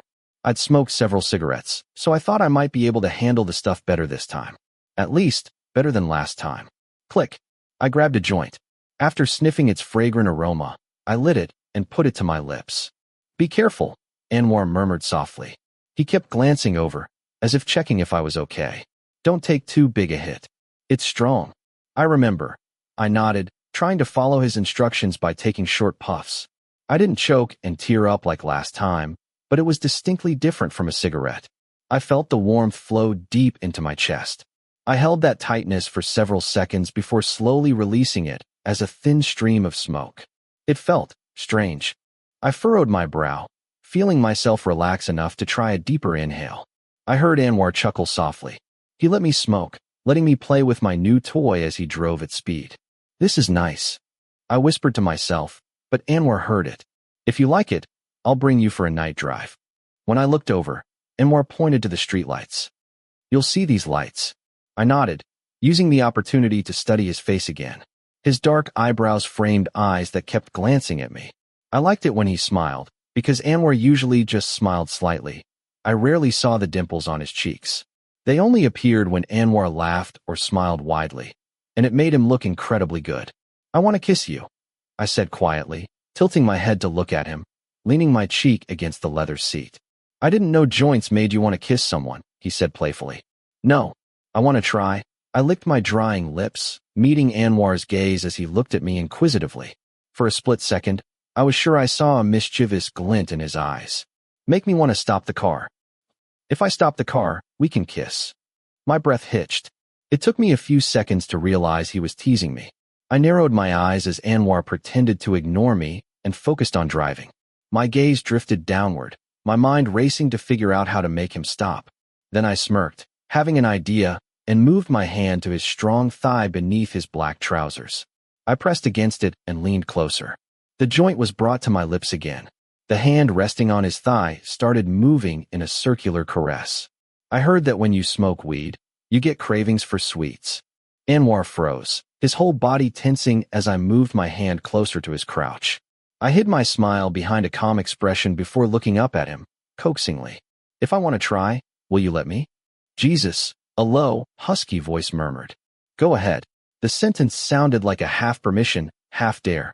He was in his pajamas. I swallowed, as my hand touched him, encountering his naked body directly. He wasn't wearing underwear. It wasn't unusual. Sometimes Anwar dressed like this at home. Some moments are felt, not spoken. Chapter 24. Warning: Drug use. This chapter contains depictions of drug use, which is illegal and should not be imitated. Why did it take so long? I glanced up and met Anwar's gaze almost instantly after the question was fired at me. The other person simply wore a neutral expression and walked past me to Jasper. Went for a drive. Even though Anwar had answered, I felt anxious, like I'd just committed a wrongdoing. My mind raced back to the events in the car, my clenched fists, leaving faint red marks on my skin, his lips whispering soft, husky pleas, then biting them, my heart pounding like it would burst. I don't want to let go of you. He'd made me truly believe how much he felt what he said. Anwar had me so flustered I couldn't think straight, my body burning, my heart racing. At that moment, I believe my body was ready for sex again if Anwar had just initiated it. But he just held me like that for 10 minutes before finally letting go and driving back here without doing anything more. Suspicious, huh? Both of you. Jasper narrowed his eyes. After Anwar's silence, Jasper turned his unwavering gaze on me. What were you two doing? Nothing. Anwar and I spoke in unison, causing Hazel, Ruby, and Audrey to look over. I know what they were doing, Ruby smirked. In that split second, I felt a chilling pressure wash over me before the other person defused the situation by continuing to speak. How is it? Is James's stuff good? Yeah, you guys smell suspicious. And weed. No question. Jasper raised a hand in a mock reprimanding gesture before taking the Ziploc bag from Anwar. We should let the host of the party open it first. Huh. Right. I chuckled nervously, deciding to go back to Audrey who was sitting on the sofa. I accepted a beer can Hazel tossed me and started drinking it nonchalantly. It was a low-key engagement celebration. Audrey whispered that they were just having a relaxed drink after telling their close friends like us. The actual engagement party would be later and would be much bigger. Hazel was posting stories on Instagram of our small gathering. Jasper and Ruby were banished to the third floor for the duration of the live stream because they were rolling joints. 1 beer, 2 beers, 3 beers. Before I knew it, empty beer cans littered the area. Anwar sat quietly beside me. He seemed cautious around our friends. But when no one was looking, his warm hand would gently massage my neck and shoulders, or he'd lean in and whisper in my ear, "Are you drunk yet?" He asked me twice this way, and I nodded readily the last time, as my face and lips started to numb and my head felt heavy, as if weighted down with stones. Should I take you to bed? I leaned my face against my knees after lifting both legs onto the sofa. A wide smile spread across my face because I was so happy I couldn't control myself. Take me to bed where? His dark eyebrows lifted slightly, mirroring the smile that followed. Where would you like to sleep? I don't know. If I sleep in my room, will you be lonely? This time, Anwar moved closer until our shoulders touched. His handsome face turned to look directly at me. If you're worried I'll be lonely, then come sleep with me. But the bed's small. I glanced at Audrey and Jasper, who were arguing about the origins of new wave music. They were engrossed in their debate and didn't spare us a glance. That's when I felt an arm drape across the back of the sofa. Anwar lifted his beer and took a large gulp before replying in a low voice. I don't see the problem. His index finger tapped my shoulder before slowly pulling me closer. A car would be much smaller. My brain was working hard, trying to formulate a response. Seeing Audrey and Jasper's heated argument only emboldened me.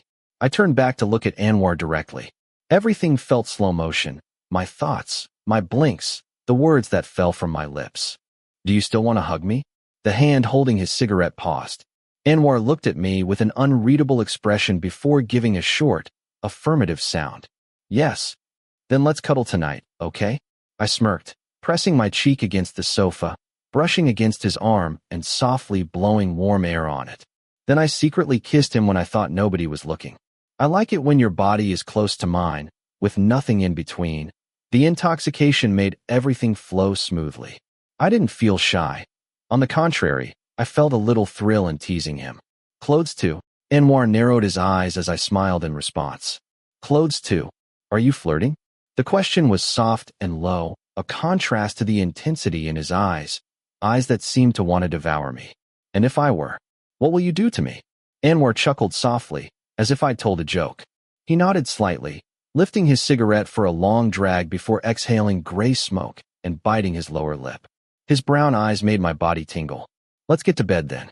You'll find out. Despite that suggestive exchange, we continued to drink beer as if nothing had happened. When Jasper and Audrey turned back, Anwar pretended to be engrossed in his phone, occasionally taking a hit from the joint Jasper offered. Time flew by. Before I knew it, everyone was getting up to leave. Audrey rushed off to work. Jasper had a skateboarding date and planned to sleep over in Brooklyn, and Hazel and Ruby went out, likely to spend the night at Ruby's place as usual. Just the two of us left. I watched his tall figure standing at the bar drinking water. He exhaled slowly. I guessed he was at least somewhat intoxicated. Anwar had followed me on Instagram without saying a word. He must have seen it from the picture Jasper tagged everyone in. I felt strangely, I don't know, odd, being followed by someone with hundreds of thousands of followers when my Instagram has nothing particularly noteworthy felt weird. You don't have to follow me, you know, I said as I approached him. Why? Because my Instagram is boring. There's nothing much on it, I said, resting my elbows on the bar and leaning forward. I felt his gaze on me from the side. But it has pictures of you. He swiped through my profile, raising an eyebrow and smirking. And a street donut shop. Are they any good? Yeah, they're pretty good. I chuckled, feeling myself blush as he scrolled through my photos. If it's boring, let's make it less so. I'll take you out. I nodded, smiling uncontrollably until my cheeks ached. Then Anwar's phone buzzed, and a look of surprise flashed across his face for a second. Hello, yes. I sat quietly, waiting for him to finish his call. Anwar's expression gradually changed. The smile was gone. He wasn't angry or irritated, but his normally calm face held something off. Are you serious? Anwar chuckled softly, the smile vanishing almost instantly. Wait there. He grabbed his phone and strode down the stairs, leaving me utterly confused. After a few minutes, I slumped onto the sofa. Then footsteps sounded. Anwar walked in, followed by a woman with tanned skin, dark brown hair neatly tied in a low bun, a fiery orange shirt, wide-legged cream slacks, and white sneakers. She was strikingly beautiful, captivating, and incredibly confident. Her vibe was amazing. Didn't think you'd still be here. If you didn't think I'd still be here, why would you come? Anwar shook his head slightly, his eyes locking with mine. Tiana, this is Blue. Blue, this is Tiana. Hello. Hello.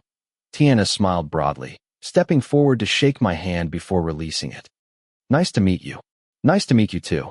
Not much has changed, except for the housekeeper. Tiana glanced around the room, her feet exploring the space. It's been so long since I've been back. I miss this place. Are you sleepy? Anwar asked me in Thai. A little, I replied, though I wasn't. It was too early. It wasn't bedtime for me, and Anwar should know that. I glanced past him at Tiana. I think I'll go take a shower. Okay, go ahead and shower. And tonight? I'll join you upstairs later. Anwar raised an eyebrow, gently stroking my hair. If you want me to. Again, my eyes drifted to Tiana, who was standing nearby. Something bothered me, but I couldn't quite place it. Part of me wondered what her relationship with Anwar was, but another part of me decided I didn't need to know, didn't want to know, and even if I did, it wouldn't matter. but something still gnawed at me, making me feel restless. I hoped it wasn't jealousy, because I didn't want to feel that way about Anwar at all. Okay. I nodded, turning and starting up the stairs to the 3rd floor. My feet paused on the last step. I stood there until I heard the bedroom door close. They went to talk in the bedroom. Not the sofa, not the bar, but the bedroom. I took a deep breath. The beer I'd drunk was hitting me hard, causing a splitting headache. Perhaps Tiana had a relationship with Anwar, and if that were true, I wondered if I even wanted Anwar to come up to my room tonight. The cool shower helped ease the hangover slightly. I changed into pajamas and started watching Netflix on my phone. Luke Evans' dialogue drifted in and out of my ears. I barely registered the plot, my mind constantly drifting back to the people downstairs. Half an hour. I gave up on the movie and started downloading a game instead. Then I heard a soft knock at the door. Anwar opened the door slightly. As soon as our eyes met, he pushed it wider. He was in fresh clothes, smelling faintly of soap. Still awake, just about to go to bed. I muttered, my gaze fixed on him. Anwar looked down at his phone before sighing. I'm going out, not sure when I'll be back. I'll leave the nightlight on in case you get hungry later. I was silent for a moment, the question of where he was going unspoken. Finally, I just gave a small nod. Okay, I replied briefly. Night, he mumbled. Sleep tight, I smiled back. The moment the door closed, I tossed my phone aside. I took a deep breath and rested my arms over my eyes. Maybe sleeping together several nights in a row had finally had an effect. Tonight, without his tall frame beside me, I feel this emptiness. That's all for class today. With those words, I slapped my textbook shut and leaned back in my chair. I wondered where I should go next. My stomach was rumbling. I hadn't eaten anything before class. I didn't know if Anwar came home that night. After that, I tried to force myself to sleep. The next thing I knew, my phone alarm was blaring, telling me it was time to get ready for class. The following day, after class, I went straight home. A little hope flickered when I saw Anwar's car parked there, only to be quickly extinguished when I found the car empty. Hazel came by in the evening, packing her clothes from the closet and leaving her personal belongings in her room. The next day, Audrey stopped by and stayed for several hours. We decided to watch a movie together before she left for dance rehearsal at the studio. It's been 3 days since we last saw each other. No messages. I have no idea where he is. Only his car, left parked here, and Phoebe, who sometimes curls up on my lap. Gia? I turned to see Gia approaching. Want to go get something to eat? Sure, what do you feel like? Oh, right. How about Elmo's? Rome said it's their go-to place when they're in this area. I had no idea what kind of food Elmo's served, but it was certainly better than going back home alone. Okay, let's go there. We gathered our things, left the institute, and walked along the bustling sidewalks, past countless people and cars. It was the familiar chaos of the big city. I really like him, but we don't know what the future holds, right? If I go back to my country, it'll be incredibly complicated and long-distance relationships just don't work. When I'm drunk, I think about how I wish I could ask him to be my boyfriend. But when I sober up, I'm glad I didn't do anything like that. I nodded, glancing at Madison Square Garden as we walked past. Gia was right. A long-distance relationship would be incredibly difficult, especially for people who used to be so close. It would be lonely and desolate, only able to communicate through calls and messages. And Gia seemed like the type who gets lonely very easily. That's right. If we could see each other often, do many things together, one day things would change. Not seeing him, not hearing his voice, not hugging him. Just thinking about it feels strangely depressing. We walked for almost 20 minutes until we reached a small restaurant next to a halal restaurant. After ordering, Gia shifted the conversation from Rome to other topics. We're finishing our course at the same time, but I have to return to Thailand first.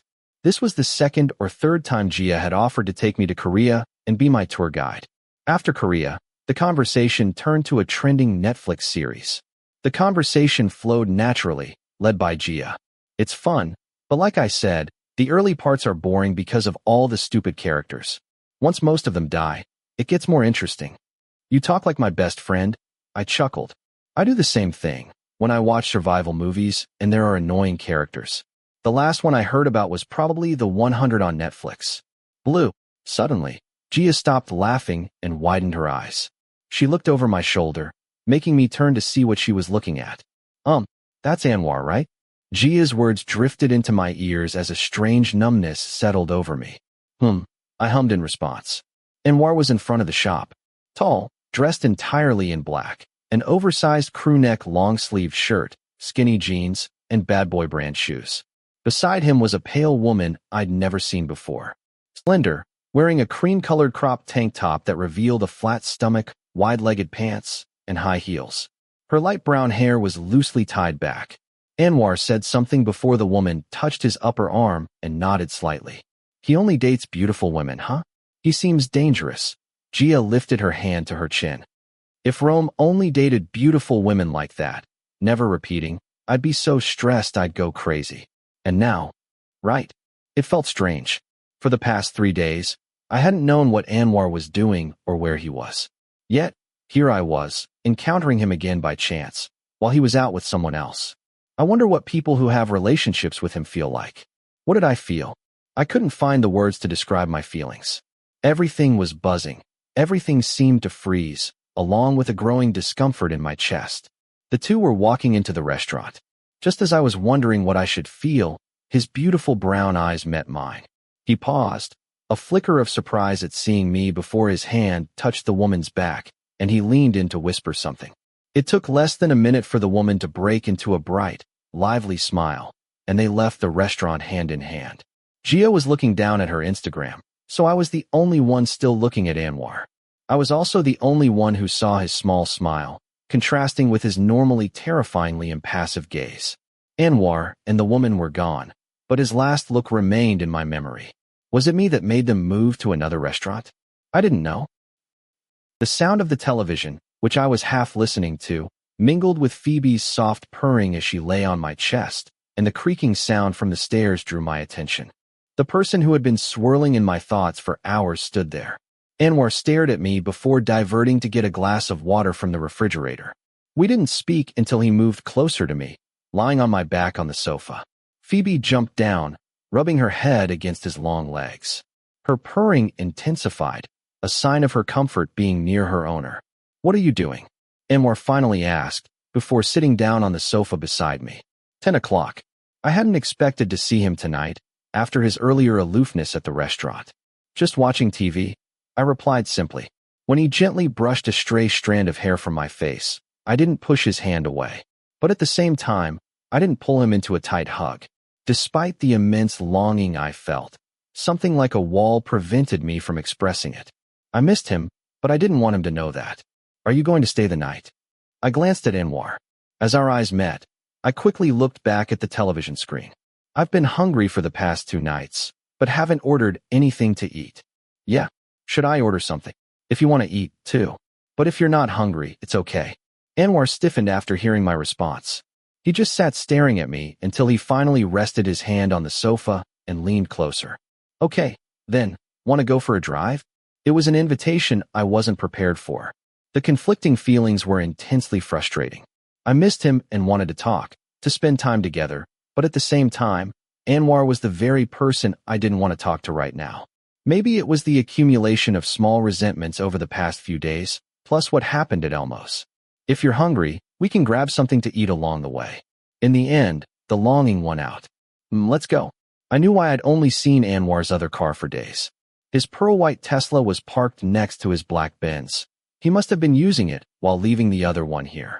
As soon as I got in, the sweet scent of his cologne filled my senses. My heart clenched, my breath felt stolen. I subtly furrowed my brow at the strange feelings washing over me before the car started moving. I looked out the window at the tall buildings and the people, letting the silence and his hip-hop music replace conversation. My mind wandered. It's ridiculous. How can someone feel like hugging and pushing someone away at the same time? It shouldn't be possible. I hate this half-hearted, ambiguous feeling. I took a deep breath, trying to understand myself and clear up all the confusing emotions.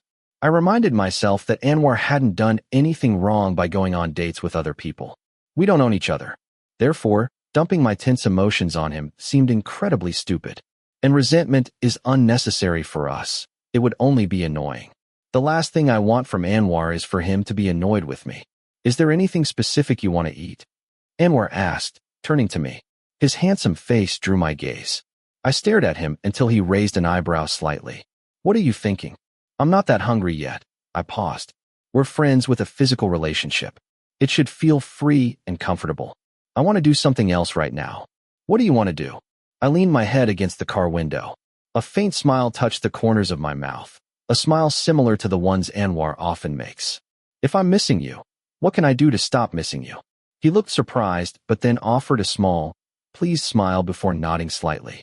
I understand, he murmured, then turned the steering wheel, changing the car's direction.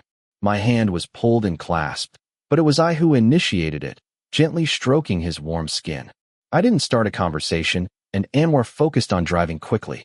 Soon, the car stopped beside a park, and because I remembered the tinted windows, I dared to raise my hand and touch his sculpted jawline, tracing down his neck to his collar before Anwar grabbed my hand and kissed it deeply.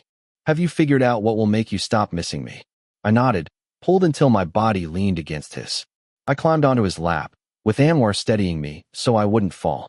As our bodies pressed close together, the warmth enveloping me, I looked down at him from above. Yes, don't ruin everything. I like Anwar and want to spend as much time as possible with him before I return to Thailand.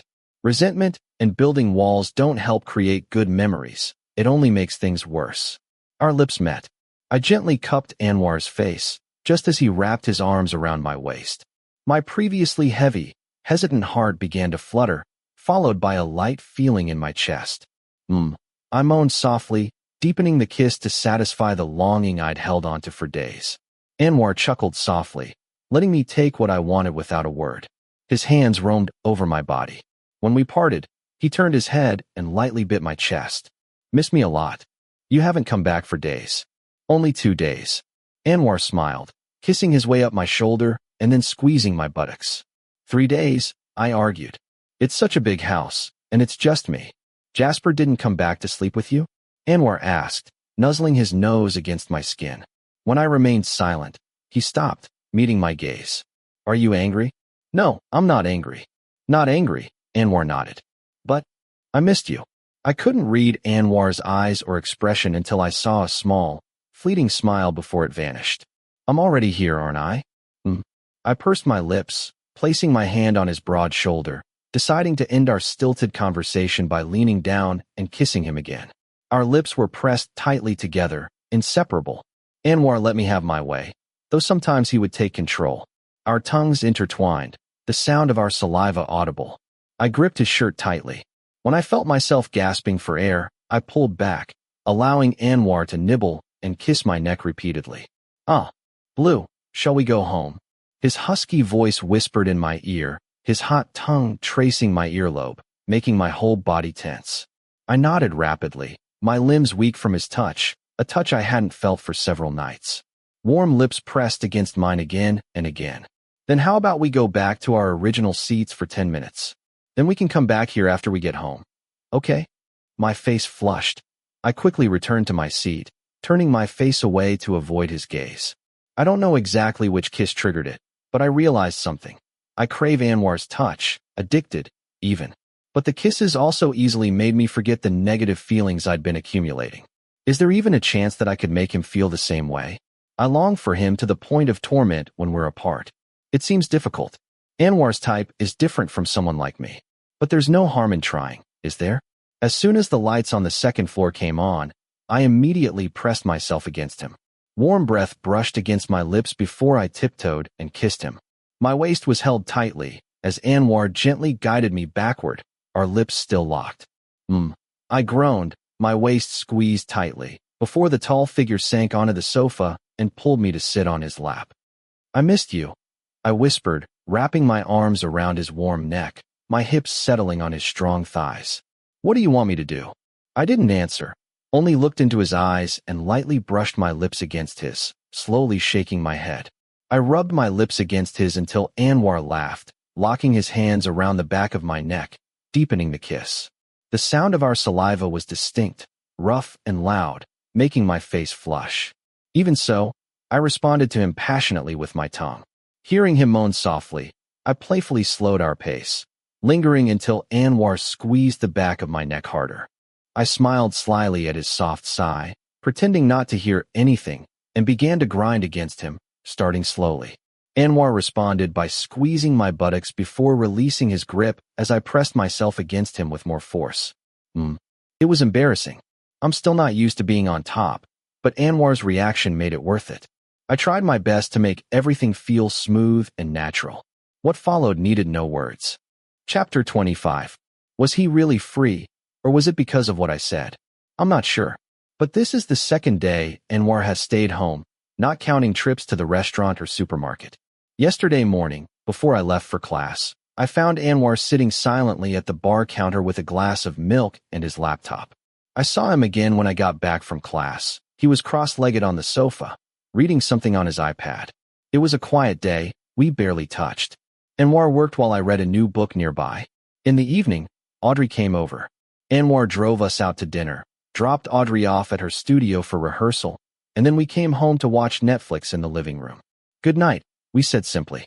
Honestly, the urge to get back at him melted away before the day even ended, and Anwar's lack of physical contact made me strangely long for it, even though we were sitting close together all day. Today was the same. I didn't expect to see Anwar at all. He's not usually home on weekend mornings. But as soon as I came downstairs, I found him standing at the kitchen counter, a delicious aroma filling the air. As I got closer, I saw it was spinach soup and eggs Benedict. Hey, he said briefly when our eyes met, a small smile as he gestured towards the breakfast on the bar. I just got this. Want some? What could I say? The delicious smell and my empty stomach. Hungry since last night. Yeah, I replied. Anwar served me soup and a separate egg dish, adding 2 crispy bacon strips. Thanks. So, going anywhere today? I don't know, probably not. I replied honestly. Actually, there's a bookstore I wanted to check out, but I'm not sure if I should go today or save it for after class on Monday. My laziness isn't easily overcome. What about you? Going anywhere today? His direct gaze made me uncomfortable. I ducked my head, spooning soup into my mouth, avoiding his eyes until I heard his answer. I have to go to work. Disappointed? Not exactly, but my heart sank a little, causing me to frown. Want to come along? His next question made me look up immediately. Anwar raised an eyebrow slightly, waiting for my answer. Where to? Downtown Manhattan. It won't take long. Just a fitting for a brand. Can I? A little excitement bubbled up inside me. I was curious about the behind-the-scenes workings of a fashion brand. It's not an opportunity you get easily, even if I'm not that into fashion. Besides, I just wanted to see Anwar at work. I didn't think he'd offer so easily. You can if you want. It's not a big brand, so they're not that strict. Just don't take pictures inside, especially of the new collection that hasn't been shown yet. I wouldn't have done that anyway. I'm not the type to photograph everything I see. Sometimes it's a disadvantage. All the memories stay only in my head, and those memories fade over time. When I travel abroad, I try to take more photos than before, especially this trip to New York. Many of the pictures on my Instagram are taken by Anwar, and sometimes by Audrey. Why did you invite me? I didn't want you to stay home alone. His beautiful eyes gazed at me, his charm sending my stomach into a frenzy. But I tried to hide it behind a stoic expression, a mask that almost shattered when he reached out to tuck my slightly long hair behind my ear. His warm fingers brushed against my burning skin. I prayed I wasn't blushing, just from that small touch. And I wanted to take you on a date. A date? I repeated quickly. A date, you and me? Anwar chuckled softly at my reaction. He nodded, intertwined his fingers with mine, and then drew my hand to his lips. His brown eyes sparkled as he gently kissed the back of my hand. Feeling that gentle coaxing, my face flushed, and I turned away to look at something else. A date with me? Do you want to go? I didn't know how I felt about what I was seeing. Turn left, turn around. Instructions and the click of a camera shutter followed one another. Anwar's tall frame, and the brand's clothing, turned this way and that as the designers directed, his expression impassive. After photographing every angle, he would make adjustments as directed by the lead designer. Actually, we could add a bit more width to the trouser legs.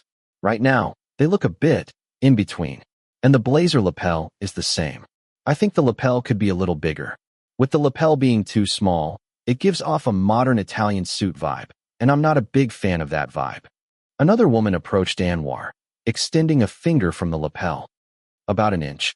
No, too classic. It'll look old instead of cool. too deliberate. I sat by the wall, watching Anwar stand still as everyone crowded around him, examining the clothes on his body. I only just learned what this fitting process entailed. The clothes for the show typically undergo 2 or 3 trial fittings, starting from raw fabric. Then they're fitted to see what needs adjusting, repeated until the designers are completely satisfied. Not being someone in the fashion world, listening to this conversation made me realize I understood even less than I thought. How could a small lapel versus a large lapel make such a difference? A poor cut made clothes look cheap and unattractive, and many other comments were made that I heard, but couldn't visually see what made them think that way. Anwar glanced at me and offered a small smile. He often checked in on me. Sometimes, after finishing a new outfit, and while the designers were busy adjusting the outfit on another model, he would come over and chat until he was called back. Okay, you can change into the next outfit. By the time the designer said that, Anwar's outfit was covered in pins and chalk markings for numerous alterations. I watched Anwar leave that spot and walk towards a clothing rack where another group of staff waited. He quickly unbuttoned his shirt and let the staff remove it.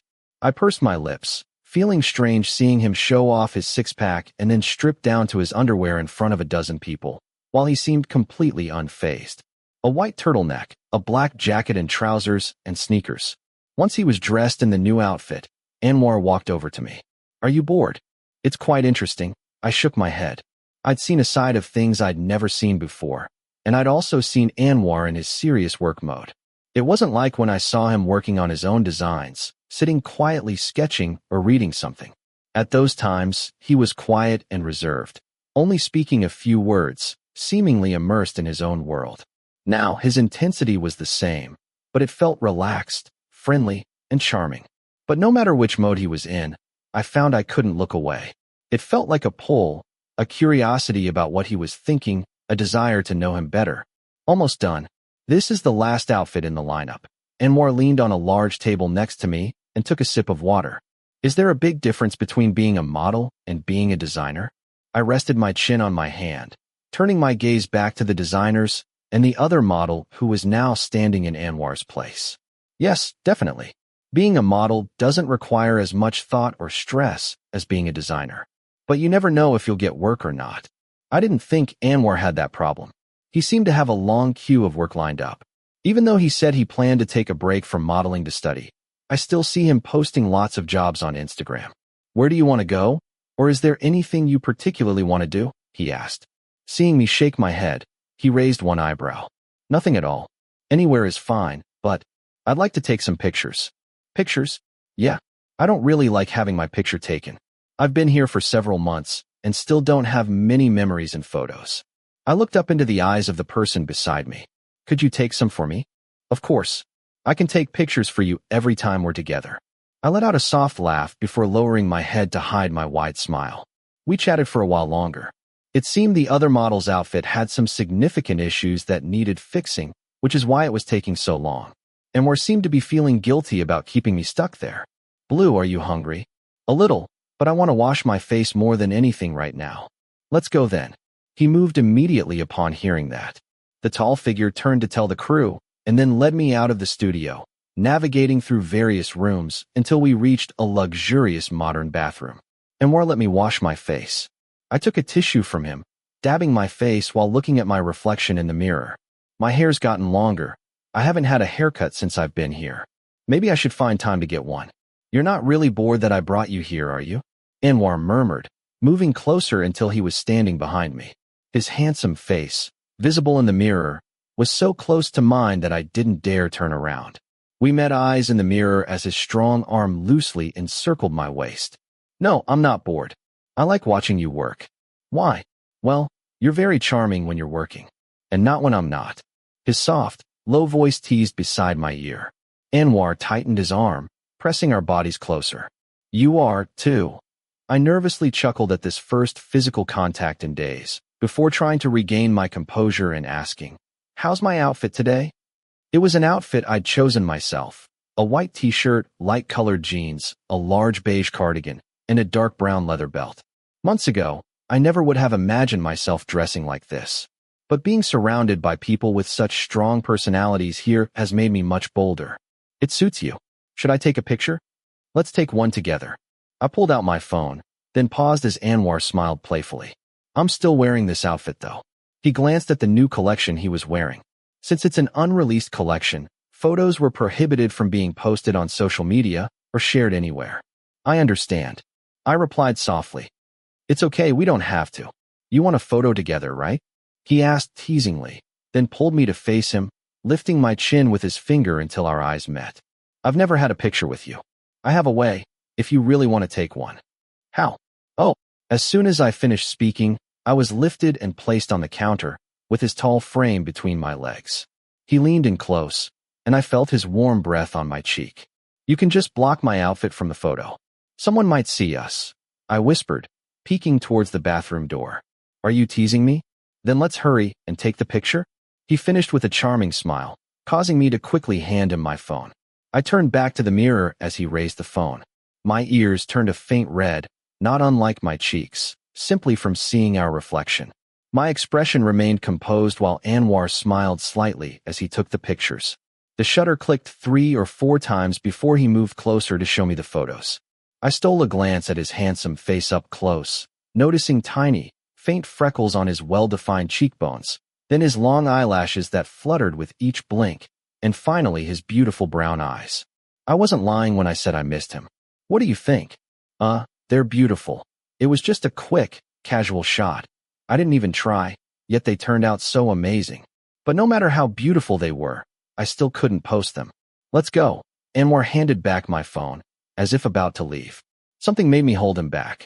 Yes, I want to kiss you, I stated directly, seeing Anwar smile before leaning back in. Are you not angry anymore? He murmured softly, tracing his nose against mine playfully. I wrapped my arms around his strong neck and pulled him closer, not answering his question. I pressed my lips to his gently, moving slowly. Anwar responded instantly, his sharp teeth gently nibbling my lower lip before his tongue slipped inside. The slow, tender movements made my heart race. Our tongues intertwined, his warm hand gently cupping my face. All the longing, the yearning for touch, had been completely expressed.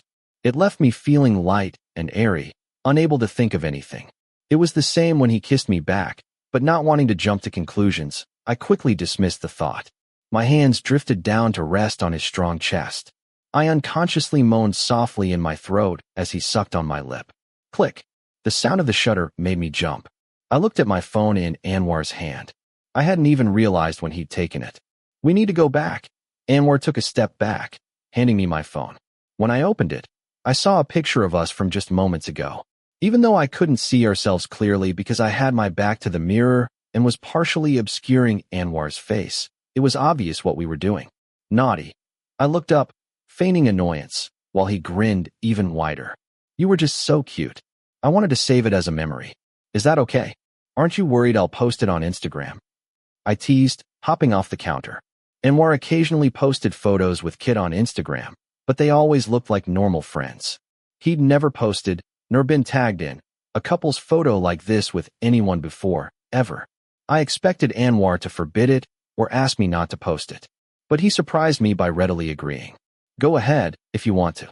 Aren't you worried about other people seeing it? As soon as I asked, Anwar laughed as if I'd said something hilarious. He looked deep into my eyes with an unreadable expression. If you post it, someone will see it anyway. But I'd rather do what you want. What exactly is a date here to you? It's when 2 people, or 3 if they like that, go out, spend time together, get to know each other better, something like that. That was the first time I'd received a definition of a date from someone else. In Thailand, a date is usually going to see a movie, having dinner, doing something together. I wasn't entirely sure because I'd never actually been on a proper date before. With Phim, we just happened to run into each other at music events. Later, we went out sometimes, but we never called those dates. It was just going out for dinner or shopping as friends, that's all. So today, I was quite flustered and trying to figure out what a date would even look like. It was a simple date, the kind that could happen to anyone. We didn't eat fancy food or do anything extravagant. After Anwar finished work, he drove me to a Mexican restaurant. We had fajitas, grilled meat, and drank white sangria. We talked about music and movies we liked. Anwar likes action and crime movies. He spends most of his free time on Netflix and other streaming platforms. Sometimes inspiration comes from just a single second in a movie, he said, and then went on to talk about how big fashion brands use movies as inspiration for runway clothing. I could have been a better fashion conversation partner if I knew more about it, but Anwar kept the atmosphere relaxed as usual. Whenever he asked for my opinion and I hesitated, unsure of my answer, Anwar quickly diffused the awkwardness with a joke, a non-serious opinion, or by simply changing the subject. I enjoy talking to Anwar. He never makes his conversation partners feel stupid or inferior, even if that's actually the case. He weaves his knowledge into the conversation so skillfully that it's always engaging, never preachy or boastful. I love listening to Anwar speak, and I think I could listen to him for hours without getting bored, even though he doesn't seem like the type to spend that much time in continuous conversation. After a while, our casual chat shifted into a more serious attempt to get to know each other, something I initiated. "You're making this sound like an interview," Anwar laughed, his eyes widening as he saw me pull out my phone to search for interview questions. "Yes, I'll be the interviewer, and you're a famous model on a talk show. How does that sound?" I playfully agreed, chuckling to myself because the persona I was presenting wasn't far from the truth. "That depends on whether we get paid." A mischievous grin appeared on his face, unrestrained. Anwar at this moment seemed to have grown fox ears and a tail.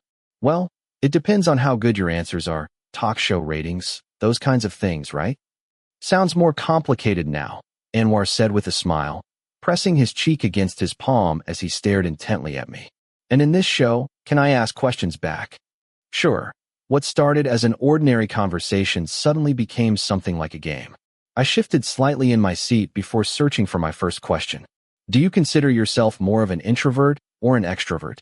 "It really does sound like an interview," Anwar repeated, chuckling softly. I enjoy spending time alone, but socializing isn't that difficult." I think Anwar is more of an extrovert. Just look at him. He's always surrounded by people, the center of attention, and he does it so naturally, so much better than simply saying, "It's not that difficult." People might think I'm an extrovert, and maybe I am, but I still think I prefer being alone. There's a middle ground, you know? He licked his lips briefly before raising his glass of something and taking a sip. "No wonder people think that. You're very good at socializing. It's not difficult. Not everyone enjoys being around a lot of people," I added. "I know. Someone once said that." His voice trailed off at the end of the sentence. Anwar lowered his eyes to look at the glass in his hand, before glancing back up at me and changing the subject. "What's your ideal date like?"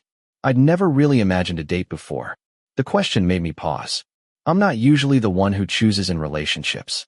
With my previous partner, it was always him who decided what we did, where we went, or what we ate.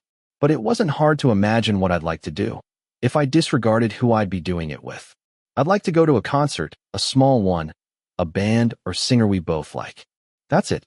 I can't think of anything else. Go to a concert, then maybe go somewhere quiet to talk, drink beer, laugh. That would be a great date. Anwar smiled faintly as I described my simple ideal date. He probably thought I was incredibly boring from that answer. When it was my turn, my gaze shifted from Anwar's face back to my phone screen. I swiped my thumb quickly, skimming through it before stopping at a question. I'd never considered asking Anwar these kinds of questions before, but seeing it, I suddenly felt curious. "How do you define beauty?" Anwar looked surprised immediately after I finished the question, then let out a little laugh. It sounded like a beauty pageant question or something a philosophy professor might ask on the first day of class. He finished by trying to stifle a smile, his expression serious, as if he were searching for an answer. "For people, I guess it's charm, something that people look at and feel drawn to. Like you. You're beautiful when you smile, because I like it when you smile." "You're saying I'm charming because I smile?" "It's one aspect. You're charming in many ways. Smiling is just one of them." His honest answer made me blush, but thankfully Anwar helped by looking away. I once took a class on this, about finding beauty in things we never intentionally looked at before. One person in the class almost cried because they couldn't answer how a vine in their hand was beautiful. I probably would have cried too. It sounded difficult. I'm not inherently that deep. How is a vine beautiful? I'd never thought of it as particularly beautiful, not even initially. In fact, I'd never really thought about vines at all. "And you?" Anwar swirled the liquid in his glass, causing the light-colored drink to rotate. "What does love mean to you?" Because I started to get deep with him first, so he started asking deeper questions back. Or was it just a casual question, not needing a profound answer? Love? Love, I murmured, searching for a suitable answer in my own empty mind. Love is feeling something for someone, a feeling so strong and intense that you're willing to do many things you never thought you'd do for that person. Changing yourself, being patient, trying to understand them, wanting to be with them for a long time, wanting to do many things together. That's probably it. Anwar stared at me. Suddenly, an awkward silence descended, heavy as a giant shadow. Feeling the stillness hang too long, I cleared my throat softly and smiled broadly. That's probably it, I said. What part of the show are we up to? He once again rescued the atmosphere. I exhaled deeply, leaning back in my chair in defeat. I've lost track. Before I could say anything else, Anwar's phone buzzed insistently. The situation unfolded like a scene from a movie I'd seen before. He picked up the phone, silenced it, and slipped it back into his pants pocket. You're spending a long time with me today, I remarked teasingly. He'd been with me for hours, the longest we'd ever spent together outside, not counting our drinking outings or that time at the gallery. Aren't you going to see someone else? No, I want to be with this person. The calm, steady response had a tremendous impact. I quickly grabbed my glass and took a drink to avoid eye contact. Shall we go? He checked his watch. As I nodded, we settled the bill. We returned to his luxurious car. The Benz was a birthday gift from his mother, while the Tesla was one he'd bought himself. He preferred the Tesla, but often drove the Benz to avoid upsetting his mother. I grinned broadly when he told me this. With nothing else to do, we drove around, casually picking up the question game again. This time, we weren't as serious as the first time, and the conversation flowed smoothly without interruption. As dusk approached, he lowered the top of the luxurious Benz convertible, and I immediately raised one hand in delight.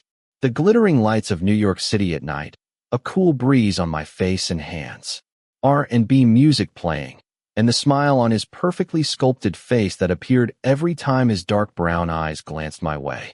I thought this moment made my dream date seem like child's play. Everything today, right now, felt so good, I wanted to permanently store it in my memory. And I did just that, pulling out my phone to take pictures.